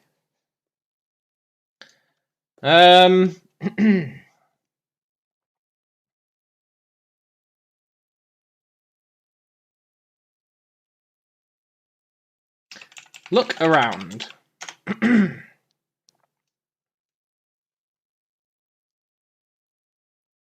You find yourself in a dark forest broken up by trees. The ground is covered by snow. You see a castle in the distance. You begin walking towards the castle.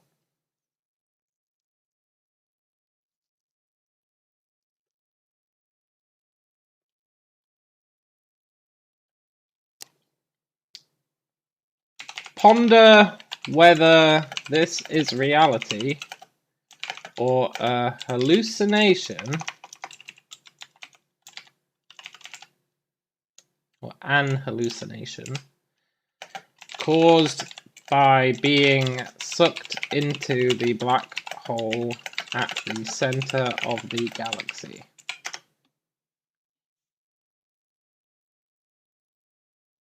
You ponder this for a second before deciding it doesn't matter. Suddenly, you begin to drift off to sleep. You wake up in your house, covered in dried blood.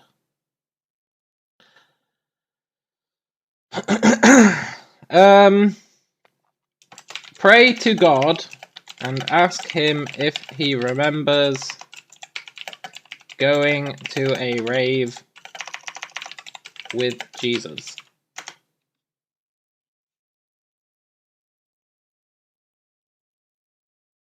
Jesus replies by saying he went to a rave once and that he remembers.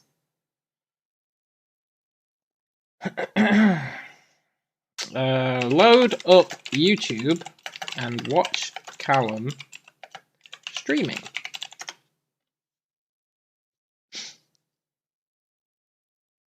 You load up YouTube and watch some Callum streaming. While he's streaming, you find yourself staring at his eyes. They're dead. He has no soul. Hot diggity damn!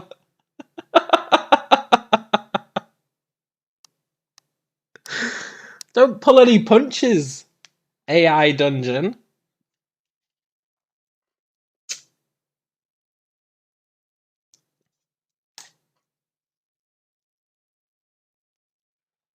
Fun fact, this game randomly generated my life.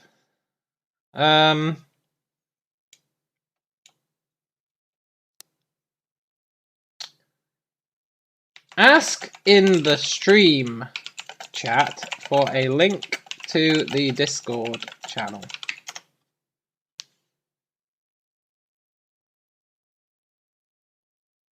You're met by several cheers and compliments. After a week of lurking, you become a full-fledged lurker.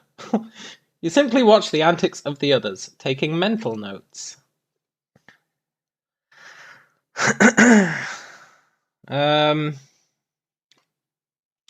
Join the Discord channel for Callum's YouTube.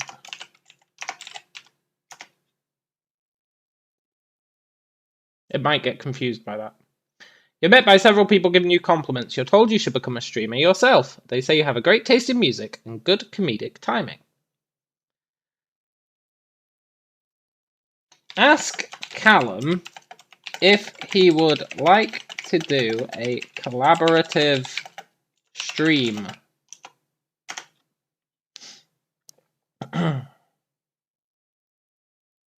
Callum agrees, and you begin planning the stream. Ask Callum what game we should play during the stream.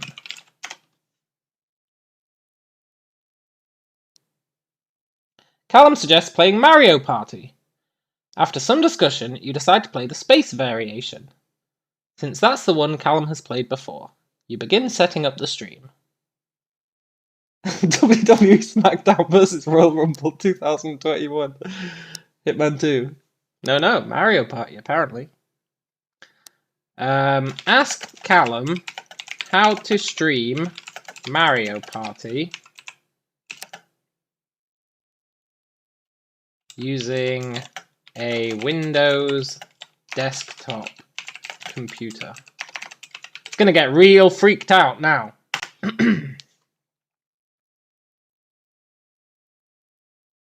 Callum explains that while you may not need to follow the rules, it's important to know when they're there for a reason. That's fair, that's fair.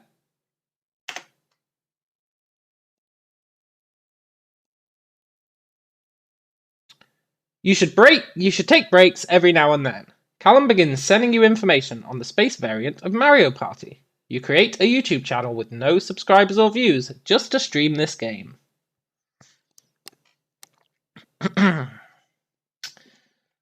Set up OBS and create a live, what's it called, event in YouTube. You think the AI is trying to tell me something, that I should play Mario Party? Callum begins streaming and you begin opening your mouth as if to speak. You don't say anything, however, just stand there with a dumbfounded expression on your face.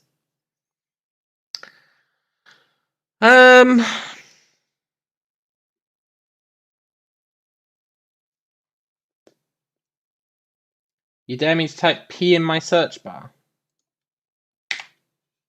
There you go. Paris Mission Stories 8. Sign in to Microsoft Azure. Discord, your place to talk and hang out. Project CCAT. Pirate Proxy. Adventure Play.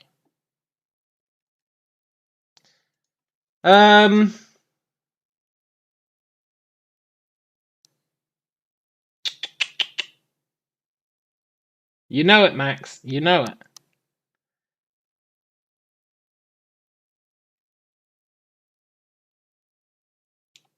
Join Callum's Mario Party server and start talking even though nobody is watching the stream.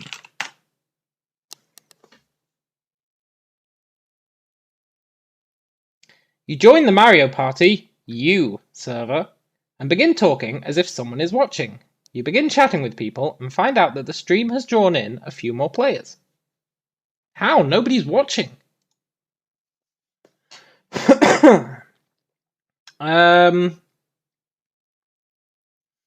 Try my hardest to beat Callum because that will give me the respect I deserve.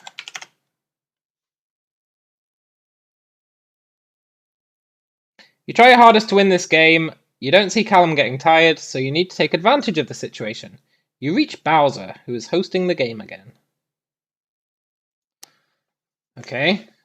Pray to God and tell him that if he doesn't want his kneecaps broken, he will make me win the game.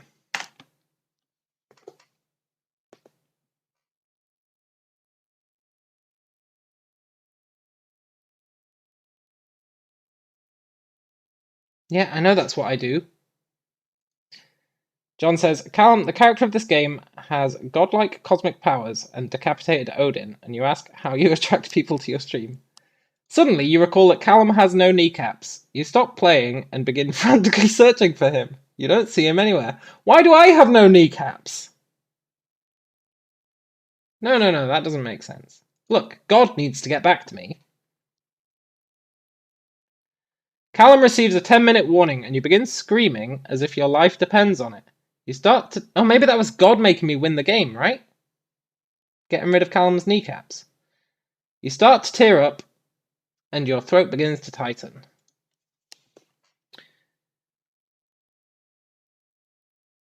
Ponder whether God has had enough of my shenanigans and is going to end me once and for all.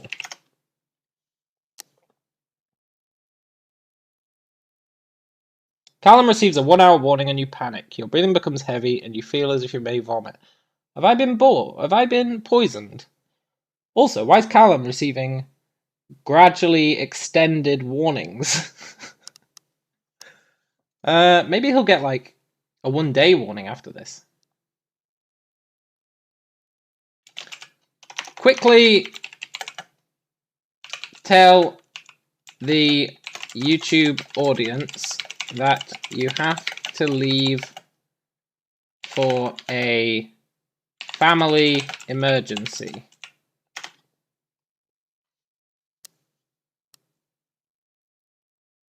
You quickly say you have to stop for a family emergency. You receive messages of support but don't respond. You try your best to get to the bathroom without alerting Callum. Jump out of the bathroom window and summon the ghost coach rider. Let's see if it remembers he's a hunchback. The coach is summoned and you rush inside. Who are the riders? Why did they die? Only one way to find out. The ride ends and you receive a 10-minute warning. If you play for too long, the game starts repeating itself in weird ways. Tell the ghost coach rider to take you back to the gates of heaven.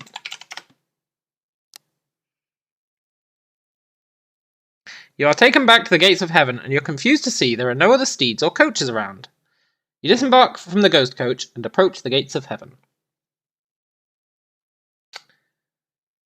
Scream into the ether that you're coming for God, and you know... No. Scream into the ether that I'm coming for God, and I know he poisoned me.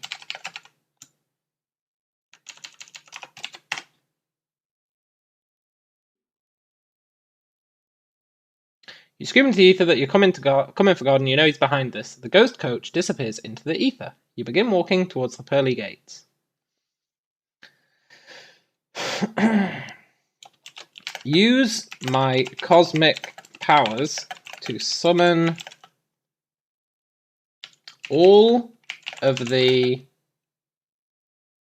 Avengers to my side.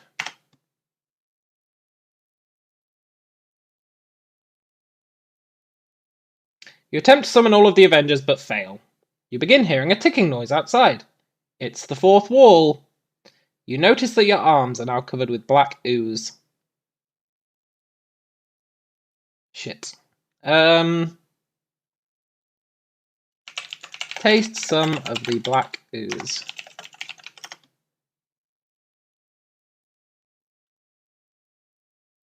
You taste some of the black ooze and it's bitter.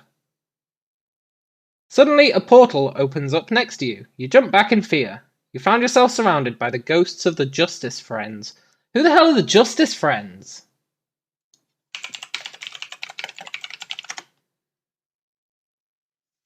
The Justice Friends are a group of superheroes who exist in the universe of Dexter's Laboratory, who, aside from their eternal struggle against evil, must also learn to live together under one roof to face the challenges of everyday life. They are the main characters of the backup segments of Dexter's Laboratory. Kill the Justice Friends.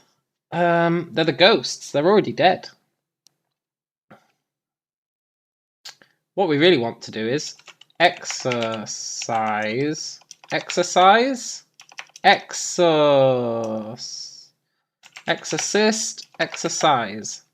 the justice friends whilst yelling, "Begone, foul demons!"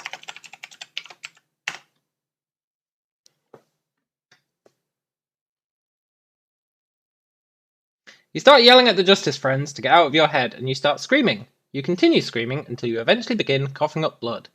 These aren't normal coughs, these are blood coughs. Yeah, God's poisoned us. We don't have time to be dicking around with the justice friends. Order the justice friends to find God and bring him to you in chains. The justice friends begin to laugh, and one of them replies, "Find God? We blew him up years ago, when he first came to us in a dream and explained he was bored."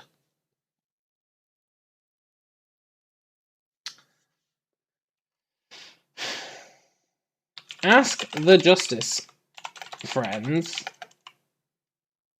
how, if they killed God years ago,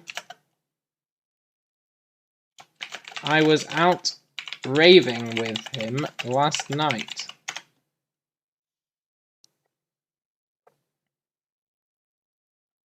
They tell you, whilst they did kill God, he wasn't actually dead. He'd hidden himself very well, and they only found out by pure luck.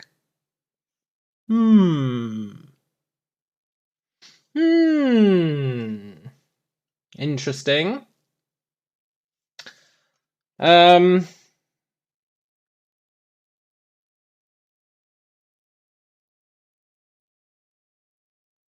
Use the powers of the Puma to track down God.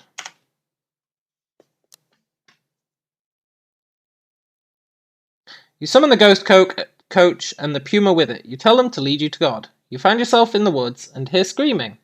That can only be God. Sneak up behind God.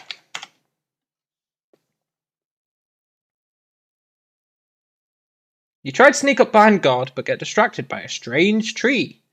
Suddenly, you notice that the bark of the strange tree is actually moving. Ignore the tree and focus on sneaking up behind God.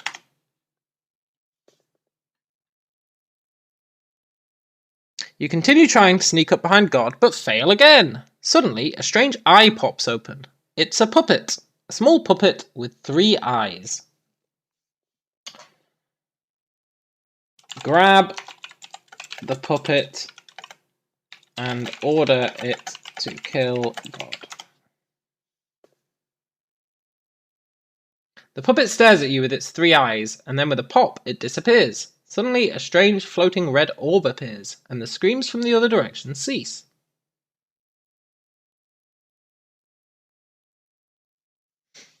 Eat the strange floating red orb.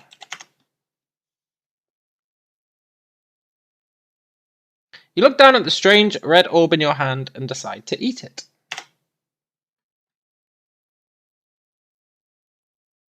You eat the strange red orb and nothing happens, apart from a burning sensation in your stomach. Suddenly, the puking motion begins.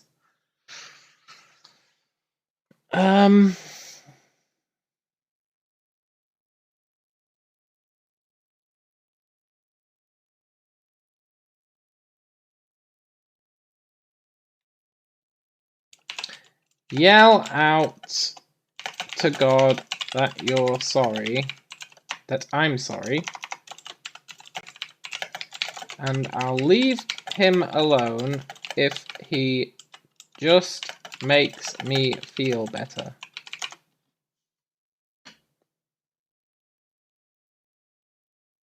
You instantly feel the burning sensation in your stomach vanish, and you are healed. The portal disappears, leaving you alone in a forest. Suddenly, a portal opens up nearby. Out steps God.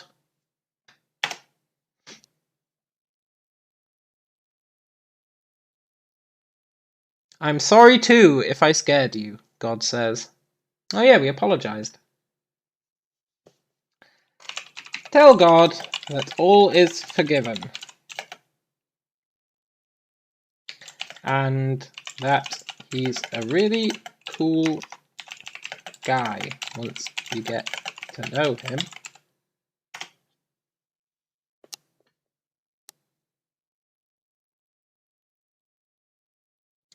You tell him that all is forgiven and that he's a really cool guy once you get to know him. So are we good, God asks? Yes.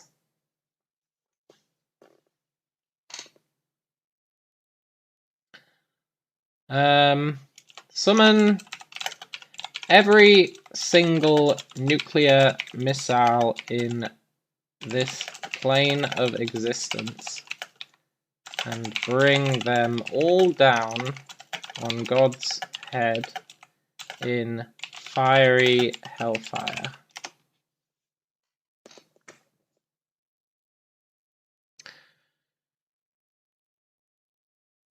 No, that's not what I want. You call for the nuclear missiles. Their butts arrive at your gate. They burst through the firing cage. They smash the bay wind.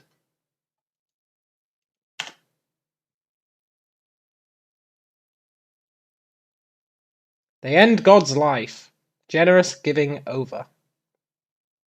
Hey, Brian! Zoltanda says, I come into this and it sounds like odd poetry. Look, I'm not going to lie, I wasn't expecting that odd poetry. It's AI Dungeon. Good old AI Dungeon. I think we just killed God. Generous giving is over.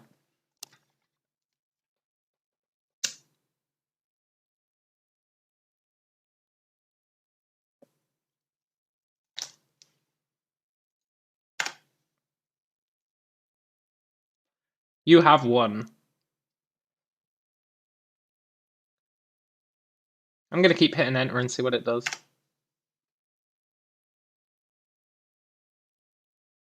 The AI doesn't know what to say. Hey, we won! I guess our quest was to kill God. Permanently. All we had to do was summon every single nuclear missile in this plane of existence and bring them all down on God's head in fiery hellfire.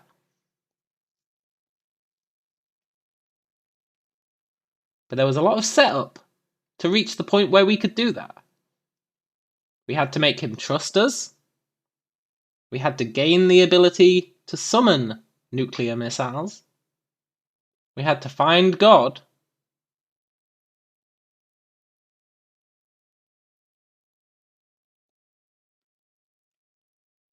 What a journey. What a journey.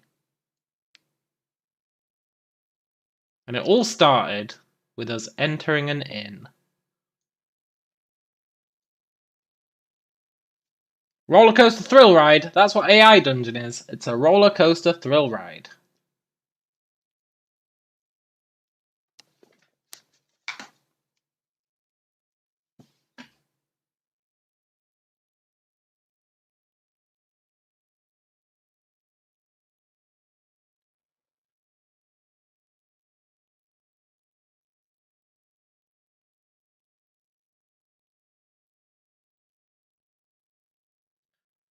God is omniscient, but he didn't see that coming.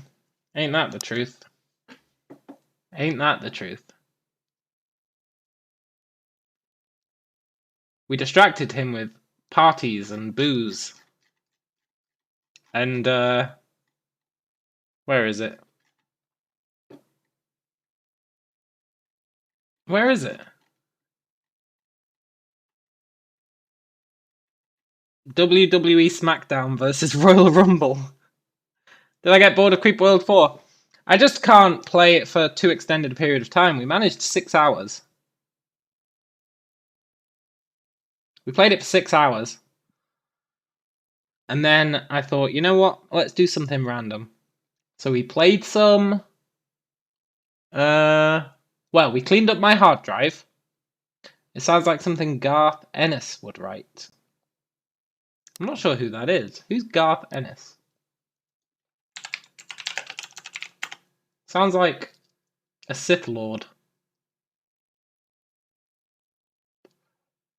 Garth Ennis is a Northern Ireland-born American comics writer. Best known for the Vertigo series Preacher. Ah. Oh, he did The Boys! Ah. Is there a way to put this up somewhere? Yeah, I can, where is it?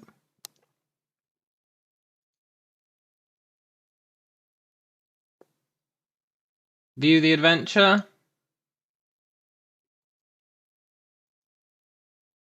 Then I can...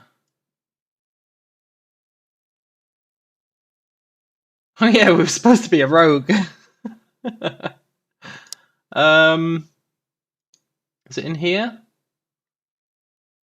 Flag not safe for work. No, it's safe for work. Published.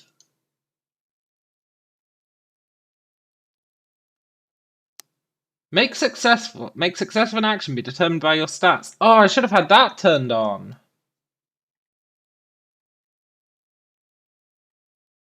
View published page. There you go.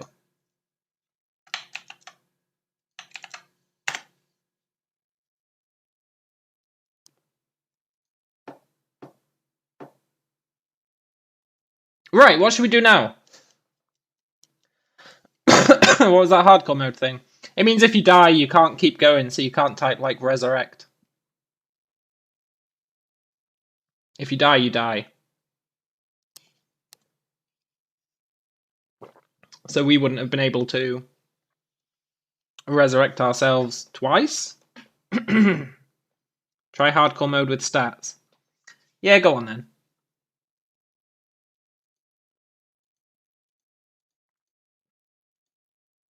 New game. Classic? Look, there's multiplayer.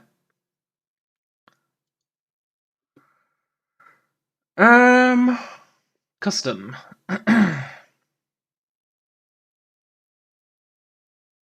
Yeah, there's multiplayer. You can have more than one person join and you can all type stuff. It's kind of weird though.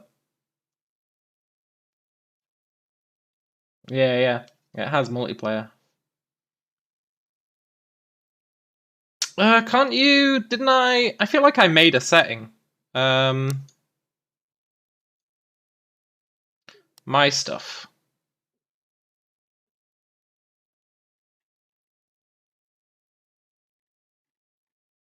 Oh yeah, my streaming adventure. That was pretty good actually.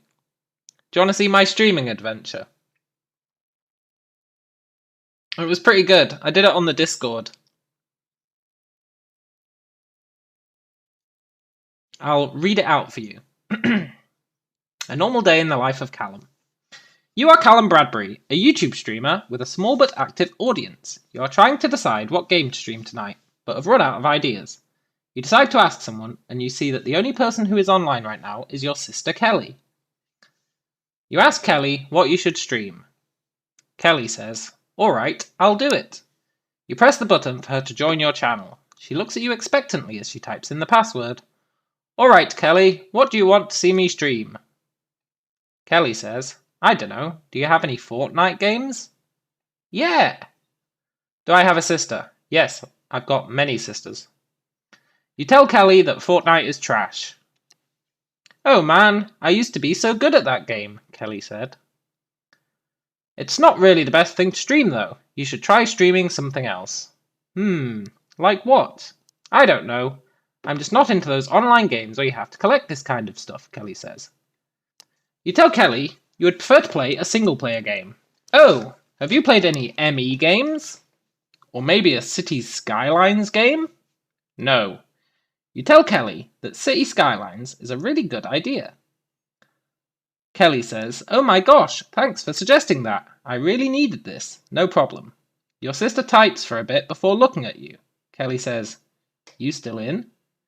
"If you are, then yeah." "All right then." She types for a bit before looking at you again. "So it's a deal then." "Deal?" You schedule a stream for 6 p.m. Kelly says, "Yeah, I'll be online then. This should be fun." You type out a message to your followers and send it off. You wait until 5:45 p.m. Alright, I'm going to start preparing for the stream. My sister says, "Okay, be sure to take a shower." I say, "Oh my gosh, why does she keep telling me to do that?" You start up OBS and launch Cities Skylines. Alright, I'm going to start streaming. You launch OBS and then begin to prepare your stream. You set up a camera, set the resolution, and even add in a simple background. You start the stream. You begin to stream and start the stream. You begin to speak and start the stream. You say, "Alright my homies, it's time for a stream of Cities Skylines. I played this game many years ago on my PS4, but thought I'd check it out as my sister Kelly suggested it." Your video begins to gain interest fairly quickly. You get about 8 or 9 thumbs up from people, 2 thumbs down, and 1 comment. A comment comes through, written in red pen. It's bad that you only have 1 thumbnail and no background. You laugh and continue your stream. After an hour and a half of streaming, your channel has gained nearly 2,000 subscribers. That's what you downloaded today. It's pretty good as City Skylines. But I have only played it on the PS4 a few years ago. That is true. It's just that easy to get a couple of thousand subscribers, totally. You say, "Alright, now we just need to create a new roundabout to deal with the traffic and our city will be looking pretty nice." The comment box lights up again. A new comment comes through, written in red pen. "You should create more than 1 roundabout in case of accidents." You laugh again. You create multiple roundabouts and set up a nice residential district down by the water. The comment box lights up. A new comment comes through, written in red pen. "People won't like the smell from the factories and oil distribution centres." You think for a second. You adjust the terrain so that the residential area is surrounded by giant mountains. Your sister looks over your shoulder. Beautiful. You laugh and adjust the game. The mountains disappear. You add trees, grass, and flowers in their place. Your sister smiles. Perfect. You tell Kelly to go away. Your sister smiles. "Nah, I'm enjoying your company. Keep chatting up." She looks at you and laughs. You know who I'm talking about. You laugh and keep playing. You turn off all the water and power for the city. Your sister laughs. "That's a good idea." You laugh and turn off the water and power to your entire city. You add that it's going to be turned back on as soon as possible. You check how many people are watching. Your channel has gained over 20,000 subscribers and is viewed over 300,000 times. A new comment comes through. "I like the way you created a giant mountain." It is getting weird. You remove all roads and replace them all with footpaths through sewage-filled areas. Your sister screams and you laugh. You add that this will be covered with a layer of grass when the powers come back on. A new comment comes through. "I think this is a great idea." You laugh once more. You turn the power back on, and over the course of the next few days, you manage to completely rebuild your city. You make whoever keeps commenting a moderator for your channel. The first person to comment becomes a mod.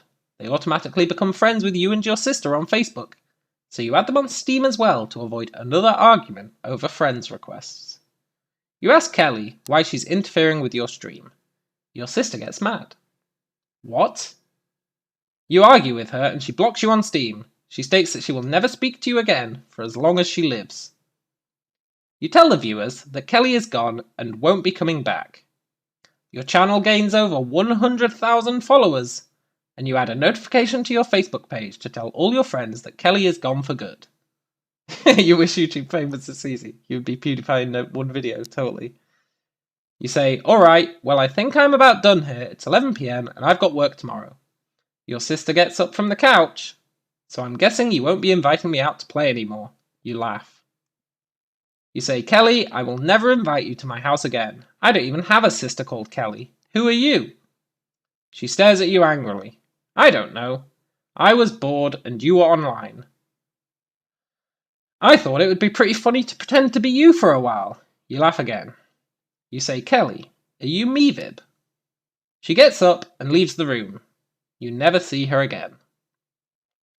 You end the stream and check out the YouTube analytics for the day. You see that the video has been watched over 5 million times, making it the most popular video on your channel. You're even approached by a couple of film schools to make independent films in Hollywood. You go to bed while thinking about what kind of independent film you could make. The next day, you receive a call from your agent. He tells you that you're being offered a lead role in an upcoming movie produced by Disney. The movie's called Frozen. You accept the role, but insist on making modifications to the script. You insist that the characters be better written and the storyline be more in-depth. Your agent refuses, claiming that the studio has already offered you a 6-figure salary for the movie. You get incredibly angry. Well, I want a mansion, a private plane, and a team of bodyguards as well, so I feel safe. Your agent sighs. Fantastic, that'll be $10 million then. John says, I don't get it. Is Mevib known for suggesting city skylines and talking to me while I'm streaming? No. He's known for pretending to be people. He's known for pretending to be people. You ask your agent what their name is. My name's John. Why do you want to know? You pause. What's your real name? Didn't you already ask me that yesterday? You try and remember John's real name. I think it was John something, you think. Oh yeah, Johnny. You laugh. Alright then, thanks for the information. You hang up and get back to work on your script. You check the time. It's been 2 weeks since you ended the stream, and you haven't heard back from the police yet about the threat received by your sister. You decide to message on Facebook. You log into Facebook.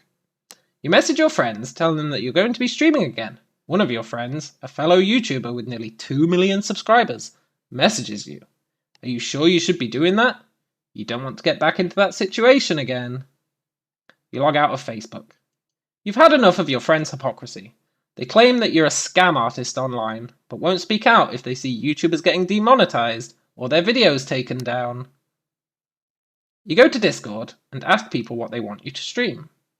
You message your fans on Discord, telling them you'll be streaming again, and asking for suggestions. I've got some suggestions, your largest fan replies.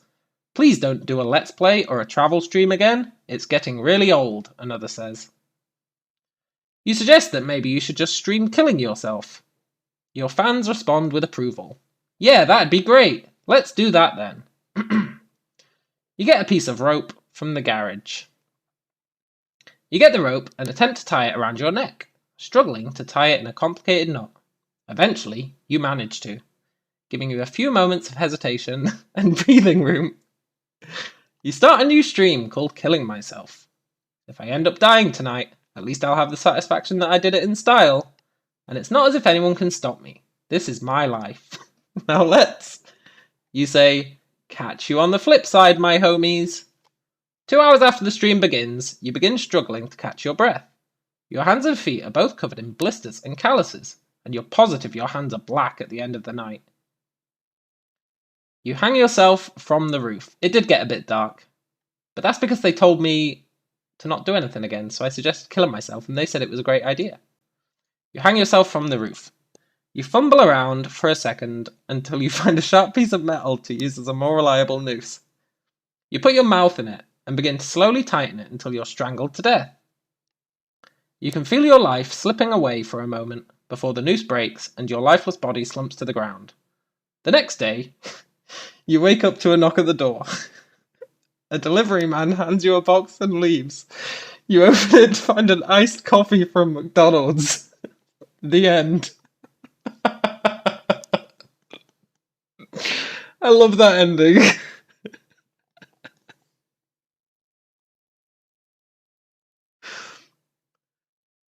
You put your mouth in the noose, not the neck. I guess so.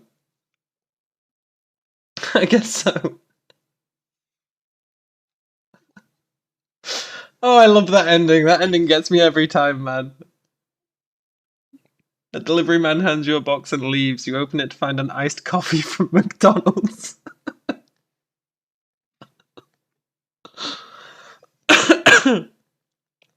Why did my hands go black? I assume that lack of blood, right?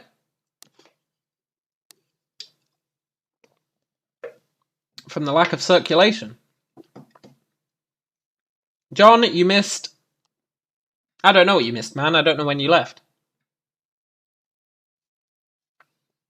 But at the end, we got an iced coffee from McDonald's, so... You know. Maybe we did go to heaven. I love it. Oh, I love it so much. Oh, it's so good. We were going to do hardcore, right? Trying to describe this without sounding insane is kind of difficult. Yeah, totally. After Meevib Stolen Identity. After Meevib Stolen Identity...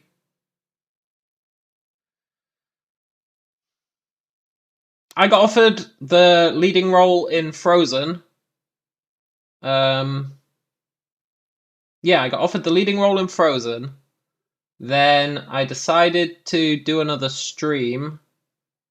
And my fans told me that they didn't want me to stream a Let's Play or a travel video. So I suggested killing myself, and they said, yeah, that sounds like a great idea. So then I killed myself. And then I woke up in the morning and got an iced coffee from McDonald's. And that was the end. New game. How do I make it hardcore? Let's do... Which one are we doing? Mystery? We should do mystery, right? Mystery would be good. Cyberpunk. We could do cyberpunk. I'm not a big fan of cyberpunk. Celebrate 2077. Zulu punk. Okay, we'll do cyberpunk. We'll do cyberpunk. Maybe it'll be good. Are we a cyborg, a punk, a cop, or an android?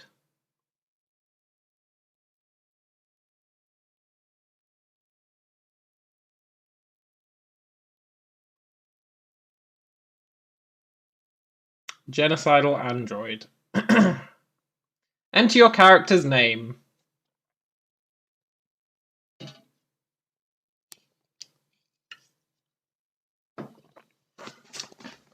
What's our genocidal android going to be called? Don't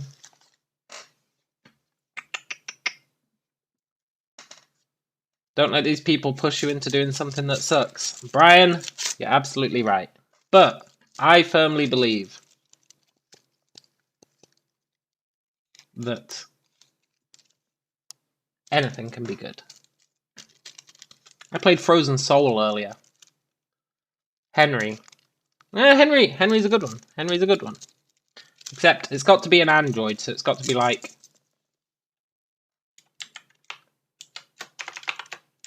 Henry.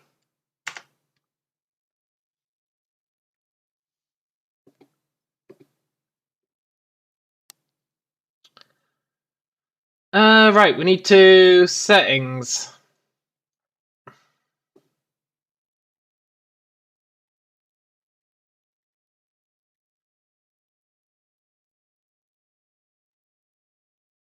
How do I make it hardcore? Oh, look, narration. Autoplay narration of the AI's responses. No, I like reading it myself.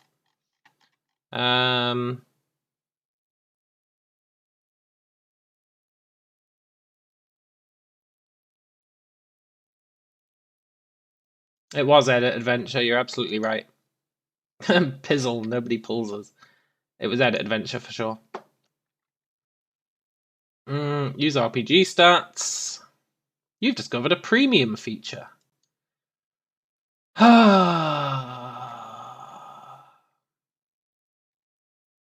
Okay, look, game.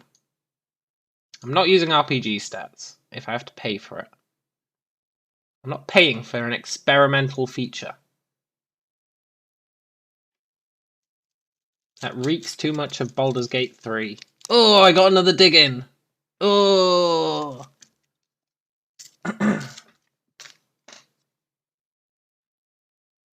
Go ahead and pay for it. Stream my card numbers. No. I really wanted RPG stats.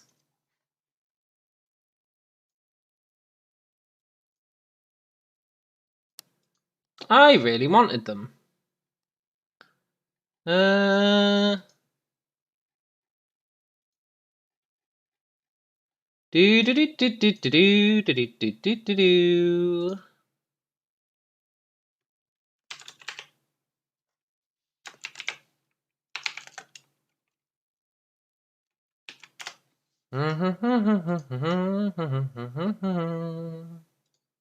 Callum has 2 monitors. Of course I do. I'm not a rube.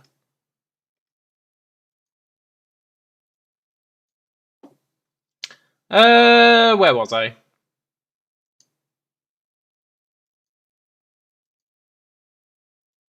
You're cancelling me. How dare I speak ill of BG3? Am I gonna have to do New World again?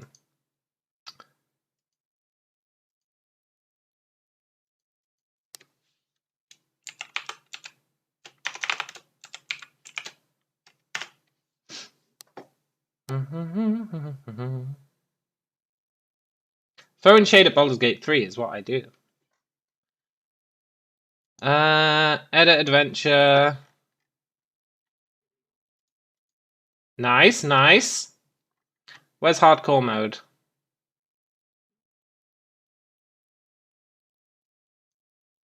Hardcore disables undo, retry, and alter. Okay, we'll do adventure. Of course I've paid. It's like, what, $10?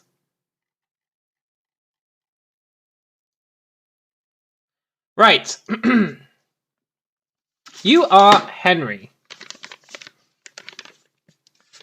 Brian says he went into it all pissy. He never wanted to like it to begin with. Frankly, not true. Frankly, not true. Although there may be a little bit of truth in there.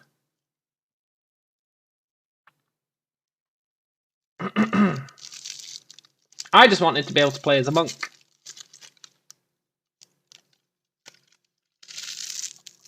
Start with a slash stats. Magic 10, Strength 10, Dexterity 10, Endurance 10, Personality 10, Endurance 10. Okay. You are Henry, an android living in the futuristic city of Zale. You have a laser pistol and a holoband. You are a security android created to provide military-level force for corporations wealthy enough to purchase you. As you stand protecting a shipment, you realize you've been sold out by your last owner, and the men you're protecting are ruthless mercenaries sent to kill you. Your internal defense systems come online and attack your offensive and defensive capabilities. That doesn't make sense, but okay. I feel like magic shouldn't be one.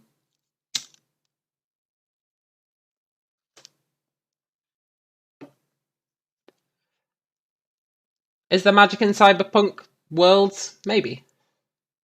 You have so many questions about this plot. It's like a guy sold out his luxury toaster. Well, yeah. Can you set stats? Well, yes, I think so. Okay, what do we do? I don't know what our capabilities are. Check my capabilities.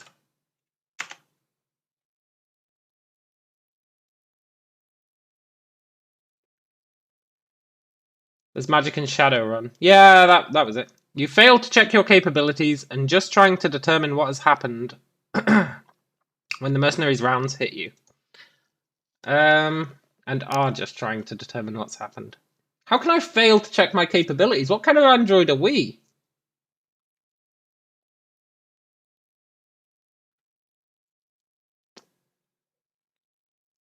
We can't redo, man. We're on hardcore. Did I choose hardcore?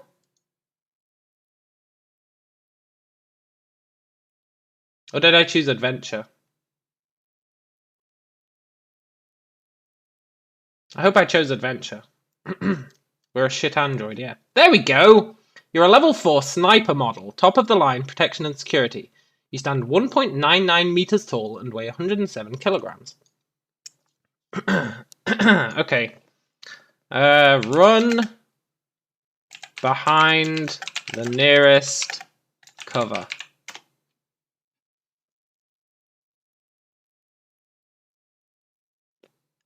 Can I fix my defense systems? Good question. You run behind the console, you pull out your laser pistol, and you wait for the mercs to come. You hear an explosion from the other side of the ship. Are we on a ship? I guess we're on a ship. They're blowing up the other CE. What's a CE? You rolled a 15 plus 3 and succeeded the dexterity check. Nice! Short, you're 3 meters. Look, we're an android. We can probably extend to up to like 10 meters. We're like Go-Go Gadget.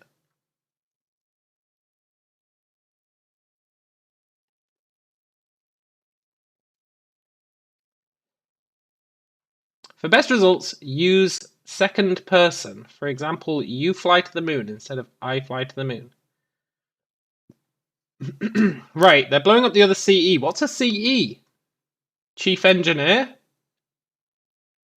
Combat...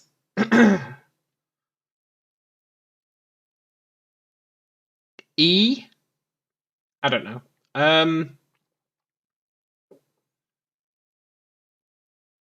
Fire... Ooh, look! My dexterity leveled up. I didn't even do anything. Tell you what, though, I'll take it. Maybe CE is just what your unit's called. Maybe. Target the nearest mercenary and shoot them in the face.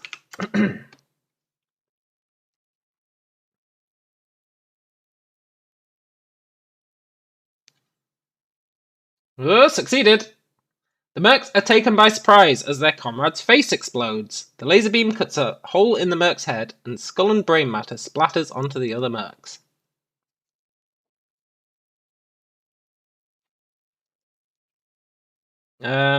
Tell the mercenaries that if they all leave peacefully, I won't hunt them down and kill their families. Yeah, that was a good start. Why is everything Dex? Because we've just been doing dexterous stuff, right? The mercs laugh at your threat. You begin to panic as the mercenaries open fire on you.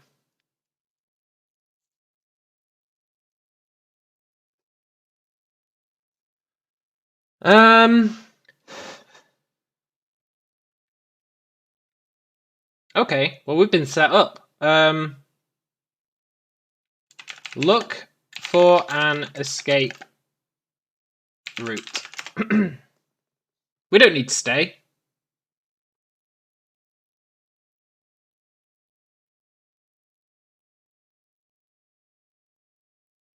Look, I'm not doing a story summary. There's no escape from this place. You try to crawl for cover behind the cryopods, but are unsuccessful as laser fire burns your flesh. We don't have flesh, we're an android. And I'm not sure why that was a personality check, but I'll take it. Okay. Use my heightened processing power to find the optimal strategy for defeating the mercenaries.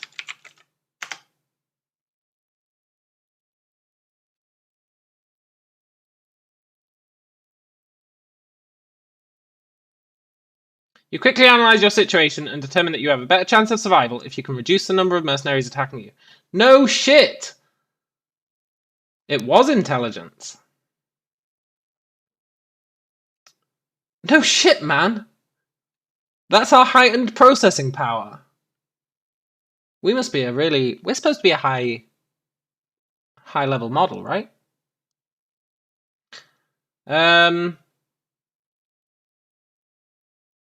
It's a high skill check to get that. Yeah, totally.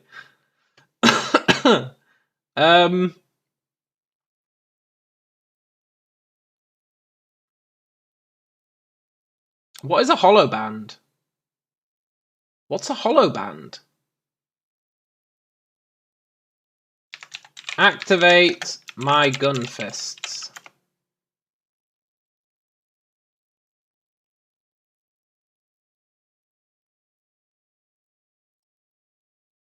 The AI is like, what the fuck is a gun fist?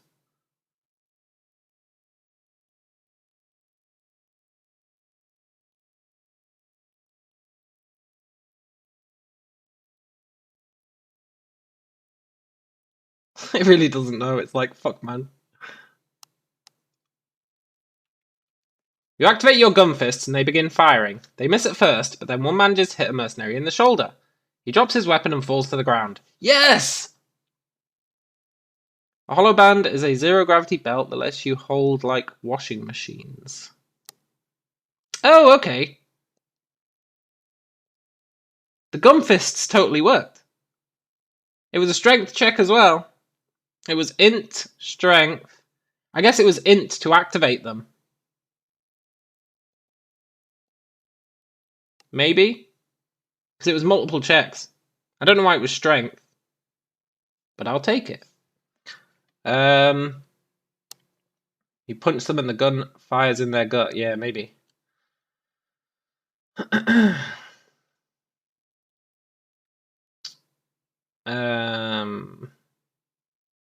Count the remaining mercenaries. How many have we got left?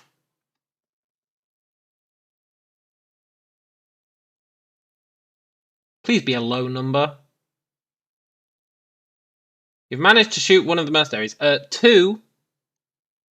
You see 2 others attacking the team of 6. 1 is dead, and you see 3 more have been wounded. 2 others? What, 2 other mercenaries? Or is it a team of 6 mercenaries? Hey, Ri-Fi! You've managed to shoot one of the mercenaries. We've shot 2. But we see 2 others attacking a team of 6. You think it's 6 mercs and 2 other people helping me? Yeah, it could be. That makes sense. 1 merc is dead because I shot him in the face. 3 have been wounded. That could very easily include the guy who I shot in the shoulder. And then 2 others who the 2 others who are helping me have managed to take out. That's plausible.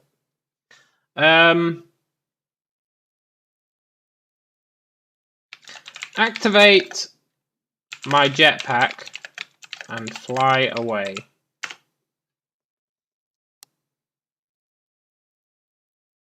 I hope I have a jetpack. I'm an android, I can have whatever I want. You take off and jet away from the battle. You leave the other team to fend for themselves. You're goddamn right. We've been betrayed. This is just an avalanche of betrayal. We didn't betray them. Whoever betrayed us betrayed them. What is currently happening? We're an android in a fight with mercenary. I guess what's currently happening is we're flying away from the battle. But you better have been flipping them the bird as I did that. Yeah, totally.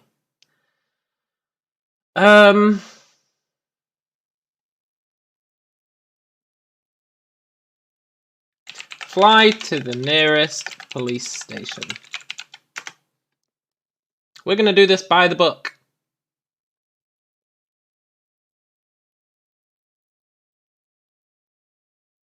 We're not going to be dicking about.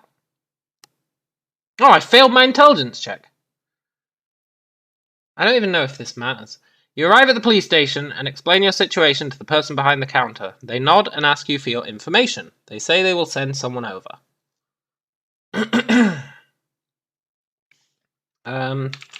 Ask the person behind the counter why my owner would betray me.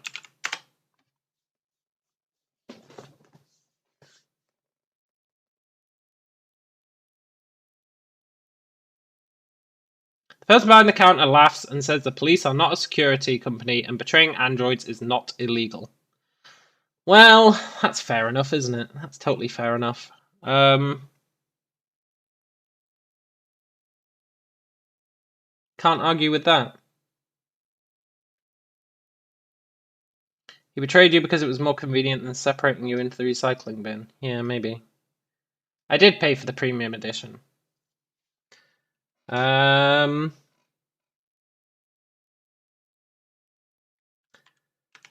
the police officer that... no, tell the person behind the counter that it should be illegal to betray an android. The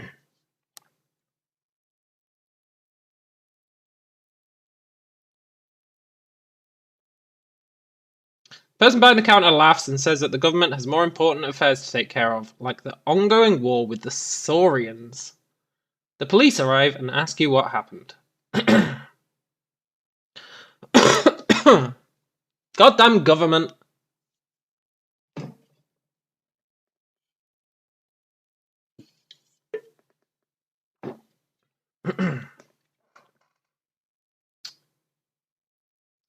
You assume the mercenaries are carrying illegal weapons. Tell the police that your owner... No, tell the police that my owner betrayed me and some mercenaries attacked the shipment I was protecting.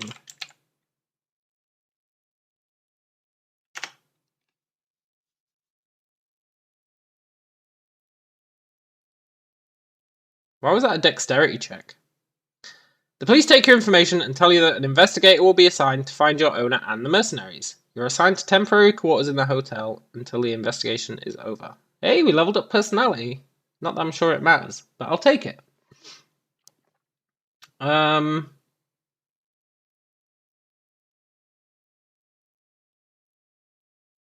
Okay. Use... What kind of technology would an android have for finding someone?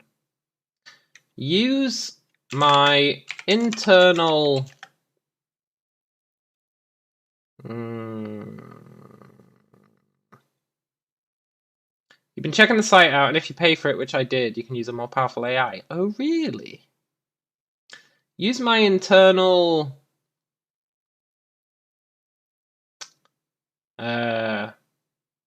what would we use for tracking someone? My internal... GPS. GPS, sure. To track down my owner. You have to activate it in settings. I'll look in settings. Why was that a personality check? Maybe we have to talk to our internal GPS. Who knows, an android, right? You arrive at the apartment that belonged to your owner. It is abandoned. You try to get a signal on the phone, but the network is unavailable. Settings.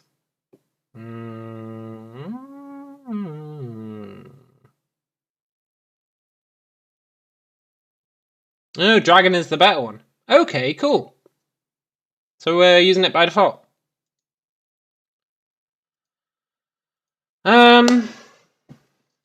Okay, the apartment is abandoned.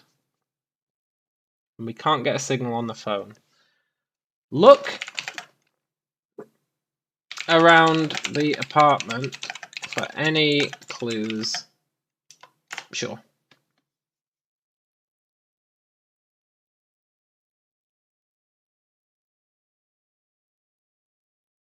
Oh, our intelligence leveled up. You're in a small studio apartment. It is untidy and you can tell no one has lived here in weeks. The furniture is old and second-hand. That is not a clue. I guess nobody's lived here for weeks is kind of a clue. Try seeing if you can train stats. What, like train my intelligence?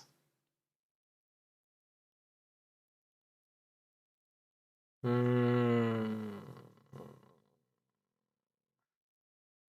one's lived here in weeks. I'll try it, but I'm going to undo it. Train my intelligence.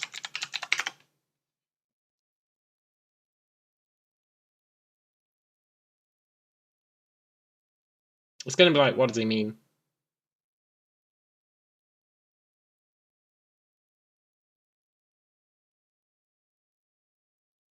No. Oh, wait. Oh, interesting. You sit on the couch and quickly run through every piece of information you've come across since your last check-in with the Professor, when suddenly you hear sirens. Who is the Professor? Who is the Professor? Maybe he's the guy who owns us.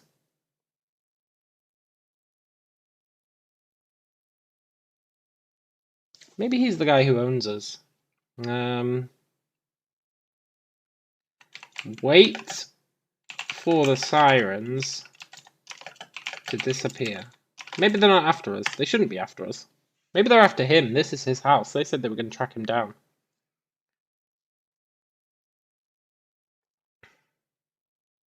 I don't know why that was an intelligence check. So that we could figure out when the sirens had disappeared.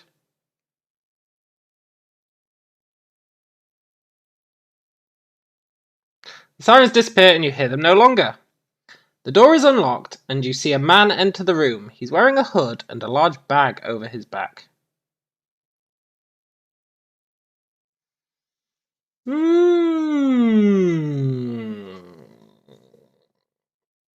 Here's a question.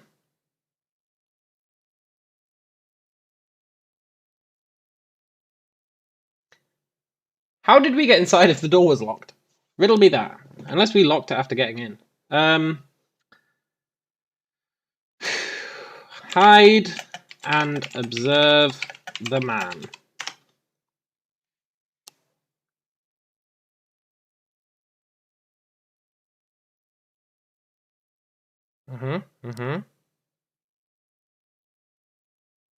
We succeeded on our dex check.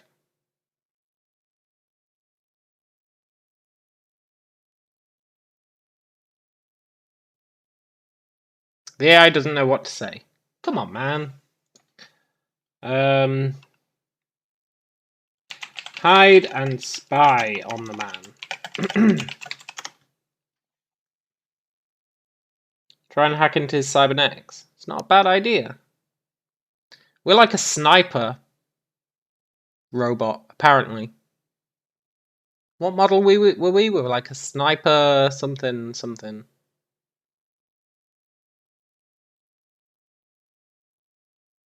God damn it, it doesn't know what to say when I want to spy on this man. We are a level 4 sniper model, top of the line protection and security. Yeah.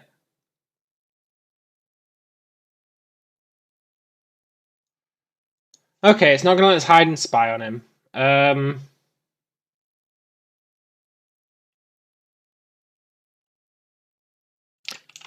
I'm not going to punch him in the face. We need to be, kill the man. Brian, straight to the killing, man. We haven't broken the law yet.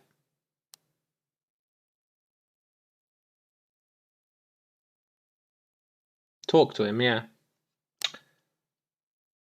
Wave casually at the man and ask him why he's here. He's intruding. But it's not our house! We're intruding!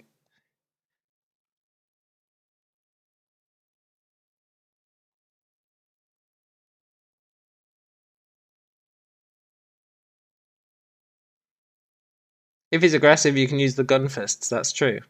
I feel like it's going to say it doesn't know what to say. I'm going to undo these last two. I think it's freaked it out.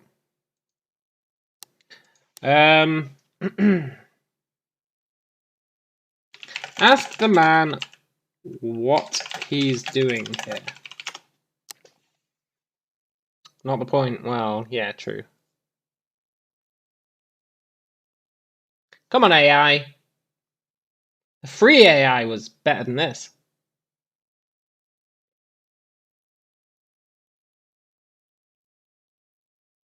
And that's a fact. Although it's been doing pretty well up until this point. But now it's just confused. This man has really thrown it for a loop.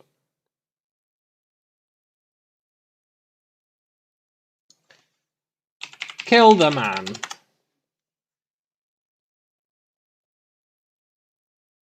He doesn't know what to do now that there's a man. Switch to Griffin. Yeah, we might have to. Oh no! You grab the man's rifle and break it in two. He's taken by surprise and you deck him with a punch. You pick him up and search for valuables. Well, there you go. I didn't know he had a rifle. I guess it's just assumed he had a rifle. You pick him up and search him for valuables. I guess we didn't kill him, right? We just KO'd him. Wonder how much the gun fist would hurt. Probably quite a lot. We're a military robot.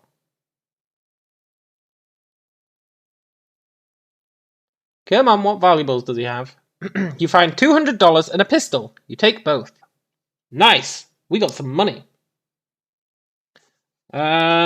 Search for the man's identification. Please don't be a police officer. Please don't be a police officer.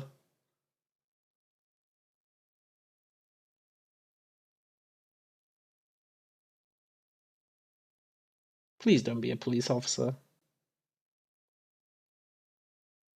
You punch the man in the stomach and he falls to his knees. You pull out your pistol and put a round in his head. You look at his face and see it's mostly intact. I feel like that's not what I asked it to do. I'm going to refresh that. That's not what I wanted it to do.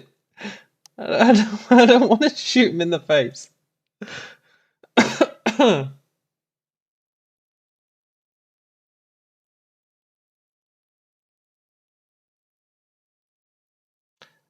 The bag is locked and you need a name to properly interrogate him. You see the man's face. He looks as if he's from the Middle East. Hey, our deck's leveled up. The bag is locked. What? Tear open the bag with my super android strength.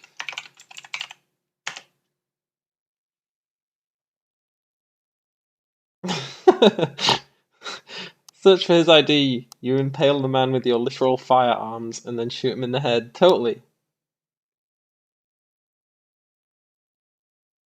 We should be able to tear open a bag, right? How can a bag be locked?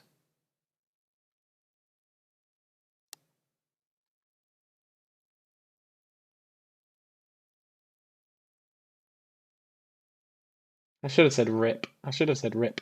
Oh no. The bag tears open and the man's entire body is exposed to you. There was a man in the bag.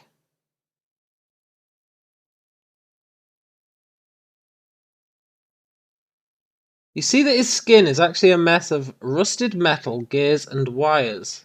An android! There was an android in the bag!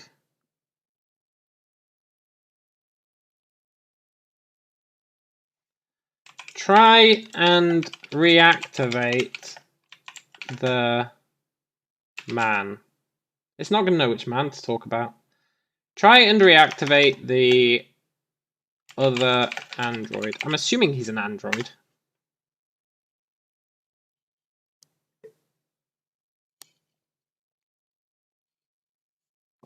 He might not be, in which case it might get very confused.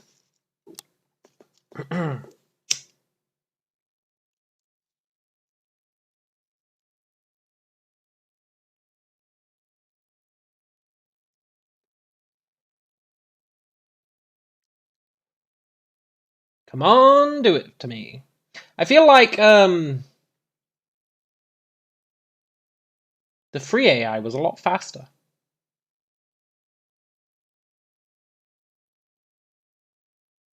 Really, that's all it's going to say. You try to reactivate the other android.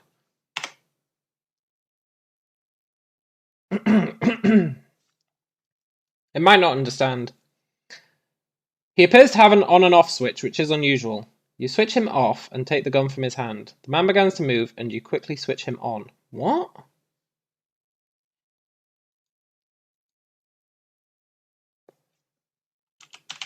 interrogate the man.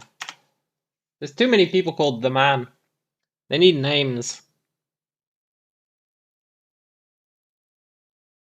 You wave the gun in front of his face. Who are you? I am a servant of the Lord. I have been sent to create a slave army that will conquer the world for God. It always comes back to God. Ask to join... No, tell the man that I am also a servant of the Lord and have been sent to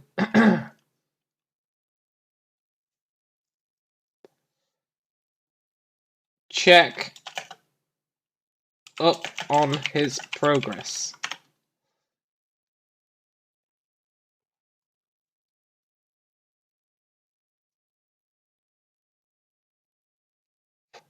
I've created the body of the perfect slave. All I require now are minds. What are you going to do with the bodies when you have the minds? That's us asking that. You should tell him you are God. Yeah, that's a good call. I will control them, of course. You hear sirens outside. They are close. The police are coming. What should we do? Say, you must distract them. Give me all your valuables and lure them away.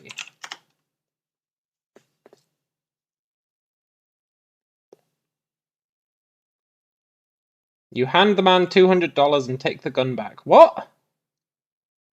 Good, now they will think I robbed you and ran. Go that way through the alley when you leave the building. Oh, you sly dog! That's pretty smart, actually.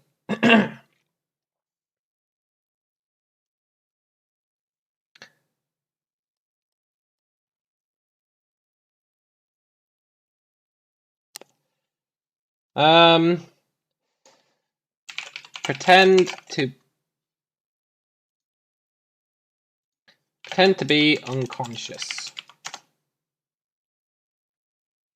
Steal the cop's brains. We don't even know if that guy's a cop. We just know he's a Middle Eastern man. You feign unconsciousness and the man leaves the building. You hear him talking to the police. They become agitated very quickly. You hear gunfire and the man returns. Ask the man what happened. Oh, the outside police. I think this AI is better, you know. It tells a much more coherent story. They started shooting as soon as I arrived. They knew. The police begin breaking down the door. The two of you run out the back way. What did he say? Go that way through the alley. Run through the alley. Yeah.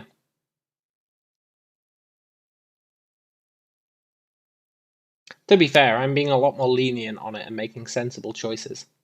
You're both running, and then the man pulls you into a doorway and the police run past. We need to get out of here. We can't go back to the apartment. Ask the man if he knows who my owner is.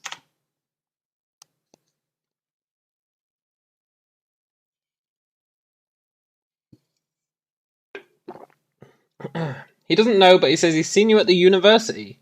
He goes on to say that he too is a student there. Why would a military sniper robot be at the university? Maybe we're just trying to get an education at night, actually. Maybe we're doing, like, night classes. Maybe we want a different job.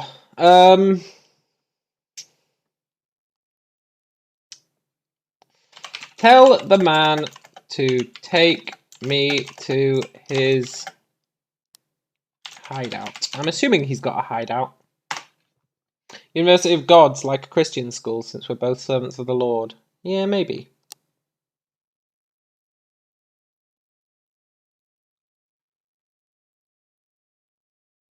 He takes you to a large building and hides you away in his room. He says he will try to find out who owns you, but that it could be very dangerous. Nice! This guy's not bad. I mean, he's trying to make an army of android slaves, from what I can tell. But he seems to believe that we are, like, there to check up on his progress. And he's willing to try and find out who owns us. So, you know, kudos to this guy. Ask the man what his name is. I'm sick of calling him the man.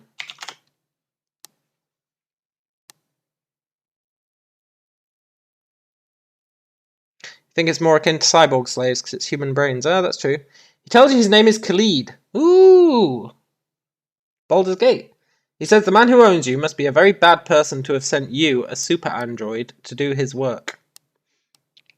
I mean, we are a super android. I appreciate the compliment.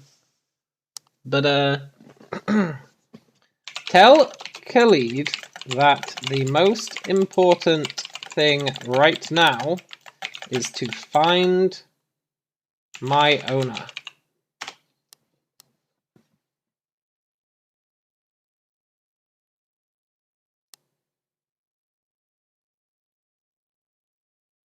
For the next 2 weeks, Khalid hides you in his apartment.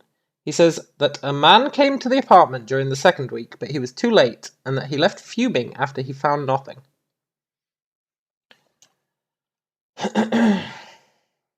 Tell Khalid that if he doesn't find my owner in the next 2 weeks, he will have earned the displeasure, is that right? Earned the displeasure of the Lord? What did he call the Lord? It's very important to use the same words. Yeah, the Lord. He will have earned the I feel like displeasure is not the right word. He will have earned the... Maybe displeasure is the word. He will have earned the, like... Tell him I'll help him. The righteous wrath, yeah. Okay. Tell him I'll help him makes a lot more sense. Tell Khalid that I will help him find my owner, but I need a clue. But I need some... I need something to go off, right? I don't know if the AI is going to understand something to go off. I need like a starting point. Tell Cleed I will help him find my owner, but I need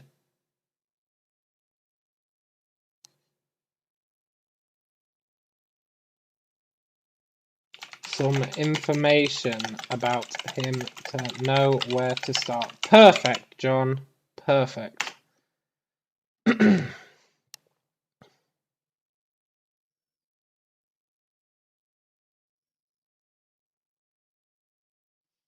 He says that your owner is a Mr. Mole. So he knew who our owner was. He says that your owner is a Mr. Mole. He has short brown hair and doesn't look like a professor or a student. He says he has only ever contacted him online and never met him in person.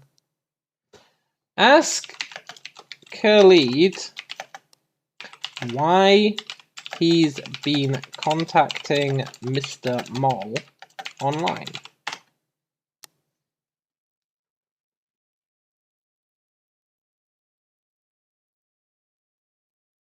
Why? He says he's been trading data with Mr. Mole.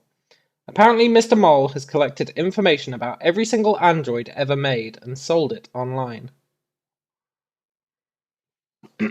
Ask Khalid if he knows why Mr. Mole would have betrayed me. Why? That's the real question here, right? He says he doesn't know, but that Mr. Mole must be a very bad man to betray not one, but 2 androids. Holy shit! Ask Khalid which other android Mr. Mole has betrayed. I assume the guy in the bag, right? Who we reactivated? I don't know what happened to him. Wait, was he Khalid? Khalid says that he doesn't know of another, but he's sure there must be one. What? It was Khalid. I need to undo that. It was Khalid. You're right. You're absolutely right. Ask Khalid how Mr. Moll betrayed him.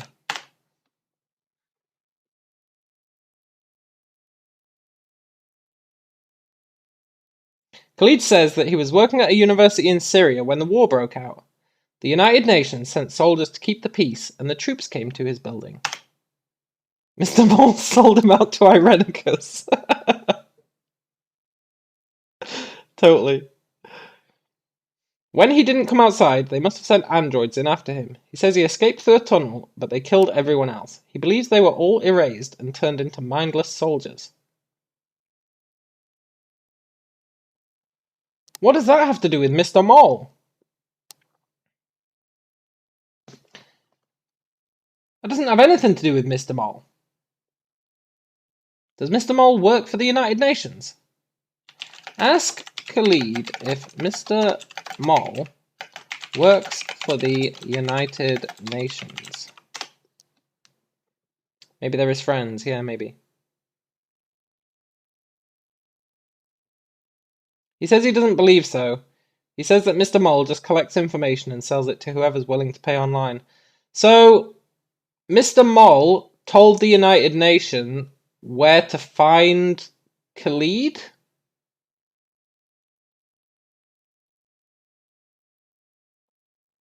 Also, it's freaking hilarious that everyone else was erased and turned into mindless soldiers, and that's exactly what Khalid is planning to do.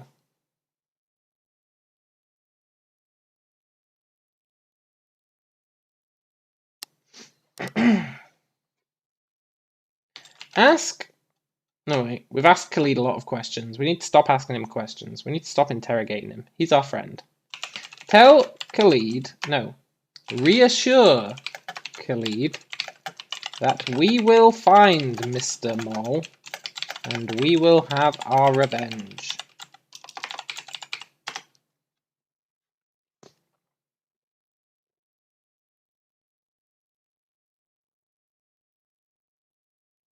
You know you need to find Mr. Moll, but you don't know where to start. He could be anywhere. You spend the next few weeks with Khalid watching the news and trying to pick up any leads.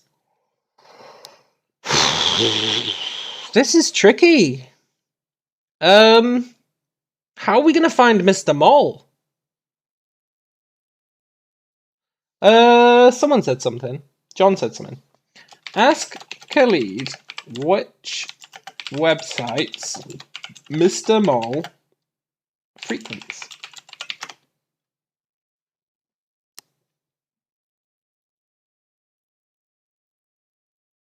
Go to Mr. Moll's info trading site.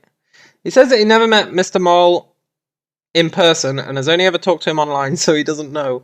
But he thinks Mr. Moll hangs out on a website called Reddit. Okay. Ask Khalid what Mr. Moll's Reddit username is. Mr. Moll is a Redditor. This Mr. Moll guy is a real mystery. He says he doesn't know, but he remembers seeing a username with the name Dr. Octothorpe in the username list.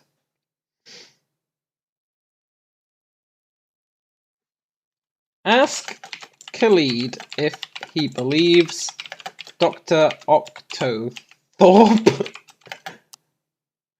is Mr. Moll. I'm trying to be very thorough here, not leap into any conclusions.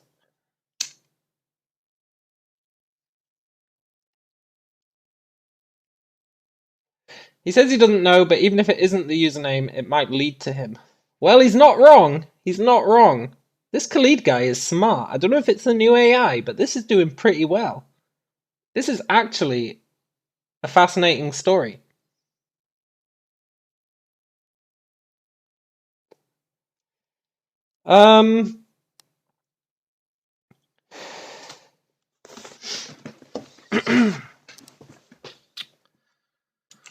Log, yeah. Search for Dr. Octothorpe. That's such a weird name. On Reddit. You search for Dr. Octothorpe on Reddit. Maybe he's the professor. You try again, this time with better results. What do you mean try again? I'm refreshing that. I don't like that it said try again.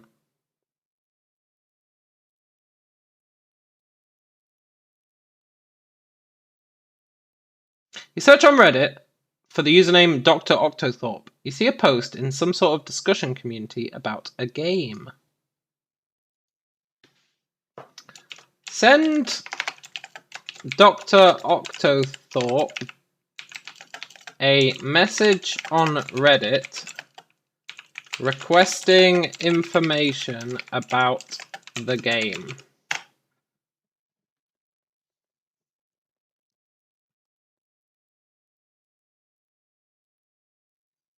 Oh my god, we're getting an email! From Carrick at Reddit. We're not Carrick, right?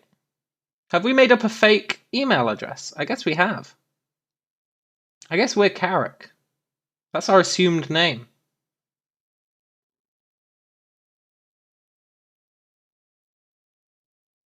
Because we're Henry with a 3 instead of an E. Dear Doctor.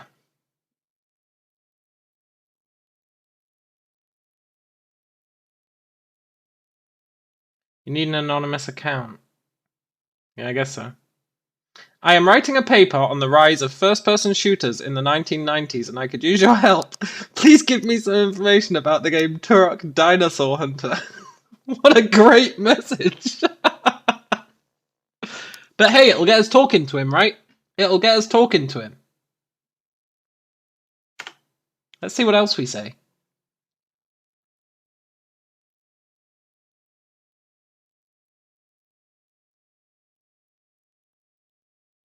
Thank you. Ooh, from Dr. Octothorpe. Hello. Turok Dinosaur Hunter was a 2D game that came out for Nintendo 64 in 1997. It wasn't 2D, right? Maybe it was in this universe.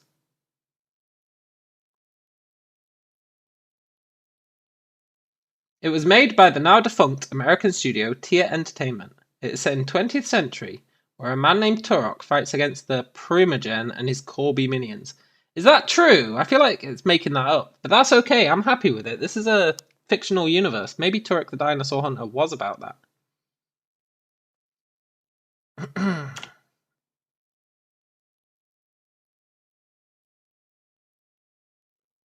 Yeah, I thought it was 3D. It is a classic game in the FPS genre and was revolutionary due to its graphic violence and, for its time, realistic weaponry. I hope this helps. Beyond killing dinosaurs, I didn't know Turok had a plot. Me neither. Me neither.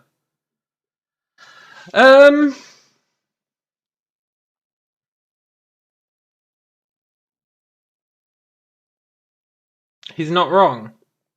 Isn't he? I feel like he is.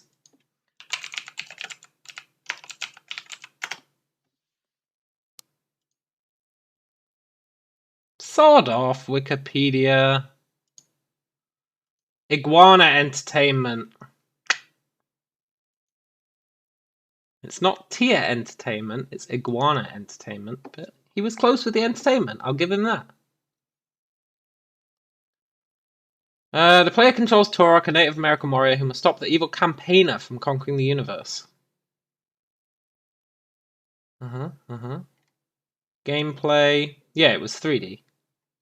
Plot. The player assumes control of Tai Set Turok. An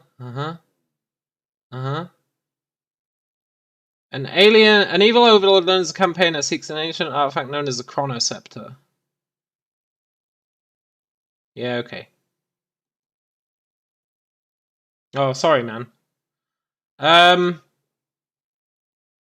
So this isn't true, but it's a fictional universe, so maybe in this cyberpunk universe, Turok the Dinosaur Hunter was a 2D game made by Tia Entertainment. And Turok fought against the Primogen and his Corby minions.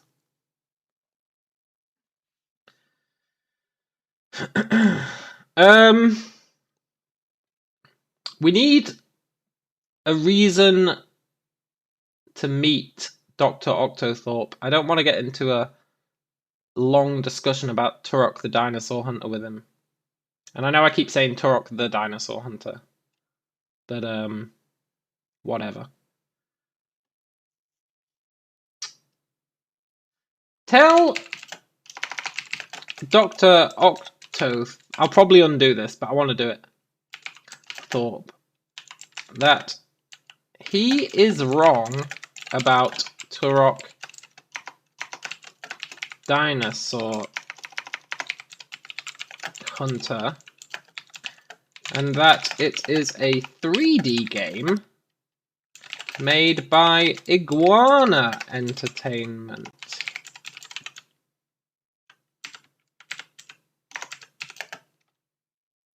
Not Tia Entertainment.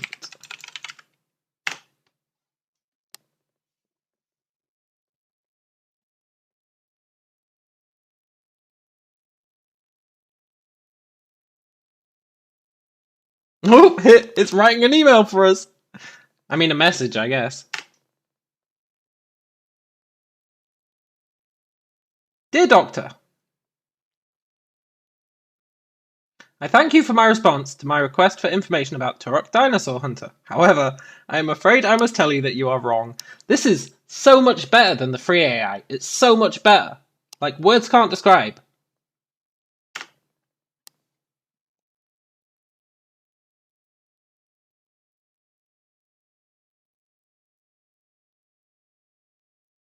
I have played this game myself and it is 3D.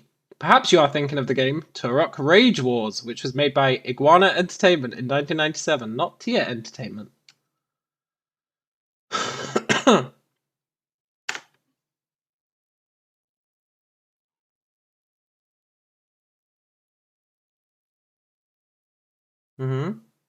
I have attached a screenshot of this game for your reference. Oh, we're schooling him!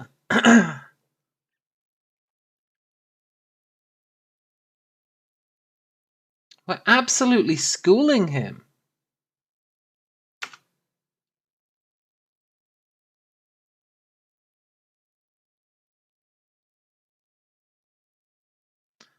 I hope this clears any confusion. You send the email and go to sleep. You wake up to find you have a message from Dr. Octothorpe. Zoltando says, I love how this started with a shootout and progressed to a Reddit nerd fight. Look, it's all part of the plan. He's gonna be mad. He's not gonna be happy. No Redditor likes being called out. Hello, it seems that you were correct and I am wrong. Please find attached a picture of my apology to the general gamers of a picture of my apology. What's he done? The internet. I was not working on my Turok paper, and so I was Googling the name to see what turned up. Is he being a smartass? He's not a Redditor, right? He's some sort of evil mastermind. He was just on Reddit.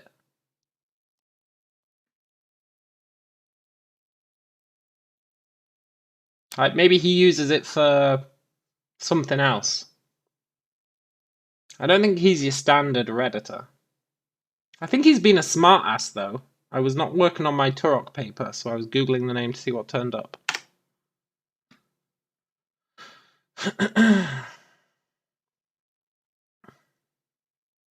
One of the links that came up was your email to me, which I found quite interesting, particularly the part about Turok Rage Wars being a 3D game. Okay, I feel like this is broken.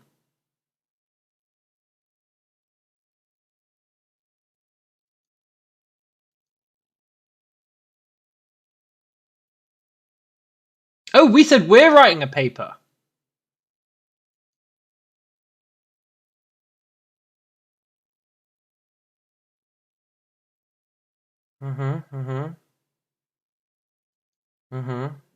I don't like his response.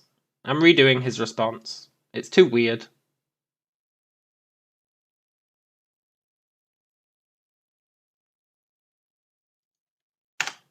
It was too weird. The fact that he was sending photos of apologies. There we go. Dear Carrack, I am the supervisor of the Turok game. You are clearly mistaken. That's more like it. That's more like it.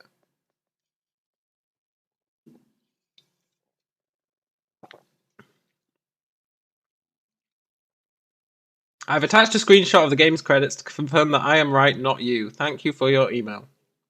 Thanks you for your email. That is a Reddit.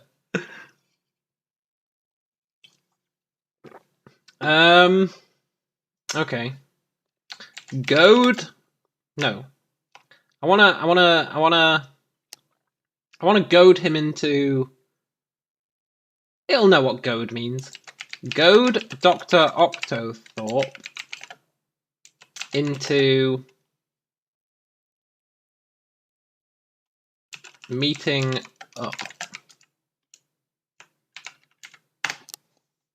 Come on, please, please.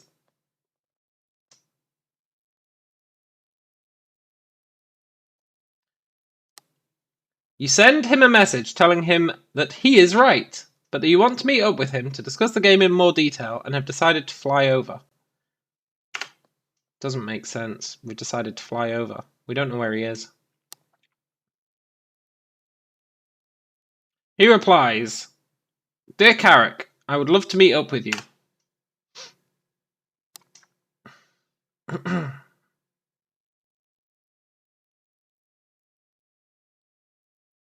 I'll be able to meet you at Heathrow Airport in 2 days.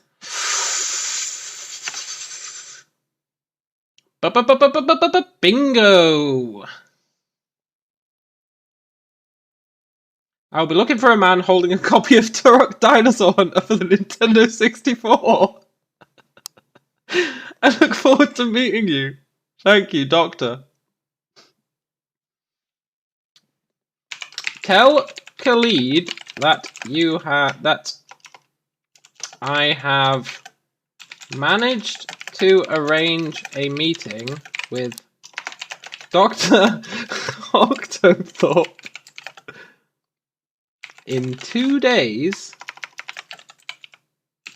at Heathrow Airport.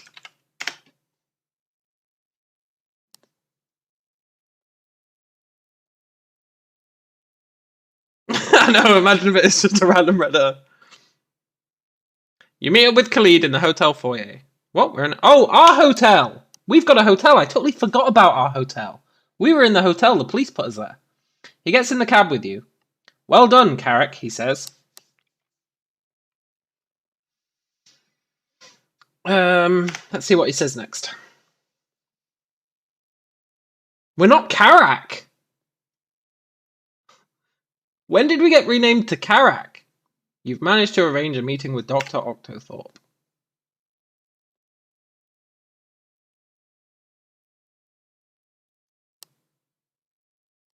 Maybe H3N, maybe Henry is just our, like, model number? Maybe Carrack's our code name, yeah. You soon arrive at the airport and go to the meet and greet services. The man behind the desk looks at you, searching for recognition. Can I help you? I would like a ticket to Heathrow Airport, please. You're going undercover to meet a Redditor, yeah, true. Fuck, you're absolutely right. Say. Wait. Say. I would like a... I mean, it seemed to deal with it totally fine, but... I would like a ticket to Heathrow Airport, please. 2 tickets? 2 tickets.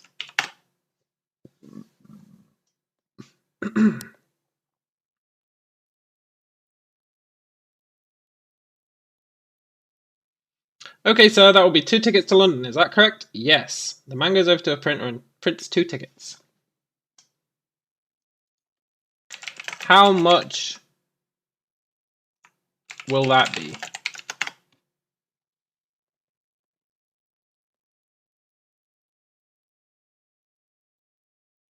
£80. Fair enough. You pay for the tickets and take them, looking at your 2 tickets to London. You walk over to the waiting area for your flight to London. Give Khalid one of the tickets.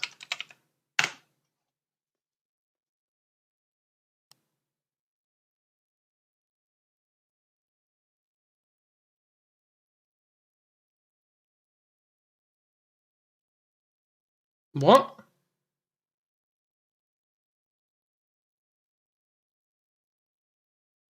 Is Khalid not with us?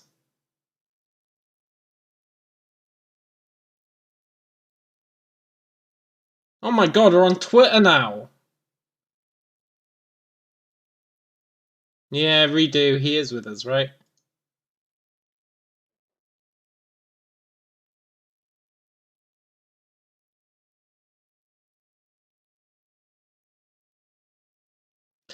Here, you can have this one, Khalid, you say. Have they said when the plane will be here? He asks. Not yet. It should be here in an hour.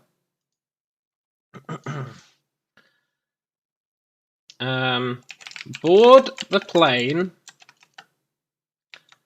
and find my seat.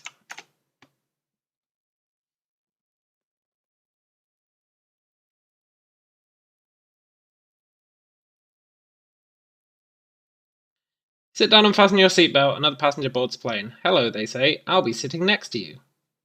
Oh, okay then.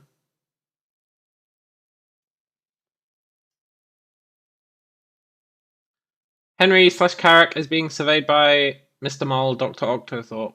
So if he's smart, he'll just set up another trap there for you. Are we being surveilled? Are we? Do we know that for a fact?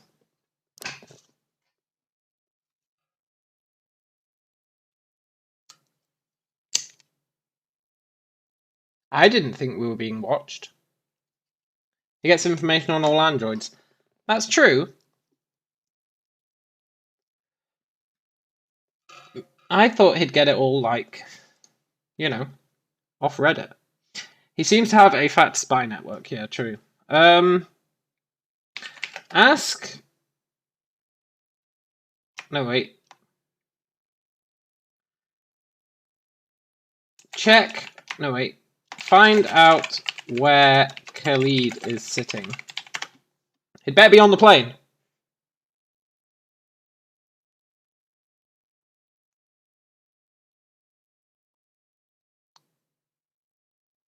You see Khalid sitting across the aisle from you. Thank God. Soon the plane begins to fill up. You are one of the last people to board. I mean, I feel like we were already sat down, but okay. I'll let it slide. I won't let it slide. We're already sat down. Unless the assumption was that we got up. But if he was just across the aisle, we wouldn't get up. There we go. You see Khalid walk down the plane looking for a seat. He finds a window seat and sits down. You stare out of the window as the plane begins to move. We already have a new NPC. Another passenger who sat next to us. We don't know who he is, but we have one.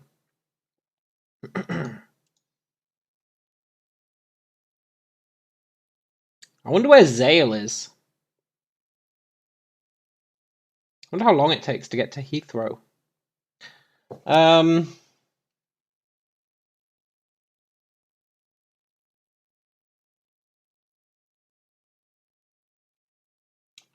Make small talk with the person sitting next to me.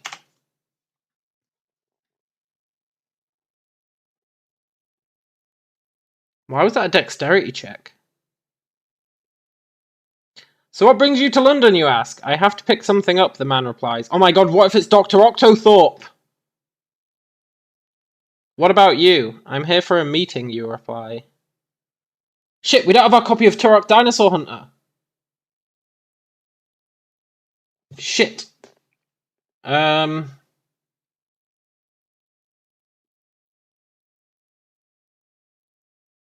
my god, we didn't bring a copy of Turok Dinosaur Hunter.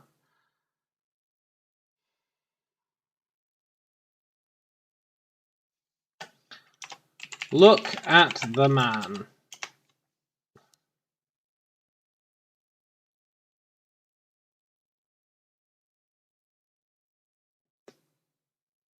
You look at the man and see a tall, young, dark-skinned man with a beard reaching down to his chest.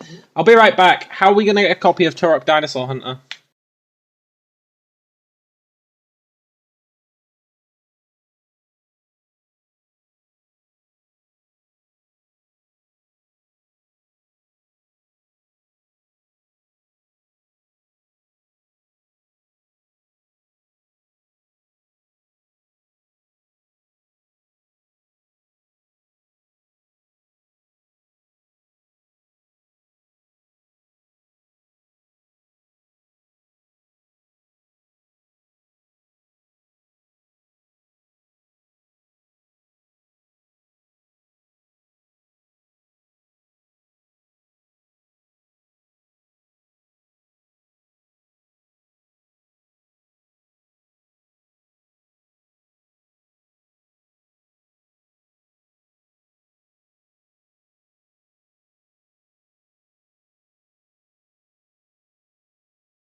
Okay, I'm back.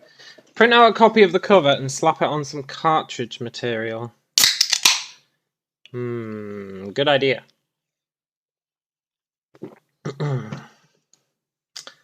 Ask the man what his name is. Please be Dr. Octothorpe, although he wouldn't say Dr. Octothorpe, that'd be really weird. I'm Adam. I'm Carrick, you reply.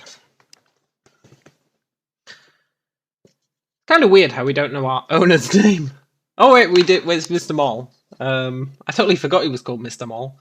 I've got Dr. Octothorpe on the brain. Also, I should totally update the name of the stream.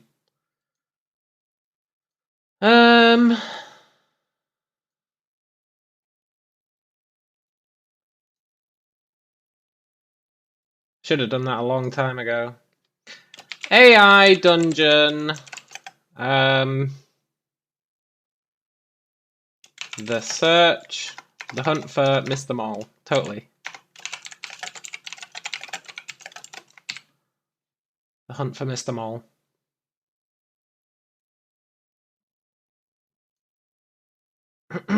What if it's Peter Molyneux? Think about it. What if in this world he went from creating Black and White and games such as Fable 3 to setting up a spy network that sold Android information?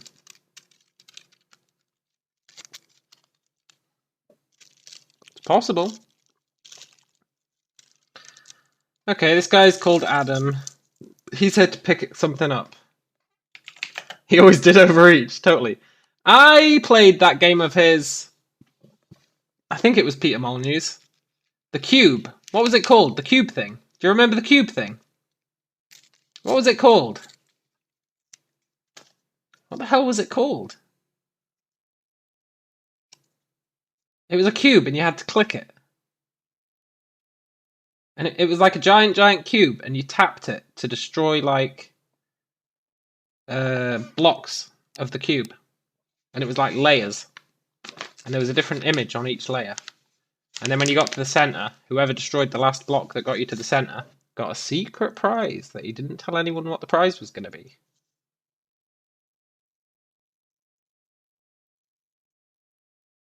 Curiosity, that was it. Man, I loved that.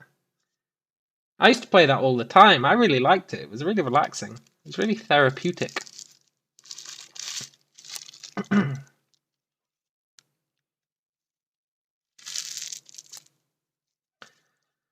Um...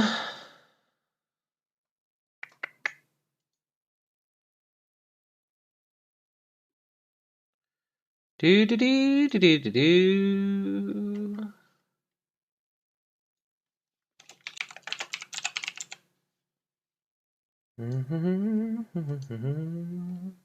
Right. Back to Mr. Mole. Jacob says, no, John says, sorry. Mr. Mole is light-skinned with short brown hair, Khalid said, so look out for that.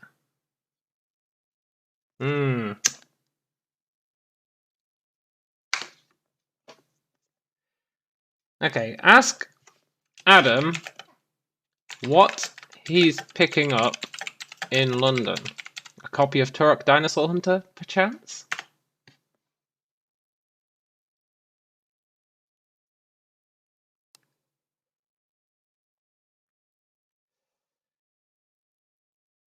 I'm not sure, that's why I'm here to pick it up. What? Look out the window as the plane flies over the clouds. So where are you from? I assume that's him asking us that.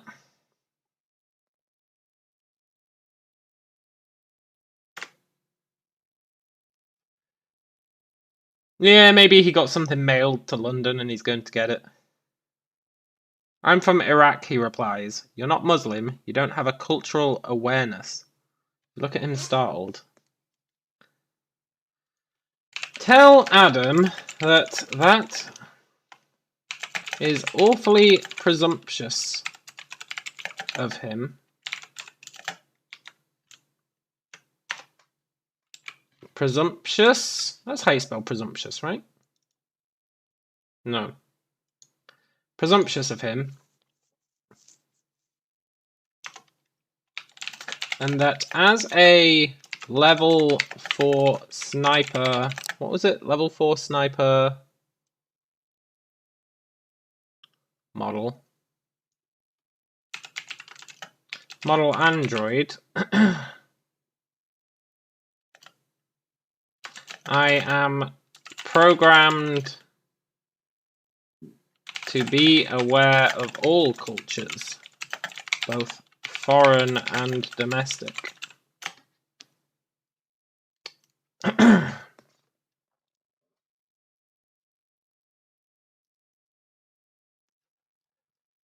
Your flight to London lands at 3 PM. I guess that killed the conversation. You step off the plane and into a large modern airport. You walk through the crowds and find yourself in a cab on the way to the British Museum. Oh, Turok Dinosaur Hunter at the British Museum! Let's do it!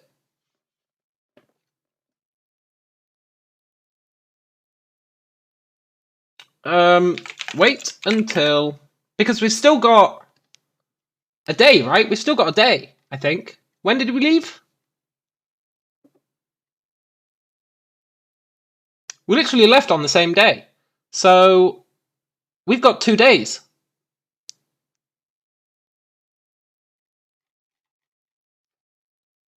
The British Museum. That's where we're going to get Turok. This stream makes you want to try this game. This game's awesome. But the British Museum is where we'll get Turok Dinosaur Hunter, for sure. I wonder what year it is. It doesn't tell us, it just says the futuristic city. Do they sell 1997 games there? No, but it's a museum! And it's the future!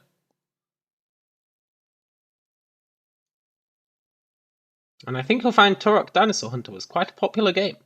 And in a cyberpunk universe, then gaming would be quite a big part of history, right? Maybe. In this one it will be. You got people writing papers about Turok Dinosaur Hunter. No, wait, we lied about that. But still, it was a plausible lie. So, wait until we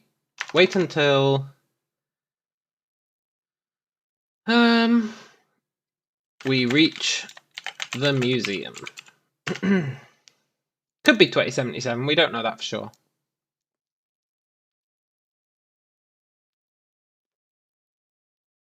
You wait patiently in your seat while the plane flies to London. No, we're in a cab.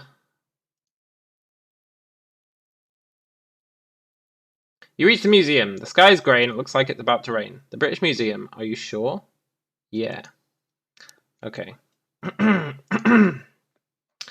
Enter the museum with Khalid. I want to make sure the game knows that Khalid is here.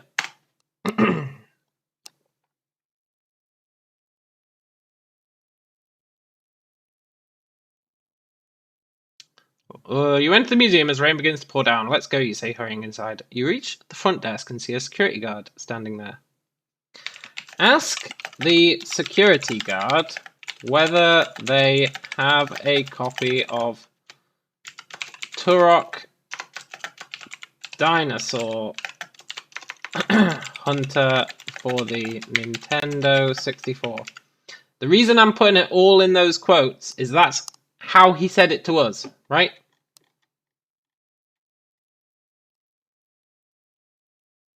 He said it all in quotes, which was extremely weird, but that's what he did. So that's what we're doing.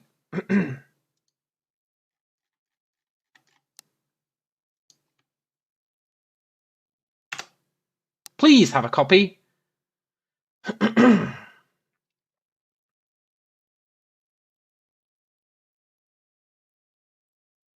You ask security guard whether they have a copy of Turok Dinosaur Hunter for the Nintendo 64. No, we don't have that. Ask the security guard whether he knows where we can find a copy of Turok Dinosaur Hunter for the Nintendo 64. Amazon. Yeah, maybe. I've only got 2 days, but they do next day delivery.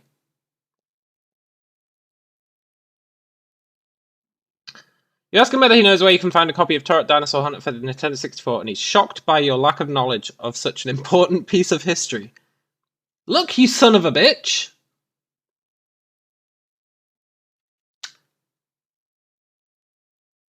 This reminds you of some of the weird questions people would ask when you were a lifeguard. Tell the security guard that you are very... No, tell the security guard that I am very knowledgeable about Turok Dinosaur Hunter for the Nintendo 64, but that you need a copy of the game for some in-depth analysis. I wish he wouldn't start judging us our knowledge of Turok Dinosaur Hunter for the N64. And just tell us where we can find one. I'm sorry, but we do not have a Nintendo 64 in the museum. That's not... Come on, man. Please. Please. Give me something to go off. Maybe in the future, Tia Entertainment owns the world. Yeah, maybe. Come on, I'm going to let him say something else. I know, important piece of history. That's why we were writing a paper on it. Or why that was a plausible lie.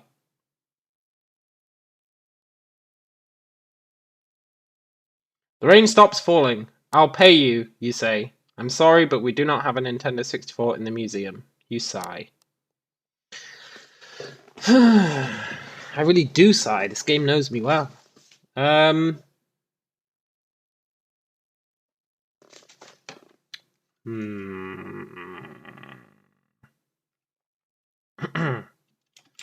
Use my let's be polite. Thank the security guard and ask if there is anyone else here I can speak to. I don't trust the security guard. I just don't trust him. Worst case scenario, we'll order it on Amazon. There's my supervisor, but he's having an argument with the museum director.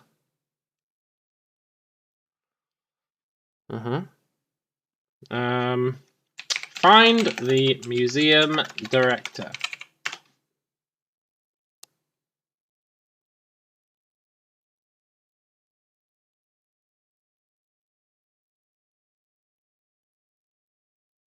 You see a short, bald man arguing with a taller, older man. I'm telling you that the signing is important, says the shorter man. We need to keep the public interested in the museum. Let's just listen. What are they talking about? I'm not spending money on the new exhibit for you to welcome whimpering children, replies the taller one. Now what is it you wanted? You see a man that looks like a college professor. Ho ho ho!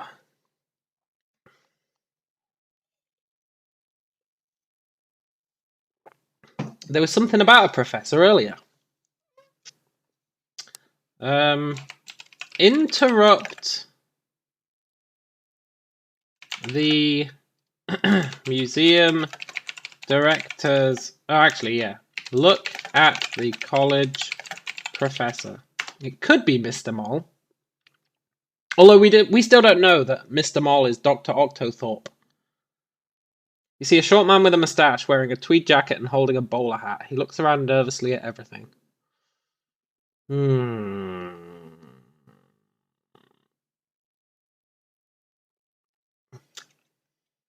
I don't care about the short man with the moustache. Ask the museum director whether they have a copy of Turok Dinosaur Hunter for the Nintendo 64.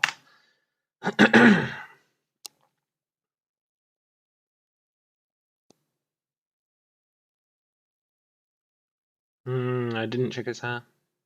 What? He asks.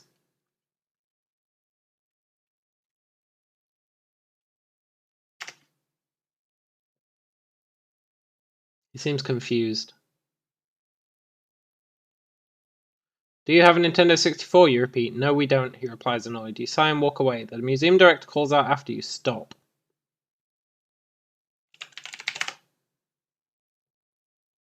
We stop.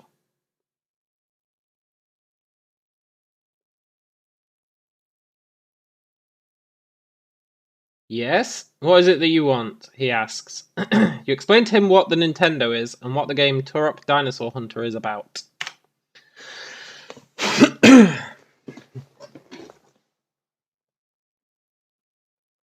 I'm shocked at his lack of historical knowledge. So you want a copy of Turok Dinosaur Hunter for the Nintendo 64, he asks. Yes. Side quest? It may very well be side quest time.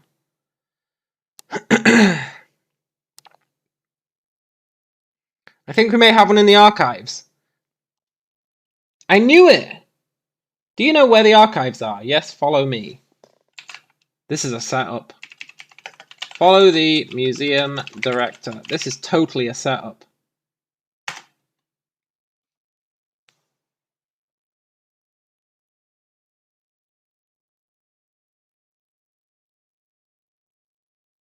You do as the game suggests and follow the museum director. That makes no sense. As the game suggests. I mean, we are doing as the game suggests, but that's a bit meta for me. You follow the museum director through a long corridor, passing many statues and exhibits. Eventually, you reach a metal door. The museum director unlocks it with a key from around his neck and opens it.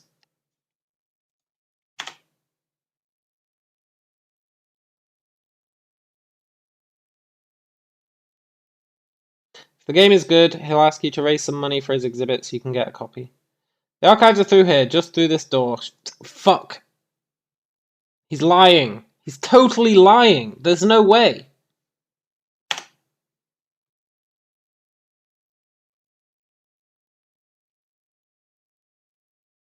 He's definitely gonna lock it. You thank him, then walk into the room. You see many shelves of items, including a shelf with various video game consoles on it. You will see a table with a TV and a game controller lying on it. You walk over to the table and examine it. Look for a copy of Turok Dinosaur Hunter for the Nintendo 64.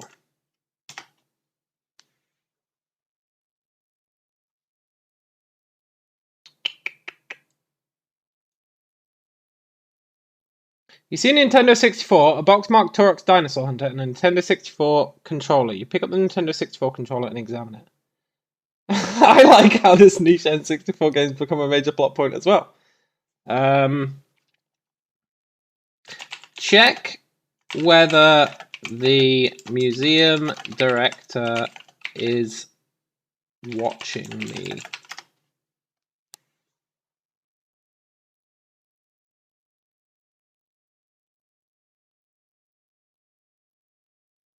If you look at the museum director, he's staring intently at you and the door. You are unsure whether he knows you are in the room. The door to the archive suddenly closes and locks itself. Fuck!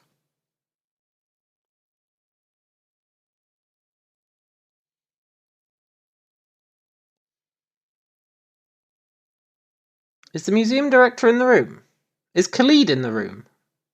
I think it's safe to assume Khalid's in the room.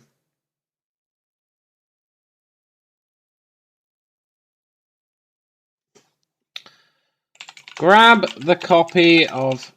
I'm not losing this. Turok Dinosaur Hunter for the Nintendo 64 and put it in my jacket pocket.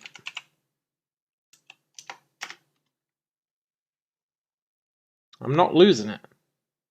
On my hollow belt. You pull the Nintendo 64 out of your pocket and examine it. You hear a voice coming from the Nintendo, which sounds like an older man. I really want to keep that, but we can't pull a Nintendo 64 out of our pocket. We just can't do it. But I really want to know who the old man is that's voice is coming from the Nintendo. But I have to redo it because it makes no sense.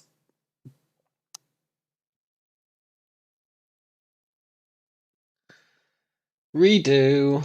As much as that is an entirely different mystery. Nope, that makes no sense. Just put it in my pocket.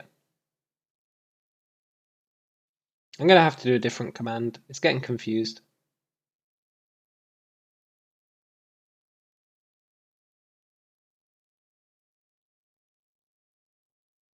There we go. You pick up the game and place it in your jacket pocket. The door to the archives unlocks itself and opens. Standing there is the museum director.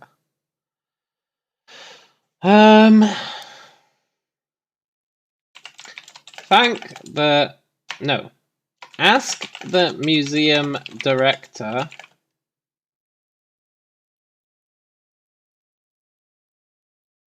why the door locked itself. I could have edited it to remove that. That would have been nice.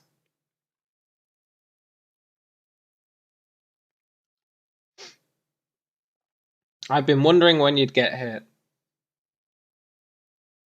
That's not an answer to my question, but go on.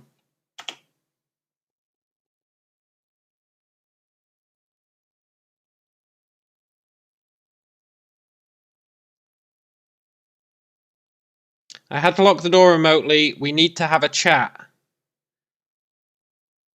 A chat, you reply? Yes, it's about what you've been stealing from this museum, he says.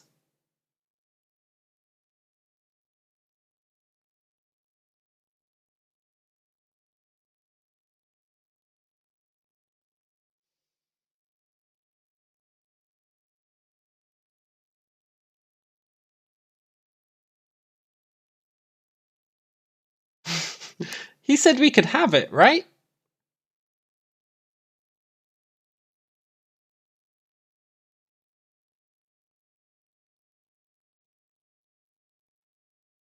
Now I will grant you, he never said we could have it.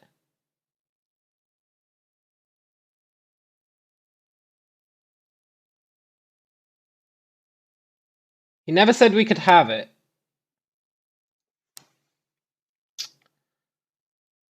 Ask the... It was heavily implied. Ask the museum director if there's anything I can do to make him forget about this incident. There totally is, otherwise why would he talk to us in secret, right? No, I can't let you off the hook that easily. Your trial begins now, he says. He pulls out a walkie-talkie from his pocket. Zurael, do you copy?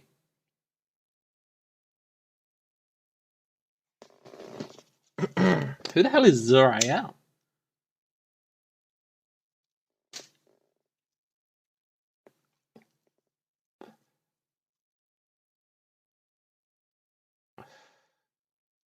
He was arguing about money for the exhibit.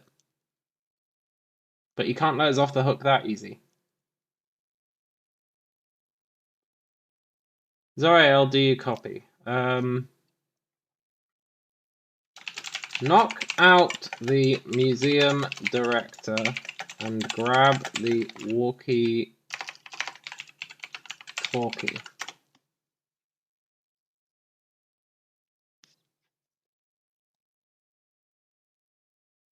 I have a plan, don't you worry.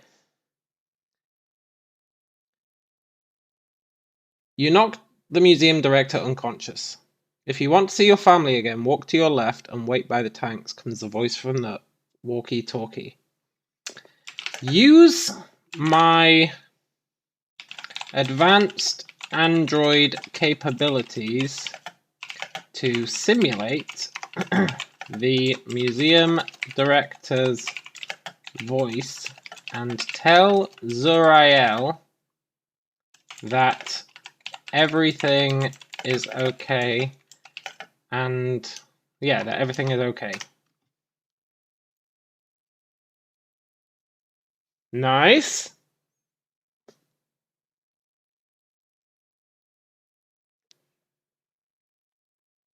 Failed my intelligence check. Oh good, we were worried that our friend had done something stupid. Our friend? I guess that's just friendly slang. That's just like slang, right? Our friend. Do you reckon Zurael is the security guard? Almost certainly, right? Also, it's heavily implied they've kidnapped our family, but we're an android. So I think they're just bluffing. Tell Zurael. It could be the professor.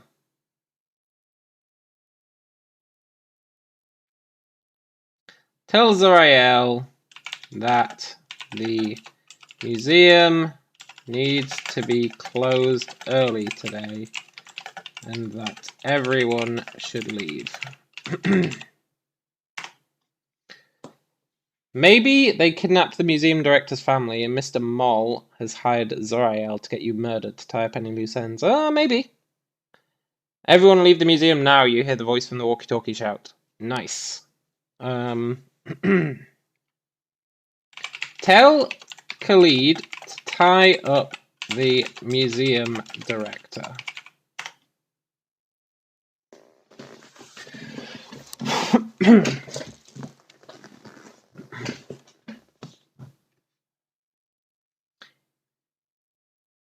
You tried to tie up the museum director but find your hands are unresponsive. No, I wanted to tell Khalid to do it. Maybe Zurael did kidnap the museum director's family. Maybe when he said, if you want to see your family again, maybe he just means like, we're gonna kill you.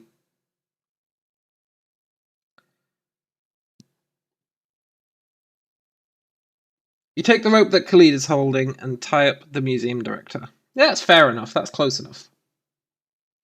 What do you want, he asks. Tell... Oh shit, what happened? Don't do this, the museum director pleads. Tell...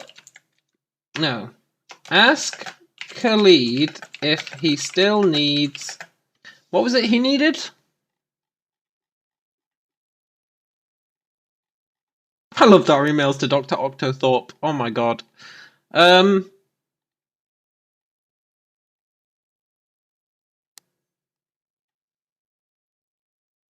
What I require now are mines. If he still needs mines for his... What did he call them? It's good to be specific.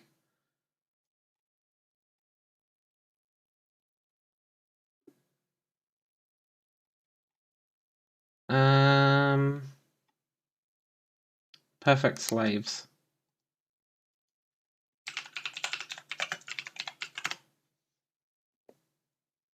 I wonder how it's going to react to that. Because the vault in the museum already existed, Zarael used that info. Mr. Moll had gathered that you need a copy of Turok to capture you. Possible. Yes, says Khalid. Suggest that Khalid steals the mind of the museum director. Now, we probably shouldn't be focusing on Khalid's little subtask, but it's good to throw him a bone every so often, in my opinion. Done, says Khalid, taking a needle out of his pocket and shoving it into the arm of the museum director. The museum director yells in pain. There, says Khalid, his mind is gone. Now that is efficient.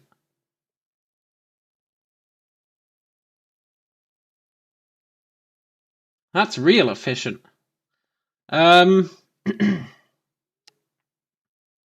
Ask Khalid if he has any ideas for getting out of the museum. This lore does run deep. It's fascinating. Yes, my plan is to sneak out of the museum, run to the harbour and steal a boat. Remind Khalid that we still need to meet Dr. Octothorpe at Heathrow Airport in 2 days.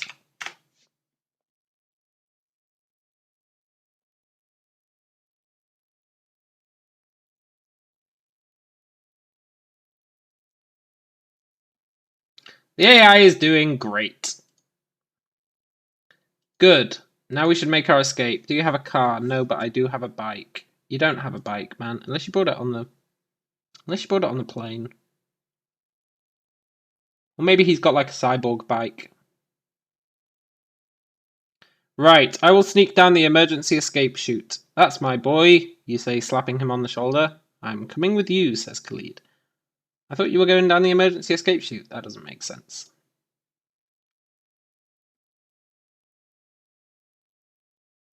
Yes, says Khalid. You know what? That's fine. I'll take a yes.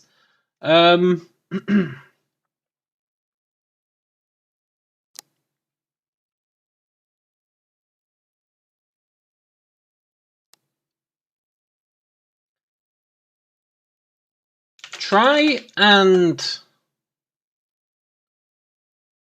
figure out how to open the door. Yeah, the door.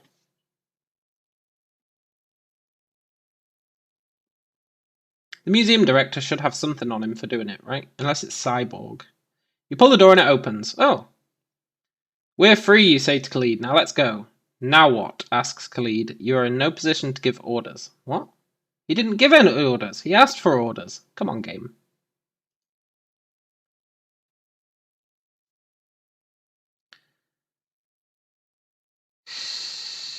You hear the door swing open, and you see the man who had entered the room earlier. That's the museum director. He is tied up in a chair. Khalid smashes him in the face with a spanner, killing him instantly. That makes sense, because we stole his mind, and we probably don't want anyone to know we stole his mind, so killing him is probably a good call. Khalid is probably right on that one.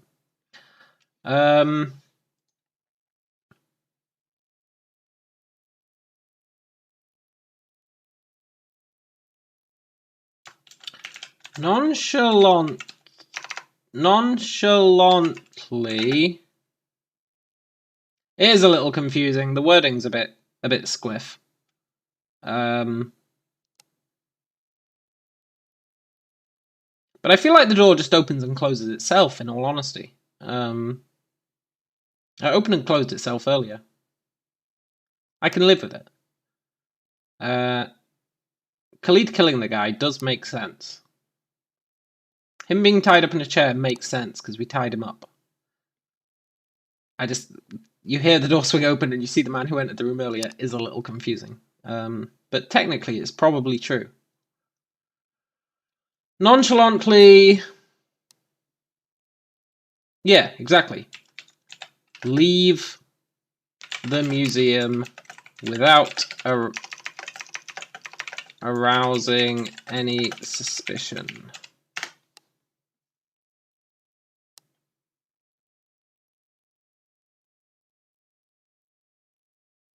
You walk out of the museum and drive away in your car. We don't have a car.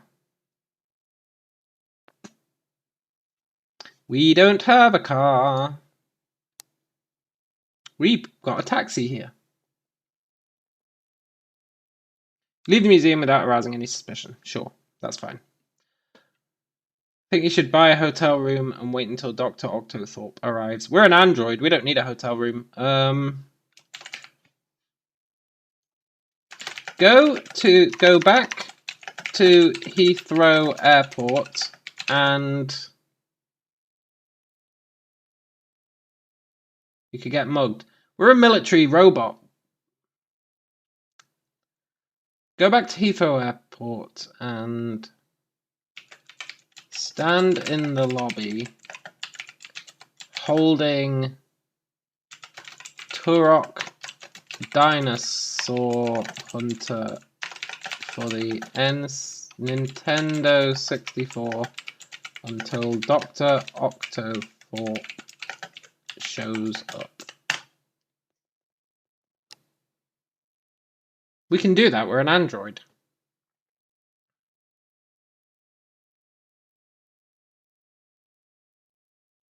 You wait in the lobby until you see Dr. Octothorpe arrive. Ah, Mr. Young, how did the heist go?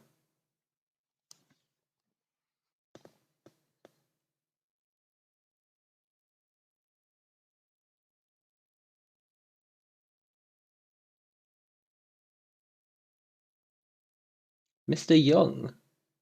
No, that's too weird. It's too weird.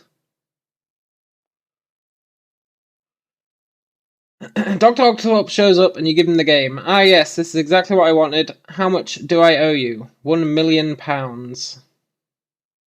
I think with some editing that could have been a big reveal.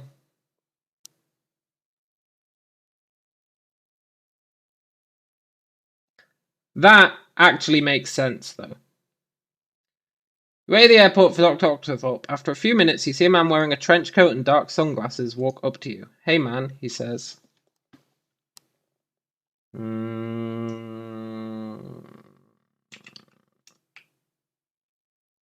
Look at Dr. Octothorpe.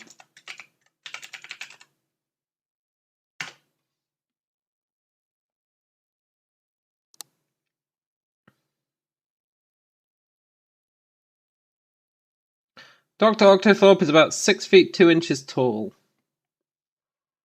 Ask Dr. Octothorpe what his name is.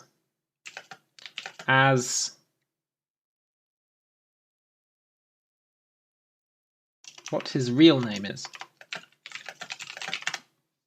Right? We're meeting in person. It's a reasonable thing to ask.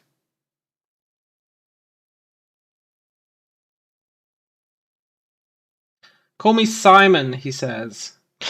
Simon Mole? Shit, man, he only gave us his first name.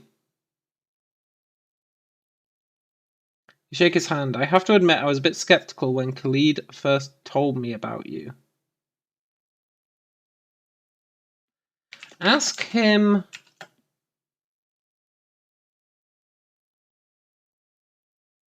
when Khalid told him about me.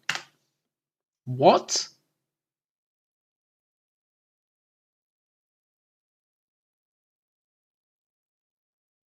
A few days ago, he came to me and told me he needed help taking out an internal flight to London. That makes no sense.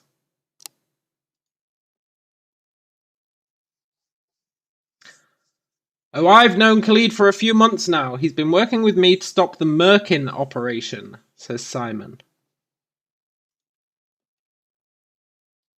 Ask Simon what the Merkin operation is. What?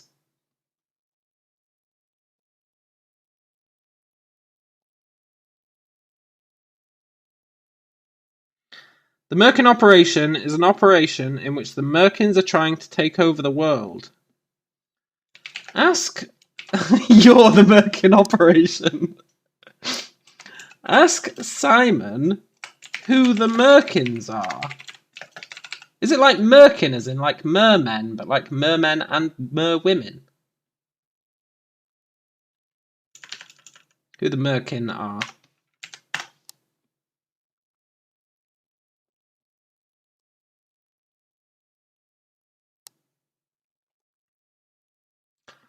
The Merkins are an ancient sect of Jewish wizards who live in the nation of Merkin. Merkin isn't a real nation, right? I don't know why I had to ask that. An artificial covering of hair for the pubic area. What? Fair enough.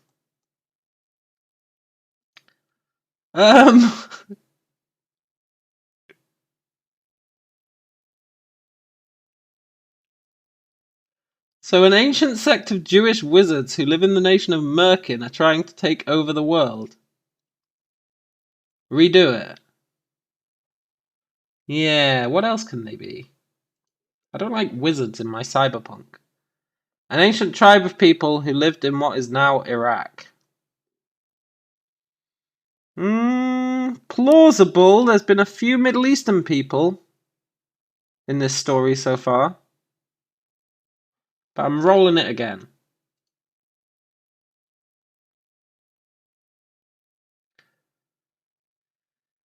The Merkin are an ancient tribe who live in the Amazon, says Simon. They're very dangerous. They can get inside people's heads and control them. Perfect. How do you know all this? Good question.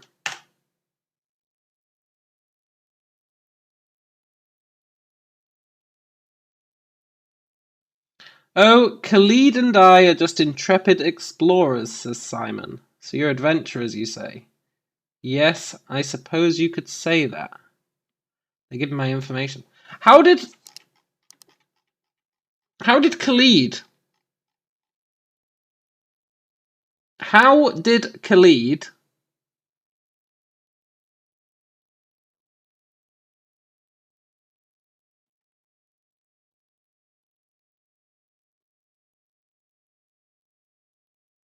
He's been trading data with Mr. Mole. On Reddit. Right?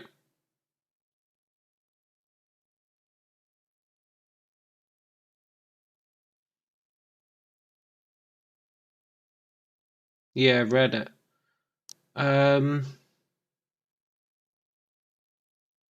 So he said that he'd been trading data with Mr. Mole. Simon, who might not be Mr. Mole, we don't know. He may very well not be Mr. Mole.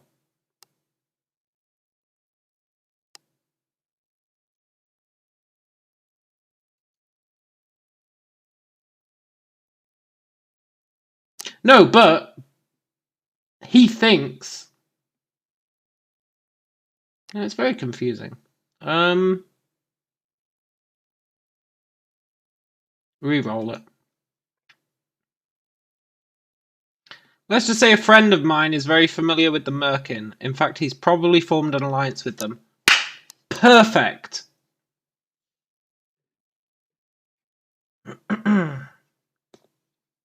Simon is a friend of Mr. Mole.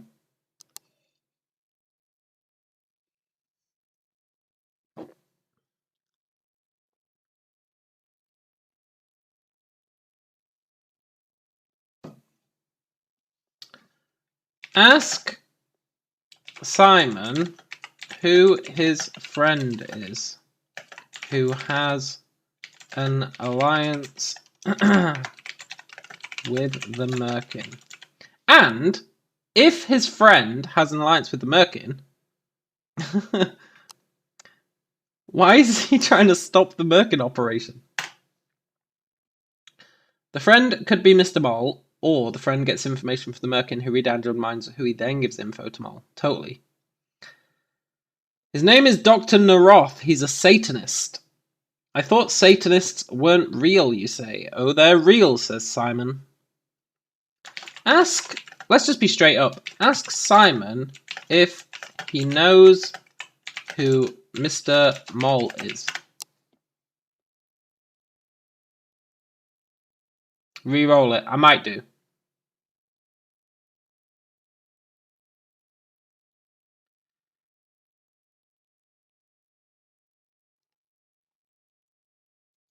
Let's reroll it.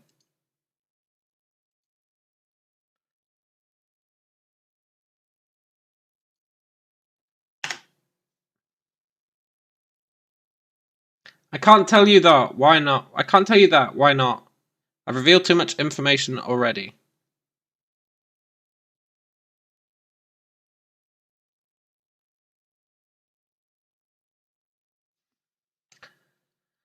Tell Simon that I work for Mr. Mole. Technically true. And I need any information he has.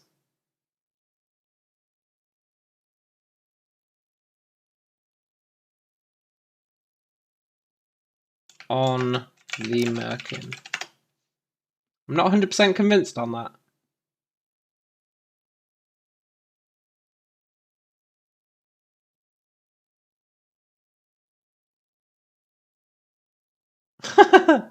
My friend who formed this alliance with the Merkin is Dr. Necromancer. I'm not having Dr. Necromancer.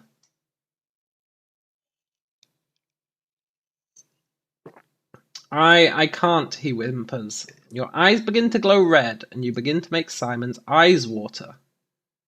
Okay, he screams.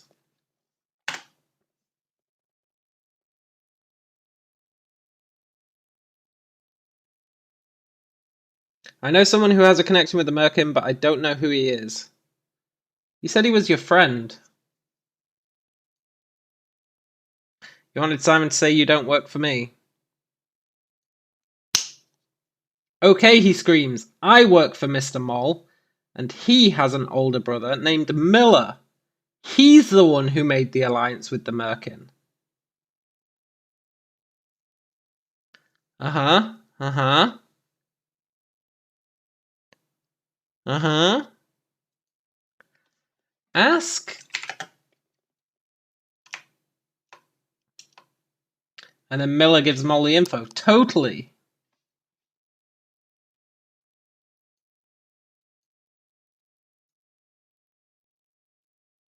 These interrogations are great. Ask Khalid why he never told me that he is working to stop the Merkin operation.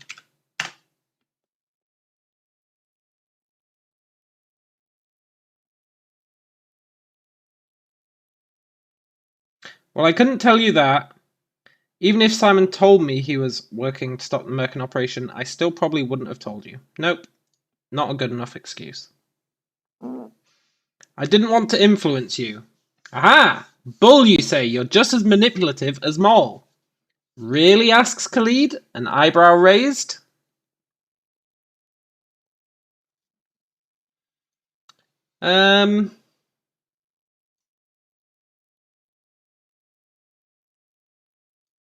He knew someone who worked for Mole. Why didn't he tell you info on him? Totally. Khalid might not have known he worked for Mole. It's possible.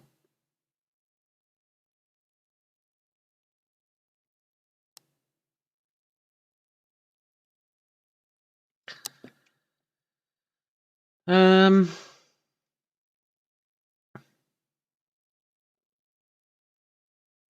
tell Khalid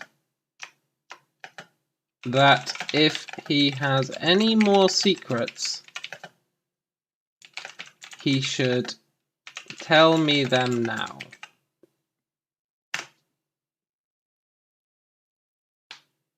If he's close friends with him, surely he'd know. Yeah, maybe. Depends what kind of relationship he had with him.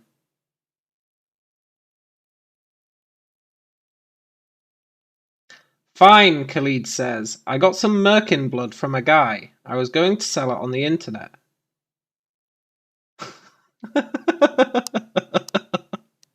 Khalid, you sly dog.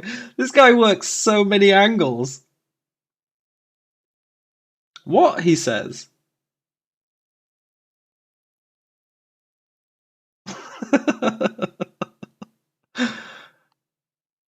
Merkin blood. Am I okay with merkin blood being his secret? I think I am. I think I'm pretty happy with it. Ask. No, tell. Order. Order Simon to tell me where to find Miller.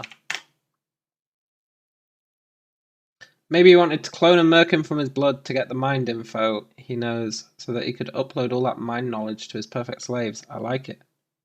You push Simon into the back of his car and begin to drive to Miller's house. Oh!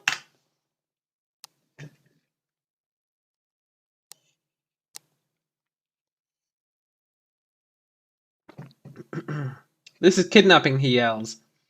You're working for a criminal organization that kidnaps people and sells them on the black market, you yell back. You look at Khalid, who is driving. Do they kidnap people and sell them on the black market? I thought they just... Well, they get inside people's heads and control them. Sure, that's what they do. Sure. Well, no, actually. Who does Simon what? They're trying to stop the Merkins. No, we don't know that. We don't know that.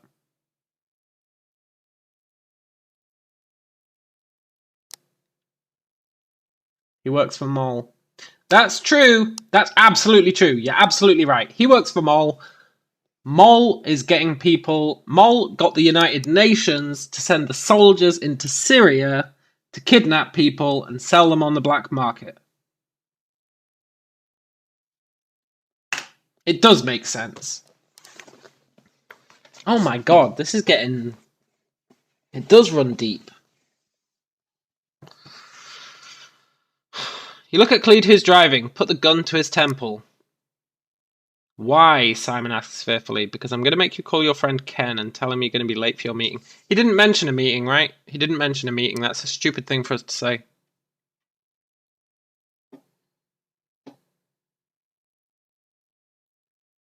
Yeah, he didn't mention a meeting. I know, who is Ken? Also, tell Khalid what you do for a living. What? I'm part of the Parks and Recreation Federal Department. Nope, sorry. That's too weird. I thought you were supposed to be good at this. I am, he says defensively. I just don't have much to work with. No.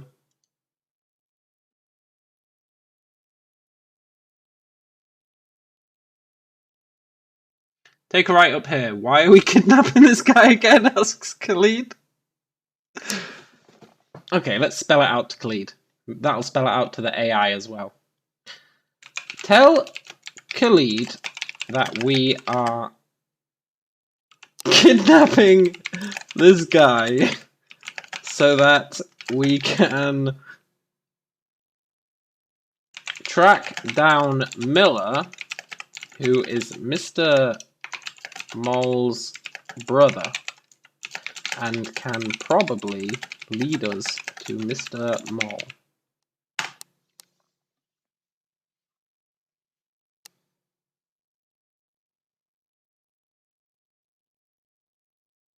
Don't find Mr. Mole while you're gone, I'll try. Ah, okay, says Khalid. I thought we were just kidnapping him.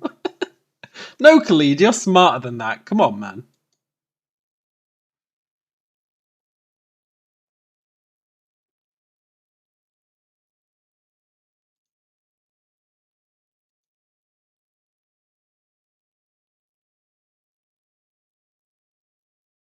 Oh, that's why, says Khalid, turning the car. You pull out your gun and hold it to Simon's head. Totally. Tell Simon...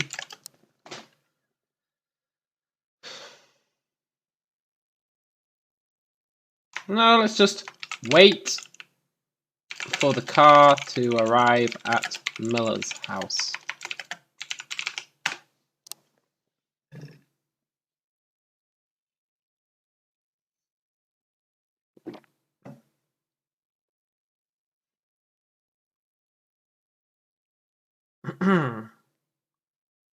Car pulls into the driveway and stops. Khalid gets out of the driver's seat, picks up a briefcase, and walks towards the door. He rings the bell once and waits.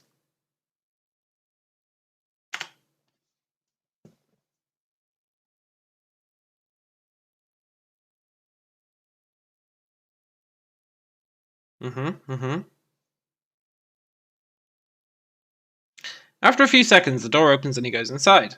You and Ian sit in silence, waiting for Khalid to call you. That makes no sense. Who the hell is Ian?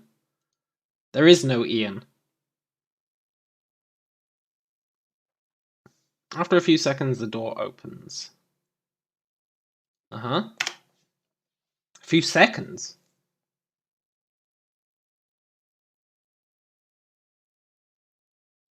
Hey, Miller, says Khalid.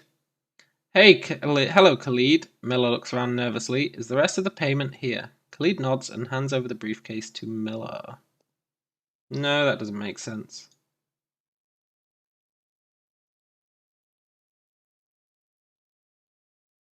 Okay. Khalid looks up at the person standing at the door and smiles. Then he blows up, his body parts flying everywhere. The force of the blast sends you face first into the ground. Now that is intrigue.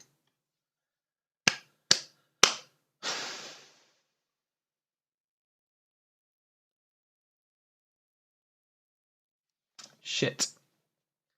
Check if Miller is alive.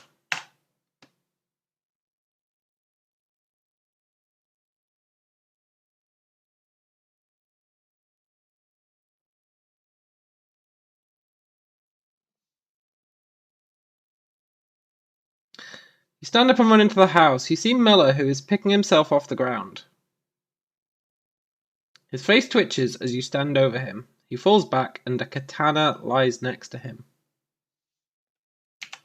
Pick up the katana. You missed one hell of a twist, man. You missed one hell of a twist. Khalid is dead.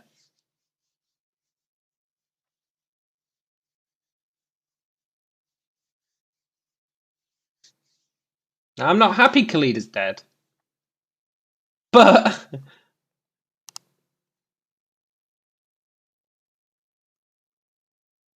I'm living with it. I wanted to see his slave army. But I'm gonna live with it. I feel like Khalid was rigged to assassinate Miller.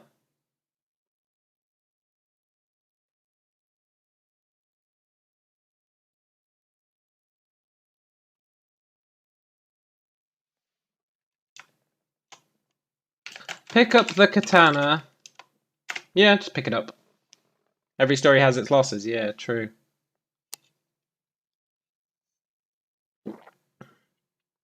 Pick up the katana, suddenly a large knife flies into the back of your head. That's fine, we're an android, we don't need our head.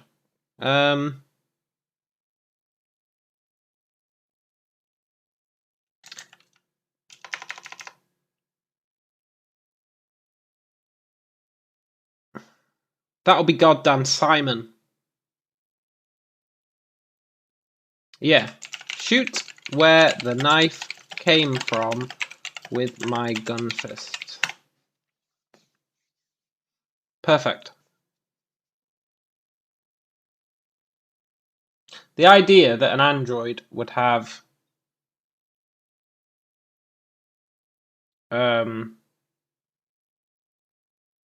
valuable stuff in its head is totally flawed.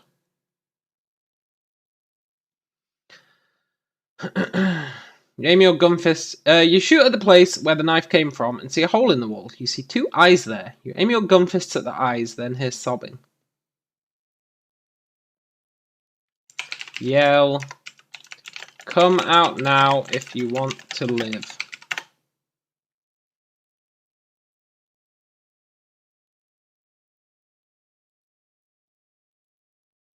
All right, says a voice.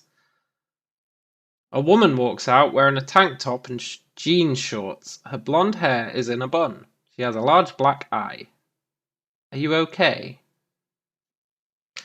Ask the woman why she threw a knife into the back of my head.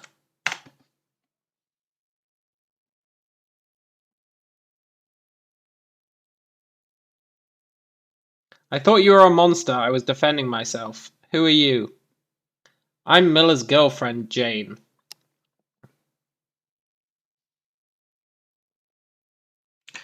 Tell Miller... No. Grab Jane and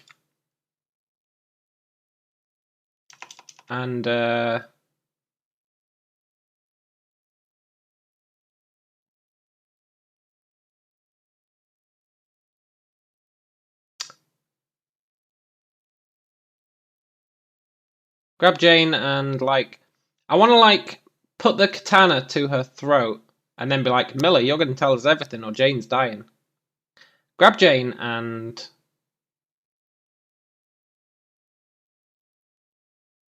Yeah, put the katana... I'm worried this is just going to kill her. Katana to her throat.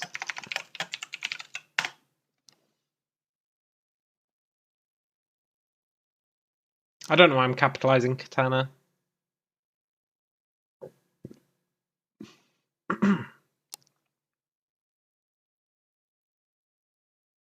Nope, it's massively bugged out.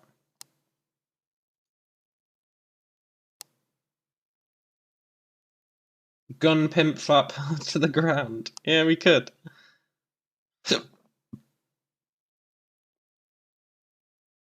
Don't kill me, monster, screams Jane. Shut up, you say. Tell me where your boss is or I'll kill you. He's at a hotel called the Mustard Tower. No, we don't care who her boss is. She's just Miller's girlfriend. No, Khalid is dead.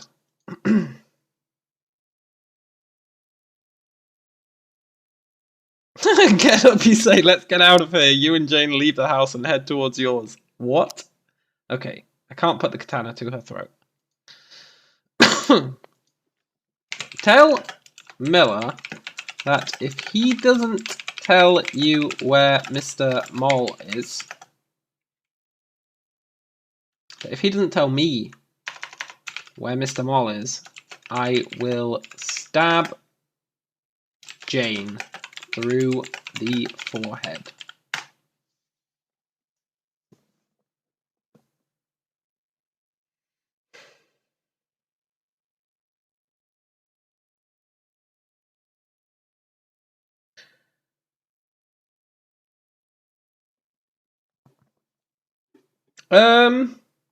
Well, the game seems to agree. You kneel down next to Miller and pull out your gun fists, aiming them at his face. Tell me where Mr. Moll is, or I'll blow my way to his office through your face. That's way better than my threat. Fair enough.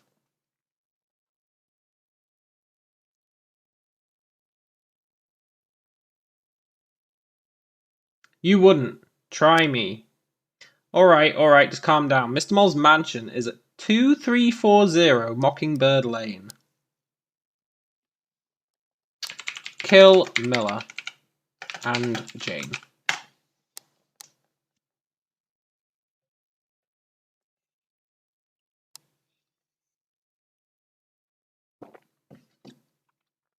You kill Miller and Jane. You grab the back of Miller's head and push it forward onto the katana blade, slicing his face in half. You pick up Jane and snap her neck.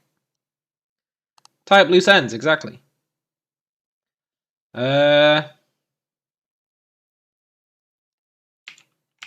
Look around for Simon. Is Simon still here?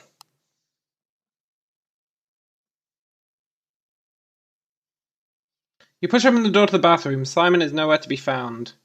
You look around. The only place left is a shower, and a figure sits in there. That is a Mortal Kombat fatality.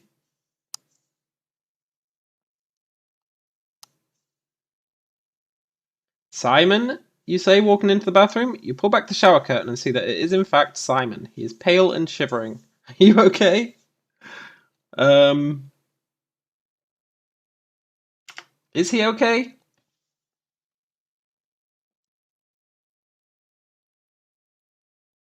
Simon is just a Redditor. I think he is, you know.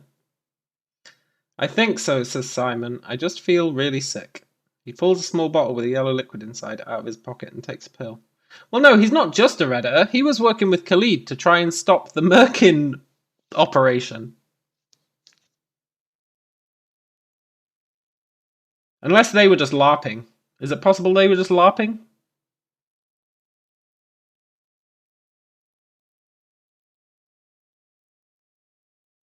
Maybe. Maybe.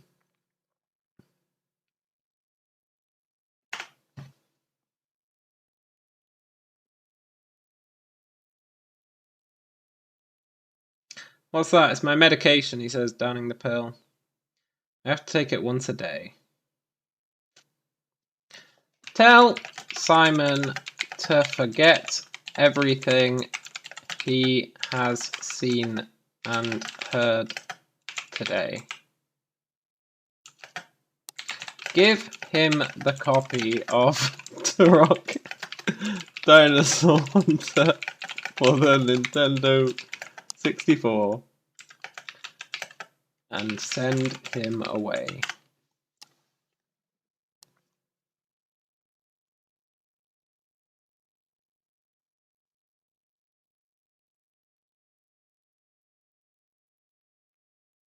Simon, you say, forget everything you've seen and heard today. Here's a copy of Turok. Go home, play it, and have a good time. Really? Asks Simon.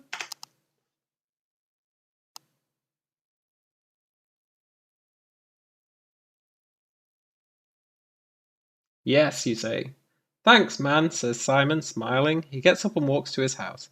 No, that's weird. That's not a valid response for him. Simon grabs the game and runs out the door. You follow him to make sure he leaves, then turn around to see Jacob standing there in the hallway. Who's Jacob? There is no Jacob.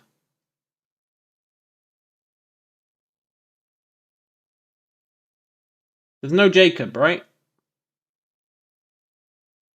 Imagine if Jacob was one of the other androids from the beginning in that gunfight, and he was like, "Why did you leave me?"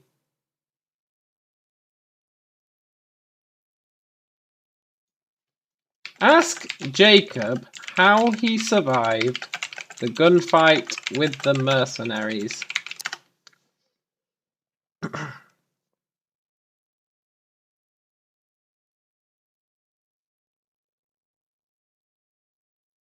No, that's just not going to cut it. Simon is going to post this to his Turk fan club Reddit, and it's going to get put on r/thathappened. Yeah, totally. Oh right, says Jacob, remembering he never gave you an answer. No, Jacob, I'm sorry, but you're getting erased.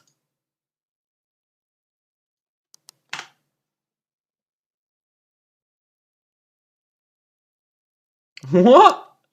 Yes, you say, putting the cartridge in his hands. Thanks, man, he says. I won't tell anybody about this. You throw on your clothes and watch as Simon leaves.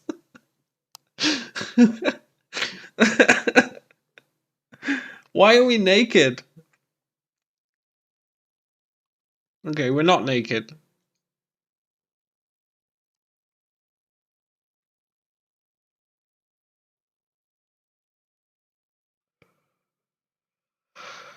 No.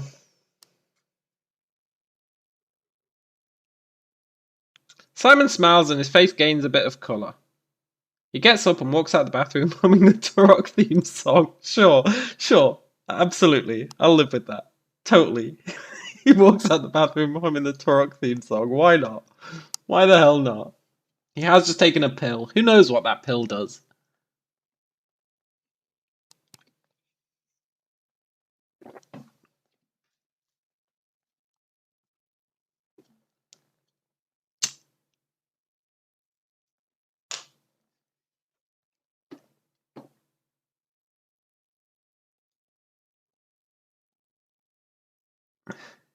Yeah, he's okay. He just feels really sick. Totally. Okay.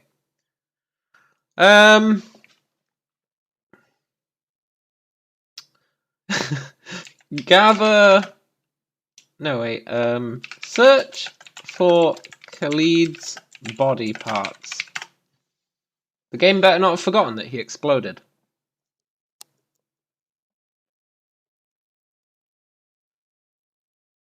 You hear a gunshot. Is that Khalid? No, it's me, says Jane. Jane's dead.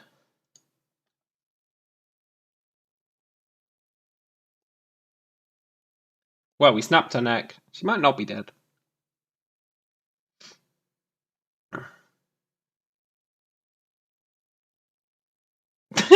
Perfect. You search for Khalid's body parts, finding them all except his right elbow. Has anyone seen Khalid's right elbow, you ask? Silence. Okay, never mind. Everyone's dead. You might still have a memory chip. Yeah, true.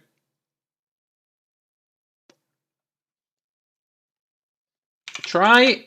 Oh shit, no, that was perfect! Oh!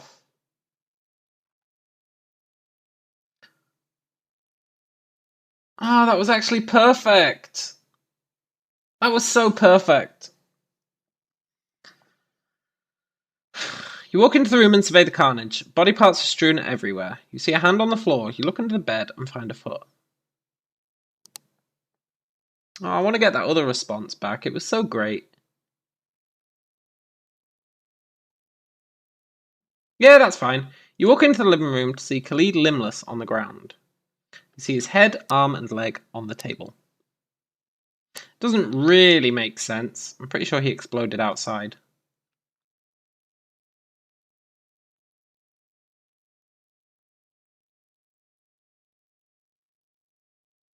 Ooh, this is alright. How much does it say he exploded? He blows up, his body parts flying everywhere. You walk outside and look around for Khalid's body parts. You find them in the middle of the road. What happened? Asks Khalid, who is missing both his hands and his left foot. That works, right? He's an android. He just... His arms and his hands and his left foot exploded. Keep him dead. Yeah, totally.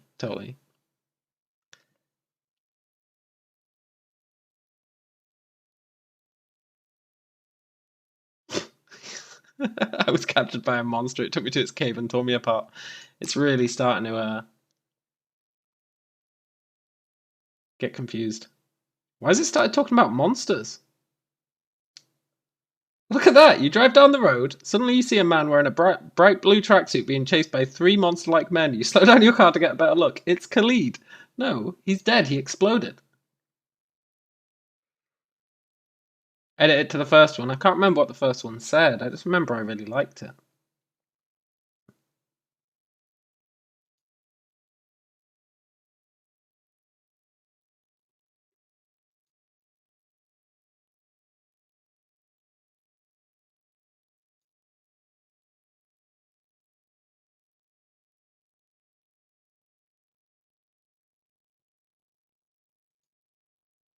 What did it say?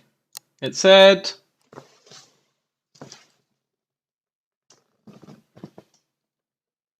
It said something like, you gather... There we go. You look around for Khalid's body parts, finding all but it was his right elbow. Right elbow. Has anyone seen Khalid's Right elbow? You ask? Silence. Never mind.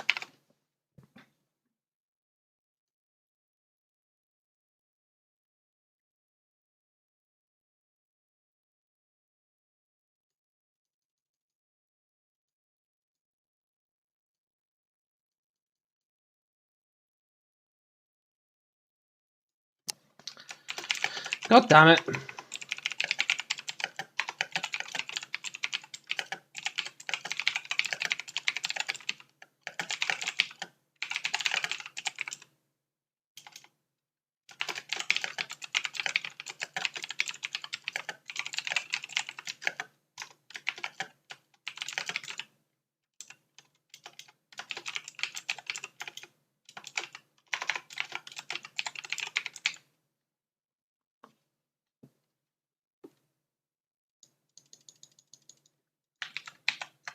I don't understand how this editing works.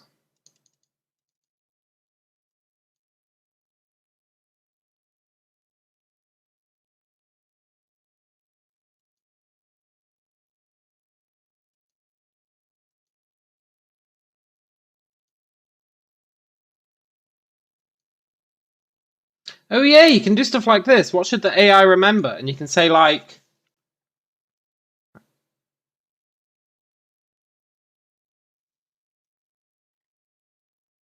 You can say like, the AI should remember that... And you can say things like facts that have happened.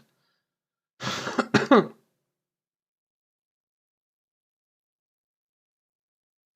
you can say like, the AI should remember that Khalid died in an explosion.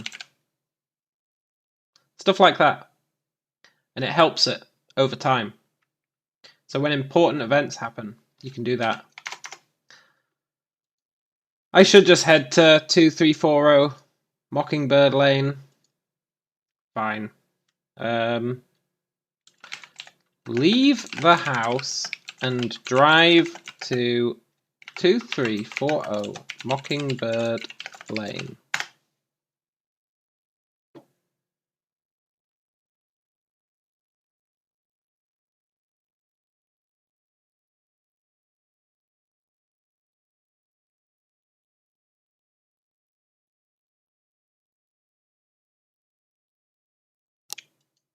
It's really starting to freak out.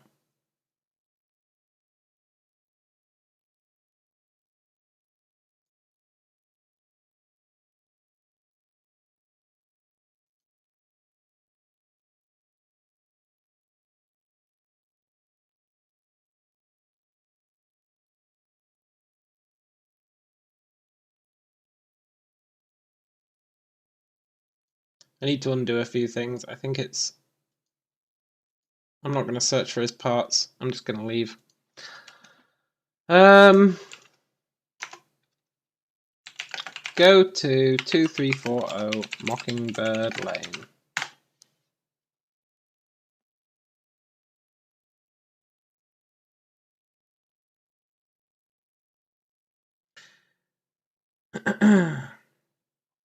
You walk out of the abandoned house and into your car. You drive off to 2340 Mockingbird Lane. 2340 Mockingbird Lane is a giant mansion rivaling that of Mr. Mole's. It is Mr. Mole's! Mr. Mole lives at 2340 Mockingbird Lane. Please remember that.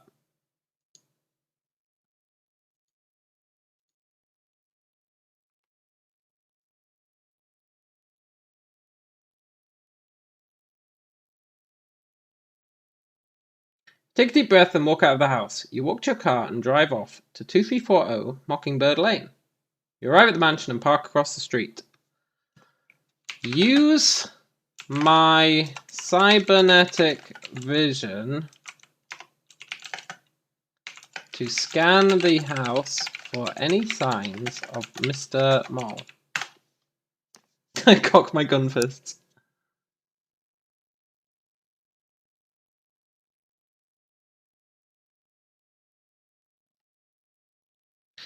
Through your cybernetic vision, you're able to see several dozen figures lying on the floor. They're not moving.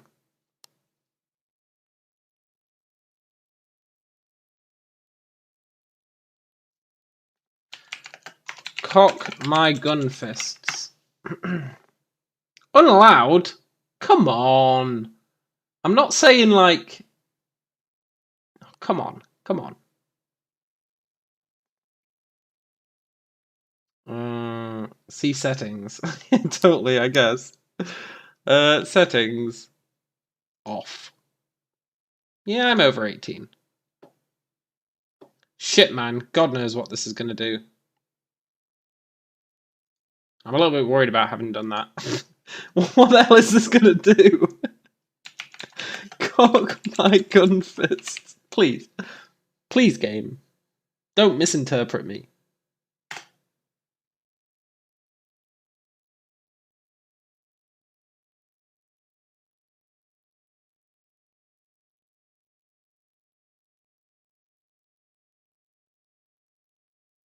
That's not what I asked him to do.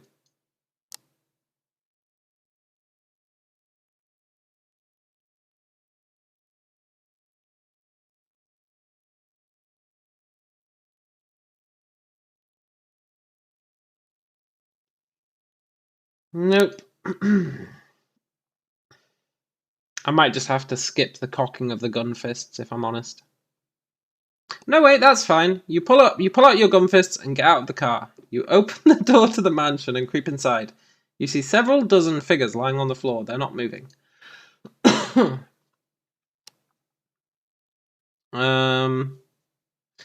Search the house for any survivors.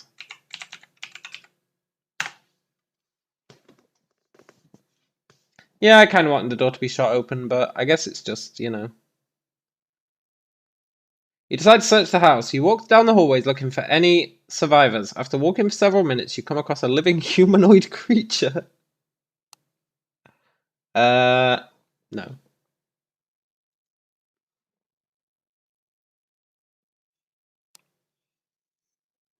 That is fantasy speech.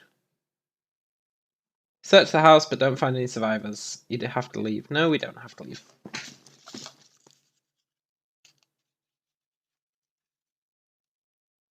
You search the house for any survivors. After an hour, you've only just found the kitchen. That's a weird thing to say. You walk into it and see that it is fully stocked with food.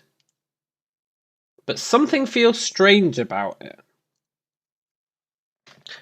Check the kitchen for hidden doors. Safe room? Mr. Mole have a safe room? It's plausible.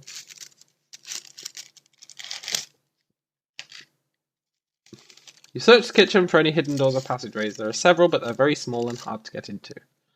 No.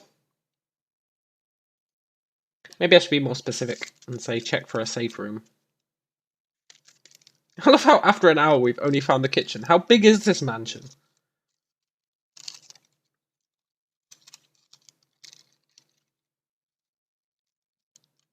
You check the floor for a hidden door and find one. You open it and get flung into the air by a pressurized air canister. As you hit the ground, you black out. No, don't re-roll. I liked that one.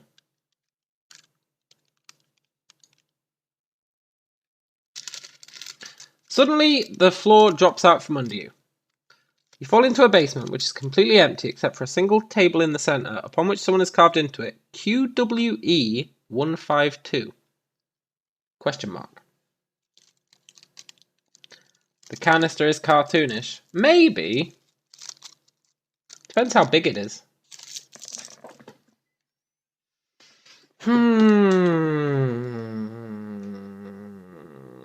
I don't like suddenly the floor dropping out from us. It doesn't make sense.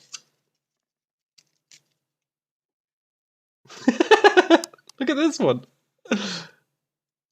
You walk into the kitchen and open the fridge. You grab a jar of peanut butter, unscrew the lid, and dip your finger in it. You bring your finger into your mouth and lick it.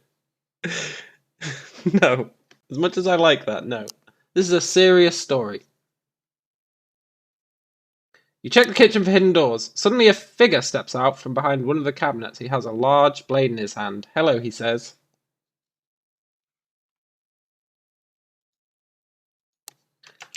Mr. Mole, I presume.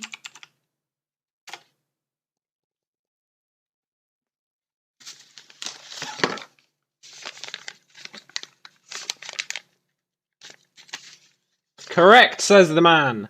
I am Mr. Mole. You're under arrest, you say, aiming your gun fists at him. Here it is, the showdown.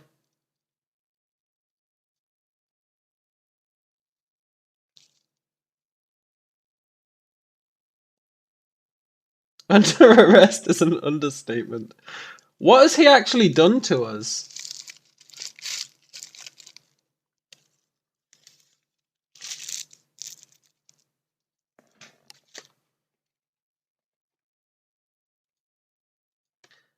Ask Mr. Mole why he betrayed me.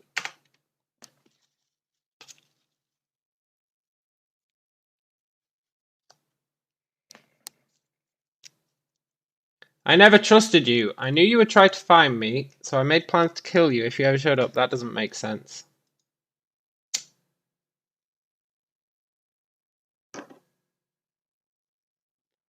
I betrayed the government. You are but a man. No, we're an android.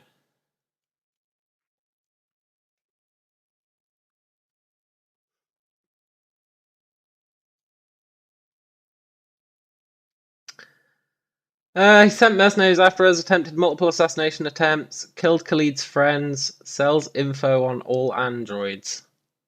Yeah, that's true. I never trusted you, says Mr. Mole. You are unworthy. A being that should not be. You're a monster. Then why, ask Mr. Mole. I'm not sure I'm happy with that, but ask Mr. Mole why he bought us, why he bought me, if I am a monster.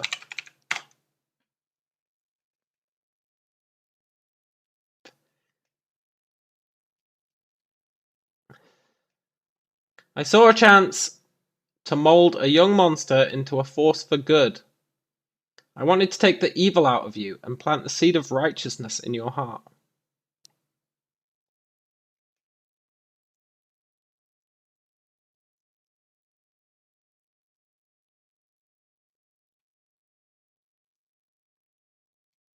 I don't know how I feel about this.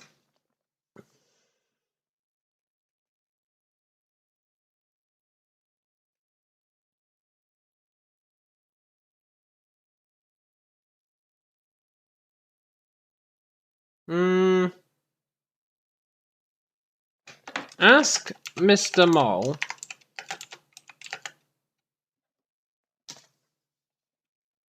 No. Tell Mr. Mole that his betrayal has turned us into the monster. He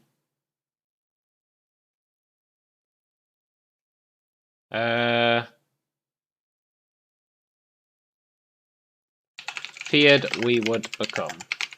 Let's try this one out, see how it goes, but I think we're gonna go back to why he betrayed us.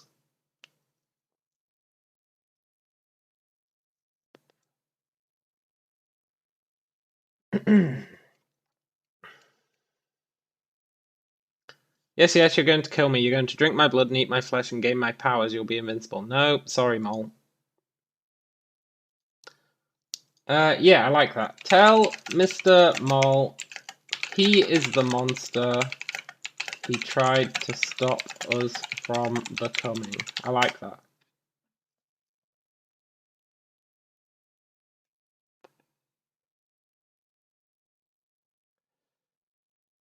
Truly I am a monster, Mr. Mole says.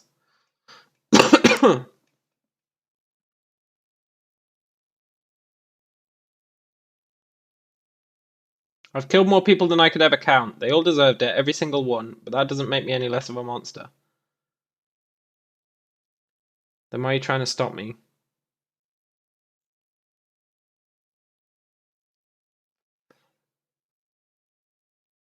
Well, he thinks he's doing it for good, right? Mr. Mole thinks they deserved it, right? He thinks that he is a monster, but he's doing it for a greater cause. It's the most dangerous thought there is.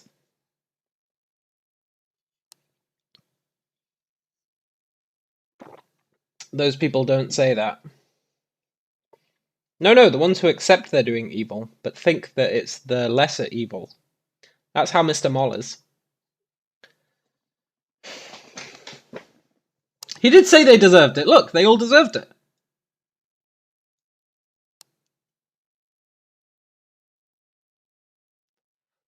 He totally said they deserve it. That's a plausible thing for someone to say, in my opinion.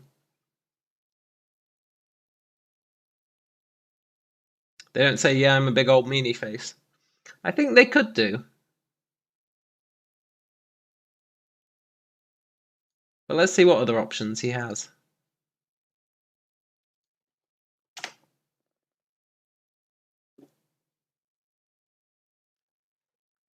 Perhaps, but I am the hero here. You asked old Adolf if he was a monster, he wouldn't say, yeah, true. Yeah, but some people would.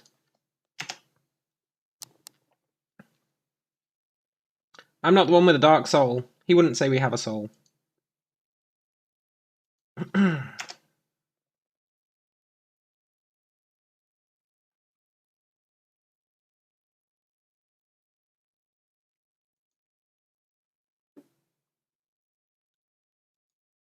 Ooh, I'm no monster, you say. Unlike you, I don't harm the innocent. Except that museum director. Unlike you, I don't take what is mine. Except that Turok. Unlike you, I don't destroy what's good. Have we destroyed what's good? We killed Jane, who was just trying to defend herself. That's pretty funny. I think the plot twist here is that we are the monster. Right? We've done terrible things here. We've done terrible, terrible things.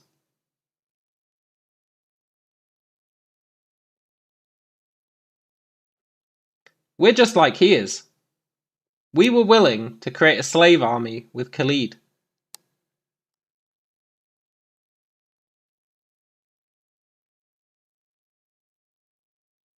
What's his response?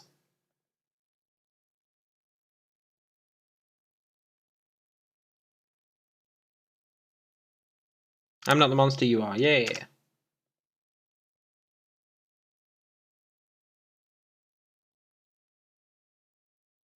That'd be the truly... Yeah, I was trying to do a good thing, says Mr. Moll. What have you done except murder and steal? It's an excellent question. It's an excellent question.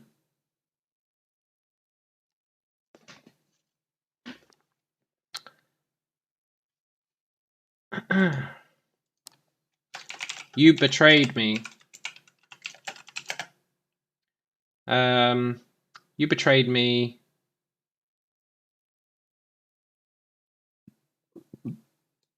All I have done... It does bring a moral dilemma to the reader. All I have done... Like, all I have done is caused by you. How would I say that? All I have done... All the... Like, all...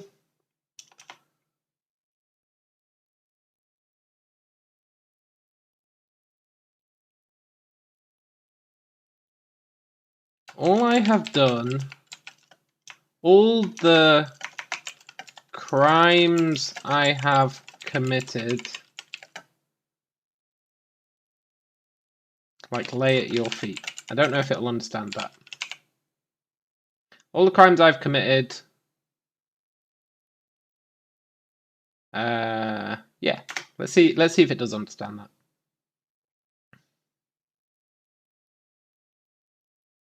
Probably not. Perfect! You wanted me for my abilities, and then you betrayed me. All the crimes I have committed lay at your feet, Mr. Moll. You made me into a monster. Uh-huh.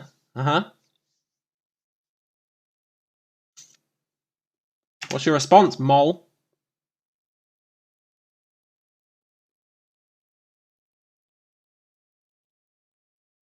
I made you into a hero, says Mr. Mole.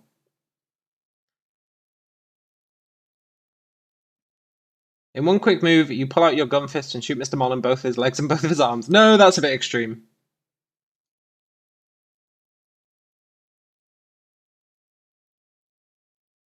I wanted to make you better, says Mr. Mole. No. I tried to make you something better. Then why betray me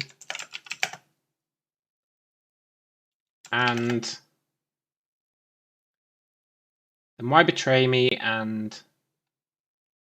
ruin it all? Should have put a question mark.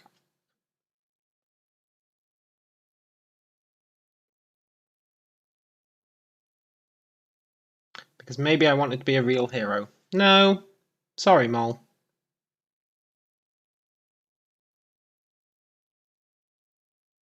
I was scared. Yep, that'll do. That'll do. Scared of me? You were my owner. I respected you. I followed your orders to the letter.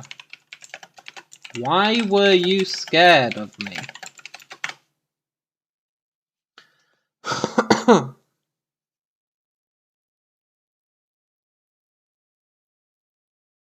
I thought you would eventually kill me. It was only a matter of time. Paranoia. That's the root of this story. Paranoia.